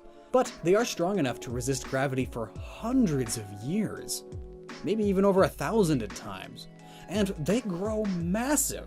So massive that you can drive a car through one that they hollowed out. Why they hollowed it out? I'll never know. Tourism! That poor tree. Also, fun fact! They actually hollowed it out before cars became the normal thing for people to have. So good job guessing the general size of a car in the future, past tree maulers. But in Pokemon, we see that these Pokemon don't grow indefinitely. They do have a normal size. Sure, there are a few outliers here and there, but generally there's no gigantic tentacruel levels of crazy going on. After all, there was some Team Rocket mad science behind that thing. So that's one thing that's actually pretty solid evidence in terms of plant Pokemon actually being animals. But let's get some more to back this up. Let's talk about the cell for a minute. Yes, I know that you know that the mitochondria is the powerhouse of a cell because it's a meme at this point, but that's for animal cells. In plant cells, the chloroplast is the powerhouse of the cell. The reason for the difference is that plant cells need to make their own power from the sun, so the mitochondria is quite a bit less used. Now let's talk about cellulose, because cellulose is found pretty much in all plants, save a few marine algae. This stuff is what makes up the structure of all green plants. Now, I'm not going to go into too much detail about cellulose, but all in all, it's the fibrous material that makes strong plant cells rigid, like building blocks. Another big difference is their vacuoles. Pretty much empty spots they can fill in with whatever they want, be it storing nutrients, or just storing garbage until it digests away. These can make up to 90% of the cell. So, we're back to plants just getting bigger because their cells can be much larger than animal cells, along with their much more rigid cell walls that they can use to support themselves. So in general, plants can just keep getting bigger. But this info just divides our Pokemon more, so let's start to break it down. For starters, we already discussed that many of the plant Pokemon don't solely rely on photosynthesis. I mean, we see grass types eating poke food all the time. So that must mean that their mitochondria isn't all that underused. They're almost like a hybrid car that can run off of electricity and fossil fuels. They run off of the sun and food. So I'm starting to think that they may actually almost all be a hybrid type of creature. A best of both worlds situation. And notably, it could be that entirely depends on which Pokemon you're talking about. Some Pokemon Dex entries go as far as to state that they love to lounge in the sun, or that they use photosynthesis to gain energy from the sun, but others don't. So it may be that some Pokemon that are grass type are remarkable because of their photosynthesis ability, and that's why it's mentioned in the Pokedex. Or it's just that some Pokemon that are grass type are just completely unremarkable. So there's nothing else to say besides, oh yeah, they're part plant. So really, this is all going to come down to a list of facts about plants and animals. And then we will grant a point to either side depending on what grass types as a whole fit into. Plants normally are unable to move, whereas animals can normally move freely. I'm gonna have to go with grass types being more like animals here for obvious reasons. Like we talked about earlier, plants are able to make their own food. Animals, not so much. So grass-type Pokemon is going to get a plant point here, as they have leaves, and what is the point of leaves if not for photosynthesis? Clearly then, most grass-type Pokemon can do it. So we're tied. Plants take in CO2 to make oxygen, whereas animals create CO2 as a byproduct of respiration. Well, as stated, theoretically most grass Pokemon with leaves perform photosynthesis, and some of the grass types canonically perform photosynthesis. In fact, Turtwig's Pearl Dex entry even states that it makes oxygen because of this. So really, any green or leafy grass type should inherently have chloroplast in their cells, thus meaning they are able to produce oxygen. So plants are going to have to take that point. Next question is one that we've actually already answered in the last answer. Plant cells generally contain chloroplast along with cellulose. Again, something we already talked about. So another point to them being plants. And finally, last question. Generally, plants have no, or at least very primitive, sensory capabilities, whereas animals have precise or adapted sensories. And for this one, I will have to say that grass Pokemon really are more like animals here, with their eyes and other sensory organs like the noses, tongues, ears, and in some cases, even nerves, theoretically. Grass-type Pokemon really stick out against regular grass. Who knew? So by the very definitions themselves, the final score is 2 to animal, 3 to plant. So by this quick numerical system, they are primarily plants. And I guess that's a pretty decent explanation to the question. Perhaps it really should be a Pokemon by Pokemon question, because like mentioned, some Pokemon like Bulbasaur are a plant on an animal, and that's canon. But then there's Pokemon like Carnivine and Sunflora that are totally just sentient plants. But then still, Leafeon goes and makes things confusing. Its Pokedex entry states that its cells more closely resemble those of a plant than an animal. And it evolved from an animal Pokemon. Meaning that this video is worthless filler and there's no real answer. But it also begs the question, if you do eat a purely plant Pokemon, does it still count as being vegetarian? Would consuming the flesh of a Steenie be considered okay? And I don't mean in that way. Meltan, or Melton, the most recent Pokemon leaked a while back, but likely not really. Supposed leaks are just another means of marketing these days. Everyone thought it was a leak and that they added it to Pokemon Go without a word. Like, they accidentally put it in there too early or something. But no! When the announcement trailer dropped, Professor Willow says, "We've already been getting reports all about it." The leak was marketing. But that's not what we're here for. We're here to analyze this blob of nut with a nut on it. And let me tell you, I started writing this video thinking it was going to be like a 2-minute video, and maybe it will be because I'm terrible at figuring out how long a script is going to be. But as the research kept going, oh boy, this potentially runs pretty deep. Remember that massive Pokemon reset theory from a few years back? Egad, that was a few years ago. And how Let's Go, in a way, confirmed it? Well, at least most of it, obviously. Well, I think this new Pokemon may play a part as well. Seriously, it gets crazy deep! So in this video, there will be a bit of a theory about what the new plot of Pokemon Let's Go might be. I mean, this Pokemon is mythical after all, it having something to do with the Pokemon Let's Go story, or at least the anime that's going to eventually come from Let's Go, would be fine. It's super important to the lore. And even if it doesn't actually change the story in the games, it definitely will in the anime. Anyway, etymology, origin, inspiration, type explanation, and how it supports a classic Pokemon theory but also raises so many questions and possibly debunks another even more classic and quite popular Pokemon theory, and also how it may relate to the old alchemy theory. Let's go. So what is this little guy? An 8-inch tall steel type that appears to be a ball of metallic slime with a cord sticking out, and a hex nut head with an eye made out of a ball of some sort. If perhaps the nut were magnetized, it would be able to float this eye sphere in there. Magnets are crazy, and there are already plenty of Pokemon who can manipulate parts of themselves in similar ways with magneto powers. So, Meltan, or Melton. Melt-tan. Melt, as in liquid metal. Metal is usually solid, so to get to this point it would have to be melted, obviously. Tan then has a few possibilities. One is that it may come from the Japanese honorific title, Tan. After all, this Pokemon's name is the same in almost every language.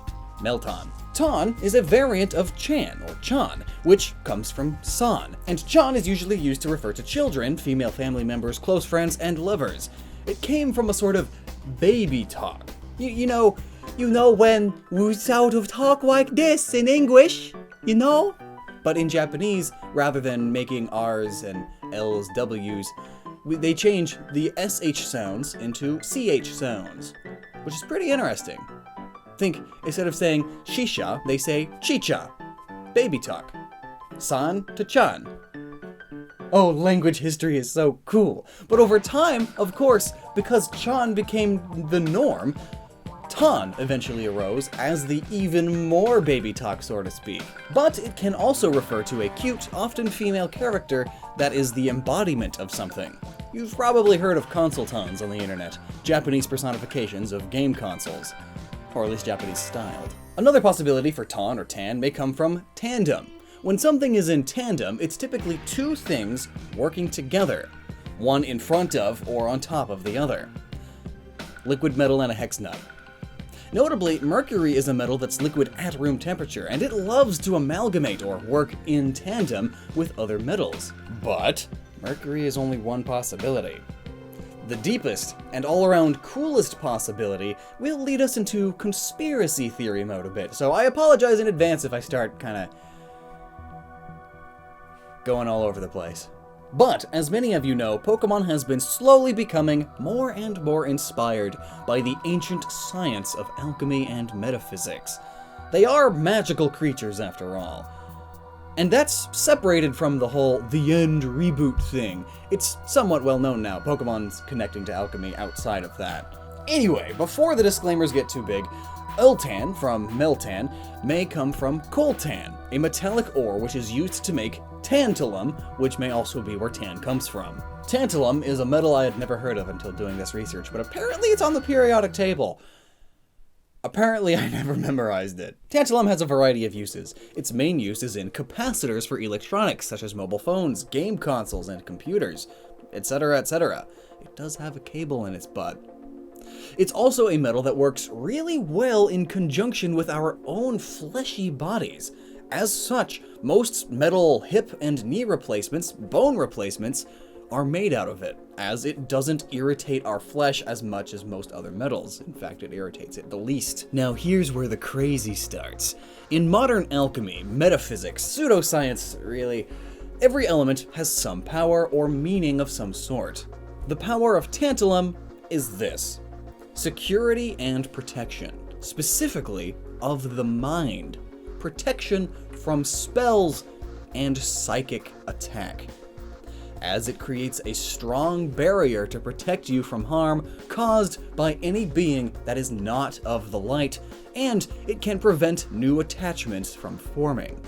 Interesting. So if in Generation 8, because Pokemon Let's Go doesn't have abilities, they gave Meltan a new ability that grants extra defense or even immunity from psychic, then yes, tantalum inspiration confirmed.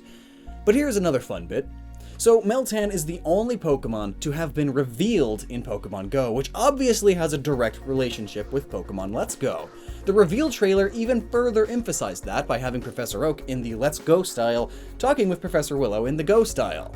And considering Oak knew what Meltan was, I've got a feeling this little guy is going to have something to do with the story, or at the very least, something to do with the lore.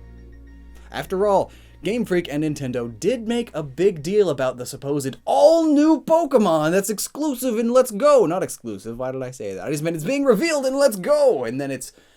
But note, it's still a Gen 7 Pokemon. A lot of people are saying it's Gen 8. It's not. Stop being stupid. Look it up. Google's amazing. Now consider this. The official appearance of Meltan happened almost at the same time as Mewtwo becoming available in Pokemon Go for the first time outside of EX raids. Mewtwo, the all-powerful man-made psychic-type Pokemon with the highest psychic ability out of all Pokemon. It has the best stats of special attack, which is psychic. Being a recently made clone of Mew, one of Arceus' first creations and ancestor to all Pokemon on Earth, this much brand new psychic power all in one place would disturb some sort of natural balance for sure. And Meltan's possible inspiration being 100% about protection from psychic powers, it would be perfect for bringing back balance. Hence why it's appearing around the same time Mewtwo's appearing. Commonly. Mewtwo played a decently sizable role in the Gen 1 anime and games. I mean, it's the big main legendary, and considering that its popularity has only grown as time has gone on, it would make sense to make Mewtwo play an even bigger role in this Yellow remake with a twist. And considering how much hand-holding Pokemon Let's Go has, compared to typical Pokemon games, which also have it, just not as much, What better way to combat Mewtwo than with something perfectly designed to basically be immune to it?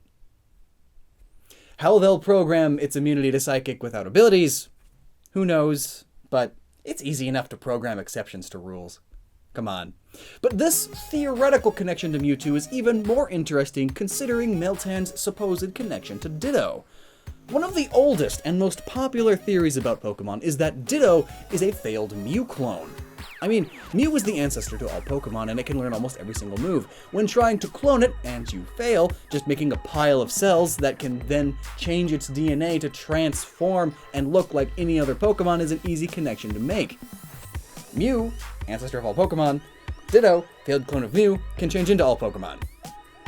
Plus they're both pink, both of their shinies are blue, Dittos are found in places relating to Team Rocket and Mew and Mewtwo, etc, etc. There's way more evidence, but that's not what this video is. Moving on. Plus, with the Gen 2 beta leak that we got a while back, which I'm pretty certain also wasn't a leak at all and fully planned marketing, we learned that back in Generation 2, Game Freak was planning on having a Ditto evolution that evolved with a metal powder hold item into an amorphous steel-type blob. Now wait a sec. What is Ditto? A mass of cells? So flesh? What metal could this metal powder possibly be? Well, what metal are most implants made of due to it not irritating flesh more than any other metal? Tantalum. Huh. Neat, but still. Is this just an evolution of Ditto? That just doesn't feel right. Oak confirmed that it's a mythical Pokemon, and we only just had Gen 7 break the trope of legendary Pokemon not evolving with Solgaleo and Lunala, but their whole evolutionary line was still legendary.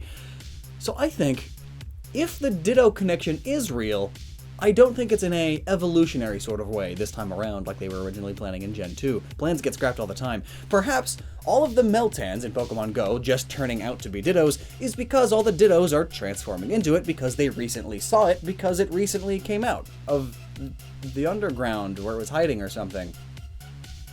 Could be. Or maybe it's a Deontay and Carbink situation. Deontay is another mythical Pokemon that is said to be born from a Carbink that undergoes a mutation.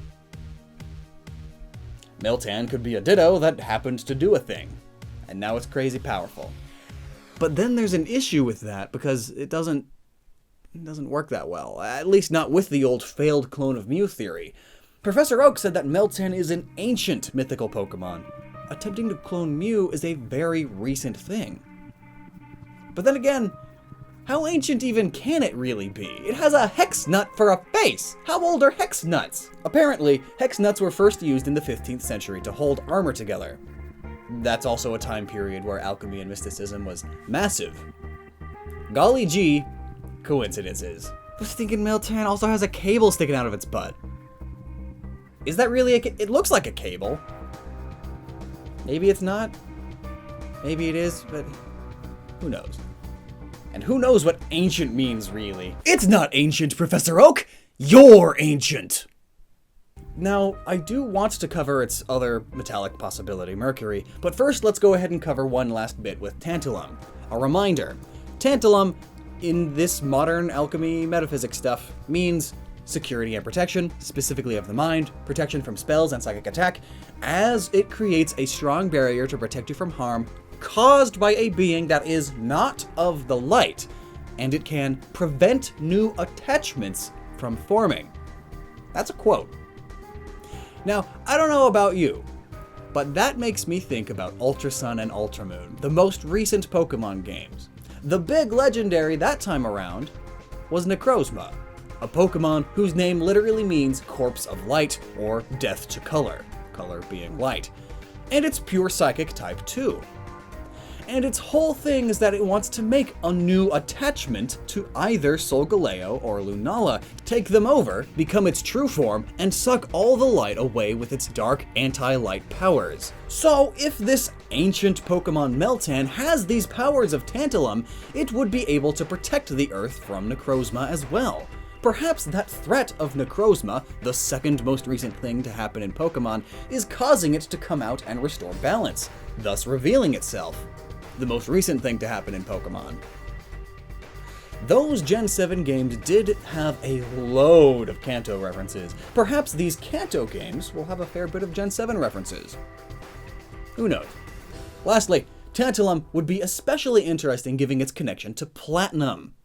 So, in Alchemy, Platinum is the holiest, the purest of all metals. It is the power of God himself. And Tantalum, in the modern day, is used in laboratories as a substitute Platinum because it acts extremely similar.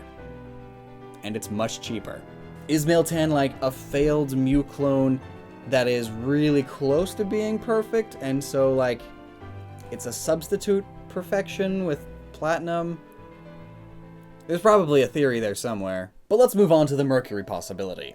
While there are loads of reasons for Meltan to be Tantalum, the more obvious, popular knowledge answer is Mercury. After all, what other metals are liquid? Plus, Meltan apparently eats or absorbs other metals it finds, which is basically what an amalgam is. Mercury loves sucking up and bonding with other metals. Look at all the gold this guy is adding to a single drop of mercury. Notably, doing this makes the mercury thicker, more dense, so rather than liquid it becomes like putty or like clay, which is what we see with Meltan. So if it is mercury, it's likely a mercury amalgamation. Curiously, mercury can alchemize with nearly every single metal there is. Some exceptions being iron, which is weird because it's like the most reactive element ever, platinum, the purest of all, that can't really bond with anything, and tantalum, substitute platinum. So what the heck? I guess it's either or then, right? Since those two important metals can't possibly amalgamize, there's no way for it to just be the solution. It can't be both. Though notably, if you have tantalum and mercury all touching up against each other and stuff, they won't combine, but as soon as you put an electric current through it, the two metals love each other. Remember Meltan's cut cord? That cut cord does lead me to believe that Meltan will have another form, possibly with an electric typing, but we'll see. We'll see. No claims on that just yet. Also though, what is the nut made of? We don't have enough knowledge yet, but right now my guess is that it is a carbon steel nut with a zinc coating, which would give it that color. And it would be very magnetic. And quite conductive. Power moves through it well. Cable in the butt.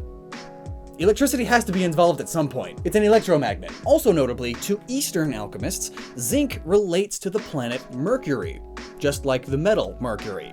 So, they have that in tandem. So then, what does Mercury mean in alchemy? Well, I'm glad you asked, because it's one of the most important elements in the universe. So first of all, sulfur, mercury, and salt are the three essentials, the trinity in creation, the three parts of the elixir of life, or the philosopher's stone. The power over Azoth, which is everything, including spirit, the power of God, creation. Though out of these three essentials, mercury is the most important, and yet the most confusing out of all of them. It is the power of God itself, but it is also of the devil. It is fire, but it is water. Quicksilver. It's human spirit. But more specifically, Mercury came to become a physical symbol for Azoth, a power that would grant eternal life through the elixir of life, which cures all diseases and ailments, including old age. It is the ultimate physical protection. Cure all your diseases, no more aging, your body will be perfectly awesome. It's kind of like the protection that tantalum grants from psychic and spiritual attacks. But it's for the body rather than the mind or soul, which are the three parts of life in alchemy: mind, body, and soul. I know they said one new Pokemon for Let's Go, but what is a nut without its bolt? And then typically you would also see a washer in there. That's three: body, mind, and soul. Maybe Meltan is two of them because it's working in tandem. Perhaps Meltan is a tease for Gen 8, where it may have a partner Pokemon, or two, that it connects with on many levels. Physically, with the nut, bolt, and washer, or just a nut and bolt, and spiritually, or mentally, through amalgamation. Around its cabling that gets a current passed through it. It's possible, but that would be a lot to ask of Game Freak. Because we're talking about Game Freak here. And considering that, the inspiration is probably it's a blob of mercury with a nut on it. So now it's time to follow up my old Meltan video, which I am now considering part 1, to this video's part 2, with this. Part 2. So if you haven't seen Part 1, please do so. But in summary, and as a reminder, we explained that Melmetal is either Mercury or Tantalum, or perhaps a combination of both, the nut being Tantalum and the body being Mercury. This makes sense, as Tantalum is one of the 3 metals that Mercury is unable to amalgamate with. What that means is that Mercury can't absorb it, like it loves to do with so many other metals, bond with them, and thicken itself up. Similarly, we know that Melton does the same. It loves to eat other metals by absorbing them into its body. But how come the nut isn't being absorbed? Likely because it's made of tantalum, which is a common metal used to make nuts. And when you consider how much alchemy and mysticism has been playing an inspirational role in Pokemon as of late, you can start to look at the meanings of these metals in the Pokemon. Most notably in this case, tantalum is used to grant protection from psychic powers. Makes sense for a game that not only has a lot of hand-holding, but also has Mewtwo, the most powerful psychic-type Pokemon of all, as the big main legendary. It's the perfect just counter to it. Plus, there are many more connections between Mewtwo and Meltan, but I'll save most of them for that video. But after making that video, Birdkeeper Toby told me something I didn't even think about. Consider the last 2 Pokemon movies we had. The first features Ho-Oh, as well as Marshadow, the most recent mythical Pokemon at the time. Also, a pretty stark contrast to the bright and golden phoenix that is Ho-Oh. Then, most recently, we have a movie about Lugia, as well as Zeraora, the most recent mythical Pokemon at the time. And, while not as strong of an opposite as Lugia, the ridiculously fast electric furry does have a good type advantage over the slow-winged whale thing. The next movie we're getting is said to be featuring Mewtwo again, and considering the last 2 movies used old legendaries and the most recent mythical Pokemon in combination, and right now, Melton is the most recent mythical Pokemon, and Tantalum grants protection from psychic attacks, it would be the perfect counter to a Mewtwo. There's just some really good oppositeness, like some of the other movie examples in there, is good. But this time, they would also happen to have similarities, as both of the Pokemon are theoretically man-made. I mean, Mewtwo is man-made. Melton theoretically is man-made thousands of years ago, but like, it has a nut and a cable, and is pure Mercury. That's all man-made stuff. But anyway, if it were immune to psychic attacks like Tantalum symbolizes, that would mean it would be perfectly fine against Mewtwo, the most overpowered Pokemon in the anime universe. Plus, it can relate to Mewtwo since it's also man-made. It can convince him that not all people are bad. I mean, they granted life to us, you know? Aw. That's how all Pokemon movies end. Or some big, crazy bad thing, and then friendship and love. Also, I mentioned back in part 1 that Melton is gold and silver in color, right? Well, gold and silver happen to be some of the most common amalgamations for Mercury, meaning they are the most common things to mix with Mercury. And they are 2 very important Pokemon games of the same generation, featuring Ho-Oh and Lugia, the 2 Pokemon that just got movies. Who knows if that means anything? Anyway, that's just adding on to what was mentioned back in part 1. For some more part 2 things, let's take a look at Melmetal specifically and figure out why they gave it such a stupid name. Well, not really. It's just a name. Rather, let's figure out why it do what it do. Also, as a reminder, to get Melmetal, you have to give a Meltan 400 Melton candies. But that's the gameplay method. In lore, it is just several Meltons combining into one Melmetal, which works out pretty well. It's stated then that when evolving, it forms from a liquid to a solid. And now, while not completely solid, obviously just by looking at it, I think it's more like a mercury putty substance, which Mercury becomes after it amalgamates with enough material of other metals. Now, to amalgamate means to combine or unite to form one organization or structure, which it's essentially doing with all of the other Meltons. It's super cool, though that would mean it's amalgamating with more Mercury, so not the most sense-making, but you could say that it's amalgamating with all of the other metal that all of the other Meltons have eaten, all coming together. It all comes together. Now, let's look at Melmetal. So right away, On top of the golden nuts, we also have black or dark gray ones, the same color as Melton's eye. Back in part 1, we theorized that, considering the cable in its butt, the nut may be acting somewhat as an electromagnet. Thus, it'd be able to float an iron ball inside of the nut, as magnet rings are capable of doing. And considering that Melmetal is a bunch of Meltans combined into one, all that extra iron has to go somewhere. It still only has one eye. And where's it going? Well, apparently it's forming these huge spheres and nuts along its arms and feet. This actually further proves the theory that this is iron, as nearly any other metal would be amalgamated into the mercury. But iron is one of the other 3 metals that cannot be amalgamated by mercury. The others being platinum and, of course, as mentioned, tantalum. So it's the perfect thing that is holding on to iron rather than combining with it or eating it, like it does with all other metals. It makes sense. It just makes sense. Mercury, tantalum, iron. Boom. The only one that's missing is platinum.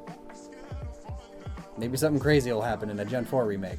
Also, its signature move is called Double Iron Bash, where it bashes its iron into the enemy. So, yeah, they're iron. Theory confirmed.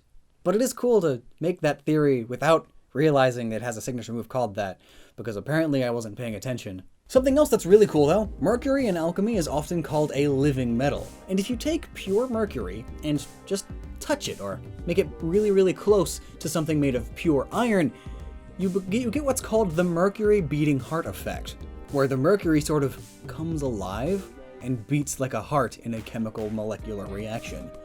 Good inspiration for a Pokemon there. It makes me wonder if there are rock or steel type Pokemon that use mercury as their blood, essentially. 2 more points I'd like to make. One looks at numerology, another aspect of alchemy and mysticism that may or may not play a part in Pokemon.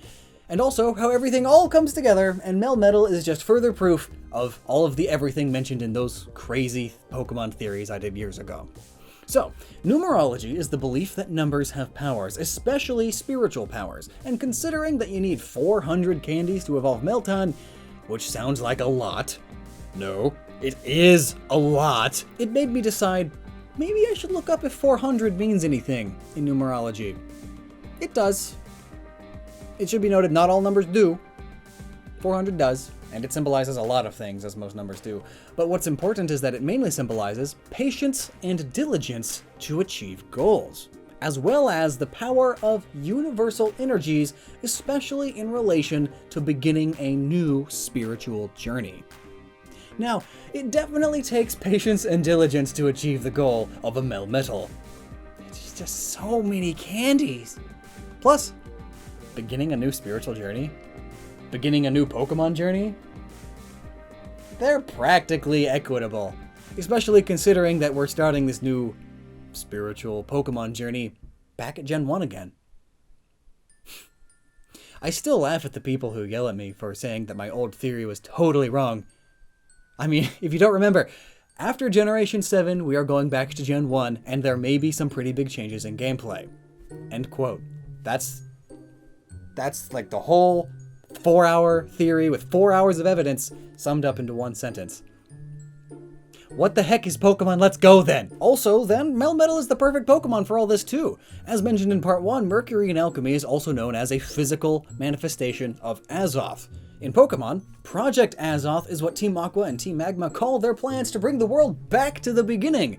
Notably, that was in Pokemon Alpha Sapphire and Omega Ruby, those being the first and last letters of the Greek alphabet, and are constantly being used symbolically for the beginning and the end of something. Just like A and Z in our alphabet, which is also the beginning of Azoth, and the full name of Az, who fired the weapon 3,000 years ago that essentially caused the timeline split in Pokemon. And what else happened 3,000 years ago? Well, according to Professor Oak's texts, the last appearance of Melmetal. It's all coming together! We're ending right back where we started, like an Ouroboros. Notably, just yesterday, as of recording this anyway, Junichi Masuda, one of the huge, mainest developers of Pokemon games, especially the last many of them, said in an interview that Pokemon Let's Go is going to be the last mainline Pokemon game he's going to direct and possibly even work on. His Pokemon career is ending in a remake of the game that started his Pokemon career. It's so stinking symbolic. It's perfect theatrics. I love it. That's also probably just a coincidence, but you know, it's fun to imagine that these things have been planned for years. It's just great that the one new Pokemon that we're getting in these games plays such a key role in all of this symbolism and meta stuff. I love it so much. Hello, hello. I'm sure you already know why you're here today. As you clicked on a video that had the thumbnail and the title, you know everything. Well, you are in for a treat as I, Lockstin, being of sound body and, well, sound mind at least, have come up with a question, a fantastic question, a question that they will be congratulating me for eons to come. What would happen if you gave a Pikachu a coffee? Okay, so, first things first, I can't believe I stooped so low as to do what-if videos. But on the flip side of that coin, oh man, isn't this a really interesting idea?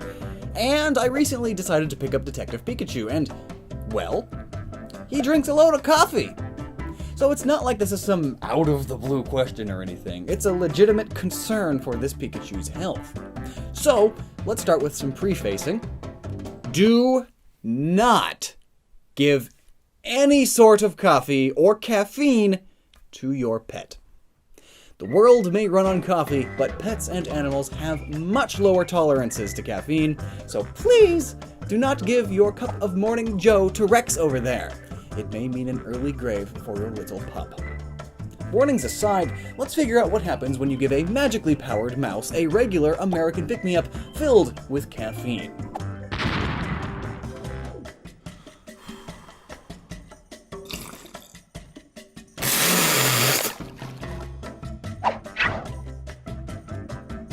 So, let's do a quick rundown of what caffeine does in your body, as in the human body, which includes my body. Your body creates a chemical called adenosine, which in your brain makes you tired. A lot of people think of their energy as an energy tank, and when it runs low, you get tired, when actually it's kind of the opposite. You have a tiredness tank that slowly fills up with adenosine. And conveniently, and put very simply, caffeine happens to look very similar to adenosine. So the adenosine receptors in the brain will also grab onto caffeine, which doesn't actually do much itself. But if the adenosine receptor has a caffeine in it, that means it's blocked from grabbing any adenosine. Essentially, caffeine blocks the sleepy time chemicals in your body from reaching your brain, making you feel more awake even though it doesn't really give you much energy itself. It's like putting a cap on that tiredness tank, until it eventually wears off, of course. But, while caffeine doesn't give you energy itself, caffeine mixed with carbohydrates, normally in the form of sugar found in all of the drinks with caffeine, like soda and energy drinks and sweetened coffee, does give your energy levels a good little boost. My brain could really use a sugar boost. It's a two-pronged attack. Tired Busters! Now, caffeine is considered GRAS by the FDA, GRAS by the FDA, and that means the Food and Drug Administration labels caffeine as generally recognized as safe. Generally.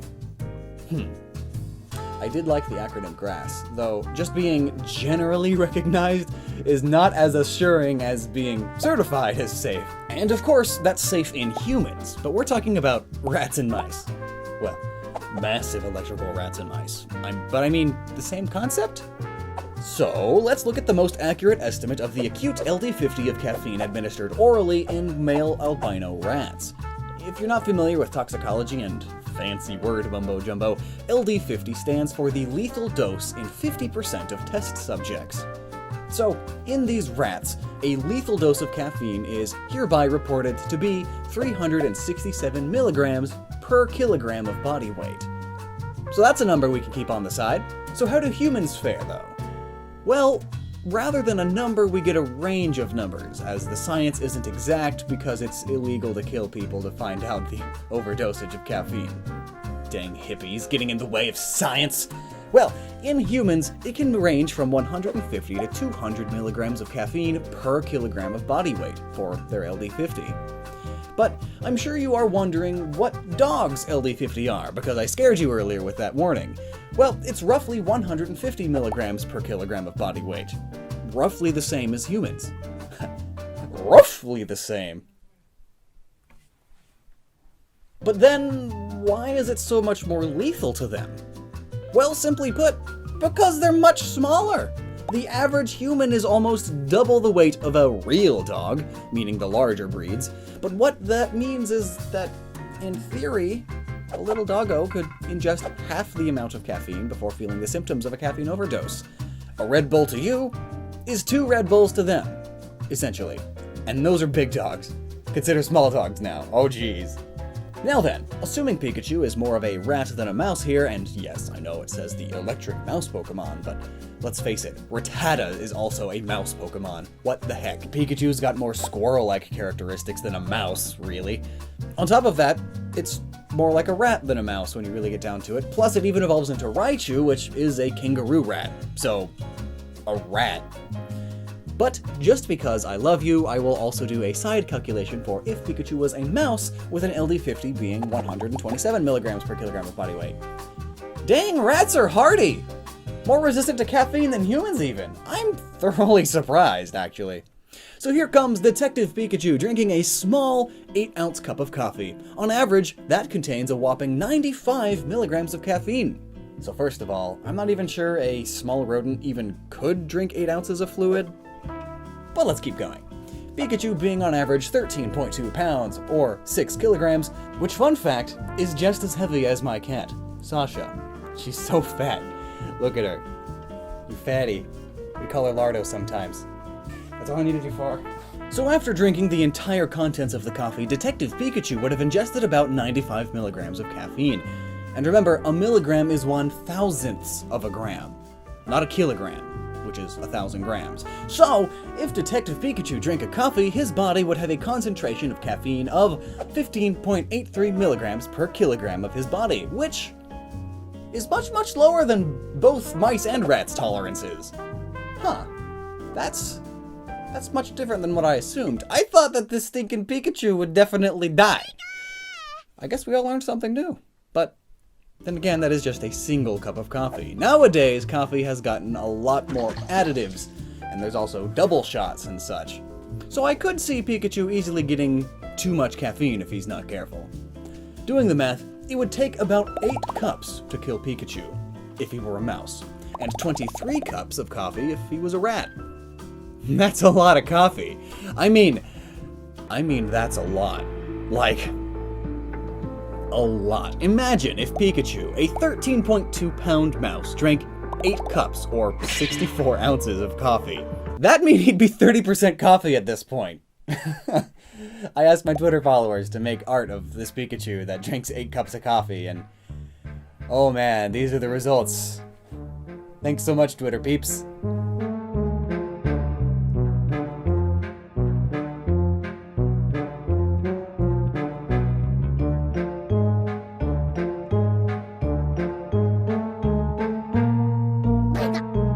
Okay, well, now that we know it won't kill him, let's continue. For science. So these studies about caffeine and rats are still going on, because we're just trying to learn everything we can about rats. But, I mean, sure, why not hype up small rodents that already have heart rates of 300 beats per minute? What could possibly go wrong? Well, in many rats, after being administered the correct dosage to not kill them, their brain activity rose sharply, mainly in the hippocampus, which does a bunch of stuff in your brain, mainly in the realms of memory and spatial cognition, along with a mild bit of behavioral inhibition. Meaning, these rats on caffeine are able to remember more details and for longer periods. And come to think of it, this would be really helpful for Detective Pikachu. It helps him remember the important details of crime scenes and suspects, all while the increase to spatial cognition would help him in different ways, allowing the small detective to be able to visualize the crime and the surrounding areas without actually having to be at the scene. But that last side effect, behavior inhibitions, are altered. Pikachu! Thunderbolt! Hey, don't boss me around! While this may be a bit extreme, this may lead to a certain small yellow detective with red cheeks going off the books with some crooks, getting a bit dirty there. But I mean, hey, it was the caffeine, not me, officer. I swears. Pika. But back to the caffeinated rats, the scientists then rose the dosage up to 10 times the original amount, and who would have guessed it? The rat's brain activity spiked even higher than before. Crazy! But I mean, if you hyped up a Pikachu on caffeine, I think they would go even crazier with their power too. It's easy logic. I mean, I imagine they feel less tired from battling and shooting electricity if they're all caffeinated. Would that mean, though, that they can essentially push their bodies to higher levels, becoming much more charged with energy, thus electricity? Is that how electric-type Pokemon generate their electricity? Just body energy? I mean, coffee is slightly acidic, and those high ions would help create a displacement in local charges. Though, unfortunately, coffee isn't a strong acid. I mean, it's the same pH as a banana. Which is also yellow! But who knows? We really don't know exactly how a Pikachu, or heck any of the Pokemon, really generate their electricity. We only have theories. Well, some Pokemon are explained, like Helioptile. I mean, it's a dang solar panel. That's how it gets it. Easy. Some just pull it in from the air. You know, there's some explanations. Most of them don't have any. So, that's the video. Now we know Pikachu wouldn't die from a single cup of coffee. In fact, he'd benefit from it. Also, you shouldn't give caffeine to your pets, or really anything. Not even yourself. It's only generally recognized as safe. Maybe you'll die. People do die of caffeine overdoses all the time. Most of the time it's young kids trying energy drinks. Like, don't do it, you're a small kid. It says on the can, 13 and up. And even then, limit your amounts. Like, come on. You know who's cool? Who's really cool? Mewtwo. And not just because he was the first really awesome legendary Pokemon, but also because he's my main in Smash. That you gotta get like 400 billion cool points for that. He's just so satisfying. The reach, the speed, the floatiness. Well, that part's a blessing and a curse, really. But anyway, a lot of Pokemon have oddities to their design, and Mewtwo is no exception. What's with the odd fingers? What's with the odd tail? And most of all, why does Mewtwo have 2 necks? I mean, is this even a neck? Or is it like something to hook a leash onto, like those sexy chokers? Mewtwo was made to be a clone slave thing, after all. No. Stop. Roll the intro.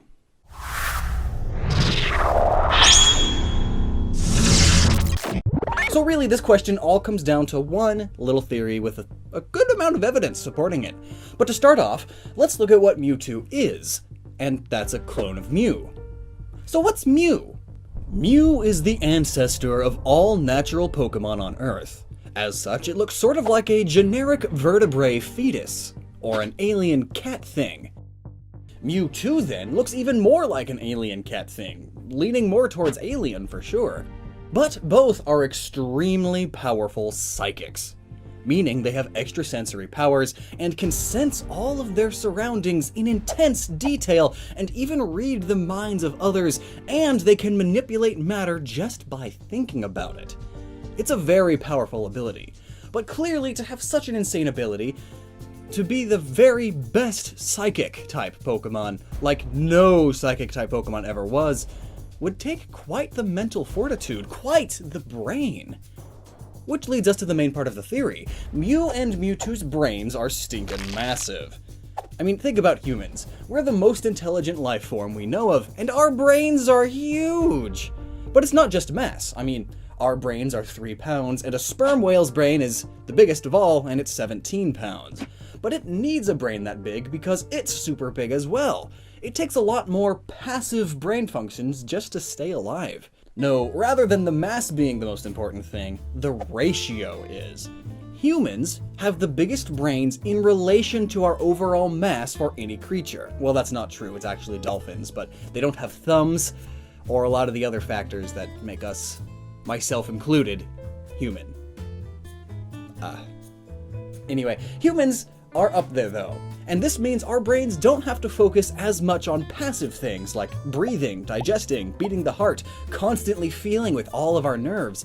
Doing all of that doesn't take as big of a percentage of our brain's power, so our brains have more power left over to be smart.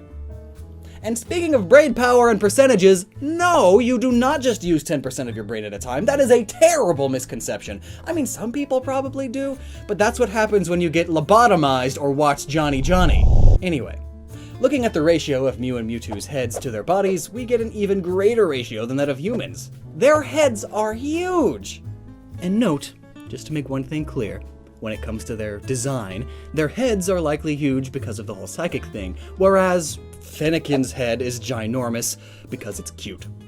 I mean, there's also nearly 2 decades worth of art style changes happening there too. You just gotta understand the context of everything.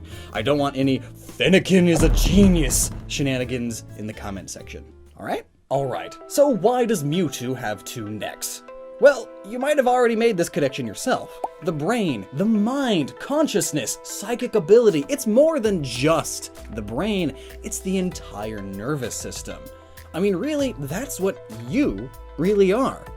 The rest of you is just your body, meat and organs, a vehicle to transport your nervous system, you, around. Now take a look at your neck. It's so prone to injury because it's delicate, and that's because your entire nervous system has to go through your neck to your brain. And it has to share that pathway with your spine, your esophagus, your airway, so much stuff.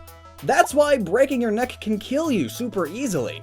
So Mewtwo, having a phenomenally powerful brain and nervous system, needs an additional neck just for additional nerves. After all, Mewtwo is an imperfect clone of Mew, man-made. They may have figured out that this was the only way they could make their Mewtwo just as powerful as Mew. And there's more evidence to back up this idea. Notice how Mewtwo has really stupid fingers. The tips are just so bulbous. And his toes are too, and the end of his tail makes no natural sense either. Why would it bulb out at the very end? Mewtwo's not an Ankylosaurus. At least not that I know of. Well, as stated, this whole psychic extrasensory thing deals with the entire nervous system, not just the brain. And where is your nervous system the most concentrated besides the brain? In your junk. But also your fingertips and toes, and in Mewtwo's case, the end of the tail as well. So Mewtwo has way more nerve endings in his fingers than most, and this grants him even more control over his psychic powers. But does this mean Mewtwo is more powerful than Mew? And what about the Mega Mewtwo's? Let's answer that first question first, as that should be the case typically. So remember, Mewtwo is an imperfect man-made clone, hence the 2 necks, and also the likely need for the extrasensory fingertips, just to keep up with the Arceus created Mew. So, you know, Pokegod created one of the first creations for that matter, versus a man-made clone that likely had many, many failed attempts, hence all the Dittos being scattered about, referencing the classic theory that Ditto are all failed Mew clones, which has some way good evidence, and I covered it years ago. It's old, it's in the corner. One of the 2. So what's going on with the 2 Mega Mewtwo forms? Well, firstly, let's look at the typing.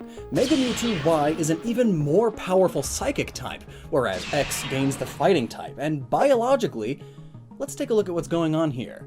X looks quite similar to normal Mewtwo, but with stronger muscles. Look at that bicep! And check out those veins. But he's still got 2 necks, unlike Mega Mewtwo Y, the more powerful psychic. Now, Mewtwo only has 1 neck, and look, its tail is now in the back of its head. That's so many more nerve endings super close to the now presumably larger brain. Mega Mewtwo Y doesn't need the 2nd neck because all those nerves that were in it are now just coming back to the tail that's attached to its head. Also notice that Mega Mewtwo Y is much physically smaller than regular Mewtwo now, much closer in size to Mew. Also notice the fingers. While Mega Mewtwo X had roughly the same size fingertips as regular Mewtwo's, maybe the fingers themselves got beefier, Mega Mewtwo Y's are now even more pronounced. They've even gotten their own color.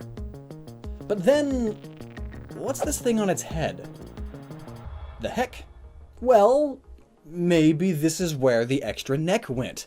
Now, rather than a neck connecting all the nerve endings in the body, it's reconnecting all of the nerve endings around the brain, only exemplifying Mewtwo's psychic ability even further. I mean, it's no wonder that Mega Mewtwo Y has the highest base special attack of all Pokemon and the highest single base stat of all Psychic-type Pokemon. It's the most powerful Psychic-type Pokemon there is, because it's built to be that way. And what could even compete?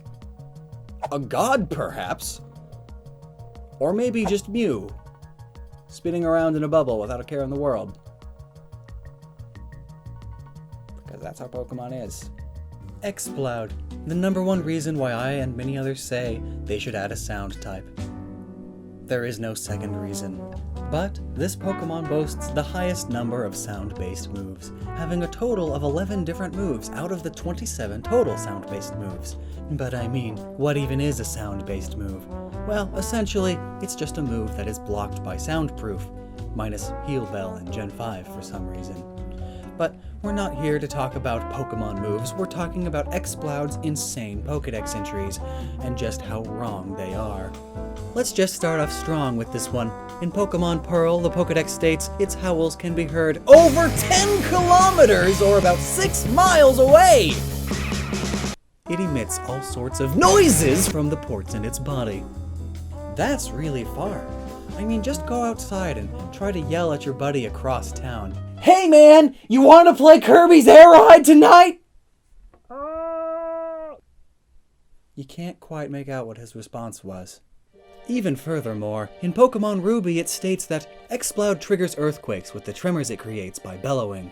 If this Pokemon violently inhales from the ports on its body, it's a sign that it's preparing to let out a huge bellow! Oh geez, earthquake tremors! I mean, good lord, that's a force of nature! So why can Exploud be heard from so far away? Is it even possible? And if it is possible, could it actually be plausible that it could trigger earthquakes, or at least tremors, from just a roar? I mean, these are the questions here. See, they are right next to my head on the screen. So let's start with the ability for it to roar and be heard 6 miles away. And heads up, you're going to be learning a little bit about acoustics in today's episode. Also, we're going to use 10 kilometers instead of 6 miles, as that's what's stated in the non-American Pokedex entries, and that's a much easier number to work with. Though because I'm American, I might sometimes still just say 6 miles. It'll be confusing, trust me. So let's talk about the human hearing power that we all share, as we are all definitely humans here. The human hearing mechanism is highly sensitive and covers a wide range of loudness, from the average threshold of hearing to the average threshold of pain. This range is often described as 0 dB SPL to 120 dB SPL, dB meaning decibels and SPL meaning sound pressure level. 0 dB SPL is the sound level below which most humans cannot hear anything. This is an average, of course, and there are some acutely sensitive ears that can sense sound that is below this. But while possible, it is rare, at least in adults. But even more common is to lose your sense of hearing as you age, and thus your threshold of able to hear it goes down, as in the minimum dB SPL goes up. 120 dB SPL then is the sound level above which most humans feel ear pain. Again though, this is an average, and there are some insensitive ears that can withstand sound that is plenty above this. But here's a good question, because this scale isn't a mere 1, 2, 3 scale, where 3 is as loud as 3 ones put together. So just how much louder is 120 decibels SPL compared to 0? Well, if we define 0 decibels SPL as 1 unit of loudness, then 120 is 1,000,000 units of loudness. As one acoustician put it, if 0 dB SPL is equivalent to the weight of a butterfly, then 120 is the weight of a pickup truck. And obviously most pickup trucks weigh more than 120 butterflies. It's also been put as, if 120 decibels SPL is equivalent to the height of Mount Everest, 0 is the height of a fat earthworm. An absolute unit. So, let's figure out how loud Exploud is. And I'm sure I'm going to be doing a lot of crazy comparisons of sound levels. I mean, here's one now. A typical human conversation is about 60 decibels, and the average lawnmower about 90. See the difference? Only 30 decibels, but much louder. So then, what can be heard 10 kilometers away? I'm sure the world's loudest sound ever recorded can. In fact, it was heard 3,000 miles away from its initial point. Back in 1883, the great eruption of Mount Krakatoa could be heard all over the world, with almost 200 decibels measured historically at 100 miles away even. But even that is no match for the single loudest event that humans have ever been witness to. Back as recent as 1908 in Russia, the Tunguska meteor made Earth fall, and with it an explosion equal to a 1,000 megaton bomb, resulting in a shockwave clocked at over 300 decibels. Wow. See, now we're talking about a huge number. It only takes about 170 decibels to cause death in humans. Death by sound is a very terrible way to go. Thankfully, there isn't really anyone researching how to kill with sound, but the general consensus is that a loud enough sound could cause an air embolism in your lungs, which then travels to your heart and kills you. Alternatively, your lungs might simply burst from the increased air pressure, as acoustic energy is just waves of varying sound pressure after all. The higher the energy, the higher the pressure, the louder the sound. But what is the minimum volume of a sound to be heard at 10 kilometers or 6-ish miles? I mean, the real-world howler monkey is able to screech and howl so loud it can be heard up to 3 miles away, and they clock in at 140 decibels. And blue whales are one of the highest animals on the planet at 188 decibels, although they are in water, and sound acts differently in water, so let's not go into that here. So then, I guess it's not that far off that a Pokemon can be heard from so far away. I mean, its decibels is just double the loudest land animal on the planet. Not totally unbelievable. I mean, I guess there are some Pokemon that are made of rocks, so I shouldn't really question it. So, to get this loudness, it isn't actually all that complicated. Essentially, we will need to invoke the inverse square law. You know what that is, right? Well, in layman's terms, in dBs it means that for every time you double the distance, your sound is about 6 decibels quieter. So a 60 decibel conversation at 10 feet would be 54 decibel conversation at 20 feet. Also, a dB rating without an associated distance or weight is worthless. I could have a 144 decibel speaker, but I don't know if that's 144 decibels right next to it or across a lake. So that gives us our first bit of information. So let's figure this out. Exploud is 10 kilometers away, and it's audible to someone. In fact, it would have to be audible enough that they understand that it's an Exploud too. So let's say that it's about as loud as your typical human conversation, of 60 decibels. So now we take the square law of this, and throw all the math on screen. If you measure a sound level, I1 equals 133.9 decibels, at a distance D1 equals 2 meters equals 6.5 feet, then at distance D2 equals 10,000 meters equals 32808.3 feet, the inverse square law predicts a sound level I2 equals 60 dB. What all of this means is that at 10 kilometers, you heard Exploud's roar as loud as 60 decibels. Then, if you were 2 meters away, it would be 134 decibels loud, roughly the equivalent of a gunshot. And if you've heard gunshots up close, they hurt your ears. That's why shooting ranges require hearing protection. But the thing here is that gunshots, while loud, they are quick. The sound goes away super fast. Exploud can just keep yelling for quite some time.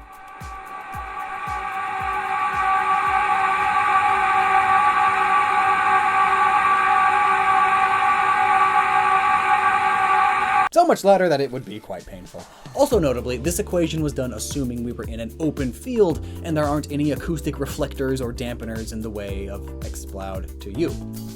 Typically, if you're out in the wilderness, there would be trees and things in the way, preventing the sound from traveling as well. So this is a really rough estimate, perhaps a best case scenario. It could be more or less. Now, this number is only a few decibels away from the threshold of pain and guaranteed hearing loss. At 149 decibels, your lungs begin to resonate with the sound, vibrations that cause difficulty breathing. And at 150, you have your typical rock concert sound levels in the speakers. At 153, you will lose the ability to swallow. So thankfully, this guy isn't all that crazy. It's 134 decibels. It's about the same as a bass in a very huge car stereo setup at max volume. It's actually one higher than a gunshot. A typical gunshot anyway, and it definitely beats the loudest human scream, only coming in at 128 decibels, as well as most fire alarms, which range from 65 to 120. But clearly then, considering all this, it's not loud enough to cause ground tremors? I mean, really. So perhaps this is just Exploud's average sound-based attack. Sure.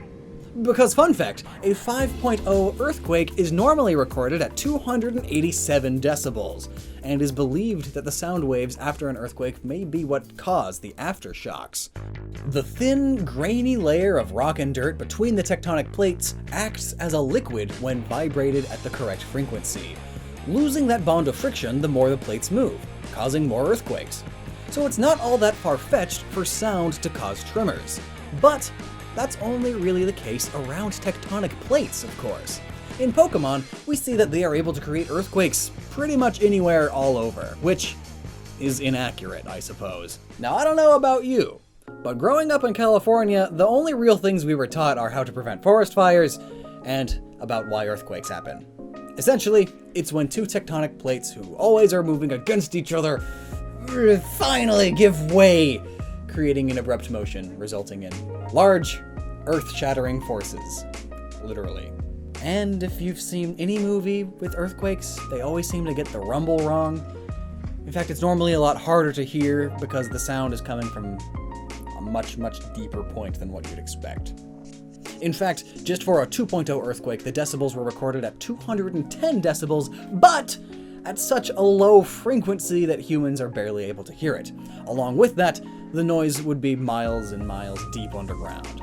So unfortunately, I'm not sure Exploud would be able to recreate an earthquake just by his own screams. That is, if 6 miles was his maximum distance on how far you could hear it. But if it was somehow able to get up to 145 decibels, it would be able to vibrate your eyes, causing vision problems, and you'd get inner ear vibration issues, which would just not only make it very difficult to hear things, but you would become significantly off balance. So he can make you feel like you're experiencing tremors for sure. Very disorienting. So, while this large pipe organ-looking monster wouldn't actually be able to move the Earth's crust with its noise, it is essentially a master illusionist, a true pocket monster for sure. Plus, it can just learn the move Earthquake anyway. No need for sound blasts to do it. So I guess whoever wrote the Pokedex was tricked by an illusion, or an Exploud using Earthquake while it was simultaneously screaming. As I'm sure it does, because with a mouth that big, I'd be screaming constantly too. You know, do you think rain gets into its head holes and it kind of like irritates it? Could it drown itself in the rain like some turkeys do? Or does it blow the water out like a whale? These are the real questions, people. As you all know from the title, we're really going to be diving deep into the dark depths of Pokemon theories and ideas and concepts and videos, and we ran out of ideas. So I'm really pulling a left fielder here as we discuss what kind of gear is Klink really? Really, the only thing you probably want to know about these Pokemon is that. So, this is everything you wanted to know about Klinklang. But I mean, what kind of gear are they is a question that kept me up at night, and I couldn't even in good conscience leave that question unanswered, just in case anyone else had the same dilemma. So here you go, and you're welcome in advance. Why are freaking gears a Pokemon? So, what do we know about these little gears? With their little faces and their little noses. They're not that cute. And yes, I know that the nose is part of the face. I'm just saying, they got little noses. And little faces. Basic facial recognition 101. Hey, some people are gonna think I mispronounced recognition, but I didn't, because it's a pun. Recognition. So first, let's go ahead and look at Klinkling's name, because its etymology is fun. Its name comes from clink, the sound of metal clashing, and clang, the sound of metal clashing. Isn't that wonderful? In Japanese, the first form's name is Gyaru, then Gigiaru, then Gigigigiaru. In German, it's click, then clack, then click-dick-clack, all this really did is prove that there's no such thing as a good name for these things. So, appearance-wise, these Pokemon have 6 gears with an inner circle that seems to be their face body, with the nose being the centerpiece, along with a single eye and an X mark, where the other eye should be. They've also got a small mouth across the nose from the eyes. So who would have guessed it? It's a face. But appearance isn't everything. If we based everything on appearance alone, I'd just say they are a generic spur gear that has very large teeth. Okay, so real quick gear lesson. This is my favorite part. Gears come in many shapes and sizes, and I mentioned spur gears already, so we can cover that first. Real quick, in your head, imagine a gear. You got one? It's really generic, right? That's what a spur gear is. It's quite common, just being a straight cut gear. You can make them out of pretty much anything. Other gears have curves or angles in their cut that make them have different properties. Now then, every gear has a job, so they all need different tools to complete the job they were given. Gears with a lot of little small teeth on average seem to run smoother and have less friction. This is because the more teeth you have, the quicker the next tooth can engage into the other gear, simply because your teeth have typically a taper where they mesh, so any tooth that isn't fully engaged really isn't giving full driving force. Basically, the more teeth, the more tapers, so less full-on force. This means that large teeth generally have more strength, and along with being stronger, they are less likely to be stripped or broken off. But they are shakier and have more friction. Now, looking to the Clink line, we know that they are incredibly strong as they have massive teeth. But they are so massive that they must be pretty rough at what they do. Not a smooth spin at all. Very Guh. Guh. Guh. Guah. Scientific descriptions. Interestingly, we know from the Pokedex entries that the two gears need each other to live, as they spin around each other to generate energy for themselves to live. Kinda makes them throwing each other as an attack seem really risky. It's like if you threw your lungs as an attack. Well, no, that's a good descriptor. It's like if you threw your lungs or your heart. While doing that wouldn't do any damage, I think you'd scare away your opponent at that point. The Pokedex also states that they are predetermined to mesh with each other, and each will rebound from other mini-gears without meshing, essentially meaning that they will only mesh with each other, nothing else. They're perfect soulmates. It's really cute. Unlike the Pokemon. However, this isn't completely true. Or at least someone in the animation department didn't think I'd notice. Ha! How silly of them. You see, in the weird split Victini movies, we see that the mayor has an entire line of clinks and clink-clangs and clangs and clunks, clouses, all working for him, powering various things, such as music boxes, and even running a helicopter later in the movie. Hot dang! How powerful are these gears? You need some serious RPM to spin helicopter blades. But wait though, Pokedex said that they couldn't interface. Well, I guess that may mean that they just can't mesh with any other sentient gear to form a clink, which just seems inefficient of them. But having their large teeth would mean that they aren't exactly capable of being the main driving force of a helicopter anyway, no matter what sort of other gears you have in there. But perhaps its evolution can help with that. Clink is essentially a bigger clink. The biggest difference is that the larger gear would turn at a much faster rate than the smaller gears because, well, that's how gears work. It's called a ratio. Clink's gears have 6 teeth on the small gears and 8 teeth on the larger ones, so the ratio would be 8:6. Ultimately, this means that the gear spins faster by 33%. All for just adding 2 gears. Now if I spin it the other way, making the small gear be the drive gear, it would be 1/3 slower, but 1/3 times stronger in torque. Aren't gears great? I mean, that's how your car can either go faster or slower, all because of your transmission or gearbox, which is made of gears.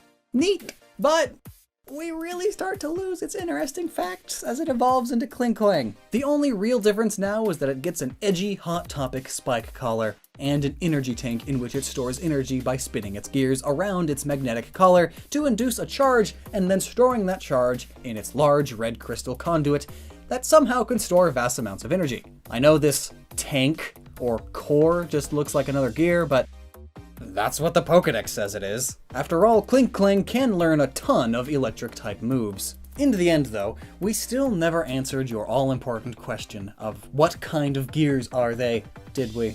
Well, all in all, I would say most likely Klinklang and Klinklang are all large machinery gears. That's definitely the biggest possibility. Those used in heavy lifting, or perhaps they are very large tractor gears, giving them better torque with strong, sturdy gears. These kinds of gears were most common during the Industrial Revolution, which happens to be when the Pokedex states these Pokemon started appearing. The reason these gears were so common back then is because, well, they're kinda unrefined. They're very early gears.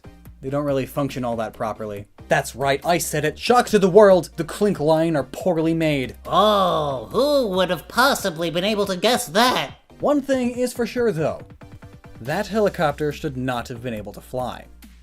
Something tells me the Pokemon world isn't exactly realistic. And it entirely stems from this one Pokemon. It's all its fault.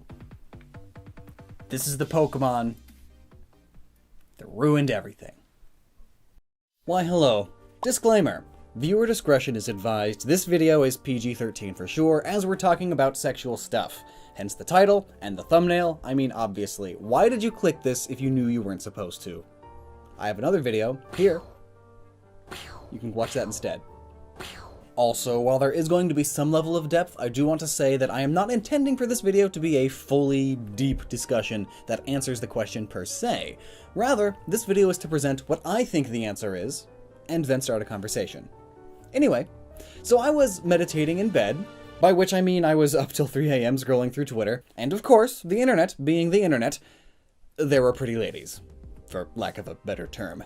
But specifically of the Pokemon variety, Poke Girls as they're called. And Softcore Rule 34. And yes, I'm acting as if I had only just discovered all of this to feign innocence and not give you the idea that I've known about it for years, of course.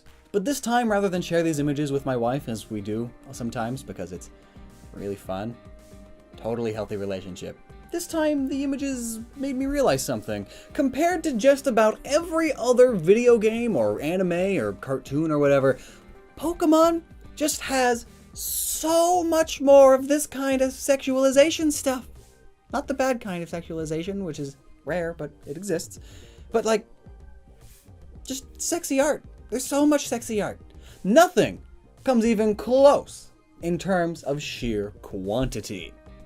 There has to be several factors at play here, because it can't just be one thing that Pokemon does really well that attracts all of this attention of this way. It's gotta be like the perfect concoction, the perfect mixture. And thus spawned this video idea. So let's talk all about it. We're all mature here. I mean, most of my audience is of age anyway, according to the analytics, though anyone can lie when making an account. So first, let's cover the most obvious factor. Pokemon is the biggest media franchise in the world. It is, though. I mean, in terms of revenue. I mean, the games, the spin-off games, the anime, the manga, the annual movies, all the merchandise, the card game, just so much. So clearly being the biggest bit of media would mean it would have the biggest amount of this kind of stuff, right? But even considering that, the sheer volume is exponentially larger than what that alone would cause. So let's go deeper. There are a few things about the Pokemon franchise specifically, as well as psychology, that all come together to make the perfect concoction. The characters, the art style, the timing, and of course, the furry aspect. So first of all, Pokemon, compared to most cartoons and anime, have a load more characters. So many characters. Egad, there's not just something for everyone, there's a lot of things and characters that appeal to different types of people.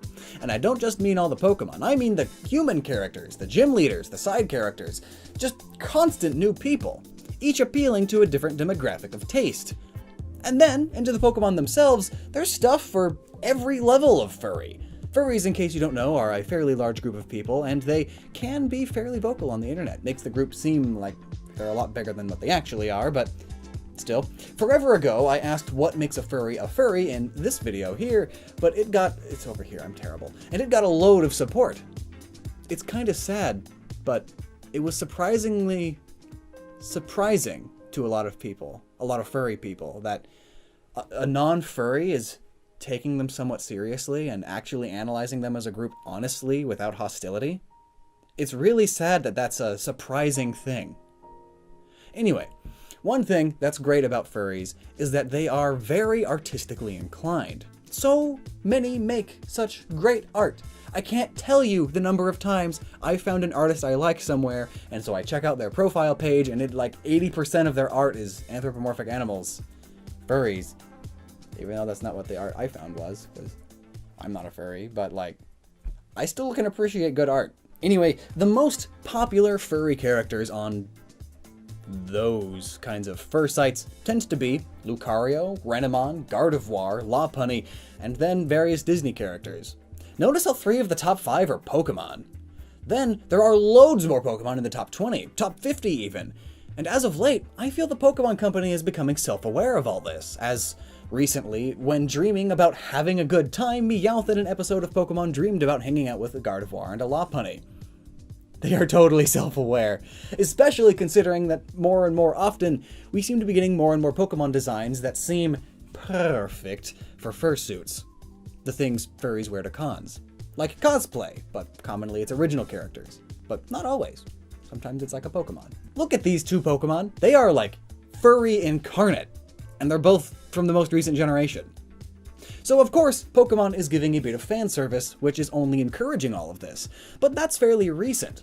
And also, it does not explain all of the human art of varying levels of ecchi. So clearly there's more digging to do, and puzzle piece number 2 is less about the Pokemon and more about the people, specifically the art style of such people, and simultaneously the timing of Pokemon when it came out, and what generation of people it appealed to. Now, in general, just take a look at all of the biggest 90s and early 2000s cartoons. Besides a few exceptions, almost every single one follows a number of things.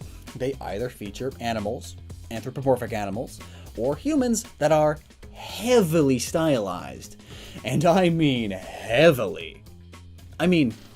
That's the beauty of animation after all. You can do that and it's great. Now there were a few shows that had realistic humans for sure, but they were far and few between and more often than not featured the more manly superhero stuff, cartoons like X-Men and Batman.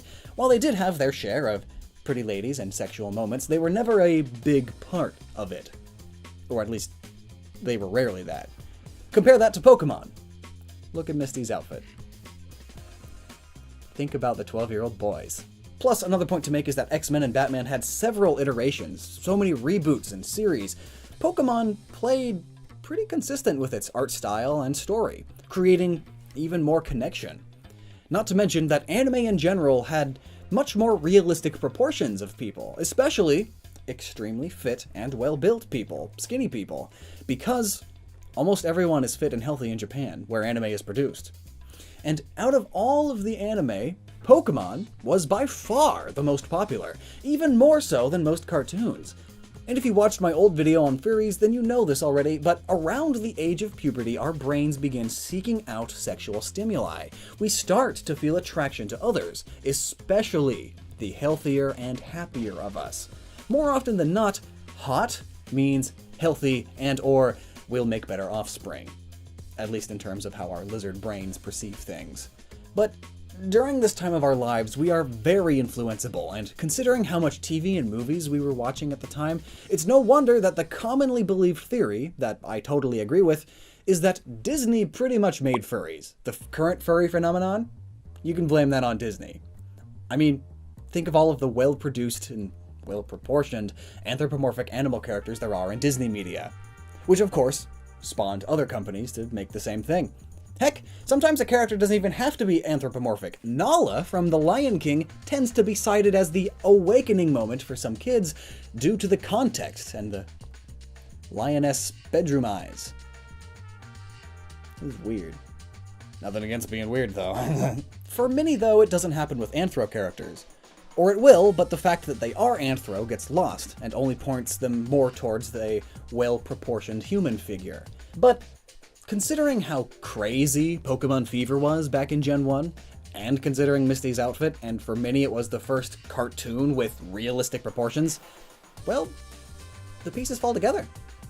considering that everyone who grew up on Gen 1 Pokemon while it was airing is now an adult, many of whom are now artists, it's no wonder that most of these bits of art that are this way are of the human characters, especially Misty, the Gen 1 human lady. And all of this isn't even considering the games. Though they may be pixelated, the human proportions, when given the chance, are still pretty dang perfect. And then you go to the beach in Hoenn and... oh geez, bikinis. Pixelated bikinis.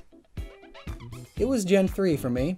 A lot of people would then point the finger at Game Freak for doing all these terrible things of having realistically proportioned people, but I mean, no ill intent was made.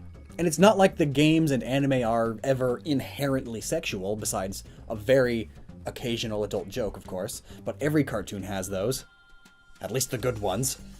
But all of this has a side effect of having the target audience that you do. 8 to 15 is a very important age for brain development.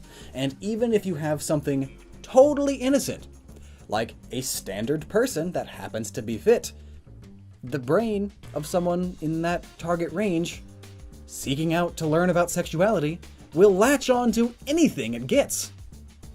It's just a fact of life. And stripping away everything so that your child doesn't get corrupted leads to mental health issues, as well as teen pregnancy and incest. Because, as mentioned, the brain will latch onto anything.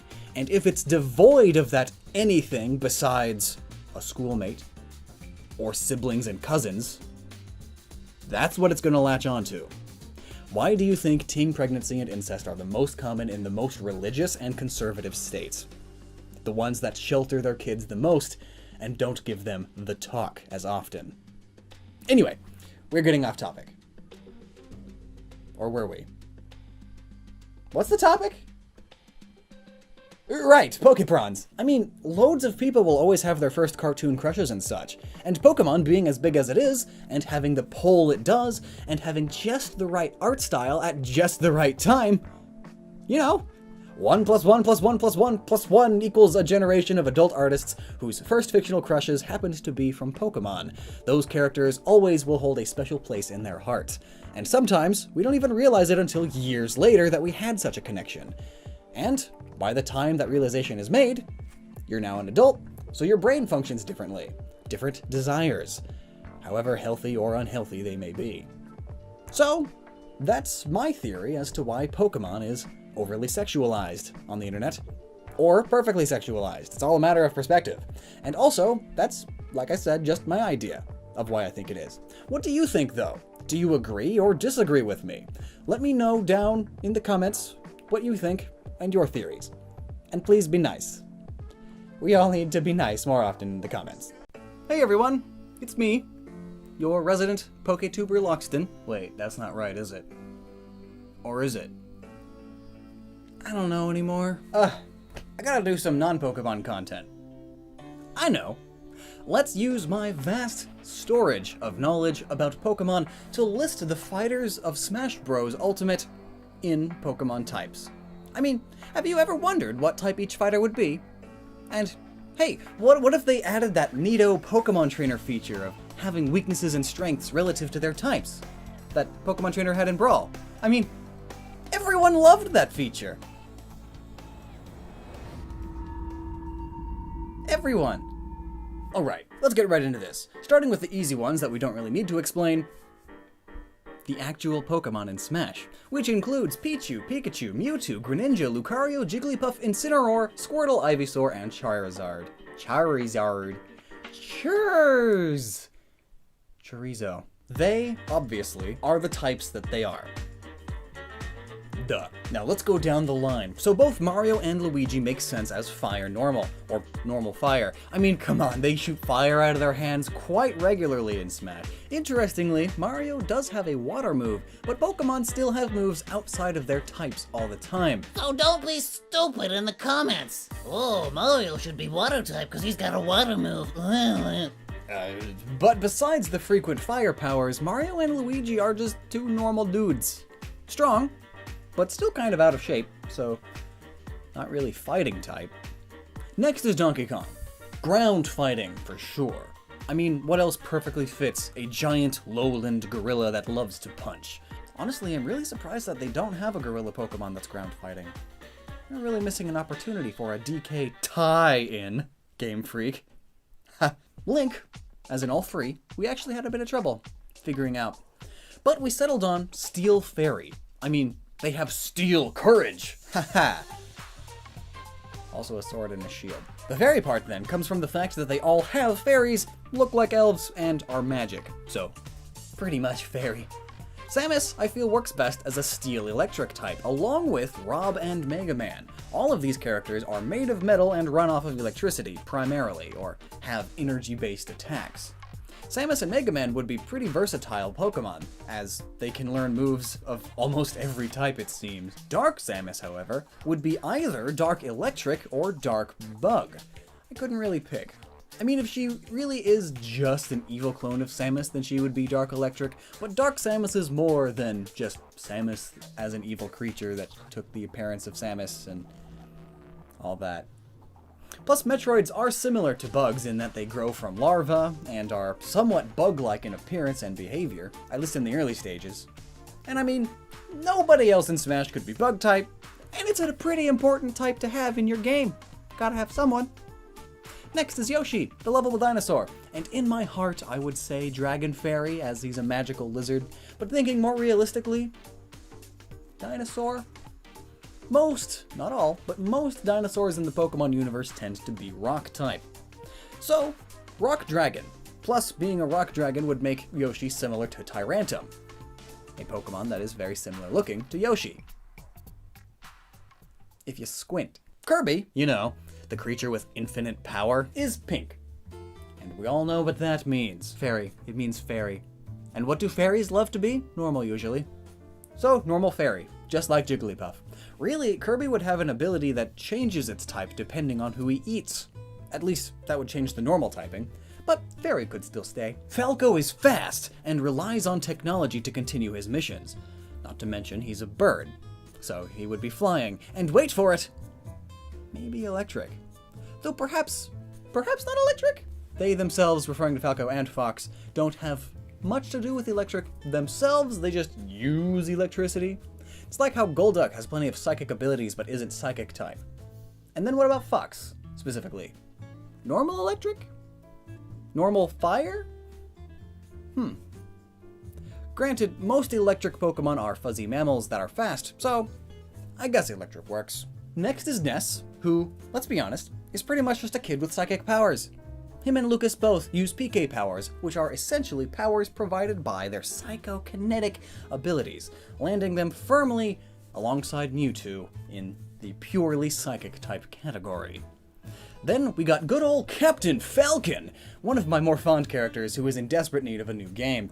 But with his extreme movements and power, he would definitely land himself in fighting. But let's not forget about all the fire he has at his disposal, so firefighting for sure. Other characters that would be firefighting might include Ken, the Echo of Ryu, because while Ryu uses the power of Ki, which is like fighting spirit, Ken uses the heat of his passion to fuel his flaming fighting techniques. Though, just fighting would work for him also. Either or. Now Peach, along with Daisy, would be fairy normal. You know, like Kirby. Again, Peach is pink, a dead giveaway there. But they also both are just kind of normal human royalty. Nothing all that special. Though they do have magical heart and flower powers. And rainbows. Very fairy-like abilities there. Up next is the Tyrant King Bowser, who is very easy to guess the typing of. That's right, it's Dragon Fire. I mean, he's a large reptile with the ability to breathe fire.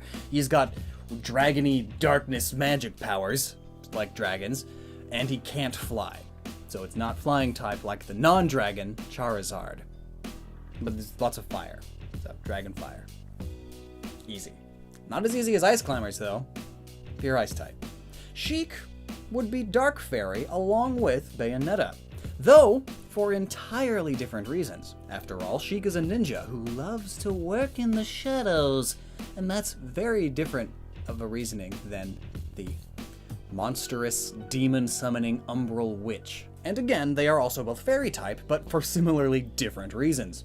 One being a force of good against darkness, along with being a Hylian elf, and the other being an Umbra witch born of forbidden love between a Lumen sage and an Umbra witch, the powers of holy and unholy in perfect harmony.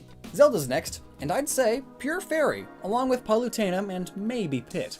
Zelda, being essentially a goddess reincarnated, is the embodiment of light and fey creatures, with Palutena literally being the same thing, but the real deal, actually a goddess. Pit, then, is the champion of Palutena, and I know that a lot of you would say he's flying type, but he technically can't fly. It's Palutena that grants him the ability to fly. Though perhaps having feathery wings is enough to be flying type. I mean, there's other flying type Pokemon that can't fly. So, maybe perhaps Pit would have a sky form where he gains the flying type, and that just happens to be when he has Palutena's power attached to him. Next up is Dr. Mario. In Smash, we see that he has, instead of a fire F smash, he has an electrical one. Perhaps like a defibrillator. Or it could also just be magic. It's kind of a stretch. But his typing would most likely just end up as normal. Maybe normal poison, as he prescribes you the wrong medicine. Marth and Lucina are warriors with magical blades, and it seems fit to put them in fighting steel type. Put them right next to Lucario. Everybody's blue. Other characters that would be fighting steel are Ike, Mii Sword Fighter, and Chrom. Ganondorf, oh boy, I wonder what he could be. Dark. Not much to say. While the other two Legend of Zelda characters were fairy, Ganon is much more evil, and along with not being a Hylian or elf, cements him into not being fairy either. Other solely dark type fighters would include Dark Pit. Whoa! Who would have guessed that? The dark evil clone thing of a fighter is dark type. But he still can't fly, so he's not flying type, normally. Maybe he gets it. Roy, much like the other Fire Emblem characters, would be steel, but he would be fire instead of just fighting. Now wait just a moment, because Ike was steel fighting, but he's got a fire move.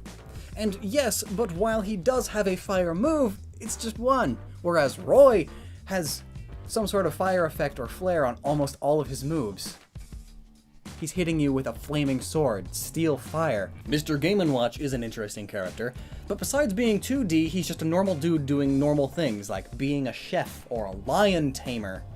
You know, normal stuff. Meta Knight being an incredible swordsman, you can already kind of see the trend we've got of putting them in the steel type. And hey, steel needs more Pokemon.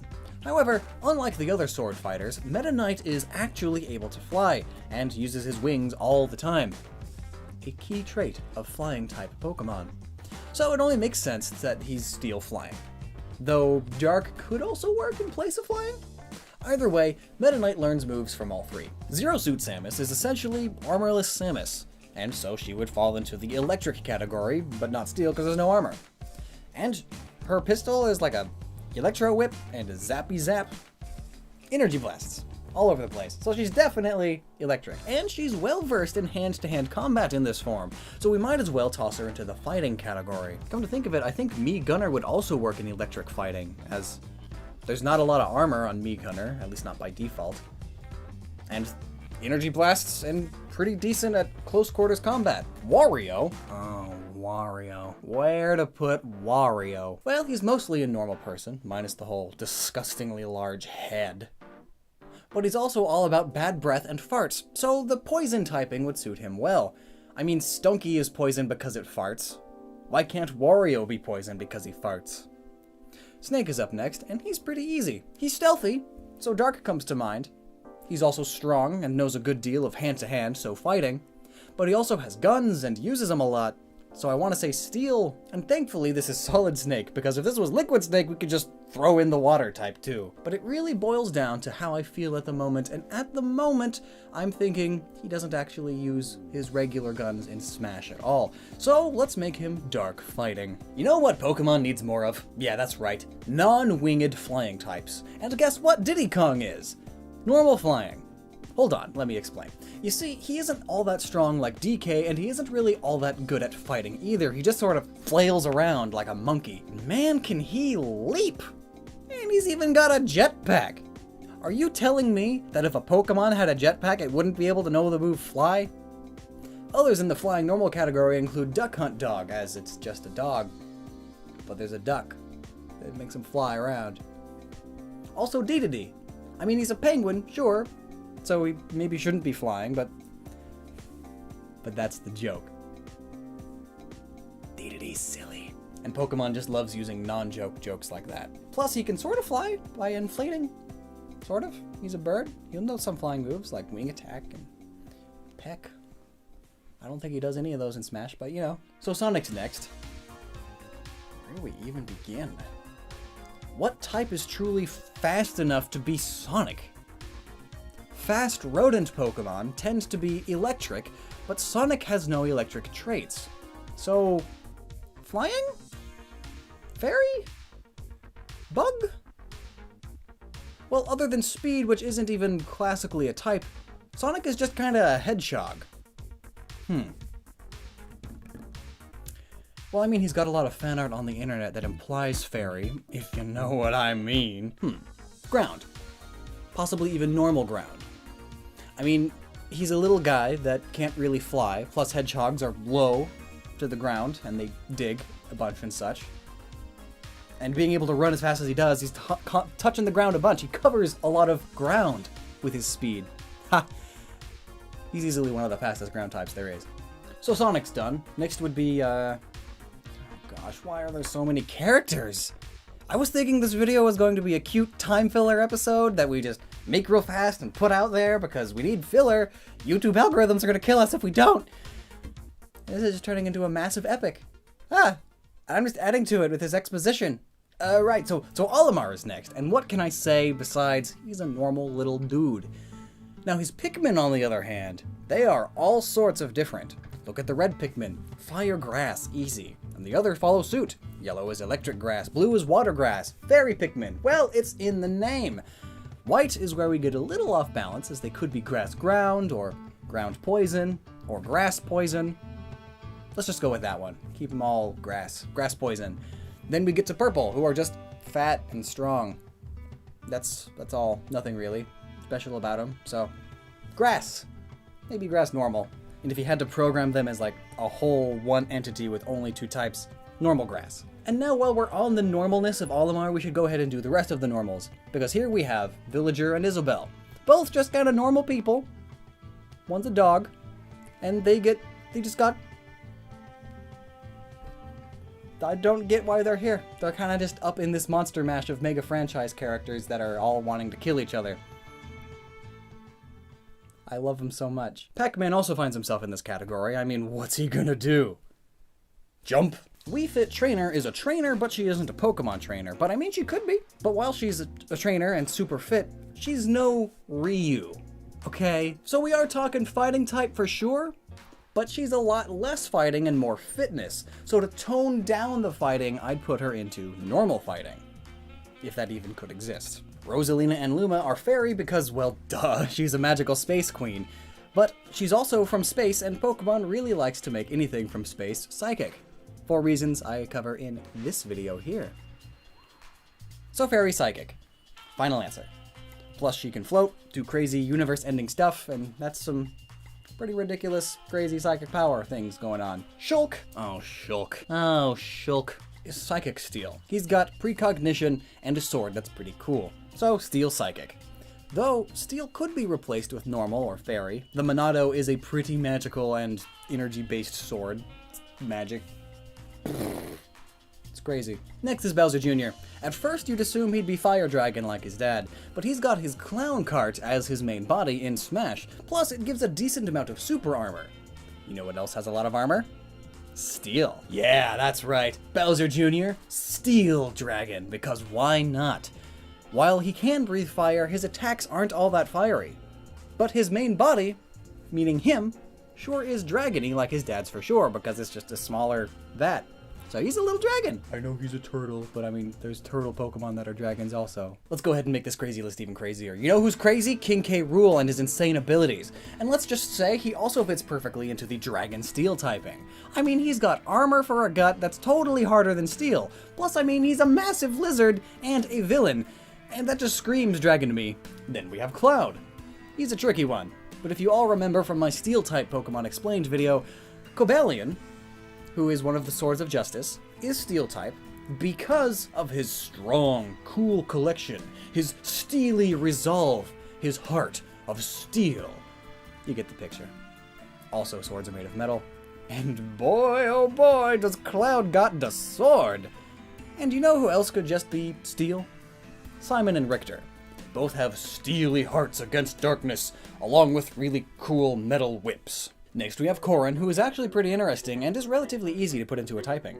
Dragon, as Corrin is in fact a dragon, and water, because Corrin is in fact a water dragon, specifically. I mean, it's like they knew we were gonna make this video.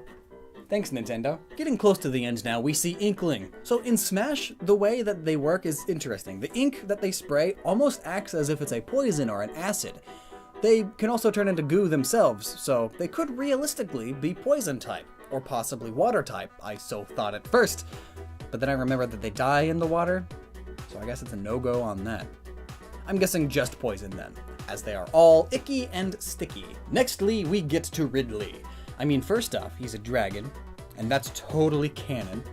And the next thing is that he's really, really, really, really, really, really, really mean. I mean, this guy kills parents and doesn't afraid of anything. He's just murder, murder, murder, murder, murder. Ha ha. Gonna go chase down Samus specifically to bug her. Ha. Mean. For sure he would be dark. He alone would be dragon dark, as he's just that cool.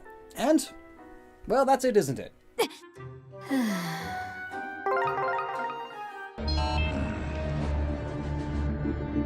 Oh, wait, piranha plant! I mean grass for sure. And then I guess, depending on what color it is, would change its type. I mean, it could be fire with its base red, but if it's blue, it can shoot ice. If it's purple, it shoots poison. It's almost like Olimar, it really just depends. Color swap to change its type? That'd be cool. Or maybe just... it's just grass. And it uses all sorts of moves of other types. So how about that game balancing? Would adding this type mechanic to everyone be a good idea? I don't even have to organize it all to tell you that no. No, it would not. Maybe it would be a fun, gimmicky mode, a sort of special Smash. But heavens no, it should not be a main part of the game. What was Sakurai thinking with Pokemon Trainer in Brawl? He gets disgusting. Super Smash Bros. Ultimate is just around the corner, and it's got all of us super excited. So of course, we were talking about all of the new stuff and all of the changes they were making, typical nerdy stuff, and a long story short, we got onto the topic of how Link's sword spin actually propels him upwards. While this is not a mechanic in his own game, it works well enough as a recovery move in Smash that we could actually look into this.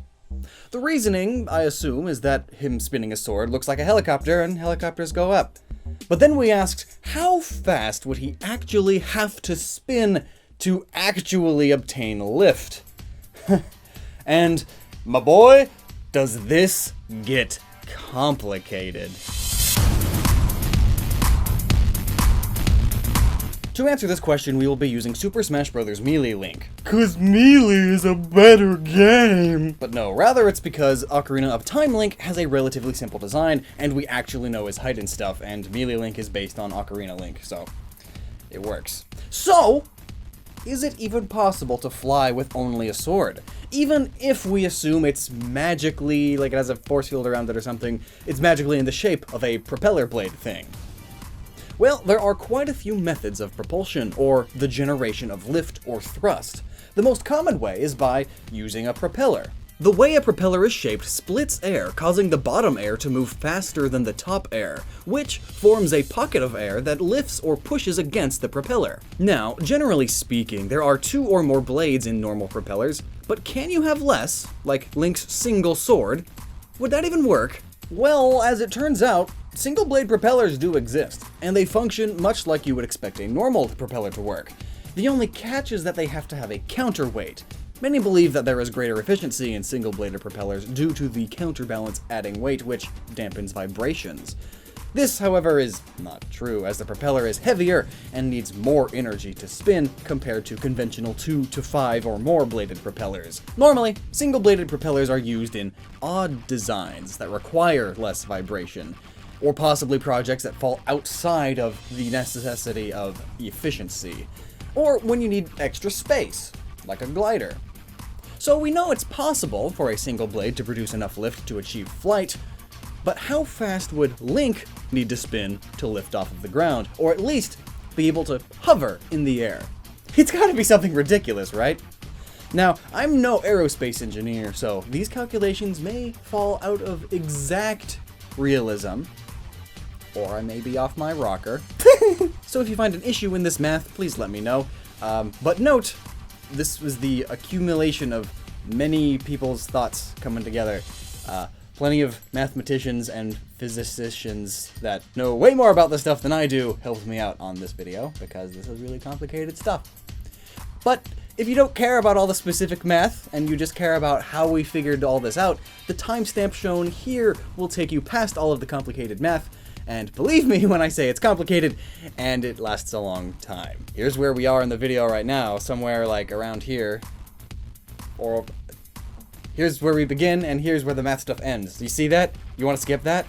Maybe you do. Maybe you don't. If you don't, then thanks for the watch time. Let's get started. So, for these calculations, we'll be using good old Newtonian mechanics. Newton's second law tells us that the motion of Link is proportional to the forces acting on Link, and force equals mass times acceleration. We can show the forces on Link by drawing a free body diagram. In this case, Link will feel two forces when he is in midair, the force of gravity and the force of lift his sword creates. And obviously, if Link wants to go up in the air, the lift his sword creates must be stronger than the force of gravity. Before we get into the really complicated math, there's a few things we need to assume for this scenario. The gravity will be the same as if Link were on the surface of the Earth. Link also has previously jumped and is in mid-air, not near any ground. Link is only going in the vertical direction, as in no side-to-side motion. Link keeps his arm and sword parallel to the ground as he spins. Link's sword happens to act like a flat airfoil. Link keeps his sword tilted 12 degrees exactly, and Link's body and arm do not create any drag or lift. These assumptions make the calculation much easier. Oh man, and you can just say it's magic for the rest of it. Magic makes it so all those things don't have to be calculated. Going back to our free body diagram, we'll only be using two equations, the force of gravity at Earth's surface and the modern lift equation. Now, we know what we need to look for just by looking at the equations. We need the mass of Link and his gear, the acceleration due to gravity, the coefficient of lift, the fluid density of air, the speed of Link's sword, and the surface area of Link's sword. So first up is Link's mass. As you may know, Nintendo doesn't exactly officially state many of their characters' weights, except for Donkey Kong. So we will have to get creative and use our noggins. We can use the lab's diving thing to measure Link's height and get started. If we go to the lakeside laboratory and adorn our iron boots, we see that adult Link is 1.6 meters, or about 5 feet 3 inches. And with some calculations, this would mean that young Link is 3 feet 7 inches. Fun fact, if Link is 5 feet 3 inches, Ganondorf would be 7 feet 6 inches, which is confirmed by Hyrule Historia. Dang, son, he should be shooting hoops! Link is a rather athletic guy, so it could be assumed he is slightly more muscular than the average person. A healthy young adult or teenager of 5 feet 3 inches should weigh anywhere from 107 pounds to 140 pounds, or 48.5 kilograms to 63.5 kilograms. Silly rest of the world and their measurements. Due to Link's athletic feats, we will be assuming his weight is a mid-55 kilograms, since muscle is indeed heavier than fat. Now to the topic of Link's sword, the Master Sword. This double-edged sword features no fuller, has an indent in the center of the blade, and has large wing-like handguards. Taking a cross-section of this blade shows that it's a bit of a diamond in-game, but in concept art, it's a hexagonal blade, which is probably the designer's intention, you know. The N64 can't exactly handle much. Using the Lakeside Laboratory's diving measure and basing it off of the same measurements we used for Link's height, the Master Sword is almost exactly 1 meter in length, including the pommel to the tip. And it has a width of 0.1 meters at the blade and a max of 0.2 meters at the handguards. The handle is 0.25 meters tall, while the blade is 0.75 meters, with the main part of the blade being 0.5 meters, the point of the blade being 0.2 meters long, and a 0.05 meter ricasso, or also known as the shoulder of the blade. It's the flat, non-edge bit right before the crossguard. This totals to be about a 1 meter tall sword, or a 39.3 inch sword. Based off of the length, the thickness should be about 0.25 inches, or 6.35 centimeters, for a standard sword of this size. Swords in this category are normally considered to be a long sword or a hand-and-a-half sword. These swords are best used with 2 hands, but can be used with only 1. Also known as a bastard sword, they are commonly described as cutting, slicing, and thrusting weapons. A very versatile weapon for our hero of time.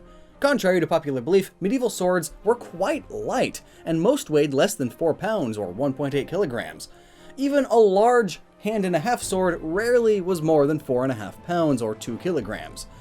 Based off of the Master Sword size, we can see that it would be about 4.5 pounds or roughly 2 kilograms. Easy. Now on to his gear and shield. Fortunately, Link has a magical hammer space pocket, so most of his items only exist when they are needed. The proof of this is his iron boots, weighing him down when he puts them on, but like he's always carrying them, so he should always be that weight, but nope. Apparently he has a magical hammer space pocket that never really gets explained, but the proof is in the pudding, or in this case the pool. So we will only be using what he is normally carrying, meaning his shield and scabbard in Ocarina of Time. Now, in Ocarina of Time, it's unknown if he's wearing a chainmail tunic like in the recent games, but in all likelihood he does not, so just looking at the clothes that he's wearing, it doesn't really look like it, so let's just say he's not. Link carries the Hylian shield that sports the iconic Loftwing with the Triforce. This shield has reflected many a deadly blow in its history, and the shield's shape is reminiscent of a heater shield, popular during the 15th century. This type of shield is known for being lightweight and more mobile due to its smaller size. Based off of typical shield heights, a 30-inch heater shield would weigh anywhere between 6 to 11 pounds, or 2.7 to 4.9 kilograms. For ease of use, I will be saying that Link's shield is 4 kilograms, a nice, even number. We also need his scabbard weight. We know it must be made of a rigid material as it does not bend or flop on his back, but scabbards should be lightweight as to not hinder the swordsman. Without knowing what it's made of, we can only guess the weight of the object. If it is made of metal, then it should weigh about 2 to 3 pounds or 1.5 kilograms, based on the length of the Master Sword's blade. So in total, Link's gear would weigh about 5.5 kilograms. So figuring out Link's mass, 55 kilograms plus 2 kilogram Master Sword plus 5.5 kilograms of gear equals 62.5 kilograms. Now, since we assumed that the gravity Link experiences is the same as the gravity at Earth's surface, the acceleration due to gravity is 9.81 meters per second squared. If we look at our equation, which can be shown as this, we have everything on the right side of the equation. Now it's time to fill in what we know on the left side. CL is the coefficient of lift, which has to do with the shape of the sword and the angle Link holds the sword at. Now, I don't really have the budget to take a replica Master Sword to a local wind tunnel to properly map the aerodynamics of the sword, so we can assume, with the use of magic, that the Master Sword acts like a flat airfoil held at a small angle. At the very least, we can say that there is indeed some sort of wind magic happening, because otherwise this whole thing's impossible. So the coefficient of lift for this is 2 pi times the angle of the sword. We can assume Link holds his sword at an angle of 12 degrees, which would just happen to be perfect for this. And when we convert this to radians, it is roughly 0.2094. This means our coefficient of lift becomes 1.32. Since we assumed the gravity is the same as Earth, we can also assume the fluid density of the air surrounding Link is just like Earth at sea level, just to make things easy. 1.2 kilograms per meter cubed for an air temperature of 20 degrees. Next, we need the surface area of the wing, in this case the blade of the Master Sword. We can break the Master Sword up into a rectangular and triangular part. The area of a rectangle is simply the length multiplied by the width. Earlier we said the main part of the blade has a length of 0.55 meters and a width of 0.1 meters, making the area 0.055 meters squared, and the area of a triangle is just half the area of a rectangle. We said the pointed part of the sword has a length of 0.2 meters and a width of 0.1 meters, making the area 0.01 meters squared. Adding the two areas together, we get a total surface area of 0.065 meters squared. Now, this is where things get a little bit more complicated with the math. And you thought it was complicated already, maybe. The lift equation we have is referring to the total lift of a fixed-wing aircraft going at the speed of v. But Link's sword isn't a fixed wing, it's spinning like a helicopter. At this point, we need to talk about the difference between tangential velocity and angular velocity. Just think of it like this. Tangential velocity refers to the speed of an object when it travels along a line. Angular velocity refers to how fast an object is rotating around an axis. As you can probably guess, the speed in the lift equation refers to tangential velocity. Lucky for us, tangential velocity and angular velocity relate to each other quite simply. Imagine a record player that's spinning with a constant angular velocity. Now think of two dots on the object that are in line with each other. One that is on the edge and one that's close to the center. Even though the rotational speed is the same, the dot on the outside has a greater tangential velocity than the dot in the center. We have an equation for this. The tangential velocity equals the angular velocity multiplied by the distance away from the axis of rotation. Now, unfortunately, we can't just shove this into the lift equation we had earlier. This equation would only tell us the amount of lift from a single point of the sword, rather than the total lift overall. We're gonna need to use a bit of calculus to solve this problem. And no, don't be afraid. Don't be afraid, I promise. Calc isn't all that scary. All I'm doing is finding the average velocity. See, you know about averages, right? Like, I can pick a bunch of different points along Link's sword, calculate the velocities on each point, add those velocities up, divide the sum by the number of points I chose, and voila! I have a rough approximation of what the average tangential velocity of the sword is. Alright, that seems easy enough. Now what if I picked an infinite amount of points along Link's sword to calculate the average velocity? This is where calculus comes in. You see this weird shape S symbol thing? That's an integral sign.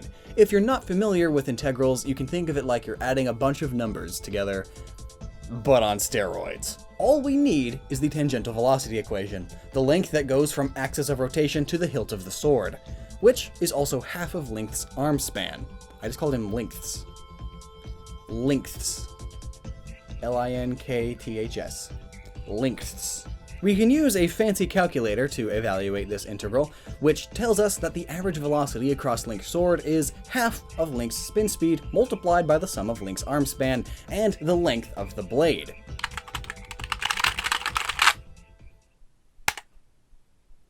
So we're at a good spot now, and we can use this average velocity in the lift equation. The angular velocity of Link is what we want to find out, and we already know the length of the blade, and Link's arm span can be roughly estimated to the same as his height, because that's a fun fact about most bodies.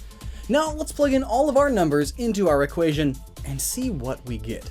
We see that the force of gravity part becomes 613 kilogram meters per second squared, which is also 613 newtons of force. We also see that the lift part of the equation becomes angular velocity squared times 0.0341 kilogram meters. We're now able to solve this equation to see how fast Link needs to spin. Actually, I should mention that using the average velocity was a very rough estimate in order to get the lift part. Advanced calculus is required in order to find a more precise total lift of Link's sword, but estimates are significantly easier. Without proof, this is a more accurate lift value here, compared to the one that we just got. But you can see that they're close enough to the point where we can use our original lift value without losing too much accuracy. One last thing we need to do before we solve for angular velocity is set both sides equal to each other. This way, we're only looking at the case where Link is spinning enough to be able to just hover in the air. Now, if you skipped ahead, and if not, you probably wished you did, then you'll have probably arrived around this point. So you really want to know the answer, right? Well, before I give you the answer of how fast Link would need to spin to hover this way, let's give you a frame of reference. How fast can a human naturally spin while self-propelled? Well, the world record for the fastest spin goes to Olivia Oliver, an Olympic Canadian figure skater. Figures? When at full spin, she's spinning at 342 RPM. That's 5.7 spins per second. That's ridiculous! So back to Link. Solving for angular velocity, we get 93.1 cycles per second, or also 93.1 hertz. That's very fast on a human scale. Using the relation between tangential and angular velocity, we can see that the tip of Link's sword would need to go 144 meters per second, or about 322 miles an hour. Those are definitely speeds that are not obtainable to any regular human, especially not in the context of spinning. Not only would he need to go really fast, but think of how strong Link would need to be in order to hold on to the Master Sword while he's spinning. Think of how you feel when you swing a baseball bat. You feel some sort of force on your hands caused by the bat while you are swinging it, as if the bat wants to leap from your hands. Link would feel a similar force caused by the Master Sword, and we can use the equation force equals the mass times the radius times the angular velocity squared Drawing another free body diagram, we can treat the Master Sword as a single point at the center of mass.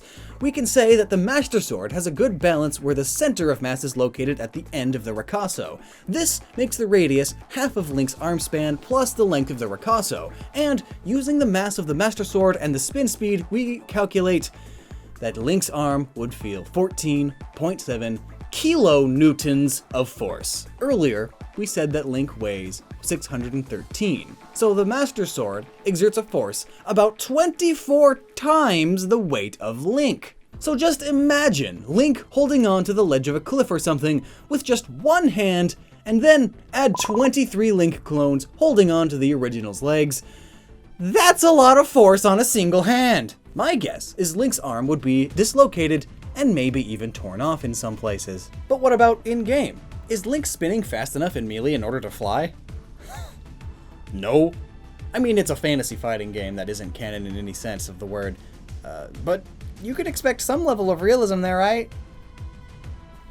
No. In Melee, Link only spins a total of 5 times. Only 4 of them raising him at all. And those 4 spins happen in 0.533 seconds, meaning in-game he's only spinning 7.5 times per second.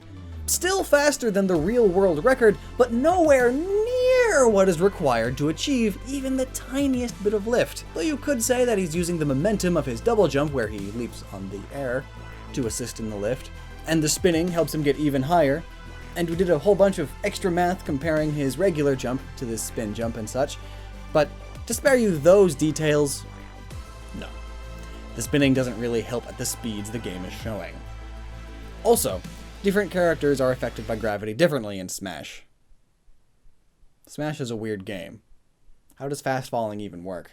Super Smash Bros. Ultimate, or really the whole Smash series, has some ridiculous moves and abilities in it. Back during my first year of YouTube, I calculated how strong a Falcon Punch would actually have to be, based on the fact that his fist catches fire. Then, much more recently, we calculated how fast Link would actually have to spin to achieve lift. It's crazy. And maybe this will actually become a series of videos where we calculate such smashy things. Just need one of them to do well. So share this video around. But those things are cool. What are we figuring out today? Well, the power of Villager's tree, obviously. And I don't just mean a tree falling on you or anything. No, that'd be lame. And we're not lame. No, rather we're asking the question, what does it take for a tree to grow that big, that fast? How much energy would it need? And what would theoretically happen if it did go as fast as Villager's tree does? I mean, that's ridiculous. Can we even calculate something like that? Well, I'm Lockstin, and this is Smash Science, a series on Noggin, and I say, well, we can give it a shot.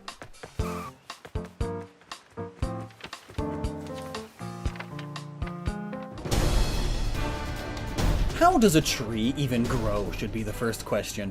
I mean, have you ever watched a tree grow? It's incredibly slow. I mean, some trees are even able to grow taller than the Statue of Liberty. It takes them a long time to get there. And yeah, that's a true fun fact. Some redwood trees have been measured up to 397 feet tall. It's incredible. As a kid, I always wanted to know, how do they even get that big? Even just an oak or a pine. As a kid, I thought they just used the dirt or soil around them, sucked it all up through their roots. And man, was I a dumb child? You can obviously see that the dirt around the trees does not disappear, yet they still grow large. This is all due to the fact that they intake carbon, specifically CO2, during photosynthesis. That's right, the way they even live at all is also how they grow. Shocking. Really, it's just like humans. Like myself. We eat more, the more you grow. Kids need nutrients to get big. Trees then just eat carbon, mainly. In fact, they don't even use the soil itself. Sure, they may use some of the nutrients in the soil, but the soil itself is just used as an anchor. It's never actually absorbed into the plant. But notably, their growth is over many years. Trees are simple creatures.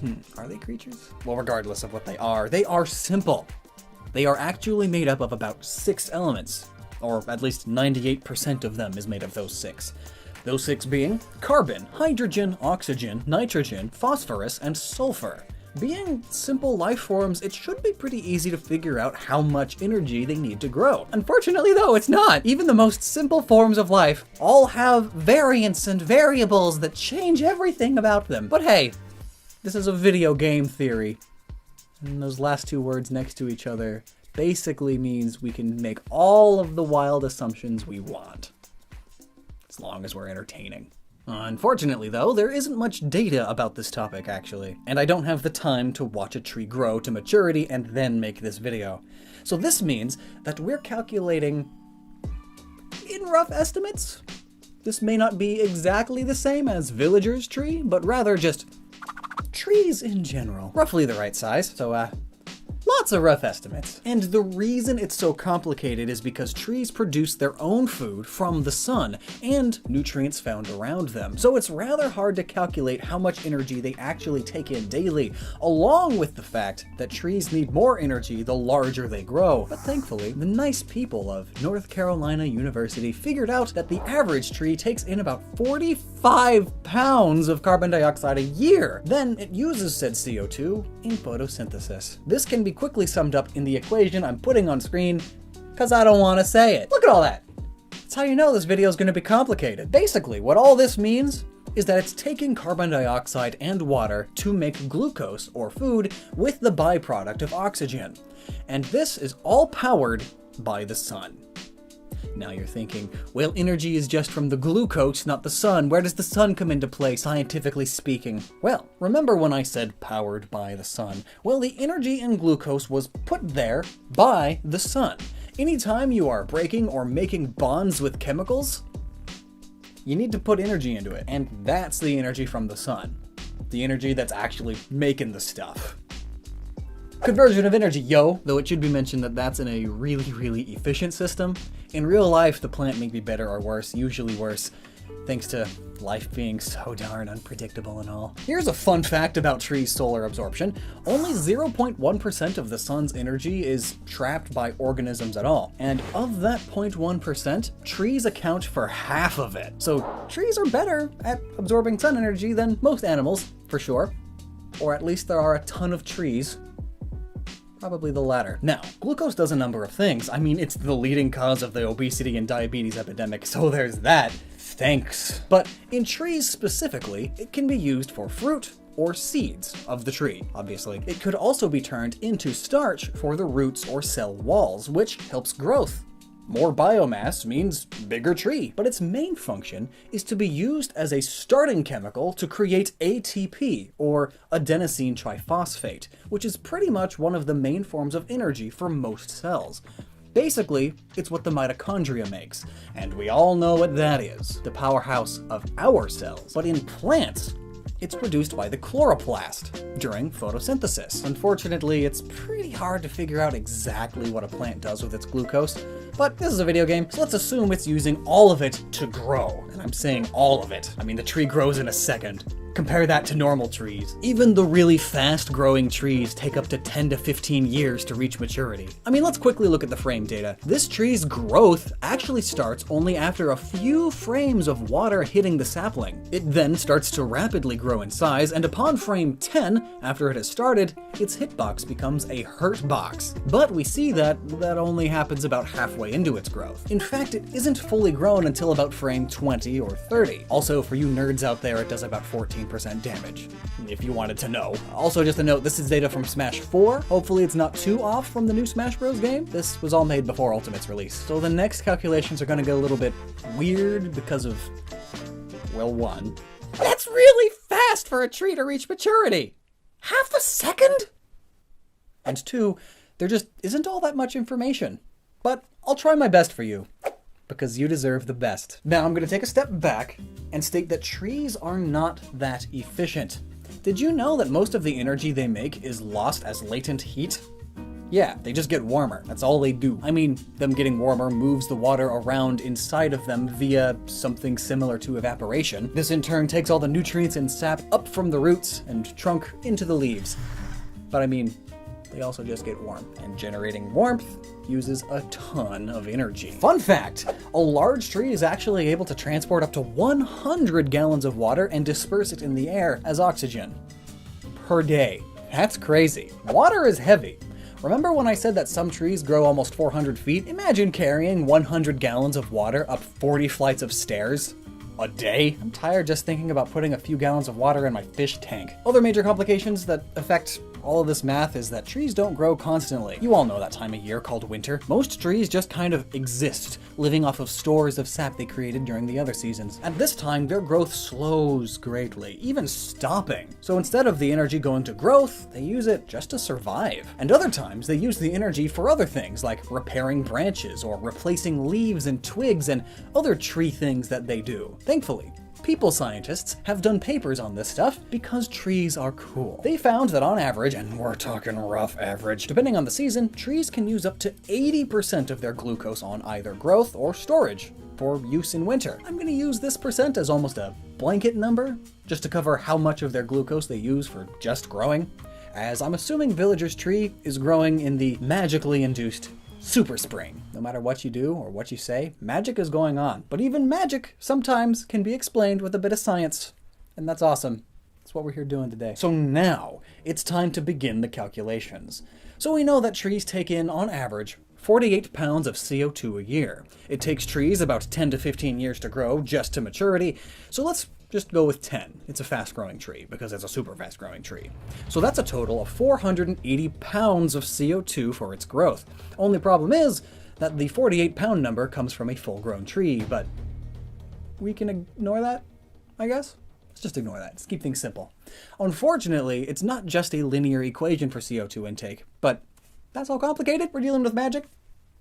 Let's assume magic's going on. We know that trees make glucose with this equation. 6 molecules of carbon dioxide plus 6 molecules of water powered by the sun's energy to make 1 molecule of glucose, plus 6 molecules of oxygen.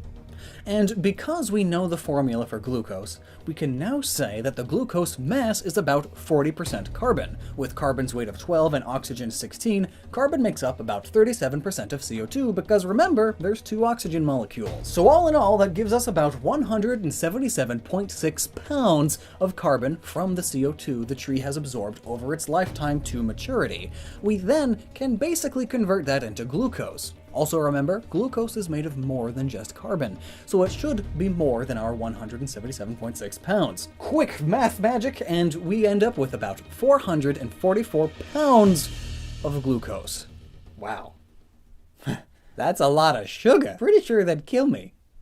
Or anyone for that matter. This is roughly 976.8 kilos for you across the pond, or the border, or anywhere else. And remember, the tree only uses about 80% of its glucose for growth, during grow times at that, so we have to do a little more math.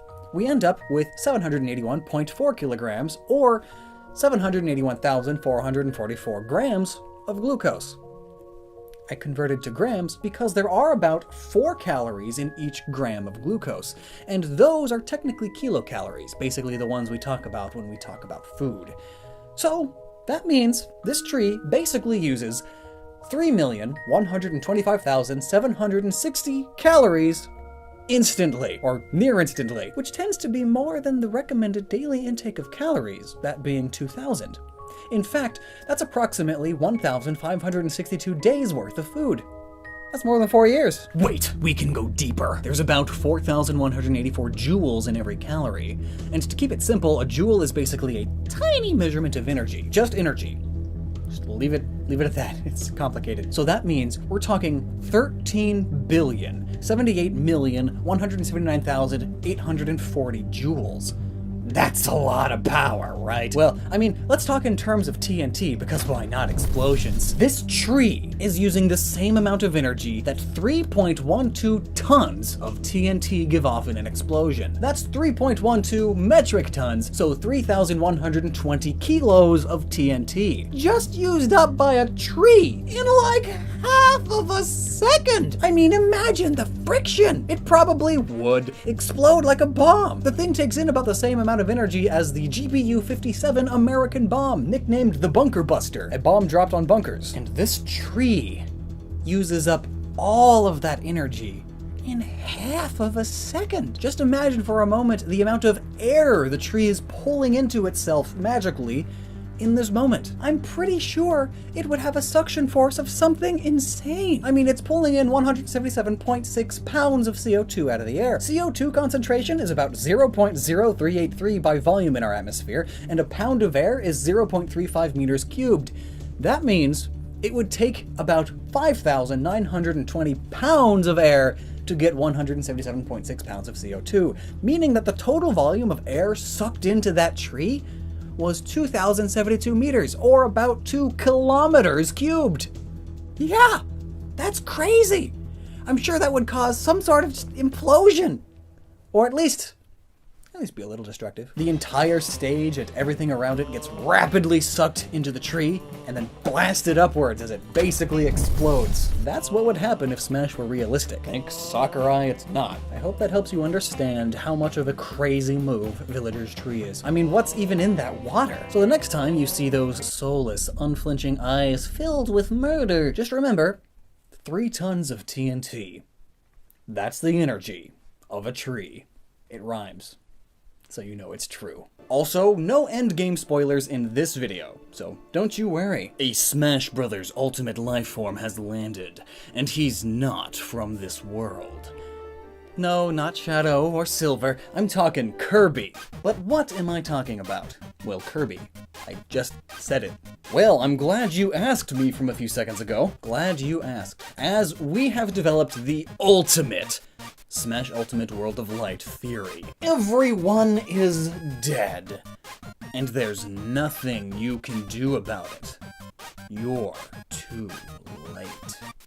You may have saved the world, but everyone you saw evaporate right before Kirby's eyes is still disintegrated. Kirby isn't actually in his own world in World of Light. I mean, that goes without saying because it's Smash Bros. Canon, not Kirby canon, but it's complicated. So in the intro of World of Light, we see all of the heroes get approached by Galeem, who then explodes light everywhere, captures all of the fighters besides Kirby, and creates a new world filled with possessed puppets of all the fighters. Kirby was the only one who was able to warp away on the Warp Star and wound up crash landing on the now desolate landscape, where Galeem's evil is law. Now the fool seeks to return the world to its proper order and undo the evil that is Galeem. Gotta get back to the past. Samurai Kirby. The Witcher. Now, Galeem in and of itself is pretty deep, so that's for a totally different video, as that video is going to have spoilers in it. But we will briefly touch on what it is. But first, in the epic escape scene, Kirby is seen to warp out of danger on his trusty Warp Star. I mean, Galeem's beams theoretically must be about as fast as light, as they are made of light, and they eventually do this. That's faster than light. But if Kirby's Warp Star can go faster than light in order to outrun those beams, then yes, we may have a viable way for him to make it out of there. After all, at faster than light speeds, we get some interesting things happening to physical stuffs. At least theoretically, because we don't know exactly what happens at FTL speeds to physical bodies. But we do know for sure that if you looked backwards while going FTL, you would only see darkness. What's he doing there? What are you doing? You gotta go. Get out of here. Shoo. Other interesting facts, if we go based off of our good old buddy Albert Einstein, we know that E equals mc squared. And we know that the faster you go, the more mass you got. So, if you were to go 90% the speed of light, you would weigh about double. But his theory is all about relativity. But if we were to go faster than light, you wouldn't be able to see anything, so there wouldn't be any way to know or record what's going on, as there are no signals even at microscopic levels. Light's just not fast enough to keep up. And at these speeds, the laws of physics get kinda wonky. So we'll just leave this as when you go FTL, anything could really happen. Even possibly time travel or interdimensional travel. I mean, Star Trek kind of just explained away all the issues that way. Now if only we could find some dilithium crystals and antimatter. Anyways, we have a super fast heavy star that a small poofy boy is riding so fast that it just blinks out of existence. At least for a while, as he eventually comes back and crash lands in a totally different place. Okay, so let's stop talking science and talk Smash theory, because I mean, who even likes science? Especially when we're talking about Smash Bros. You should check out my series all about the science of Smash Bros. Here. Let me know if you want more of them, because I'll keep doing them. I love doing them. How strong is a Falcon Punch? How fast would Link actually have to spin in order to fly? Shameless plug. I'm pointing out that it's a shameless plug to appear less shameless, and it's funny. But in doing so, it ultimately makes me all the more shameless. So here's the big question that spawned everything. If Kirby was the only one to survive Galeem's death entrapment lasers, then shouldn't, in theory, Kirby be completely safe, never captured, and thus no clones would be made of him, right? No puppets for spirits to possess. And yet, we see many Kirby puppets inhabited by spirits. Something's going on. Now, I can't overlook the spirits board as it's just gameplay, but I mean, in World of Light specifically, there's kind of a story going on here, cutscenes, a plot, and then Sakurai just went and ruined the lore because he wants his Puffball to be the star, but he also wants his Puffball just all over the place.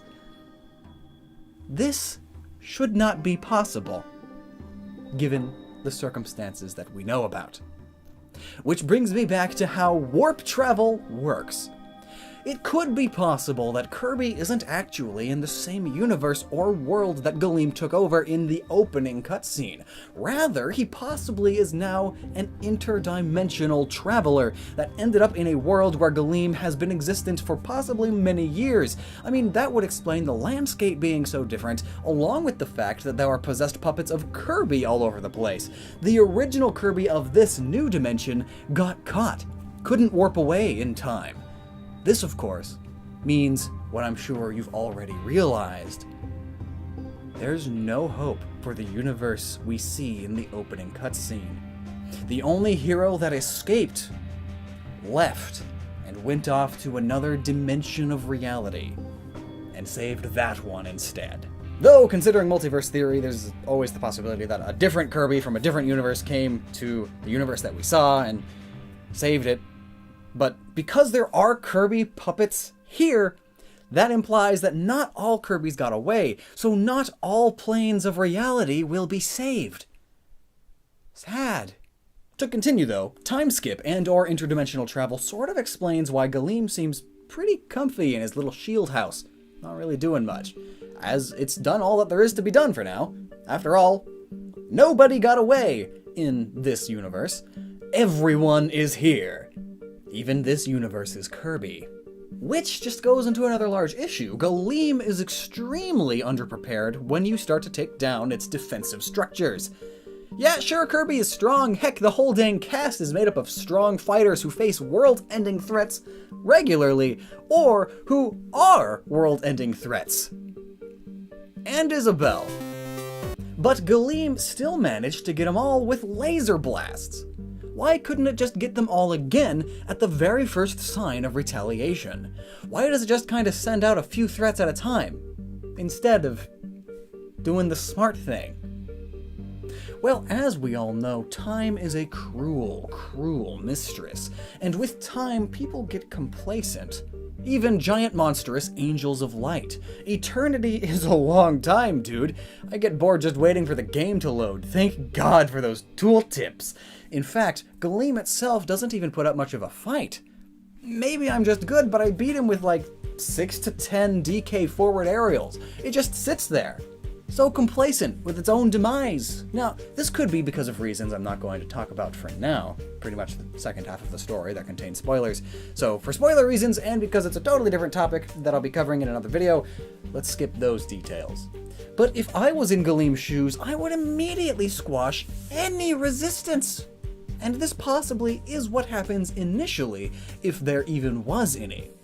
But it's since been Many years? Many decades? Half of an eternity? Who knows? And the spirits who inhabit the puppets are only clones after all. Galeem hasn't ever had to stop any uprisings that are led by untainted true-form heroes. And it lets its guard down, or becomes bored of its fun, or simply it could just not be as powerful as it once was. So, it is completely plausible that Kirby, in trying to escape Galeem in his own timeline, went FTL, and not only went to the speed of light, but went far beyond it, which is why we visibly see him blip out of sight, as we no longer would be able to see him.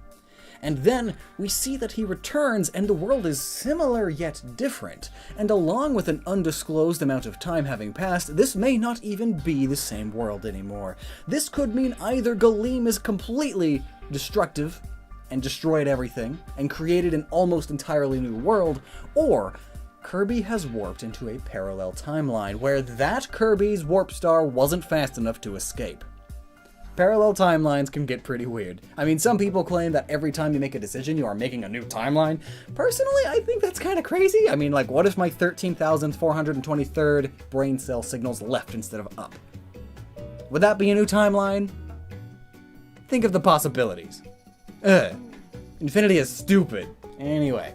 Time travel isn't that far off either, as again, faster than light travel can do things normal physics doesn't allow, as we just can't tell if it's possible or not yet. And perhaps, in this time-traveled but still the same world possibility, the Kirby Galeem caught isn't really Kirby specifically, just another being of Kirby's species. Like Meta Knight. They're out there in the universe somewhere. So, there's two fun possibilities. Everyone in the opening cutscene is dead forever, or the Kirby we fight isn't even a clone of the real Kirby. So as you all know, Smash came out and I promised you people videos. So why not just make theories about World of Light, the single-player Smash adventure mode thing? And yes, I know we weren't the first to talk about World of Light and its story and meaning and all that, but Nintendo didn't give us an early key. Just a free one. But still, thanks a bunch!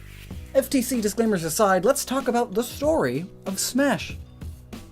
Well, I suppose it's more of an adventure mode, because it's not really that well laid out of a story. You kind of need to make assumptions.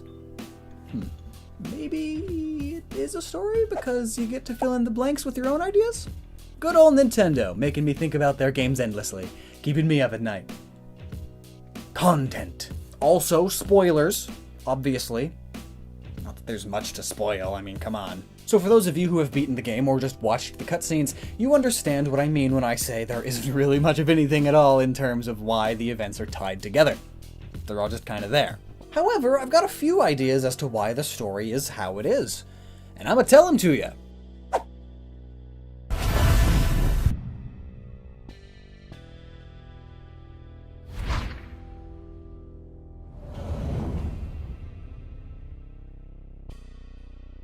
Alright, let's get down to business. What was up with how easy Galeem was?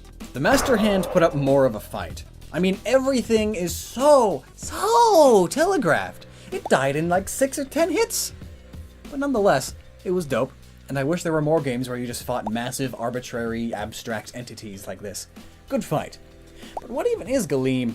And why did it decide to take over the world? And recreate it in its own image? There are many theories as to what it is exactly, and some are more realistic than others. No, Josh, it's not a Pokemon. Yeah, keep it out of the script. I know it has wings, that doesn't mean it's a Pokemon. Maybe it's symbolic of the toxic Smash community wanting a stupid amount of characters in the game. Now with all of the spirits, everyone is here. Shantae, Geno, Waluigi, the Chorus Boys, Rayman. It's exactly what they've always wanted. Oh, and now Sakurai has to be the bad guy and say, no, let's be realistic. We can't do that. Stop yelling and being toxic. Blah. And ultimately the answer is balance between the two. There's a game theory in 30 seconds. Josh, no. It's not a flying type Pokemon. It's not Sephiroth either. What? Oh, people online are saying it's Sephiroth or a new Final Fantasy villain?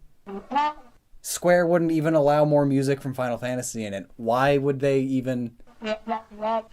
No. The theories you read on the internet these days. Ugh. I mean, some are pretty decent. Some believe that it's an altered Master Core, or possibly the true form of Master Hand's body, while I myself subscribe to the camp of a biblically inspired angelic being. In fact, speaking of subscriptions, YouTuber pal Gaijin Goomba recently did a video all about Galeem's inspirations too.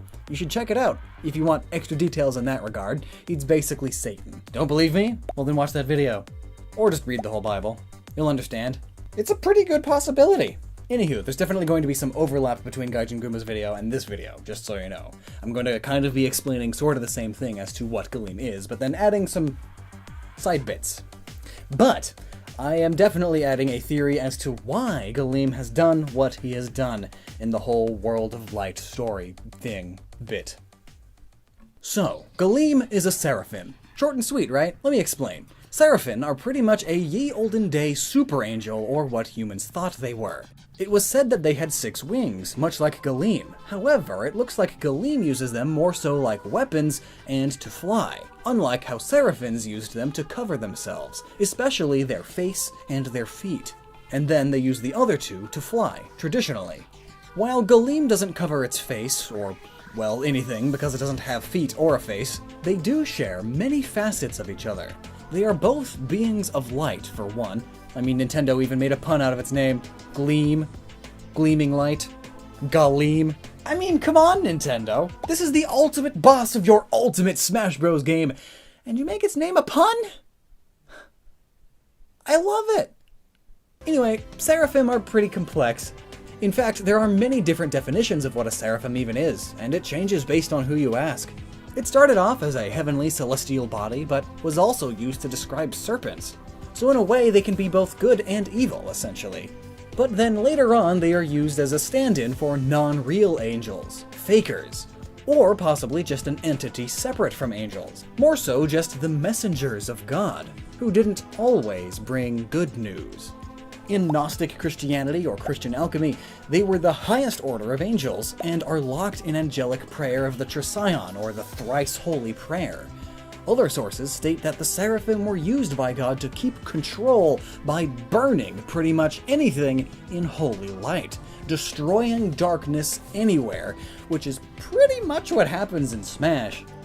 And I mean, this isn't the first time Japanese developers have used biblical references in their games. I mean, have you seen any of the Final Fantasy or Shin Megami Tensei games? They sure do love making normally good entities like angels and holy saints and Western organized religion, even the Judeo-Christian God, as the evil antagonist. Or just having the twist of the good guy was the bad guy all along. It's happened so much it's almost not even a twist anymore. It's a JRPG stereotype. A bunch of high schoolers going to save humanity by killing God. Original. But back to the theory, Seraph were also said to be a sign of the end of days, the apocalypse. It's pretty spot on here with Smash Bros. The entire galaxy is destroyed in a single moment. Everyone's spirit is freed from their mortal coils. However, there seemed to be a problem. Galeem wasn't actually able to finish the job. And this may be because of humanity's, or the fighters in this case, free will. That, and Kirby technically wasn't snatched up, so the job was incomplete. I did a whole video about that theory right here. Check it out. So while Kirby was still alive, Galeem wasn't able to finish the Rapture, essentially. Galeem must not have had a backup plan if they got away. Probably figured that they wouldn't fight back. But most people are pretty scared of death. And that's natural, so don't worry. But I mean, if it's time to put away your toys, boy, you'd better put those toys away. And this is where humanity comes into play. Or I guess, keeps playing. You see, man has free will. If you believe that anyway. To quote the Bible, Proverbs 16:9, "A man's heart deviseth his way, but the Lord directeth his steps." And really, that comes down to how sovereign you believe God is. If you even believe in him, really. Not trying to be a preacher or anything, just saying. It's a biblical-looking entity, so we're referencing Bible stuff. We see free will explained in the Bible as, and I'm paraphrasing, a lot, hey man, be good, or other people are going to get you, and God won't help you. Because free will. Anyways, free will always messes things up. So Galeem, being an entity of pure light and order, wanted to put a stop to all of this fighting, as most Goody Two-Shoes characters seem to love to do. So, Galeem must have had trouble after all of the fighters don't go down without a fight, meaning it had to use its ultimate move. I mean, what were the fighters doing here in the first place? They had planned to fight off all of the Master Hands, I guess, but Galeem's already there. So they were definitely all going there to fight Galeem. You know, this is also the same cliffside that was in Brawl. Maybe they just beat Taboo, and then by beating Taboo, it summoned this thing with all the Master Hands. Anyway, getting sidetracked again. Galeem's ultimate final smash power move eviscerated all of existence. Besides Kirby. So now we get to the whole philosophical downfall of humanity because of his free will. Anything with free will do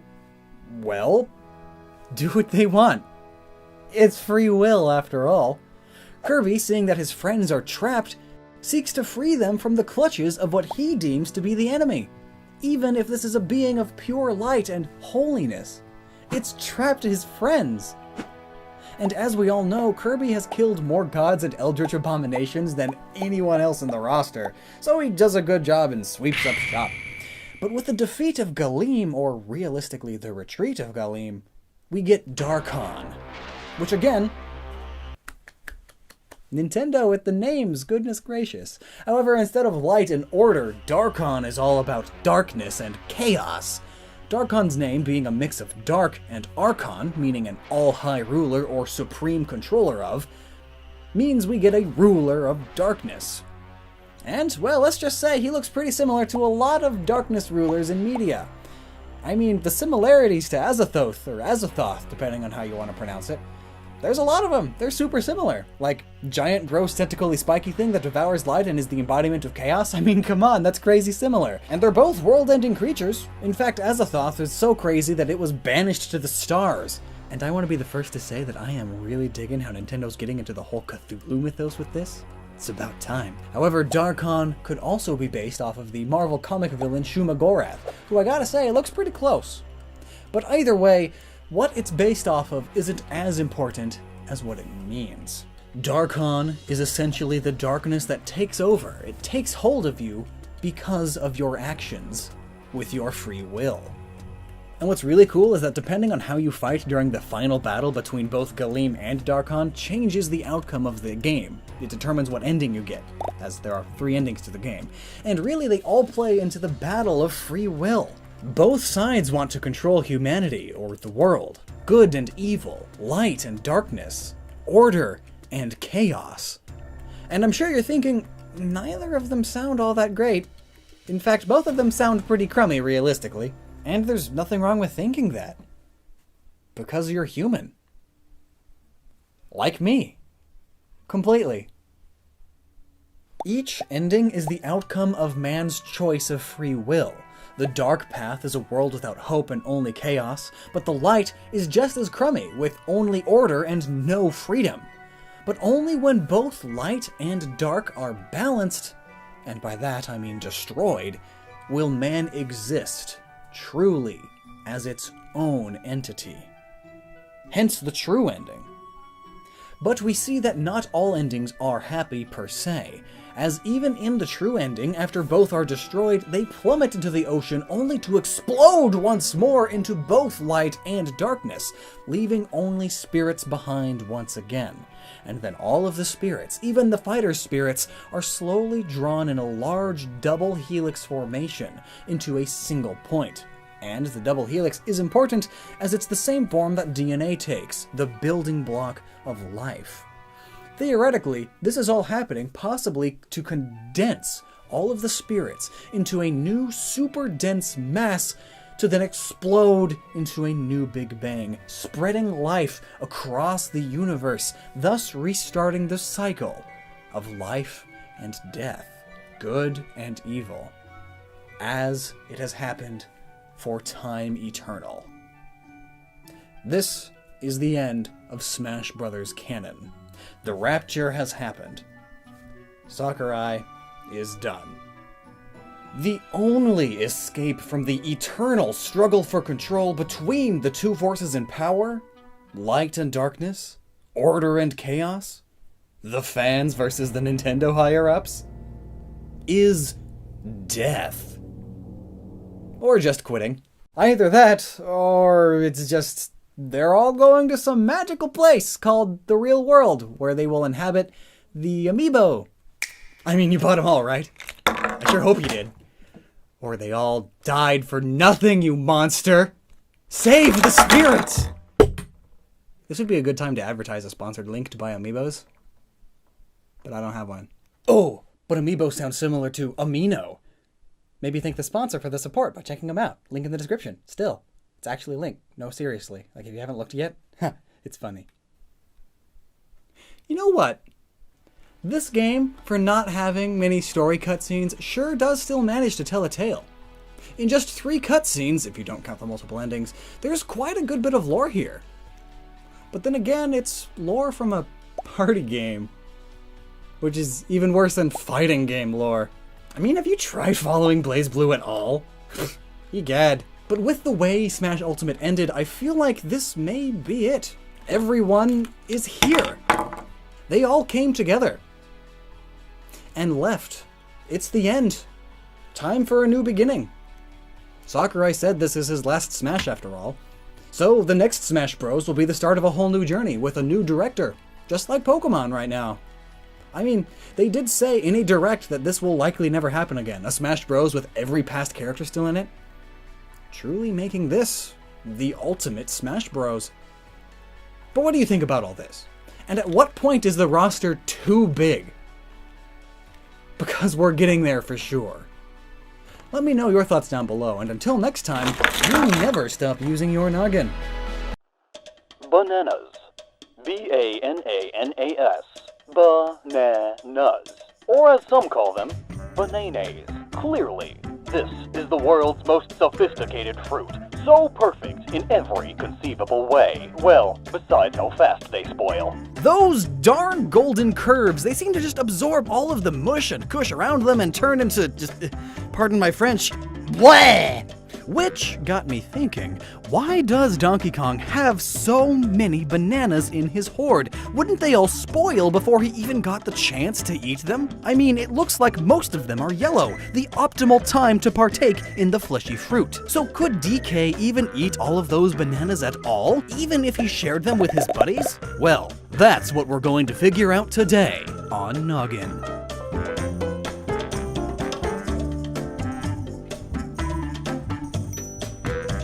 Bananas are grown in tropical locations and are in fact part of the diet of many creatures. And boy, oh boy, there are tons of banana facts. The average American eats 27 pounds of the boneless yellow fruit per year. Which may sound like a lot until you consider the average Ugandan eats 500 pounds of bananas every year. What? Well, I mean, I guess bananas grow over there the way that corn grows here. Here's another banana fact. Bananas are actually classified as an herb or herbicous, meaning that the plant does not contain any wood-like fibers. Huh.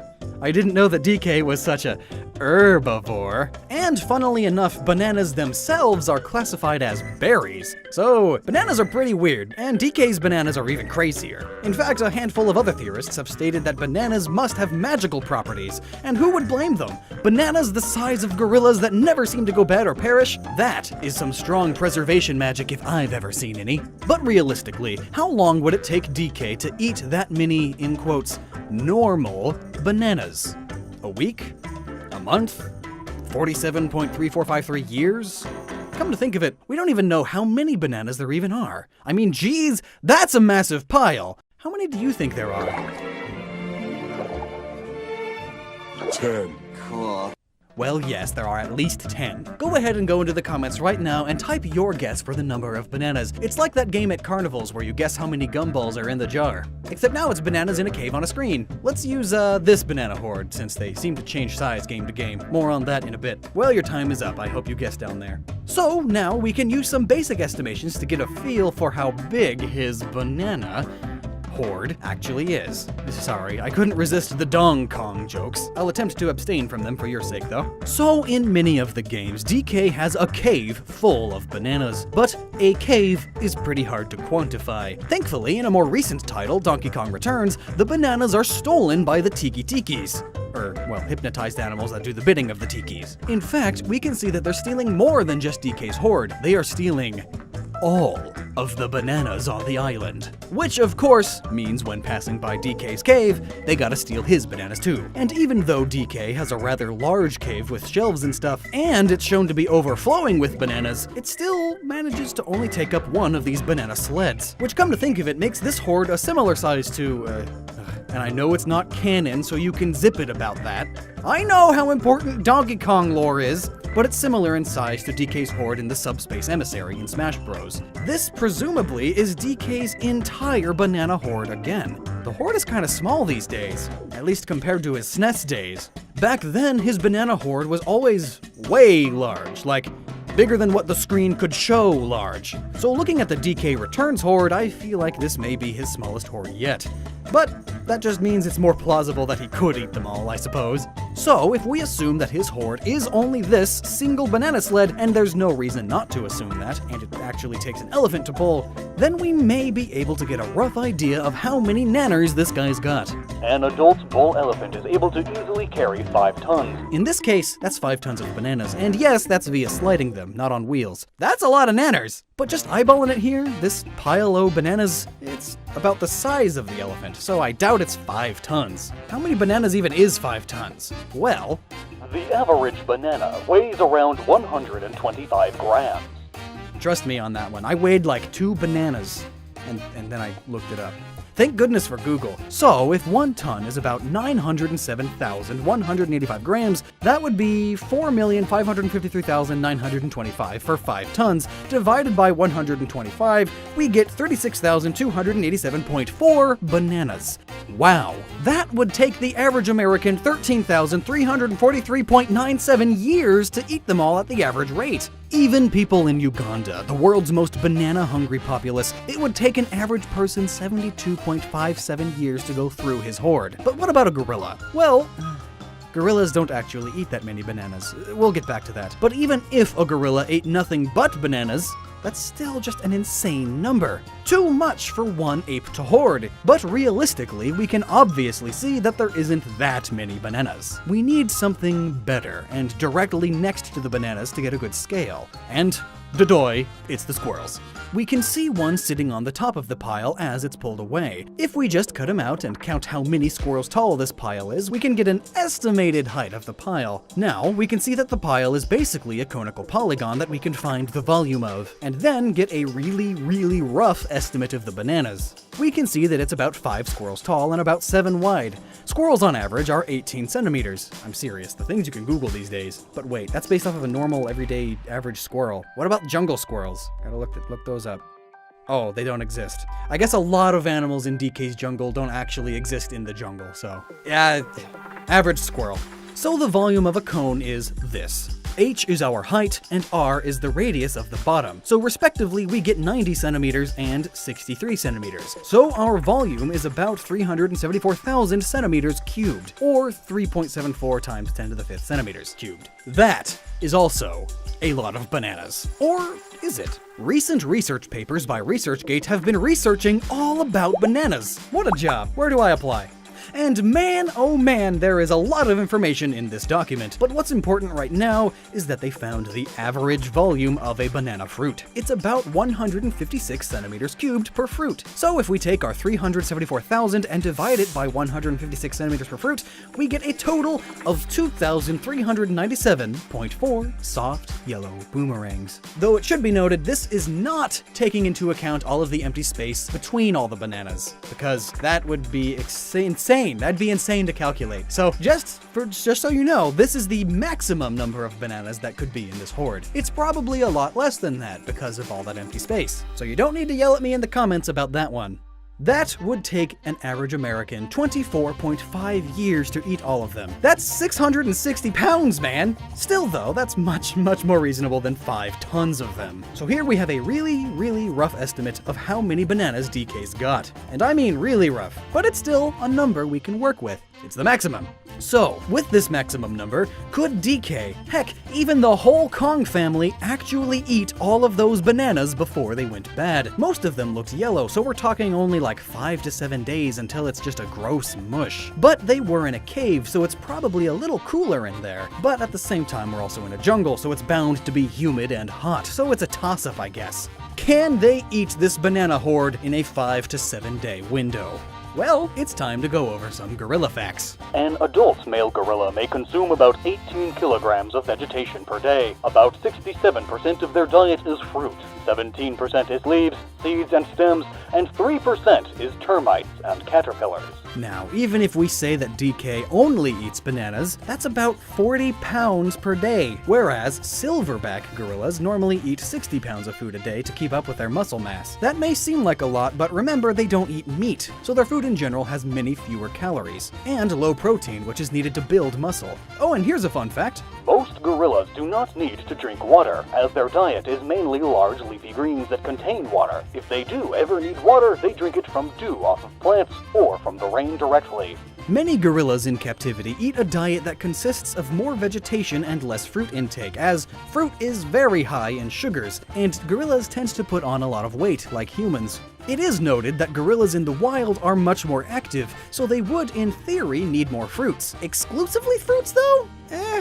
Even then, DK would probably begin to pack on a few pounds. Acceptable for some DeviantArt fandoms, but not for an action platforming gorilla. Gorillas in the wild are also known to not really ever stop eating if there's food available. But they are smart enough to know not to strip an area of food entirely, and they carefully remove fruits from vegetation so that they will grow back quickly. If given the chance though, many gorillas will gorge themselves on food. So we may be able to stretch DK's eating limit by a bit if he really goes at it. But no swimming, swinging, or running for at least 30 minutes after you eat, DK. You could drown, even though you can somehow breathe underwater. I never got that.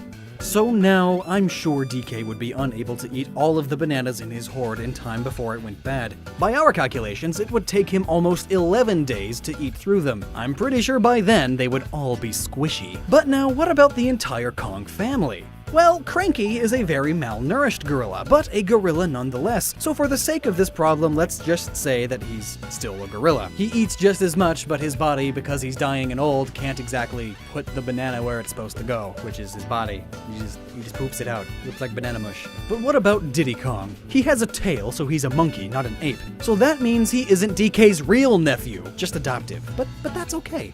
They love each other all the same, maybe even too much. But what is Diddy then? In our research, we found that he's pretty ambiguous. He could be a number of things, but most commonly, many claim that he is a spider monkey, so let's just go with that. A spider monkey is a small, about equally intelligent creature that eats mainly fruit and seeds. In captivity, it's suggested you feed spider monkeys about 4.5 pounds of appropriate food per day. In the wild, it may be more or less depending on food availability and their activity levels, however. Dixie Kong is a chimp. Being omnivores, they eat both meat and plants. I wonder if she's ever threatened to eat Diddy if he keeps annoying her. Because chimps have been seen eating monkeys, and not rarely or anything, all the time. Better watch out, Diddy. But again, I guess that would be fine in some DeviantArt fandoms. Ew, why do I keep thinking of that? Most chimps graze all day, so it's pretty hard to say how much they can eat. But some researchers have stated that the average chimp intakes about 8 pounds of food a day. So let's go with that. So now, that's about, if I can count real quickly. Yeah, that's about 112.5 pounds of food per day for all of them, assuming that Cranky Kong eats about the same as an average gorilla, maybe a little less. Donkey Kong's horde being about 660 pounds maximum means it would last about 5.8 days, assuming they all ate at a normal pace, meaning if they gorged themselves, they could eat it even quicker. Well then, that's totally totally reasonable. It's like if you go to the grocery store and buy a week's worth of food. It's just that DK must have had a banana coupon and only likes bananas. And even if Cranky Kong can't eat quite as much anymore, that just means there will be some spoiled leftovers, but only a little bit, and I'm sure we all have a little bit of spoiled leftovers from time to time. After all, often it's pretty good to stock up a bit. What if DK has a dinner party and has little banana slices on toothpicks as hors d'oeuvres for his guests? I love that mental image. So, I'd say it's very possible that the Kong family could eat their entire hoard of bananas before they got really nasty. In fact, depending on when you eat a banana changes how much fiber or sugar you get, so maybe they want mushy nanners. Who knows? But now you can reasonably know that DK and friends could eat all of those bananas. And that bit of knowledge is magical and super duper important. Double toil and trouble. Help this video survive the demonetized bubble.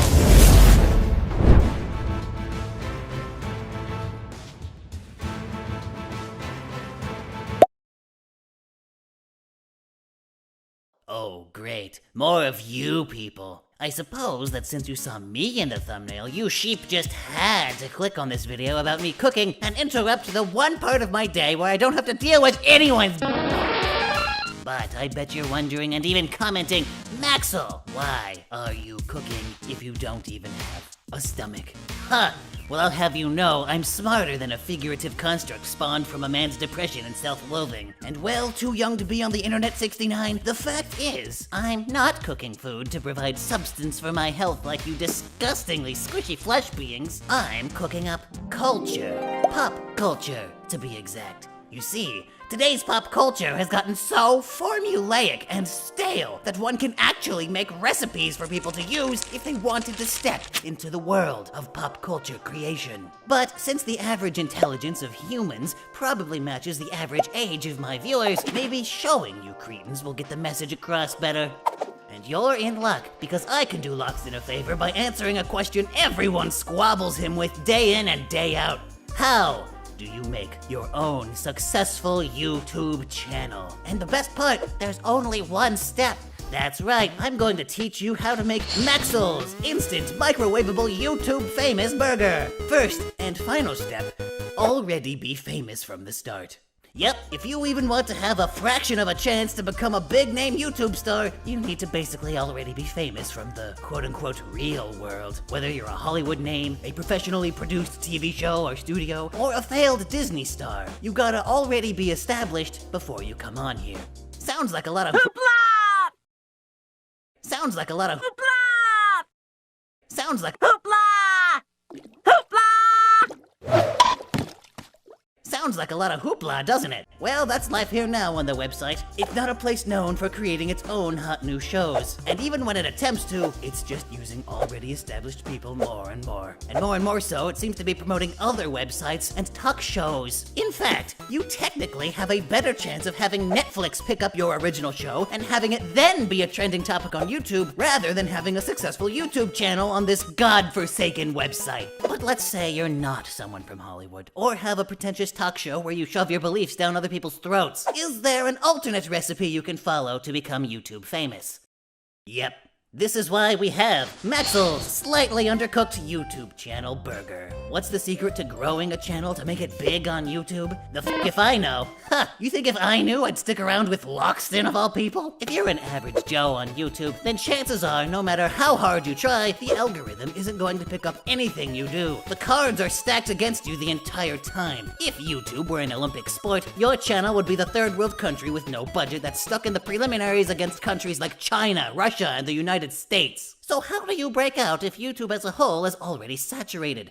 Simple. Throw everything at the wall until one thing sticks. Find that one thing that makes the flock of YouTube sheep wander into your pen so you can feed them the schlock they want to eat. I'd recommend just trying to latch on to trends on YouTube until something works and people begin to associate you with something. Or if you're really lazy, just talk about sexual things in an advertiser-friendly way. Using good old Lockstin as an example, he started as a pathetic channel, just putting any old video into stuff. Until one day he decided, hey, I want to latch onto a challenge MatPet gave his viewers. And so he did that, as well as other theory videos, until he realized making a video about Mario's balls and scantily clothed women made him way more popular than anything else did at the time. Also, Pokemon. Because Pokemon seems to be the easiest way to sneak into YouTube. Why do you think there's more poketubers than anything these days? So, congratulations, you made it to step 2. You managed to find something with an audience that managed to look at you for more than 5 seconds. Now, I sure hope making that one video that happened to do well was fun, because now you gotta do it again, and again, and again, and again, and again. YouTube's algorithm basically wants this out of its content creators. Find something you're good at. No. Find something other people think you're good at, and do that same thing forever. So every week, or even every day, you gotta make a new video of you doing that thing that made you popular. Yes, it will get boring fast. Yes, it's significantly more fun to make whatever content you want to broadcast, but it's the only method on YouTube that promises a small channel like yours to possibly maintain a fan base. Because everyone's attention spans are about as small as Lockstin's. Hey, I wasn't finished! Well, the technology. This is the only part of YouTube where you actually have to have substance and competence. You need to harvest the best tech you can muster all the time for every video. Your tech always needs to be evolving since technology itself is always evolving, and your competitors are also always constantly evolving to outdo your content. Prepare to lose a ton of money buying something that'll no doubt be irrelevant in a few years, even if not a few months. Looking at Lockstin's channel again, the man has switched technologies how many times? Like 7? In just 4 years? YouTube has officially become Hollywood, where all creators have their funds flushed away on tech, and the only people who reap profit are the people making the tech people keep constantly buying. Word of advice for all future stock people, just keep buying in companies that are making recording technologies. Society's constant reliance on recording stuff means people will never lose money on investing in it. If you plan to run your YouTube channel like an island, separated from all other channels on this piece of junk platform, it's going to sink into the ocean of obscurity in a matter of seconds. Having good technical work and a strong amount of creativity will be useful, but if you want your channel to even survive for a year on YouTube, you gotta network with the other channels. And let me tell you, networking is the part of running a YouTube channel where you basically have to take that part of your soul that has compassion for others, and you smash it into a billion tiny pieces that can never ever be put back together again. Networking, on the surface, looks really appealing because you get to potentially go buddy-buddy with other channels, but in reality it's a lot less enjoyable. Sure, it's all cool to get noticed by a senpai channel you seem to admire for some reason, but then you need to think about the image of the channel you're being associated with. Is the bigger channel advertiser-friendly? Do they have a toxic fan base of radioactive trolls that ruin everything that person touches? Do they use an animated skeleton in a hoodie to spout their actual opinions on everything because they're afraid of public backlash and need a fictional scapegoat they can pin controversy on?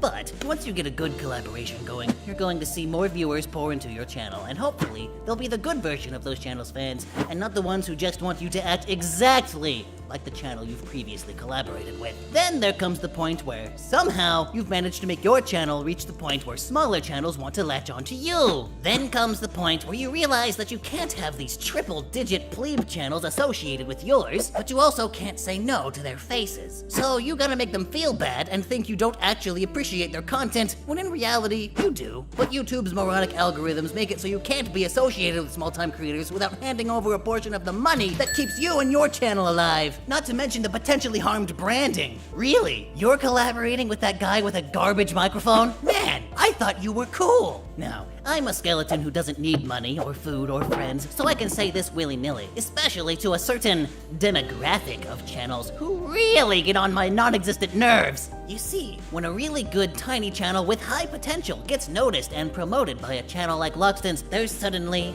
hundreds of small, tiny channels with awful content that suddenly think it's open season to collaborate with him. The problem is, they don't see that Lockstin has hand-picked this original tiny channel because he has massive amounts of respect for their work. They just see channels like Arlo and Birdkeeper Toby exploding in popularity after such collabs and think they can get big simply by appearing in the same video as Lockstin. And this is especially the case if Lockstin idiotically made a program that allows tiny channels to state their own theories. God, how did you ever think the Gnoggin program was a good idea? It basically killed your channel for a year, man! Case and point.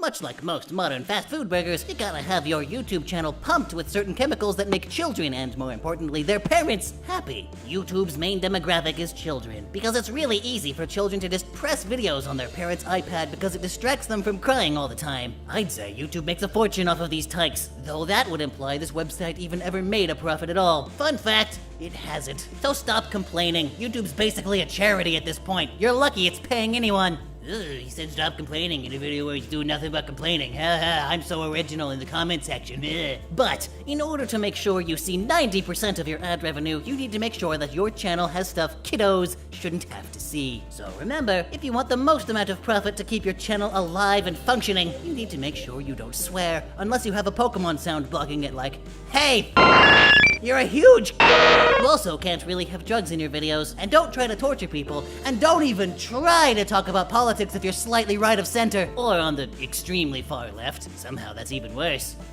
Though, there are plenty of talk shows that do exactly that and get money by the truckload. Stupid! So once again, just be famous from the start. You also can't have scantily clad women, even though there are plenty of giant channels that do that constantly. Also, don't show violence, even though WWE and UFC are incredibly successful on this website. And remember, you also can't talk about suicide awareness or LGBT people or black people, or even make videos where ad revenue goes to survivors of tragedies. Basically, if you aren't already famous or are a channel about playing with toys for 5 minutes, it's going to be hard to make any money on this website. So, that's when you need sponsorships! Okay, by this point your channel must have gotten some recognition and momentum because somehow, by the grace of Skeletor, you're getting sponsors. Hooray for you. Now comes the fun part of figuring out how to A, decide which offers you'll take because your fans will actually want it, and B, figure out how to incorporate them into your videos so people don't walk away from you and call you a sellout simply for trying to stay alive because making sponsored videos pays significantly better wages. Seriously, 1 or 2 sponsorships can double your month's income. And of course, even with sponsorships, don't forget the ads. Those things everyone on YouTube